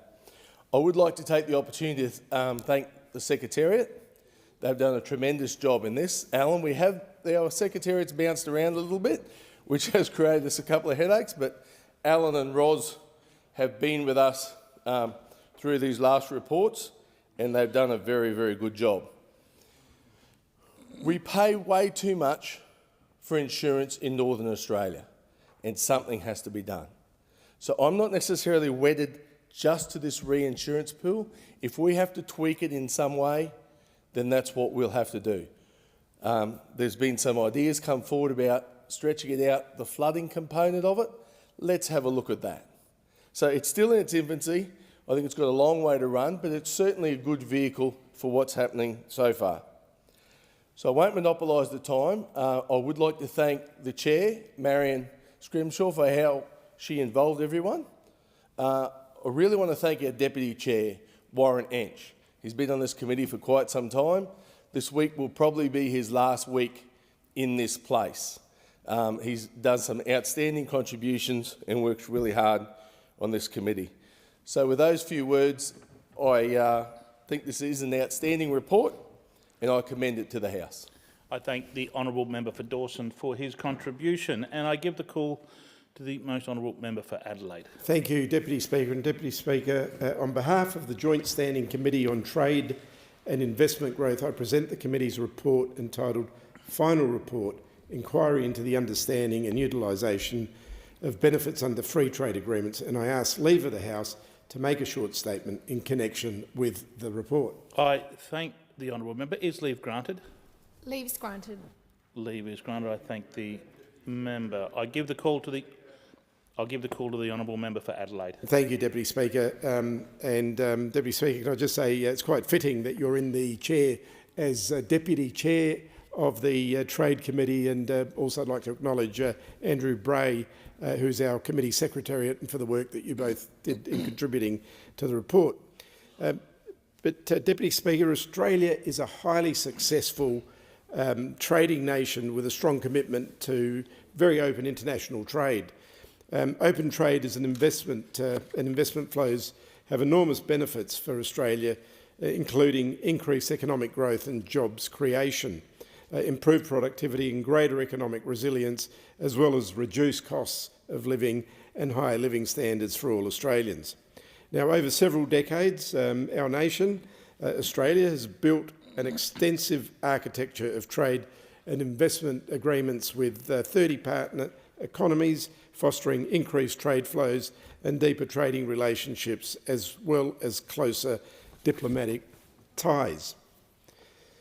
These agreements reduce barriers to trade, and they're absolutely essential, Deputy Speaker, in providing access to export markets to sell Australian goods and services, as well as enabling access to imported goods and services at lower costs for both producers and consumers. Many Australian industries and businesses have been highly successful engaging in international trade, even without the benefit of an FTA. And in my own electorate, in South Australia, I know of two businesses that are doing incredible work. One, San Remo, by exporting pasta to Italy, and the other, Omega Foods, which exports olive oil to Greece, believe it or not. And this is through their own connections and knowing the culture and language, etc. So there's a lot of small businesses that use their own contacts to be able to set up their own agreements with different countries overseas. Now, Deputy Speaker, for some sectors, such as agriculture, trade underpins the viability of many businesses, as well as the livelihoods of communities and individuals in which those businesses are located. Now, while Australia has been remarkably effective in reshaping the benefits of trade, there remains considerable untapped potential for further gains. And if we are to maximise the economic and social benefits of trade for all Australians, we must ensure that more Australian businesses and communities are able to take advantage of the opportunities offered by free trade agreements around the world. In undertaking its inquiry, the committee sought to understand the challenges that Australian businesses face in accessing the benefits of trade and how they can be encouraged and supported to participate further. The committee was particularly interested in the challenges faced by small to medium-sized enterprises, First Nations businesses, the diaspora communities in benefiting from trade, and these groups have potential for much greater engagement in trade, and where they have potential in greater trade engagement, and where the gains can have the most significant impact.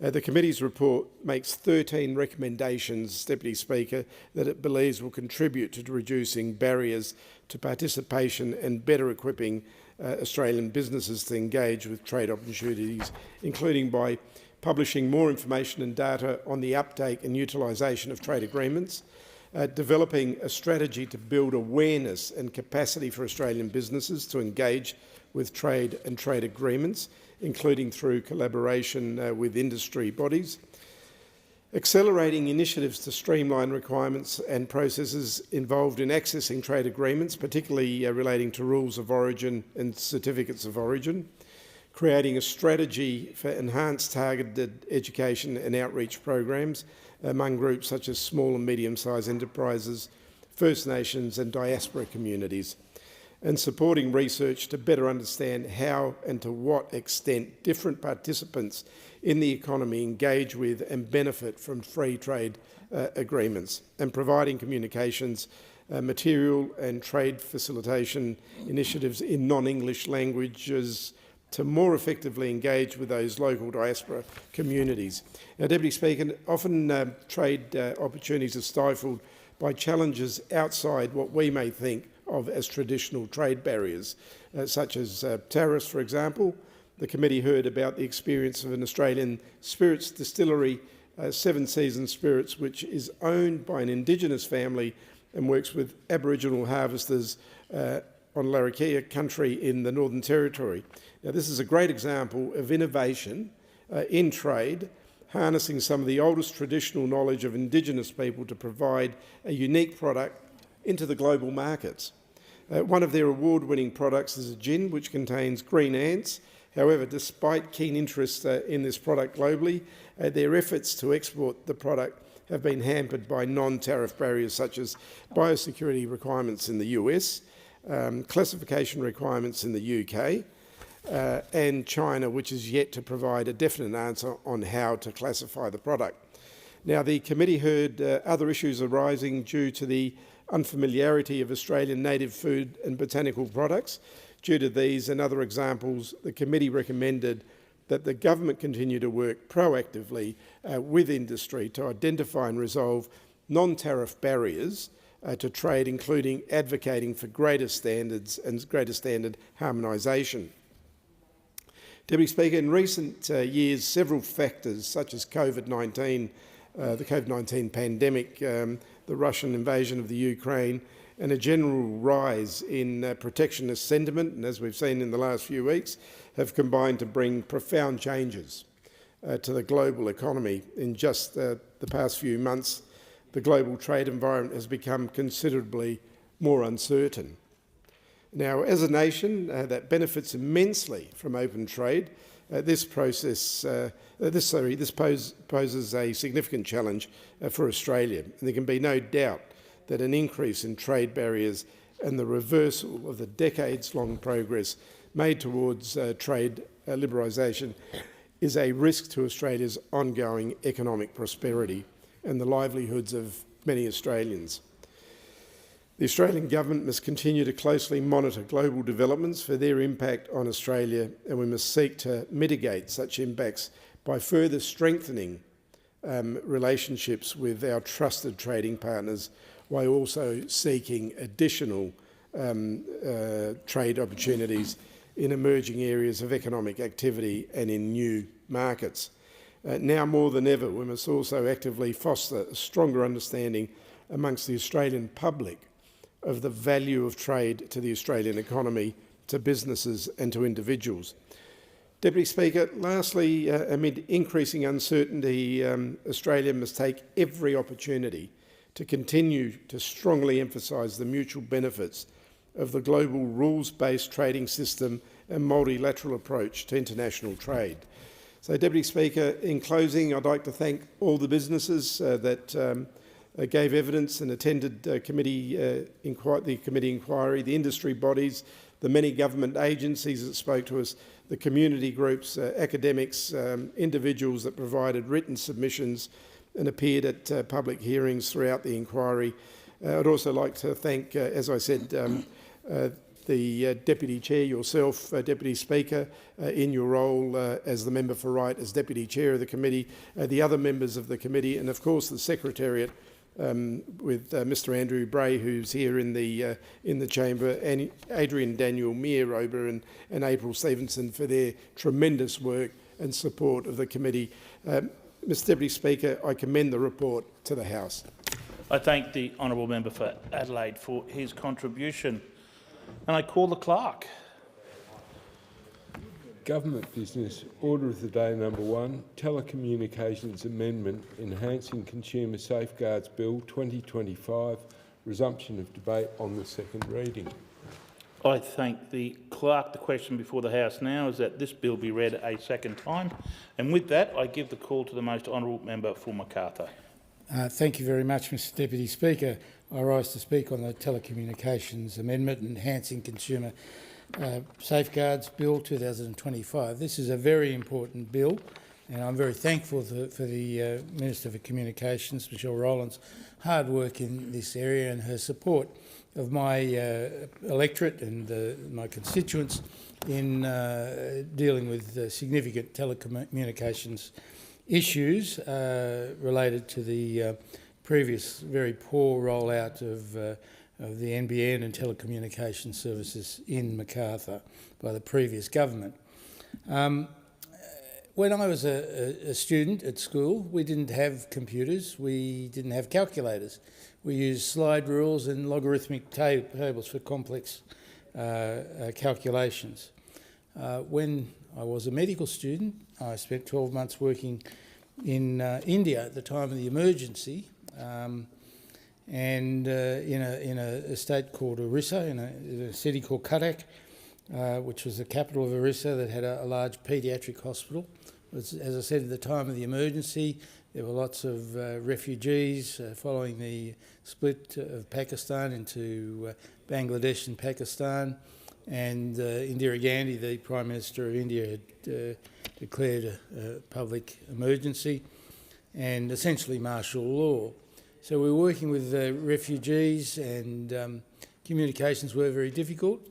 I think made in that year 3 phone calls home in that time, and I think I wrote 2 letters. The phone calls necessitated a trip from Cuttack in Orissa to Calcutta, the capital of West Bengal, which had a communications link to Australia. It took a long time to organise those phone calls, cost a lot of money. In those days it cost the equivalent of 25 or 26 Australian dollars, and at that time I was being paid the same rate as an Indian doctor in India, around 270 rupees, or about $30 a month. So very expensive phone call. The link was difficult. Sometimes I'd travel to Calcutta and we couldn't get the link, and I'd have to travel back to Cuttack and then back to Calcutta the next day to make the phone call. When I started work as a doctor, we had only just developed electronic telephones that could be moved from place to place, as compared to using a phone booth or using a fixed phone. But the world has revolutionised since that time. Of course, doctors are very fond of the fax machine, and the fax machines were developed after I'd been in practice a few years. But telecommunications developments after that have been incredibly rapid, and telecommunications are now an essential part of modern living. No one goes anywhere these days without their mobile phone. In medical practice, we rely on efficient communications for all our records, electronic records, blood test results, and we can now get our X-ray results on our telephone, sent electronically. In the days when I first started practice, most practices had a storeroom full of X-ray films. These are hard copy plastic films, usually with silver nitrate for the images, and these are no longer required because of electronic records and efficient telecommunications. Many of my Macarthur residents are able to work very efficiently from home because of modern communications.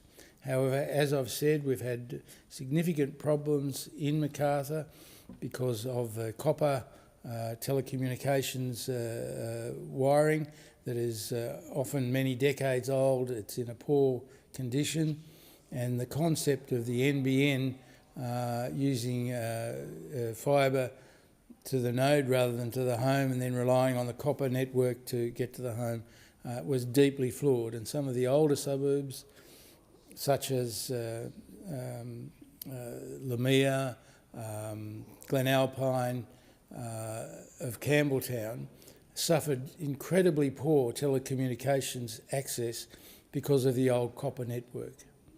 We've also had difficulties in even some of the newer suburbs, like Gregory Hills, because of and Oran Park, because of the new providers not providing adequate protection for the fibre network connecting telecommunications to the home. So every time it rained, we were having problems with people not being able to access their telephone or the NBN because of this poor initial rollout.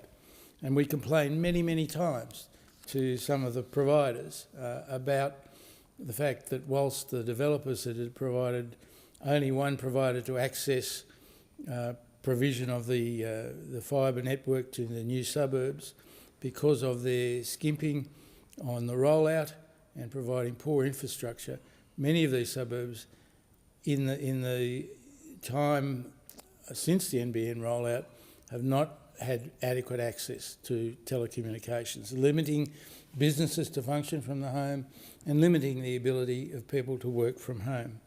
So I am very thankful to Minister Rowland's work in fighting for the families and businesses across south-western Sydney to access fast, reliable, affordable and equitable connectivity. And in my electorate of Macarthur, telecommunications can bring not only improved convenience to the daily lives of residents, but by making sure that they could function using their businesses or work from home using adequate telecommunications. They can reach their nearest and dearest as well through a mobile phone call. They can work from home or have telehealth sessions with their GP at the push of a button with adequate telecommunications. The fact that many suburbs have not been able to access that is a tragedy. And since coming to office, our government has been improving the mobile and broadband connectivity across south-western Sydney and Western Sydney as well by bringing adequate telecommunications to over 230,000 households.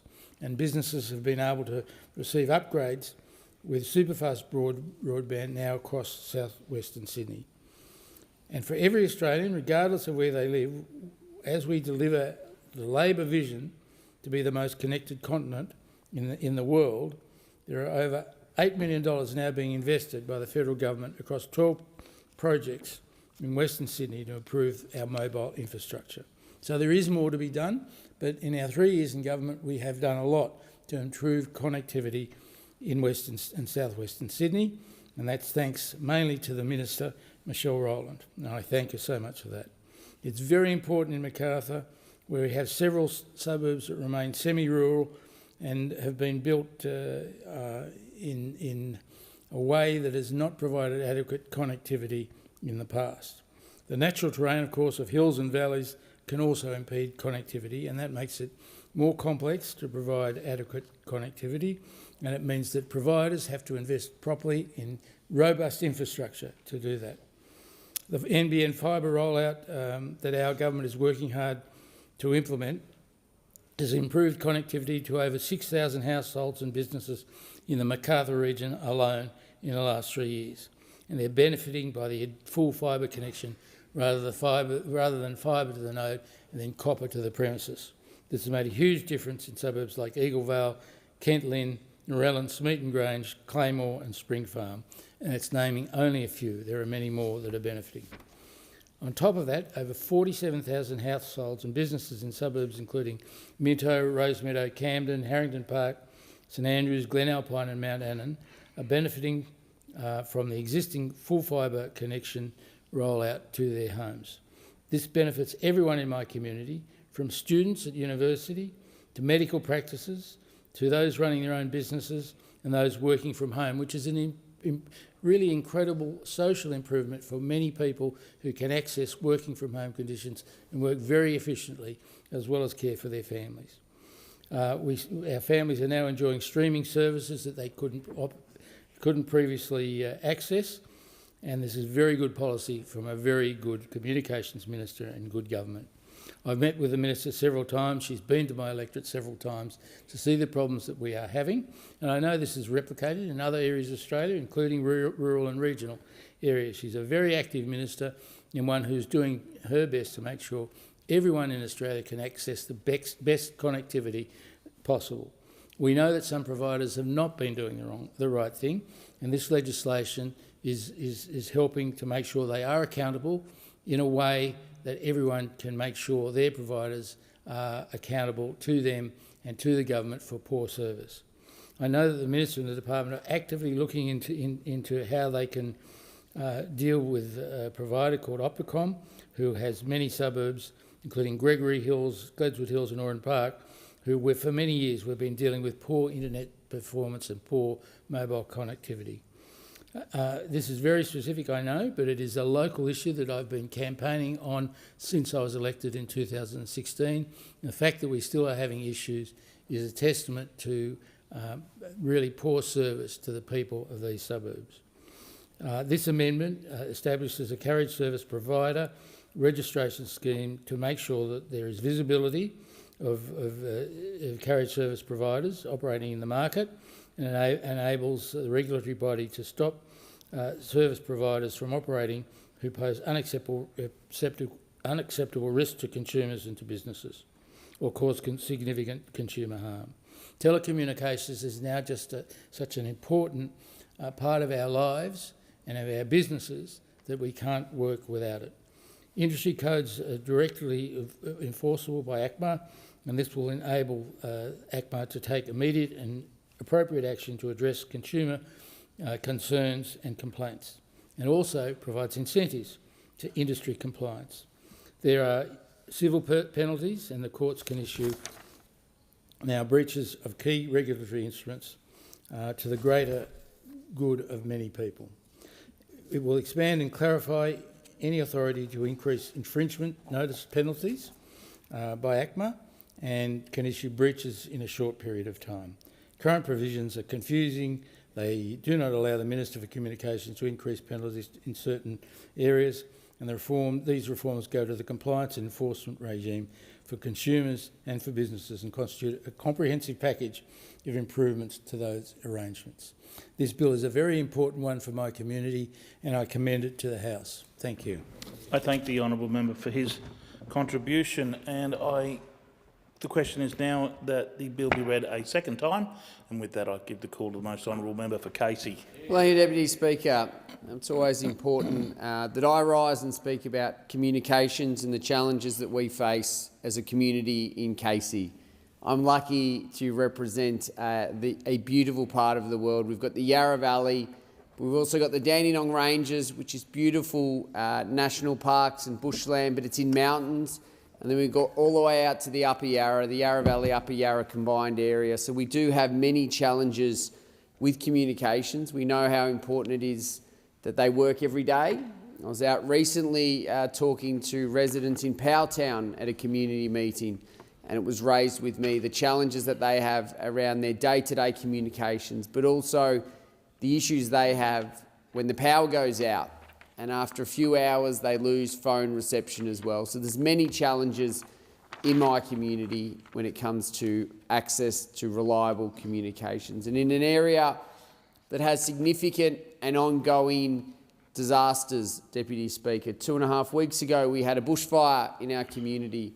We have regular floods. Many, and myself included, was impacted by the June storms of 2021, which left residents without power and communications for weeks and months in some cases. So it is an area that I spoke about in my first speech. I've advocated for. I've worked constructively with the Minister over the last 3 years to make sure that we're doing everything we can to ensure reliable communications in my community. And the Coalition is supporting this bill. However, I have to note that it is disappointing that the bill has entered Parliament on the eve of the election. Given this is a sitting week that we weren't going to have, we all know the Prime Minister was planning to not have this week. It wouldn't have been introduced at all. And the reality, the unfortunate reality, is it's unlikely to become law before the end of this parliamentary term. And as I said, well, hopefully, Member for Nichols, there is a new government to continue to do more and more for communications in our community. And we are supporting this bill because it will give consumers greater protections. It will create a register of carriage service providers. It will enable the direct enforcement of industry codes, which is crucial. It will amend the existing two-step process for the application of penalty amounts for infringement notices. And this is a really important one. It will increase the maximum penalty for breaches for the code from $250,000 to $10 million. And that's important because it means that if providers are doing the wrong thing and they're letting their consumers down and they're letting our communities down, there is a significant cost that they will bear in these penalties. And the new carriage service provider registration scheme will require all telecommunications providers to apply to ACMA, the Australian Communications and Media Authority, for registration to operate in Australia. And this will provide ACMA, as the regulator for the sector, with visibility of all operators in the Australian market, of which there is an estimated 1,500. And this will ensure ACMA is able to educate, monitor, and where necessary, take swift enforcement action for breaches of the code or standard. And the bill will make compliance with industry codes mandatory, and it's removing the current two-step process whereby ACMA issues a warning for breaches of a code. And this will ensure more immediate action can be taken for the breaches of the code. And we shouldn't gloss over, Deputy Speaker, the significance of that, because the reality is most organisations will do the right thing. But if you're looking to do the wrong thing and you're looking at the regulations and you go, well, as a first step, I'll do what I like because I'm going to have a warning as a consequence. As a parent of 2 children, I know that warnings don't go very far. So that's an important step. And it's a change that the sector has called for, because in fairness to the sector, many do the right thing, and we need to protect those that do the right thing and punish those organisations that do the wrong thing. And unfortunately, there have been many examples of organisations doing the wrong thing. Between September of 2023 and September of 2024, ACMA issued 23 enforcement actions, 12 formal warnings, 2 remedial directions, 20 directions to comply, 2 enforceable undertakings, infringement notices totalling close to $7 million, and in one case, court proceedings. And this shows and highlights the importance of these reforms and the importance of making sure that every organisation is registered. But it also shows, again, the disappointment that we've had to wait 3 years for this bill to come to the House. And as I said, we wouldn't have been here except for, ironically enough, the cyclone in Queensland. I know, Deputy Speaker, you as a Queenslander understand the need for the delay. And some of these breaches relate to people's safety, which is of the highest priority. As an example, there were 7 notices issued to providers in 2024 for breaches of the emergency call database rules. Now, these rules require the telco providers to keep a person's telephone number and address updated so that when the number calls 000, emergency services like our police, our fire and our ambulance are deployed to the address that is correct at the first time. Now, adherence to this code is vital. People's lives literally depend on it. And in this role, as we all know, we have the opportunity to engage with our emergency services, ambulance, CFA, local police. And as they say to me, and as we would all know and can imagine, when people are making that call to 000, it is at a time of high stress. There's so much going on. By definition, there is a significant emergency happening. So to have that address be able to ping correctly and not rely on a human that is under significant stress at that time is crucial. It's an example of how having the correct rules in place and strong telecommunications can be the difference between life and death. And as I said at the start of this speech, Deputy Speaker, in my community, reliable telecommunications are vital, but they're also an ongoing challenge. And I've seen, and we've seen as a community, the importance of reliable communications in many weather events, including the June storms of 2021. And at that time, the June storms of 2021, my wife and I were locked in our house. We had a tree fall down in front of our house. We literally couldn't leave, Deputy Speaker, and we lost power.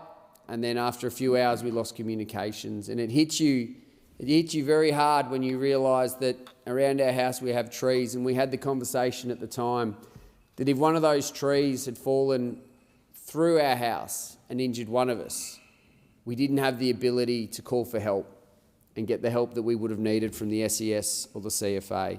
And that is a living example of how vulnerable we are as individuals and as community members without these communications. We recently saw, 2.5 weeks ago, the importance of telecommunications in Montrose as a bushfire took hold and unfortunately houses were lost and damaged. The CFA, and I want to thank Matt and the team at Montrose CFA and all the CFA from our community who came out to support and suppress that fire. The FRV crews, Forest Fire Management, air support from helicopters, fought the fire all day, and they got it within containment lines in the early evening. So many residents went to bed believing it was safe. However, with any emergency and with any fire, it's a dynamic environment. And that fire reared and skipped containment lines. And it wasn't long before the Vic Emergency app started beeping and residents woke around 12 o'clock around midnight to find the fire had escalated and that embers were flying towards local homes. The warning was quickly updated to a take shelter now for a larger area of the community. And it shows just how quickly things can escalate and how vital it is that we have reliable telecommunications. But in the days after, when the fire was contained but still being controlled, communications came to the fore. And I want to pay credit to Liz at the Montrose CFA. As people would see fire trucks going through town, choppers flying overhead, different beeps on the emergency app, Liz was providing real-time information to the community through Facebook and the Montrose Fire Brigade Facebook. Ironically, Liz should have been out on the fire lines, but she's recently had knee surgery and she was at the station, but it turned out that was where she needed to be, because I was there on Saturday at the Montrose Community Market 2 weeks ago, where residents were coming up and thanking her for the communication she was giving them to make sure they knew what they needed to do and play a crucial role in relieving their stress and anxiety. And in my community, we have beautiful mountains and topography, but our terrain makes communications more of a challenge. And that's why the former coalition government funded and delivered towers across the Yarra Ranges, in East Warburton, McMahon's Creek, Reefton, Mount Evelyn, Steeles Creek and 2 in Chum Creek. We also committed to towers in Sylvan and Menzies Creek, and these are in the planning stages and will be operational soon. It was the coalition in 2013, as the member for Riverina would well know, that established the mobile phone black spot program to solve this challenge, not just in Casey, but across the country. And it is a legacy that we should be proud of as a coalition, because it's making a difference in many communities all across the country. And that's why I'll continue to fight for the telecommunications coverage that we deserve, because connectivity is above politics. It's about saving lives in emergencies, making sure farmers can get the support they need to clear their crops, collect their crops, and communities can stay connected. Because in a regional community, in a community like mine, your neighbour isn't 50 metres away. They can be hundreds of metres, hundreds of kilometres away, and those communications with them and others is vital. And since the bushfire in Montrose, I've been contacted by local residents, including in the Dandenong Ranges, because Montrose sits at the foot of the Dandenong Ranges. And they were concerned, rightly, and it was a genuine threat, that had the wind been going the other way, the fire would have ravaged up the mountain. And it takes not long, between 6 to 10 minutes, Deputy Speaker, if the conditions are catastrophic, to send that fire up the mountain. And they were concerned about their ability to receive emergency alert messages after the communications in our community fell silent in the June storms of 2021. And that storm that caused so much widespread damage, fallen trees and power lines which impacted critical infrastructure and our communications networks. And many residents at that time experienced difficulties in receiving emergency information by the traditional methods during the storm and in the days following. And my community wants to see reliable communications right across the electorate of Casey, because it's not just about bushfire season when we need to be alert, it's during winter as well, because once the bushfire risks subside, our community prepares for storms, flooding and wet weather events. It's why we always need to advocate for stronger communications. That's why this bill is important. And the changes in this bill will strengthen the regulator's powers to ensure the regulatory regime is as robust as it can be, and that operators are held to the highest standards.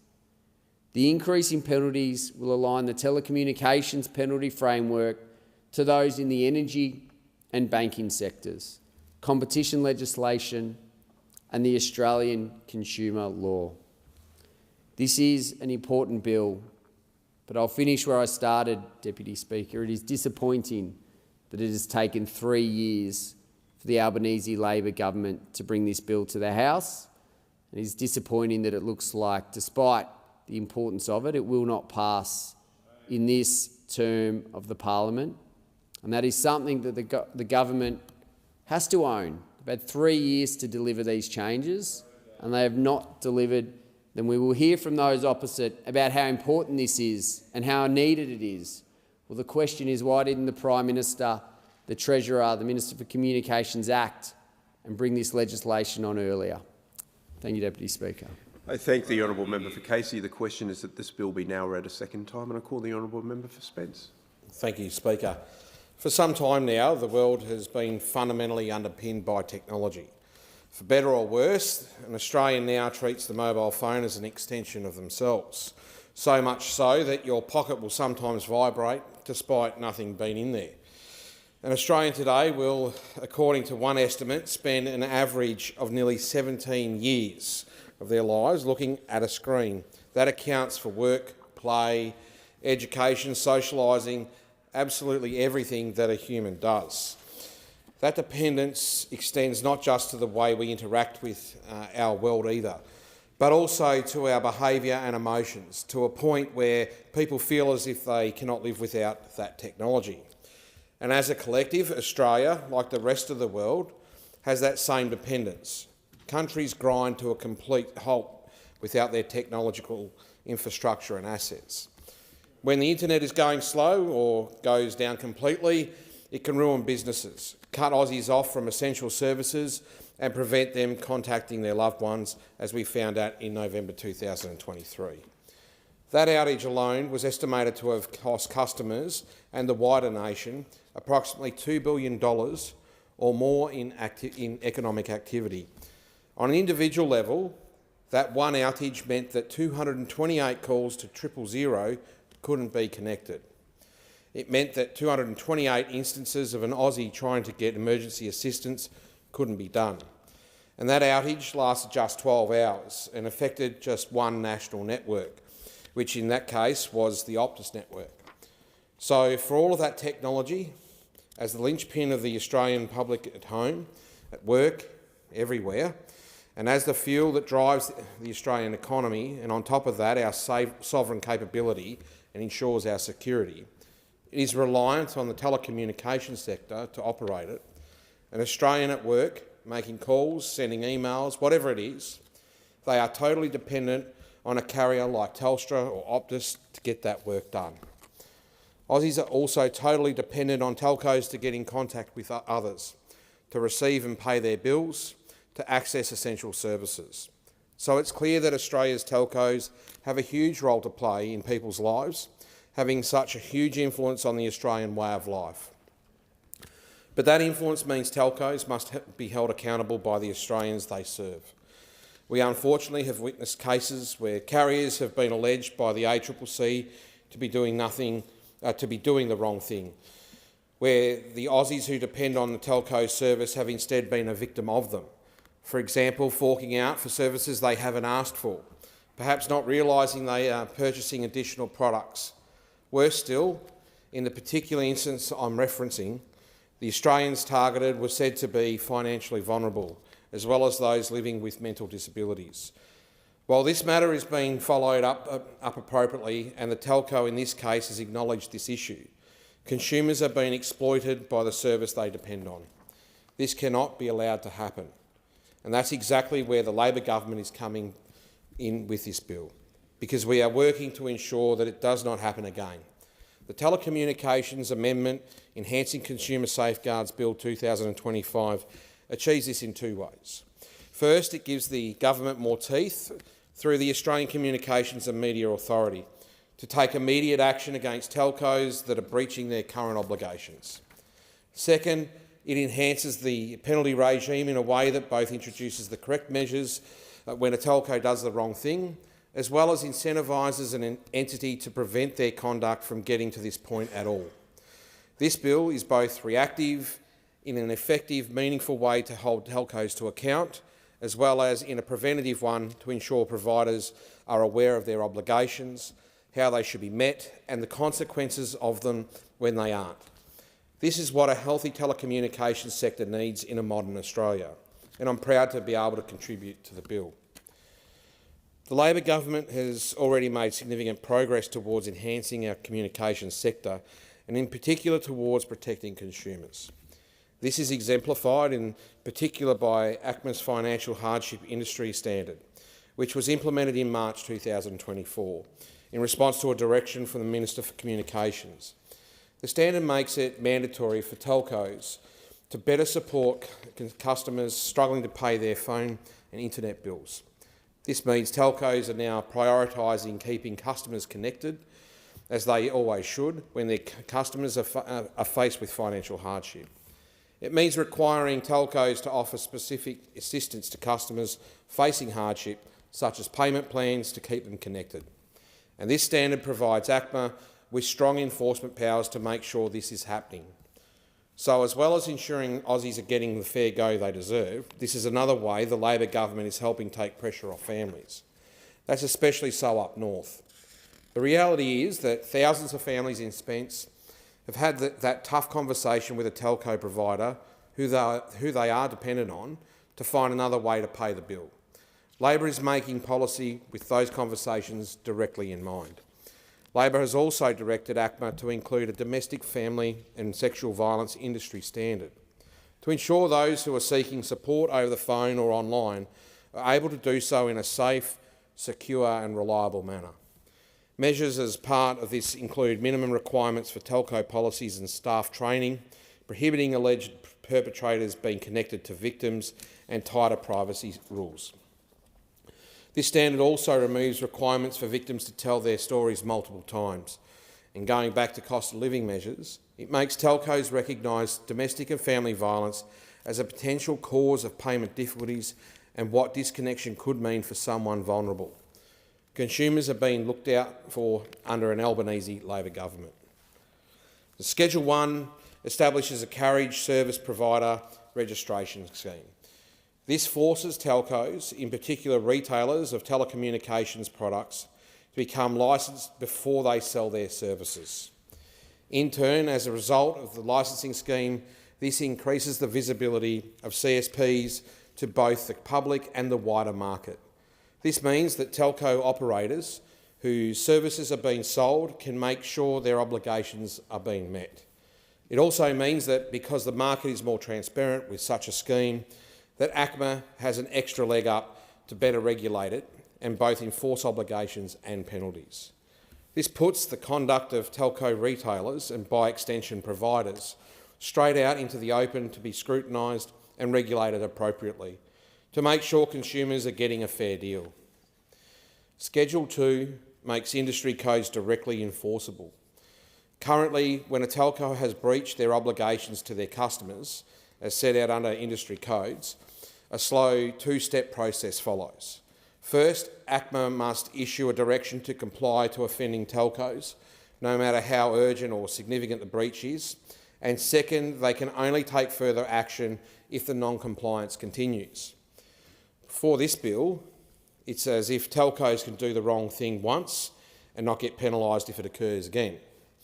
This bill fixes that. Under the new legislation, if a telco does the wrong thing, ACMA can now take enforcement action the moment a telco does the wrong thing rather than wait for further non-compliance.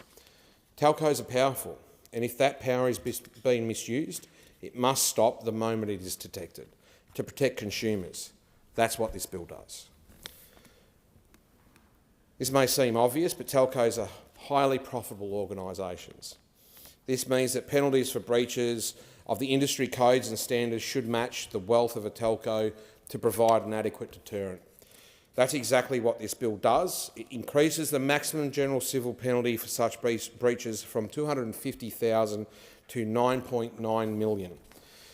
The bill also modernises the penalty framework as a whole, effectively allowing for penalties to be scaled beyond the $9.9 million mark based on the wealth gained from the misconduct committed.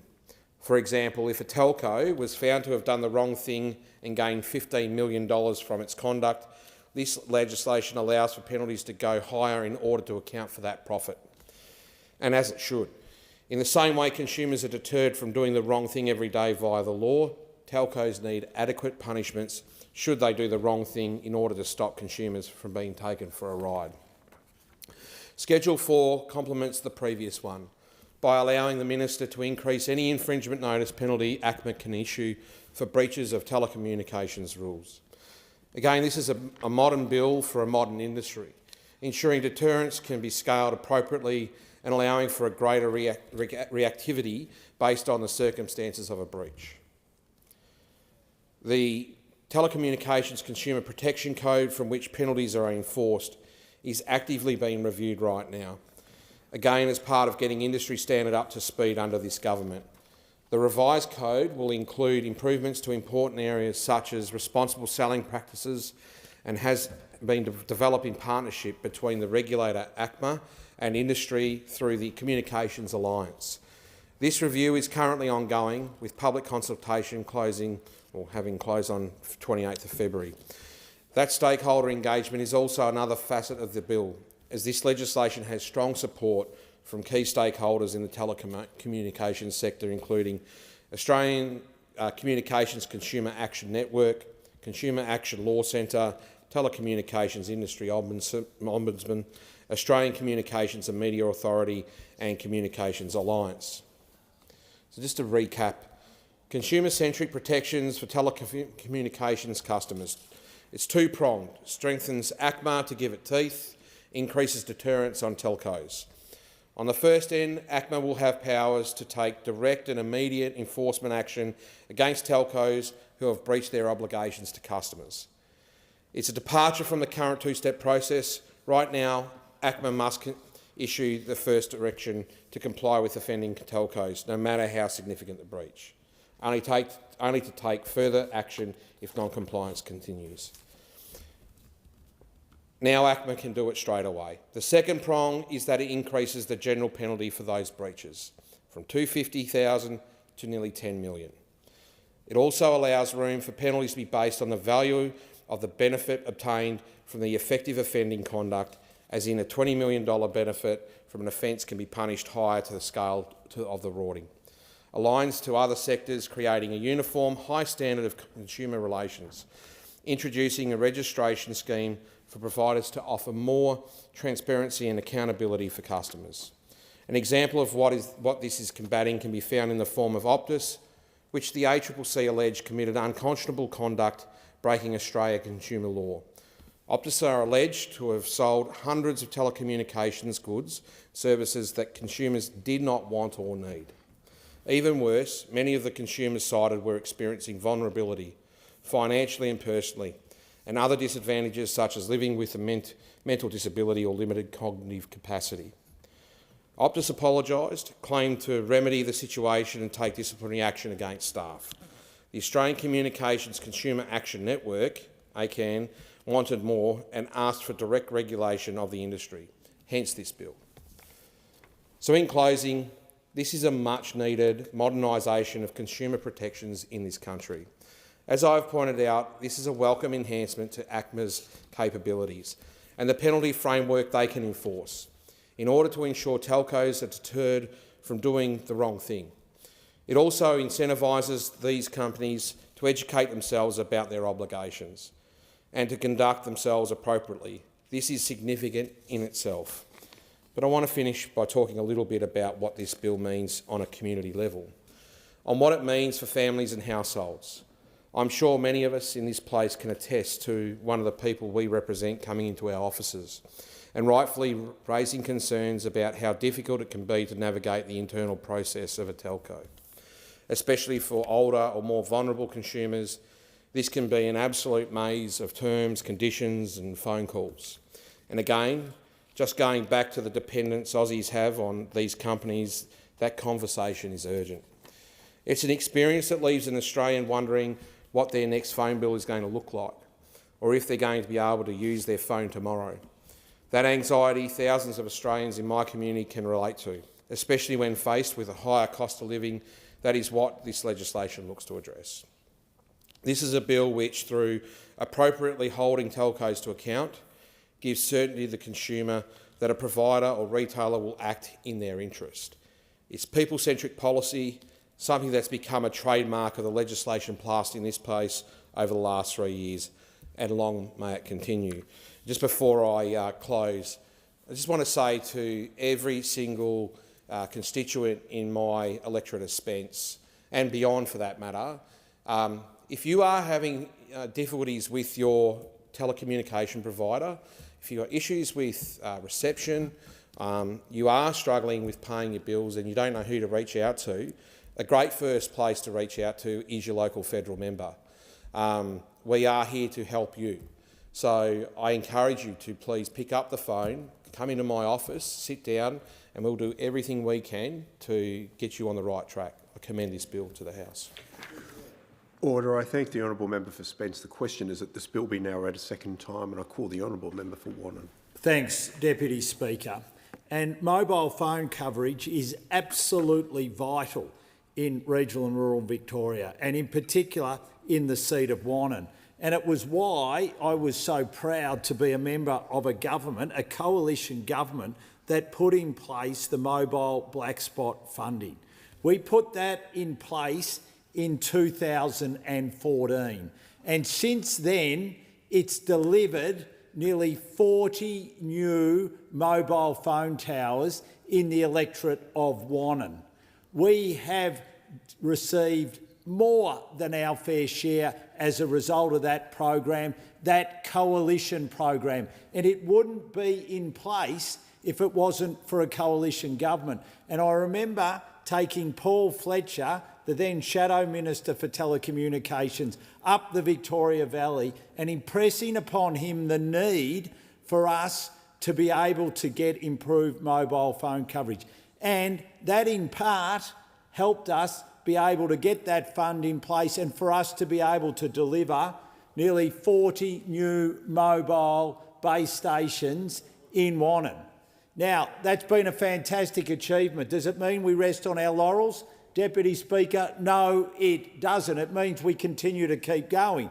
But what do we need to make sure that we can keep providing improved mobile phone access in Wannon and right across Victoria and right across regional and rural Australia, you need a coalition government. Because guess what this government has done? Guess what the Albanese Labor government has done? They've decided in the budget not to have any more mobile black spot program after the year 27-28. Now, that is simply not good enough.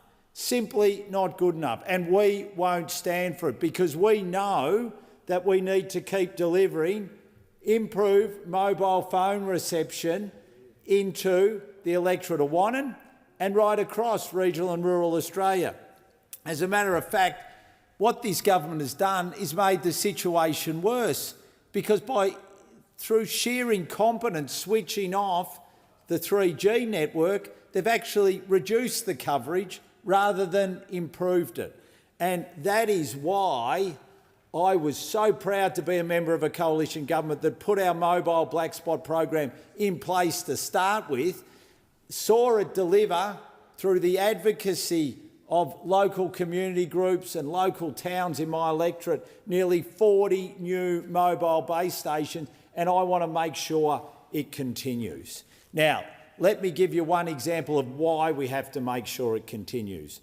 Recently, I was at the Simpson Speedway. Now, the Simpson Speedway puts on the best sprint car entertainment that you will see. And guess how they do it? Guess how they do it? All volunteers. They put on about 11 meetings a year. And you know how they run them? They just put out the call for volunteers. And over 110, 120 volunteers just turn up and put on the event. So you've got people there in their utes and in their tractors. They'll be pushing the cars, getting them going. The tractors, when there's a smash, as occasionally there is, they'll be making sure they're picking up the cars and getting them off the track safely. You've got the wonderful volunteers in the cafeteria.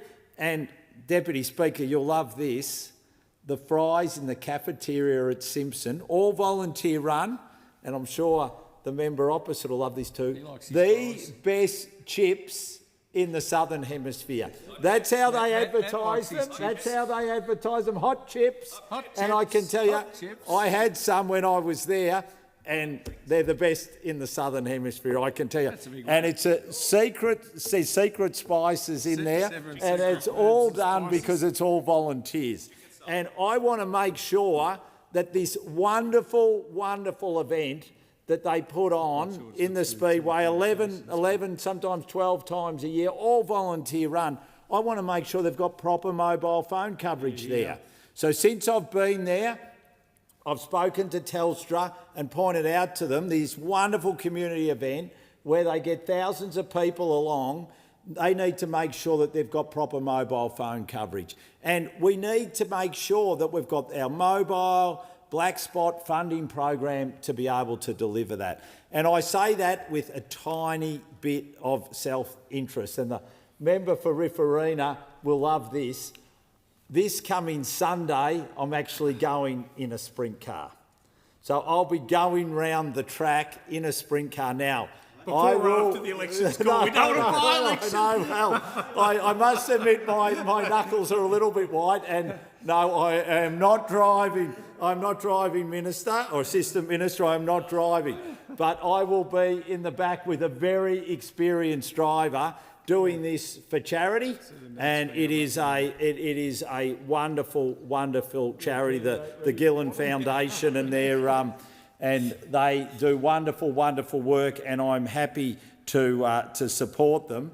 But I'm already getting a little bit nervous about it. But back to the point, I'd be a little less nervous if I knew that we had proper mobile phone coverage at the Simpson Speedway. And I'm going to continue to work with Telstra to make sure that that becomes a reality. But the fact that we don't have the mobile black spot funding continuing beyond 27-28 is a great, great shame, because that program has really, really delivered for regional and rural Victoria. And I'll give you another example. There's a wonderful country town, Hawkesdale, in my electorate.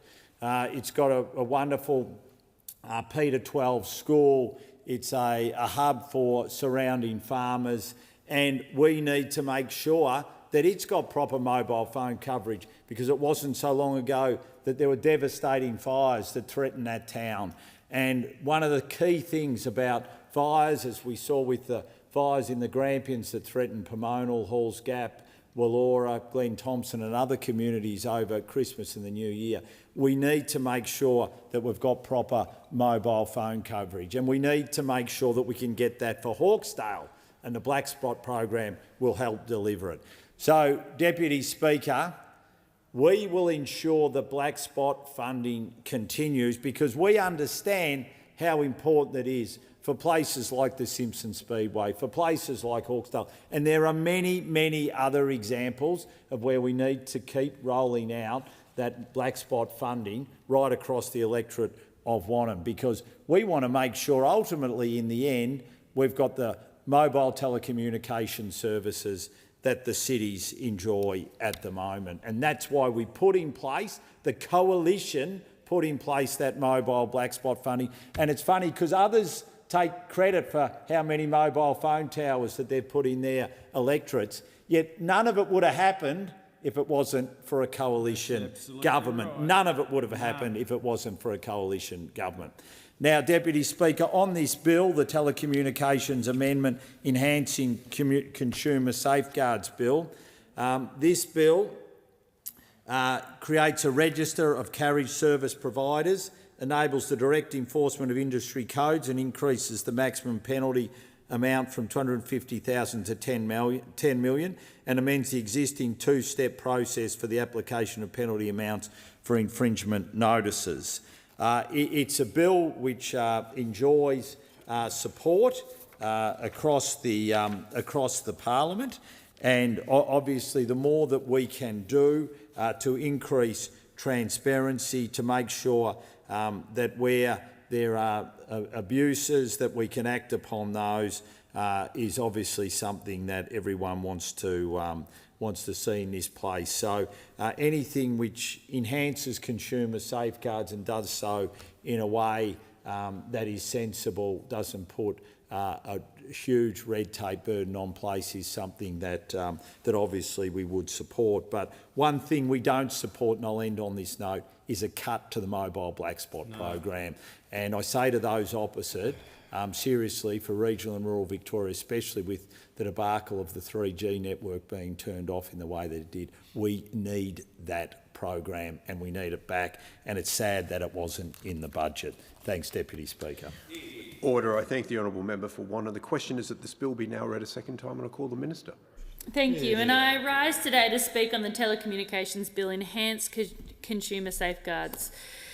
This bill really does build on our commitment to enhancing connectivity and the experience of all Australians by placing them at the centre of the telecommunications industry, recognising that these are essential services that providers deliver. And we want a telco industry that works for Australians, ensuring that we have the best consumer safeguards in place to protect our interests. It's why we're introducing a universal outdoor mobile obligation, requiring telcos to provide access to mobile voice and SMS almost everywhere across the country. And this will have huge benefits for regional and remote communities, particularly during emergencies and disasters. And I know the former speaker spoke about mobile phone towers in black spot areas, but it would be great if those opposite came on board and supported a universal outdoor mobile obligation. It doesn't cure all our problems, but it absolutely means that telcos have to get serious about the technologies they provide across our country. We want to ensure that there is a strong, clear recourse if telcos do the wrong thing as well. There have been a number of high-profile incidents in the telco sector in recent years. I'm sure everyone remembers the 14-hour Optus outage, which impacted 10 million Optus customers and prevented more than 2,100 calls to 000 being connected with emergency services. Further, the latest data from the Telecommunications Industry Ombudsman shows that the number of complaints increased by 13% between October and December last year compared to the previous quarter. And that is why earlier this year the Minister for Communications introduced this legislation to Parliament to further improve protections for the majority of us, We, the telco consumers. It recognises how critical telco services are for everyone, and in particular for those in vulnerable circumstances, people living in our regions, First Nations Australians, those who rely upon connectivity to work from home or to run a small business. This bill will boost the enforcement powers and penalties available to ACMA so that it is an empowered and effective regulator. It will also ensure that appropriate incentive structures are in place to drive better behaviour by telcos. These proposed changes will simplify the current two-step process and enable ACMA to take direct and immediate enforcement action against telecommunications providers that have breached their obligations to customers under industry codes. The bill also provides for strong deterrent to telcos, which increases penalties for providers who are in breach from $250,000 to around $10 million. The value will be different depending on the offending conduct. But this penalty framework will bring the telecommunications sector in line with energy, banking and other Australian consumer law and create greater incentives to abide by those industry codes. Nobody wants an industry that sees penalties as simply the cost of doing business. This bill will increase transparency of providers operating in the market, especially telecommunications retailers, through the establishment of a carrier service provider registration scheme. In all, the legislation will provide ACMA with the tools it needs to protect consumers and hold companies to account if they do the wrong thing. It is another way that the Albanese government is putting consumers at the centre of the telco industry, recognising the importance of quality telecommunication services for all Australians. And it builds on other work that we have done to improve connectivity and reliability across our network. Since coming to government, we have focused on improving connectivity for all Australians, regardless of postcode.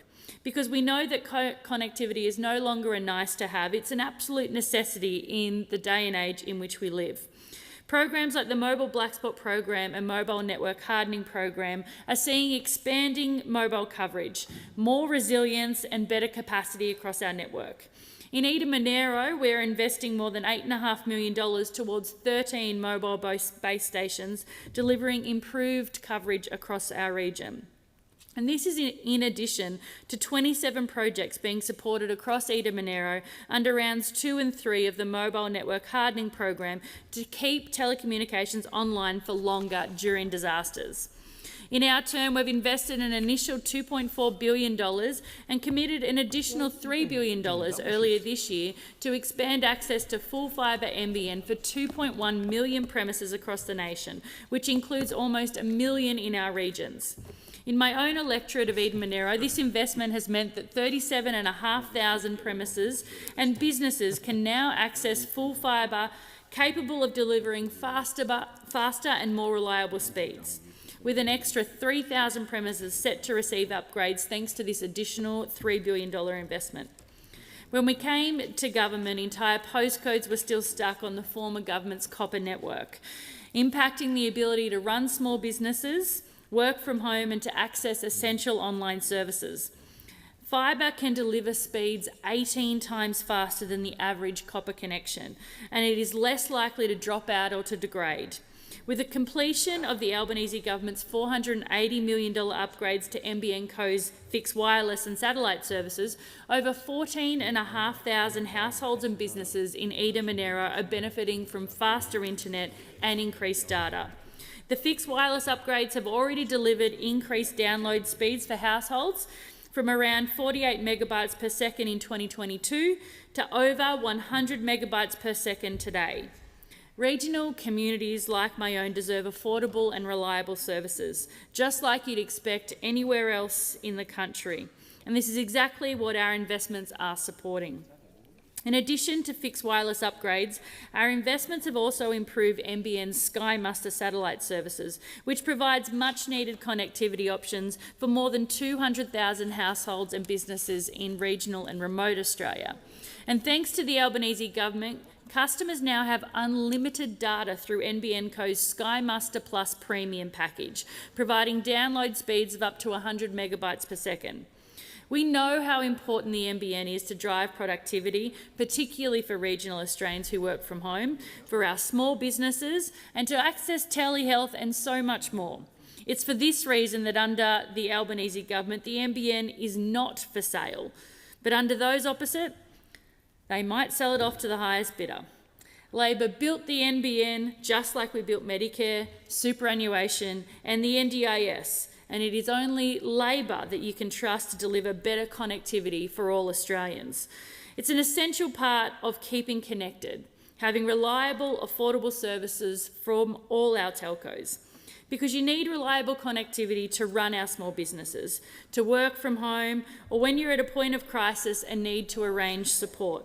But when things go wrong, telcos have an obligation to support you, and when they don't, we're ensuring that there's consequences for them. This is what this bill will support, and this is why I'm so incredibly happy to support this fabulous bill. Order. I thank the Minister. The question is that this bill be now read a second time, and I call the honourable member for Riverina. Thank you, Deputy Speaker. And the member for Eden-Monaro mentions the NDIS. Well, I might remind her that, yes, it was something Labor built, but unfortunately Labor didn't put 1 red cent towards it. And a little bit similar to telecommunications, to mobile phone communications, because Labor has never, until this term of government, put a single cent towards that vital service. And yet,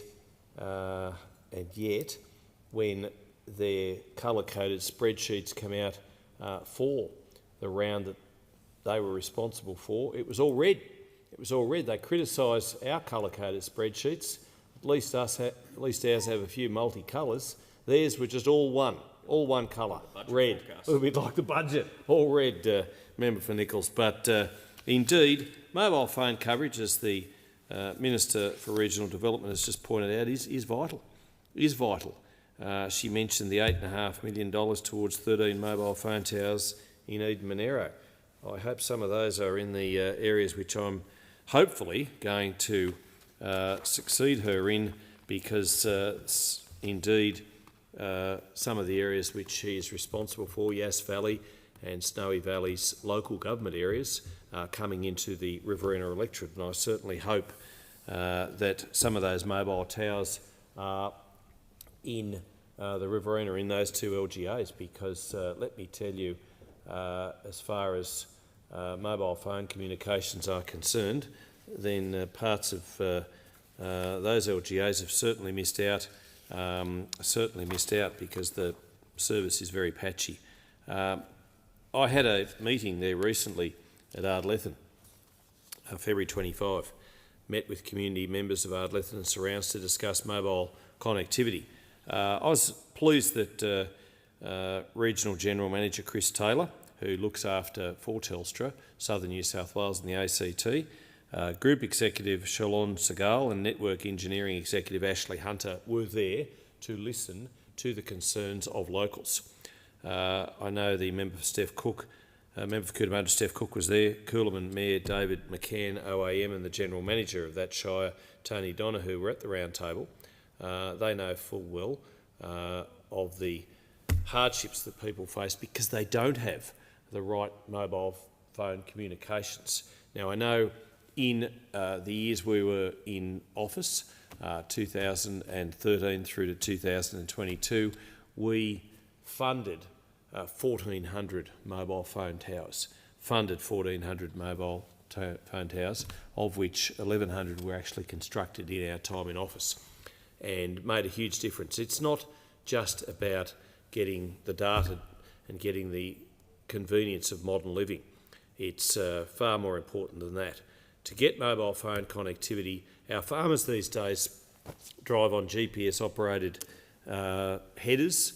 Their tractors are all very much geared to almost driving themselves. But if they're up the top paddock, or indeed paddock right next to their house, if they don't have the right communications, they can miss out on spot prices on grain, spot prices on livestock, and it can cost them tens of thousands of dollars. And I'm certainly by no means exaggerating. I spoke to one Ardlethan farmer because he wasn't in the right place at the right time and couldn't pick up a signal, it cost him $11,000, just like that, just like the flick of a finger.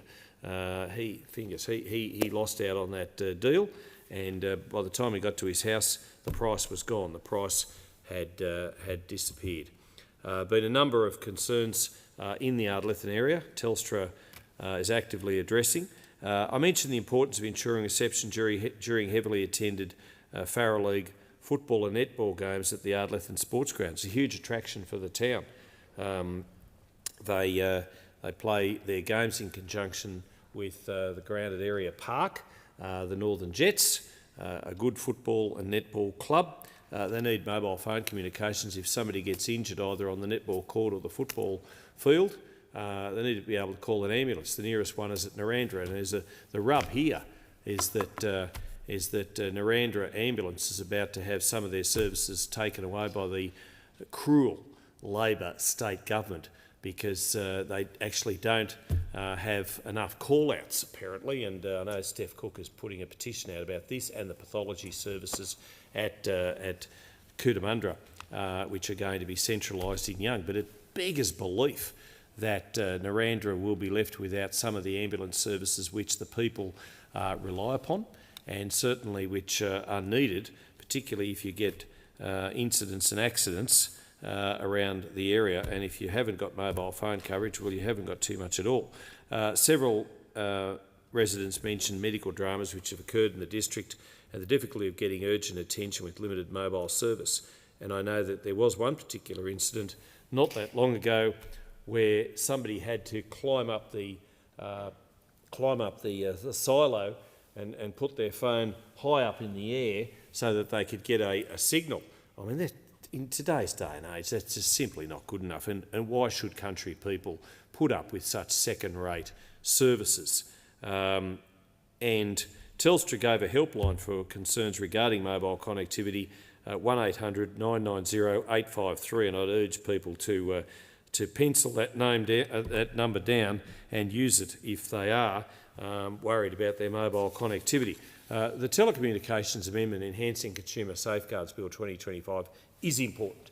It is important, as we've heard from certainly coalition speakers and indeed those from the government in relation to this. I know that the call-out has been done recently for mobile phone black spots, and let me tell you, I have submitted quite a number. I might read the list into Hansard so that people in my electorate know exactly where I'm coming from in regard to supporting them and their efforts to get better mobile coverage. Ardlethan to Barellan, Ardlethan to Camara, Barellan to Weathally, Becktrick, Maroolbale, Methil, Mumbledool, Gaylong to Binalong, between Wagga and Junee, Illabo, Junee Shire, Junee itself, Lockhart, Milbralong, Mimosa, Pleasant Hills, Ladysmith to Tarcutta, Mount Adra, Tarcutta, Barambula, Coolamon to Temora, Sebastopol to Temora, Temora to Area Park, Temora to Methil, Berrygerry, between Wagga and Junee,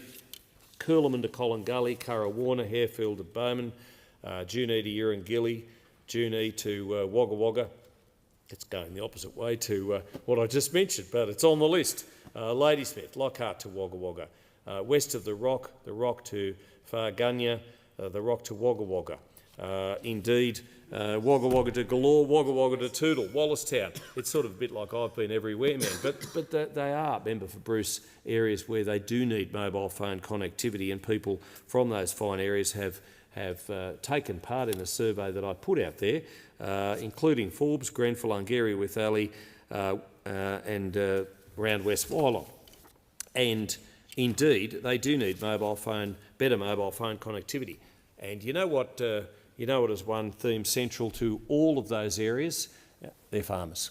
They're farmers, and they do an outstanding job growing the food and fibre that this nation needs, and that we sell overseas as well. And if they're going to be able to compete in world markets and getting the best price, they need to be able to have mobile phone connectivity. I still remember going out to Maringo near Young, and the number of women who were running small, bespoke, unique little businesses on the back of mobile phone coverage, scratchy at best, and how pleased they were that we were providing a mobile phone tower for that area, it was quite incredible, and you know, it's brought them into, dare I say, the 21st century, and wonderful people, and they should get the very best of services. Now, this bill establishes a carriage service provider registration scheme to increase visibility of providers operating in the market, and enables the Australian Communications and Media Authority to stop providers which pose unacceptable risk to consumers. There are, as the member for Spence outlined in his contribution, penalties for those providers not doing the best thing by their customers, by their consumers. And to that end, I think that's good. I agree with him wholeheartedly. I know when there was obviously the sale of Telstra, I know my predecessor, Kay Hull, back in September of 2005, across the floor, September 15 it was, across the floor, because she was concerned that the universal service obligations by Telstra would not be met. And communications is a huge thing. It's a huge thing whether you're in the cities or the suburbs, but it becomes a matter of life and death out in regional and remote Australia. It becomes a matter of life and death, because if you can't get a call through, you could very easily lose your life, because it's those vital seconds and minutes and even hours, whether it's an accident on the road, whether it's a snake bite. Rural medicine has that uniqueness about it that requires prompt attention and prompt response. And if you don't have the right telecommunications, then you could easily lose a loved one. Now, it is estimated there are around 1,500 carriage service providers operating in Australia. However, there is no comprehensive list. A bit mystifying, but this hampers ACMA's efforts to ensure providers are educated about their obligations, and there is targeted enforcement and compliance. And this is so important. Now, establishing a registration scheme will increase visibility of the market and streamline complaints and compliance processes, create better overall market accountability.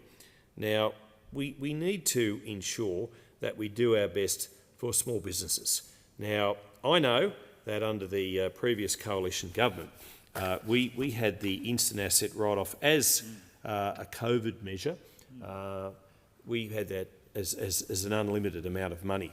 We'd increased it and upped it and increased it and upped it to the point where we actually just made it unlimited, and small businesses were able to go out and buy, dare I say, even telecommunications equipment. They were able to buy whatever they could to make sure that their businesses not only survived the pandemic but indeed thrived. And by the money that we spent on JobKeeper and the money that we invested, not wasted but invested, into the economy, it not only saved lives, it saved livelihoods, it kept the doors of business open. I'm sad to say that instant asset write-off has disappeared in last night's budget, which was handed down by the member for Rankin, the Treasurer, at that dispatch box opposite. I'm sad to say that Australian businesses were left high and dry. I'm sad to see 29,000 businesses go to the wall under this term of government. And that's because it's been a bad government. It's been a bad government for small business. And small business is the engine room of our Australian economy. It employs 5 million Australians, but it comprises 97.2% of business activity in Australia is done by those small businesses. And dare I say, they will be pleased with this legislation. It's one thing that they can guarantee, that and certainly what they can also guarantee is that a Dutton Littleproud Liberal Nationals government will certainly have their back when it comes to mobile phone service, have their back when it comes to telecommunications, because we won't just produce mobile phone tower maps which are just red. We will not just provide mobile phone funding for just Labor electorates. We will be fair, we will be equitable, as we were between 2013 and 2022 when we were in government. And we'd inherited a government which had done and spent absolutely nothing on mobile phone activity. And I remember when I was Deputy Prime Minister, and I used to get calls and heckles from particularly the member for McEwen, but his electorate benefited from mobile phone towers, and dare I say, he'd come from a government, the Gillard-Rudd government, which had done nothing, absolutely nothing, in that regard as far as putting money towards mobile phone towers.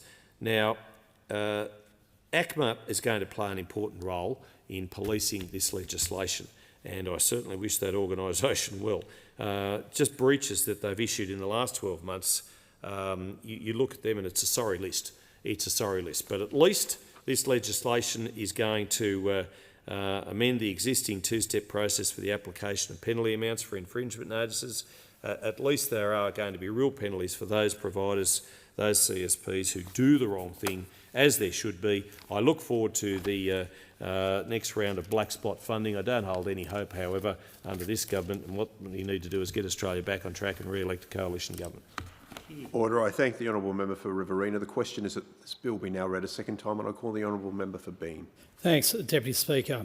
I also rise to speak in favour of the Telecommunications Amendment Enhancing Consumer Safeguards Bill 2025, which will give effect to a number of significant reforms to boost the enforcement powers and penalties available to the Australian Communications and Media Authority, or ACMA, and complement a host of other initiatives the government is taking to better protect consumers.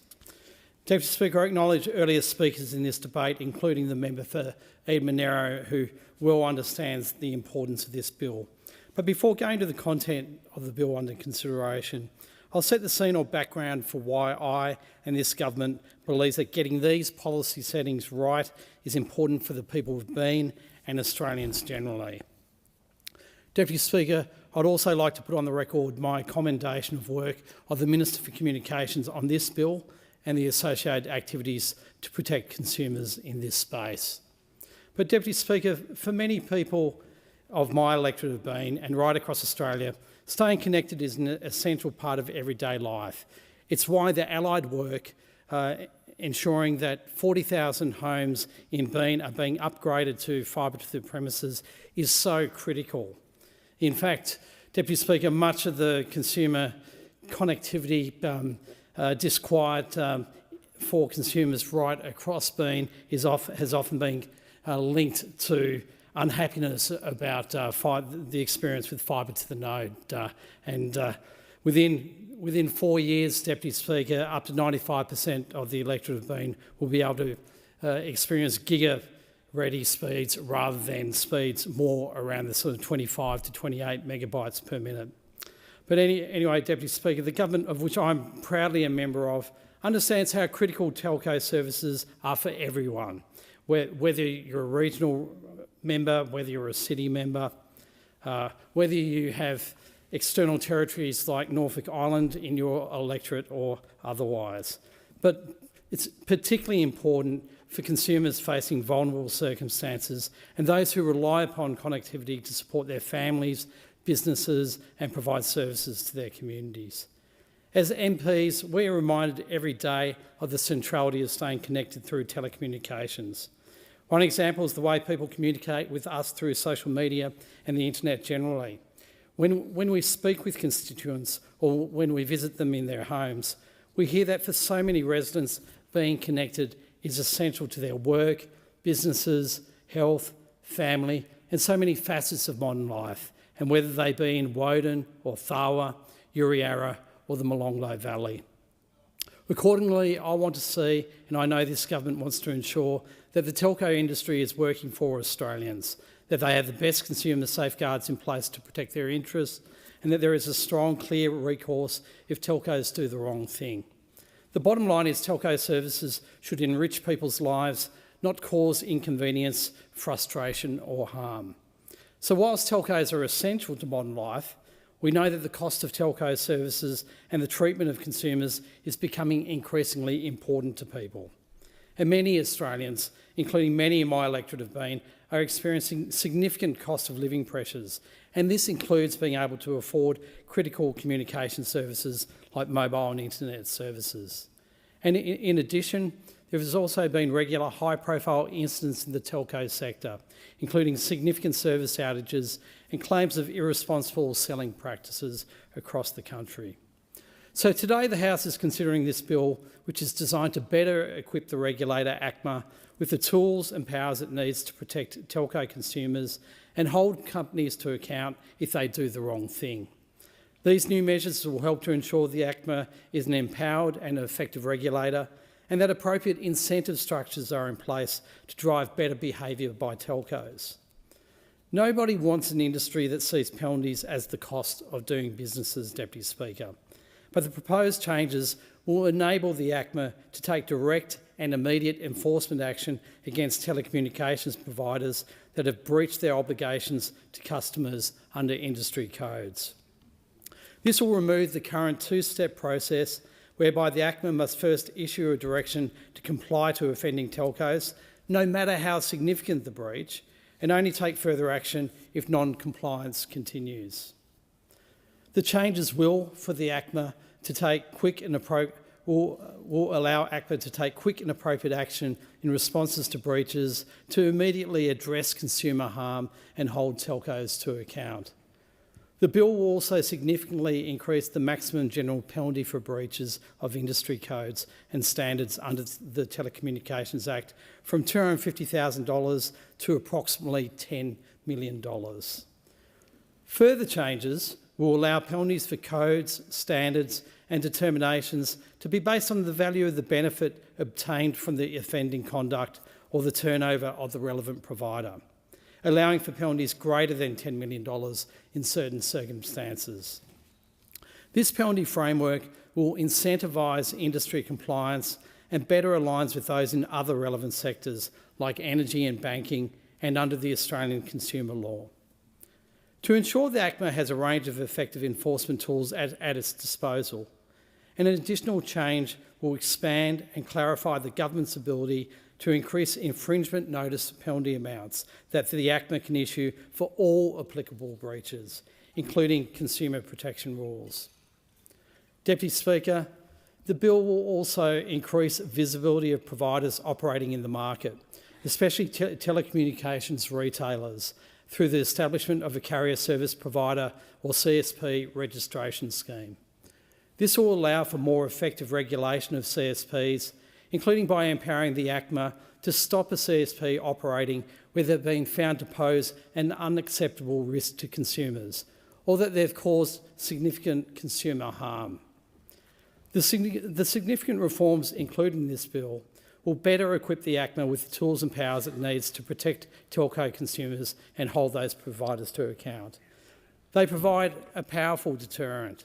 They incentivise telcos to educate themselves about their obligations to consumers and to abide by those obligations, boosting compliance and improving the functioning and fairness of the telecommunications sector. The introduction of this bill is just another way the government is putting consumers at the centre of the telco industry, recognising the importance of quality telecommunication services for all Australians.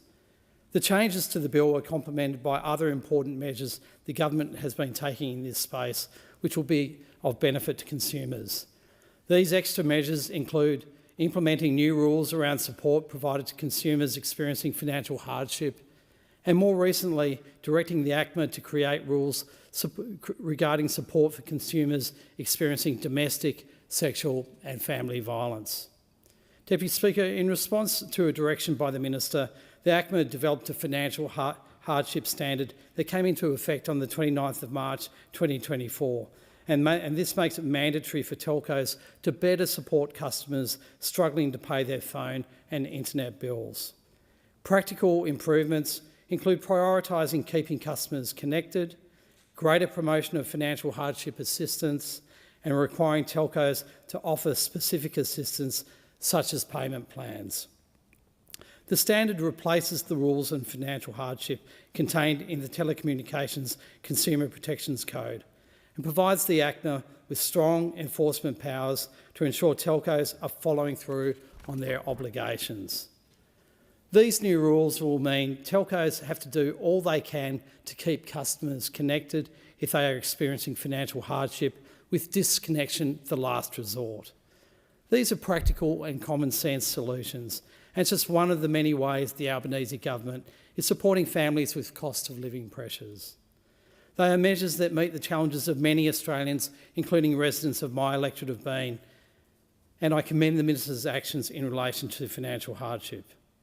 Deputy Speaker, in October 2024, the Minister directed the ACMA to develop a new industry standard to ensure telcos better support customers experiencing domestic, family and sexual violence. Telecommunication services need to be a safe, secure and reliable avenue for victim survivors to access information, conduct critical safety planning and seek the support they need to leave a violent situation, as well as remain connected with family members, friends and important social support networks. Examples of new measures include minimum requirements for policies and staff training with compliance reporting, prohibiting alleged perpetrator involvement in discussions with the victim survivor, obligations relating to the privacy, safety and security of accounts, removing requirements for victim survivors to provide evidence or tell their story multiple times, and requirements for telcos to recognise domestic and family violence as a potential cause of payment difficulties and to consider the impact of any service suspension or disconnection. Key advocacy groups support these changes, Deputy Speaker. Carol Bennett, CEO of the Australian Communications Consumer Action Network, said, "These reforms will promote increased accountability, transparency and compliance within the telecommunications industry and contribute towards improving diminishing consumer trust in telcos." Luke Coleman, the CEO of the Communications Alliance, said, "The Alliance has consistently called for stronger enforcement powers for the ACMA, and we welcome this announcement to enhance consumer protections in the telecoms industry." Deputy Speaker, the changes in this bill before the House, complemented by the other measures I've outlined, demonstrate the Albanese government is committed to putting Australian consumers at the heart of the telecommunications industry. We want to ensure that all Australians have access to reliable, high-quality and affordable telecommunications services supported by a strong regulatory and consumer safeguards framework. I commend this bill to the House.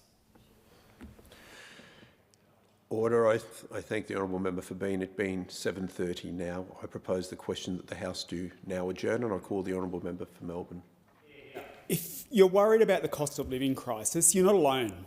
If you're worried about how you or your kids might be able to afford a home, you are not alone. If you think that in a wealthy country like ours, everyone should be able to afford the basics, that you are not alone. And if you think it's wrong that 1 in 3 big corporations pays no tax, $0 tax, you are not alone. This budget was a chance to tackle this cost of living crisis, but it's been wasted. We want more people to have access to world-class healthcare. We could have made it free to see the GP now. We want to wipe student debt. We could have passed the government's plan to wipe 20% off the top of student debt now. And we want to include dental into Medicare, and we could have done that right now too. There's so much we could achieve if Labor was prepared to use its numbers and work with the Greens to get outcomes now. But instead, Labor has delivered a budget that hands 4 times more in tax handouts to billionaires than it does to low-income earners. And instead, they've slashed billions from the NDIS, left people on income support living below the poverty line and delivered nothing for renters. Shame. It's only because of Greens' pressure that Labor has put forward a plan on GP for free and wiping student debt in part in the first place. Greens' pressure pushed Labor to help make it free to see the GP. That's right. The Greens' pressure on Labor pushed them to wipe 20% off student debt. And Greens' pressure on Labor will eventually get them to include dental in Medicare. Yep. But instead of helping now, the government's tiny tax tweak only sees someone get 73 cents a day and they have to wait 15 months for that. 73 cents a day. in 15 months' time, not now. That won't even cover 1 cup of coffee per week, and it won't help you when your rent has already gone up by hundreds of dollars. Our time here in Parliament is precious. We need to use it wisely. We need to understand that people vote for us and send us here to get things done, to deliver, to actually tackle the problem that people face in their lives. And the biggest problem that many people are facing right now is the soaring cost of living. But this week, instead of making it free to go and see the GP, or protecting the environment, or wiping student debt, Labor and Liberals have rammed through laws to gut environment protections to protect the profits of a multinational corporation that is putting the existence of threatened species at risk. Labor could act now, but it's holding out on people. And the problem is, when people see governments failing to act, the likes of Trump and Dutton seize on it. And we know that Dutton will try and bring that Trump-style politics here. We know that he will make things worse. But if Labor wants to keep him out, the government should act now. It is crystal clear after this week that we can't keep voting for the same two parties and expecting a different result. Big corporations have made billions in profits, and billionaires have accumulated obscene wealth thanks to the policies of Labor and Liberals. We need to make them pay their fair share. 1 in 3 big corporations pay no tax. If we make billionaires and big corporations pay their fair share of tax, we can reduce the cost of living and help people now. We shouldn't have to wait until after the election to help people tackle the cost of living. But after the election, there will be a minority government. And with a minority government, we can keep Dutton out and get Labor to act. Order. We will work for genuinely affordable housing. Order. The member for Melbourne will refer to the Leader of the Opposition by his title. We will work for genuinely affordable housing, to get mental and dental health care into Medicare and to fully wipe student debt. And we will tax the excessive profits of the big corporations and the obscene wealth of billionaires to pay for it. It is clearer than ever before that we can't keep voting for the same two parties and expecting a different result. If you want action, and you want it now, vote for it. Hear, hear. Order. I call the honourable member for Blair. Thank you, Deputy Speaker. This budget provides responsible cost of living relief for working families in my community while building a strong economy for everyone in Blair. The budget delivers new help with cost of living relief, including more tax cuts for every taxpayer, more energy bill relief for every household and small business, more bulk billing to help Australians to see a GP for free and even cheaper medicines, more cuts to HECS debts and historic funding for schools, more help to get Australians into a home of their own. As part of this budget, all 80,000 taxpayers in Blair will receive a new tax cut of up to $268 in 2026-27 and up to $536 in 2027-28. Combined with Labor's first round of tax cuts, the average benefit for taxpayers in my electorate will be almost $2,500 by 2027-28. In great news, every household in Blair will receive an extra $150 in help with their power bills, along with eligible small businesses, building on previous rounds of energy bill relief. Locals will save from the government's reduction of the maximum general co-payment for medicines to $25 per script under the Pharmaceutical Benefits Scheme from the 1st of January 2026. This means that more than 42,000 cheaper scripts are expected to be dispensed on average each year in Blair, saving residents more than $1.5 million. Further to this, our record $8.5 billion investment in Medicare is expected to see an additional 117,700 bulk bill visits and a boost to a number of fully bulk bill GP practices in Blair to around 35, around 4 times the current 9 practices. This will save locals hundreds of dollars a year, depending on how often they visit their GP. For example, a young family with 2 parents in their 30s and 2 children under 5 years old could save $236 to $296 a year. On top of this, our Ipswich Medicare Urgent Care Clinic is providing bulk bill care for locals close to home when they need it. I'm proud to have opened this clinic in 2023, which has been a huge success with more than 12,500 visits in the first year alone, and it's helping to take the pressure off the Ipswich General Hospital Emergency Department. When it comes to student debt, 23,000 people in Blair with a HECS debt, help debt, will receive on average a reduction of $5,357 to their outstanding debt and loans. I'm pleased to say this budget is providing vital support for housing affordability. The government's expanded Help to Buy program will allocate money to the states on a per capita basis, with a minimum of 8,200 places being estimated to be available to Queensland over the life of the scheme, and I expect a number of these places allocated to my electorate. The government has already helped locals buy their own home, with more than 4,200 guarantees issued to Ipswich home buyers under the government's expanded home guarantee scheme between May 2022 and March 2025, one of the highest take-ups across the country. And in more good news, this week the Albanese government signed a $2.8 billion school funding agreement with the Queensland government. The Better and Fairer Schools agreement will lift the government's contribution, that is the federal government's contribution, from 20% to 25% of the school resource standards by 2034 for public schools in Queensland, including in Blair, which is a fantastic outcome for local school kids. Critically, as part of the fastest growing region in the country, this budget will deliver vital transport and community infrastructure. To that end, the government locks in the $20 million in funding for the Brisbane Valley Highway upgrades in the Somerset, bringing the total Australian government's commitment to $40 million. Also, we're supporting local multicultural communities with a $20 million investment in African Australian communities. With the member for Oxley, I was there when we announced that, including $4 million for the Queensland African Communities Council's very successful African Village project, which includes the African Youth Centre in Redbank Plains in Ipswich in the electorate of Oxley, very close to the electorate of Blair. This year, Mr Speaker, people in my electorate of Blair will face a clear choice, a choice between Labor's plan to build Australia's future or the opposition leader's promise to cut the things that Australians rely upon. That's the choice for my constituents: build with Labor or cut with the LNP. The question is the House do now adjourn and give the call to the member for Fadden. Thank you, Speaker. And look, it's wonderful to have this opportunity to rise to speak on this adjournment on a day after the budget was handed down by Treasurer Jim Chalmers. And how do Australians feel today, the day after this wonderful Jim Chalmers budget? Well, I can tell you how they feel. They feel just as broke as they felt yesterday.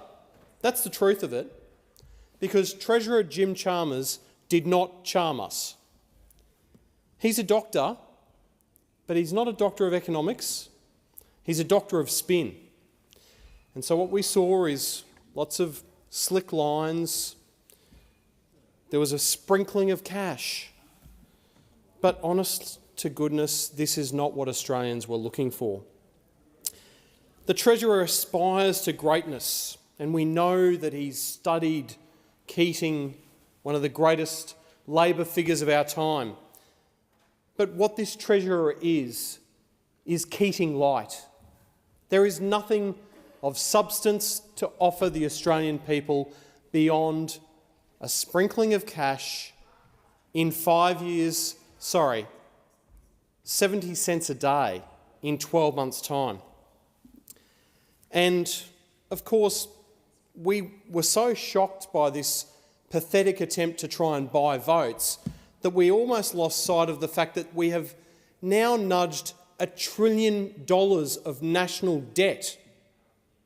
This Treasurer and this Albanese Labor government have completely lost control of the finances of this nation. And what that means is that the household budget now hurts even more. These tax cuts, as they've been described, are nothing more than a cruel hoax, because I stand outside shopping centres in my electorate, in places like Labrador, at Pacific Pines and at Coomera, and in each of those locations in recent weeks, people are gravely concerned about the cost of groceries. Food has gone up by 13%. insurance up by 19%, and electricity up by 32%. And yet, what do we see last night from this amazing Treasurer?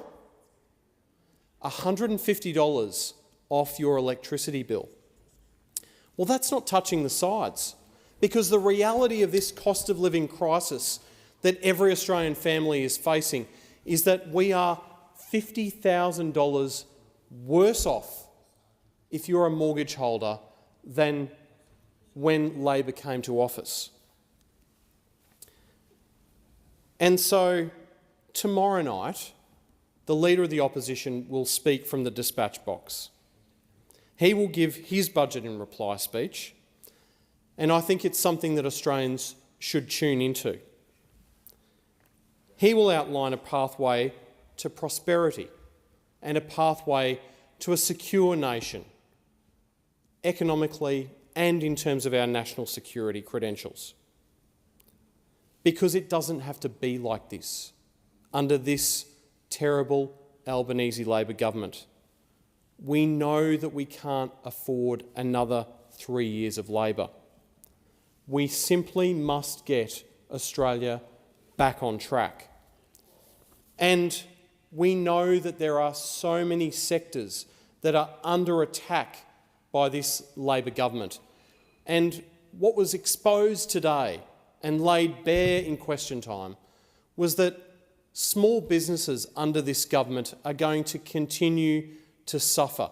Because if it's not enough to put up their power prices and it's not enough to destroy their businesses with industrial relations frameworks that are completely unworkable, what we've now seen is that an instant asset write-off that they quite simply could have claimed in a very simple ATO transaction has now been reduced to $1,000.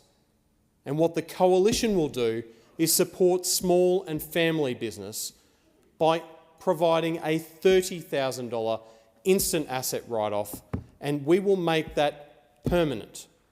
And that is just one of the things that we will do to help restore prosperity in our economy. We must get Australia back on track with a coalition government. Give the call to the honourable member for McNamara. Thank you very much, Speaker. As everyone in this place will know, I have stood up on countless times over the past 18 months and shared some of the difficult days that my community, the Jewish community of Australia, have faced. But today I don't want to mention the bad things. I want to talk about the positive things, the things that make me proud and the people that make our community wonderful. McNamara is beautifully diverse. And one of the things and one of the parts of our history is that people may not know is that Melbourne has been the home to Yiddish culture, Yiddish theatre, and a vibrant Jewish life where Australia became home to the largest per capita percentage of Holocaust survivors after the war, and many of whom spoke the Mama Loshen, or the mother tongue of Yiddish. But before World War II, Melbourne also had the highest Jewish population in Australia. The community was proud. In 1909 marked the beginning of Yiddish theatre in Melbourne, and in 1911 the Kadima Library and Cultural Centre was opened as a home for Yiddish theatre, art and music. And following World War II and the decades that followed, Melbourne became home to top Yiddish actors and artists dedicated to recreating the Jewish world that they left behind in Europe. But it wasn't just theatre. St Kilda was home to cake shops filled with kugelhofs and rugelach, which were opened in the 1930s. In the 1950s, Shalom Aleichem College opened up, and it is today one of the only secular Yiddish-speaking schools in the world. In Europe in the late 19th century, the Bund, or the Jewish Labour Bund, was established, a union movement, and to this day the Melbourne Bund is one of the few that are still existing in the world today, including its youth organisation SCIF, and it is, I believe, the only SCIF left in the world. And the Kadima Library and Cultural Centre is still around, and they've supported Yiddish literature, language, theatre and music in Melbourne for over a century. And I wasn't planning on mentioning this, but only just in the last few moments I got news that one of the Holocaust survivors in Melbourne, an amazing woman by the name of Sesha Goldberg, passed away this afternoon. Her husband Abram is 100 years old, and Sesha, I believe, was 95, and she passed away peacefully today and I want to send my condolences to Helen and Charlie and to the entire Goldberg family, and send my best wishes. And Sesha was only a small person, but she had a very, very big heart. And I grew up knowing Sesha and Abram. They are truly remarkable people. They came fleeing the Holocaust. They've fled the concentration camps to be here in Australia and helped set up this vibrant Yiddish and Jewish life that I was speaking about before. And Sesha used to run the Wednesday clubs at the Kadima, which was a group of people that came together and gathered at the Kadima for community and gatherings and food. And Sesha was the driving force behind it. She will be remembered as one of the finest and one of the kindest, one of the most bubbly and wonderful people that we have had in our community that helped make the Jewish community in my electorate so wonderful. And I again pass on my best wishes to the entire Goldberg family and to Abram, who I know will be devastated after the death of his beautiful wife Sesha, someone who was with him for, I believe, 70 years or more. And as I stood in the Kadima in Elsternwick only a couple of weeks ago, I was there with the Deputy Prime Minister where we were celebrating In One Voice. And In One Voice Festival is a festival that is all about celebrating Jewish music, culture, food, art, and it was a wonderful gathering. The rain was there, but it didn't dampen anyone's spirits, and community groups were on display and thousands of people came and experienced the festival. And that's what we want in Australia. We want people to be able to feel proud, to feel open, to express themselves, to express their culture, and to have a rich and vibrant life here in our wonderful community, especially for me in my home in McNamara. I've also been involved in a project which is all about the future of Jewish life and what project can we pass on to the next generation. And the one that I'm working on and the one where I'm very proud of is the Jewish Arts Quarter. The state government of Victoria have already contributed significant amounts to it, and this is an idea and a concept that will bring the Jewish Museum, the Kadima, a number of other Jewish institutions right next to the Holocaust Museum in Elsternwick, and hopefully be a place where people can come and experience Jewish life, Jewish culture, learn about the history, and learn about all of the things that make our community so vibrant. And with that, Speaker, I again wish my condolences to the Goldberg family and say Sesha was a truly wonderful person. The question is the House to now adjourn. I give the call to the Honourable for Cowper. Well, thank you, Mr Speaker. Mr Speaker, my constituents, particularly older constituents, often talk to me about government no longer governing with long-term vision or with nation-building projects. And I have to say that last night's budget was one of the worst examples of a sugar-hit budget in living memory. And by sugar-hit, I mean small, meaningless examples of instant gratification rather than long-term health of our country.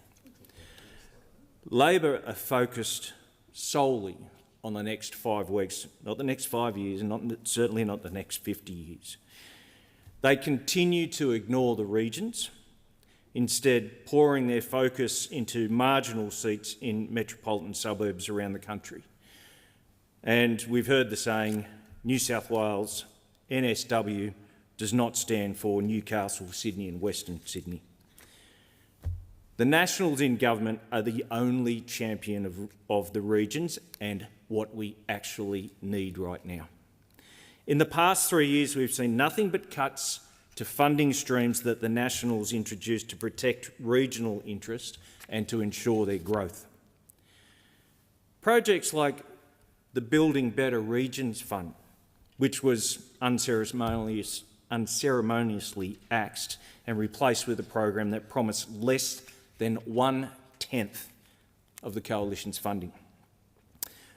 I meet with my mayors every month, and I've heard from every single one of them, from the councils, that during the last 3 years, their applications for funding have again been rejected.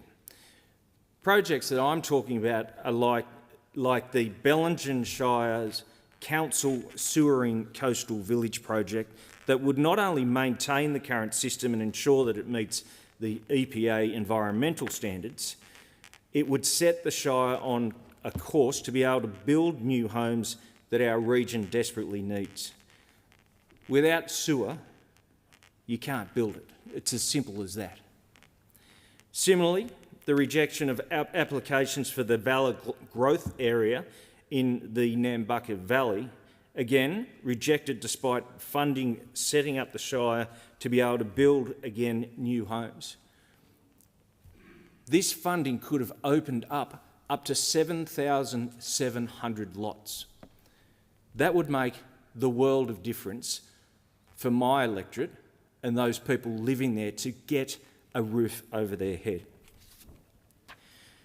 Or the recent rejection of Shore Track's application that would enable their amazing youth training program to continue for another 2 years.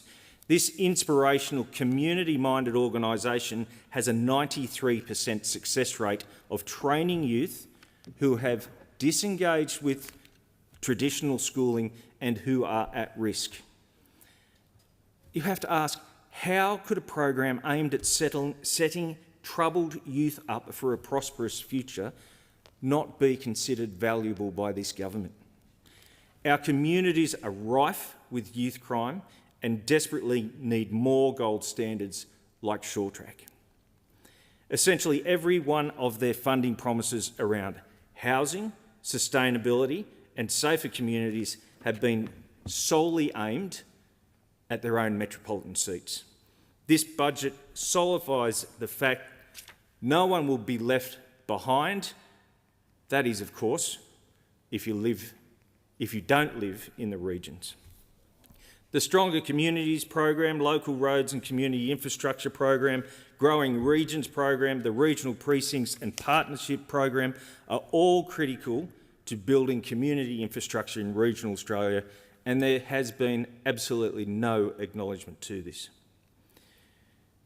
Mr Speaker, instead of recognising all of this and reducing red tape, stripping away barriers to growth and providing the right incentives for small business to thrive, Labor have doubled down on their administrative and input cost pain. This is not only pushing already fragile businesses to the brink of closure, it is ensuring that costs continue to be passed on to the consumer and adding inflation. Deputy Speaker, it's time to cut the waste, cut the tokenism and focus on getting the budget and our country back on track. The question is the House to now adjourn. I give the call to Member for McEwen. Thank you. Tonight I want to highlight the ongoing commitment the Albanese Labor government has made to our communities in McEwen. For too long, under successive LNP governments, our communities were starved of funding. This meant our country roads fell to ruin, making travel across the electorate slow at best, treacherous at worst. Under those opposite, the state of Victoria only received less than 8% of the national infrastructure funding, leaving fast-growing areas like ours ignored. This Labor government, from our very first budget to get to the one given last night, shows that it knows where Victoria is and is here to help. Only a federal Labor government is delivering for our communities and set on building a stronger, more resilient Australia, so that every Australian has a fair go. As we saw last night, this Labor government is standing up and building a stronger Australia. Under the Albanese Labor government, the average Aussie will be able to keep more of the money they earn. Every worker will receive a tax cut. I have fought for this publicly and behind closed doors, and I'm very happy to see it delivered for our community. Additional energy bill relief will be rolled out to every household and small business in our towns and in the suburbs. Only a Labor government will invest and protect Medicare, where we are delivering more bulk billed GP visits. 50 more Medicare urgent clinics, bringing the total to 137 nationwide, including one in Diamond Creek. And we're cutting student debt. We're helping more people into a home of their own. The budget is about people. The economy is turning a corner with lower inflation, rising wages and low unemployment. We've achieved all of this the Australian way, by looking after each other and working together. The budget builds on the ongoing commitment of our government to the communities of McEwen. The Libs and the Nats, who believe that roads could be fixed by press releases, have never put their money where their mouth is. Labor has been committed to delivering for our community. Earlier this week, I had the pleasure of welcoming the Prime Minister and the Minister for Infrastructure out to Calcallo to announce some pretty significant news. As part of two Labor governments' $1.2 billion road blitz package, the Prime Minister announced a huge $125 million investment for an upgrade to Donnybrook Road and the Mitchell Street intersection, delivering extra lanes, fully signalised intersection, new bridge over Calcallo Creek and barriers for pedestrian safety. This investment follows on from our $7 million investment plan, rail plan for the northern suburbs. Things like extending lines, electrification to Wallen and new stations including Beveridge. This will make sure that communities can get to work, school or home faster and safer than before. Only in this last month we announced $45 million to upgrade Old Sydney Road Beveridge to Mickleham under the new suburban roads blitz, fully sealing Old Sydney Road from Cameron's Lane Beveridge south to Mickleham, providing alternative access other than to the Hume Freeway. It is a direct investment into our community, given desperately needing alternate routes for locals, not just for the Hume. Of course, the Albanese Labor government, first federal government, is investing in Yan Yean Stage 2 Road under the $437 million suburban roads funding package. Our community has waited far too long for this essential piece of road to be fixed. Now, through us, it's time to get it done. With the preferred contractor being announced this week, we look forward to seeing this new project getting underway quickly. The Watson Street ramps. Our government committed on its promise to put $90 million towards Watson Street and the Diamond Interchange for the Hume. This was a project that at every single election that I have been to, the Liberals and Nationals have refused to commit to. Like the rest of the community, I feel the sense of urgency to get this done and get shovels in the ground ASAP and to see the benefit of this massive investment. As I said, only Labor committed to and funded to see this done. All this scratches the surface of what the Albanese Labor government is invested into local roads, with more than $1 billion invested into McEwen roads under this government to make them safer and make travel times quicker. A real difference to what the Liberal government has ever done for our communities. And I challenge people. Tell me, what did you get under 10 years of Liberal government? They spent nothing and they did nothing. I've made sure all our communities in McEwen actually see the funding we need, whether it be Diamond Creek, Darrell, Gwyn, Wallen, Beveridge, Mernda, Doreen, Calcallo and across the Macedon Ranges. The choice at this election is clear. Only an Albanese Labor government will invest in our community, and it's only a federal Labor government that will get the job done. It being 8 p.m, the House stands adjourned until 9 a.m. tomorrow.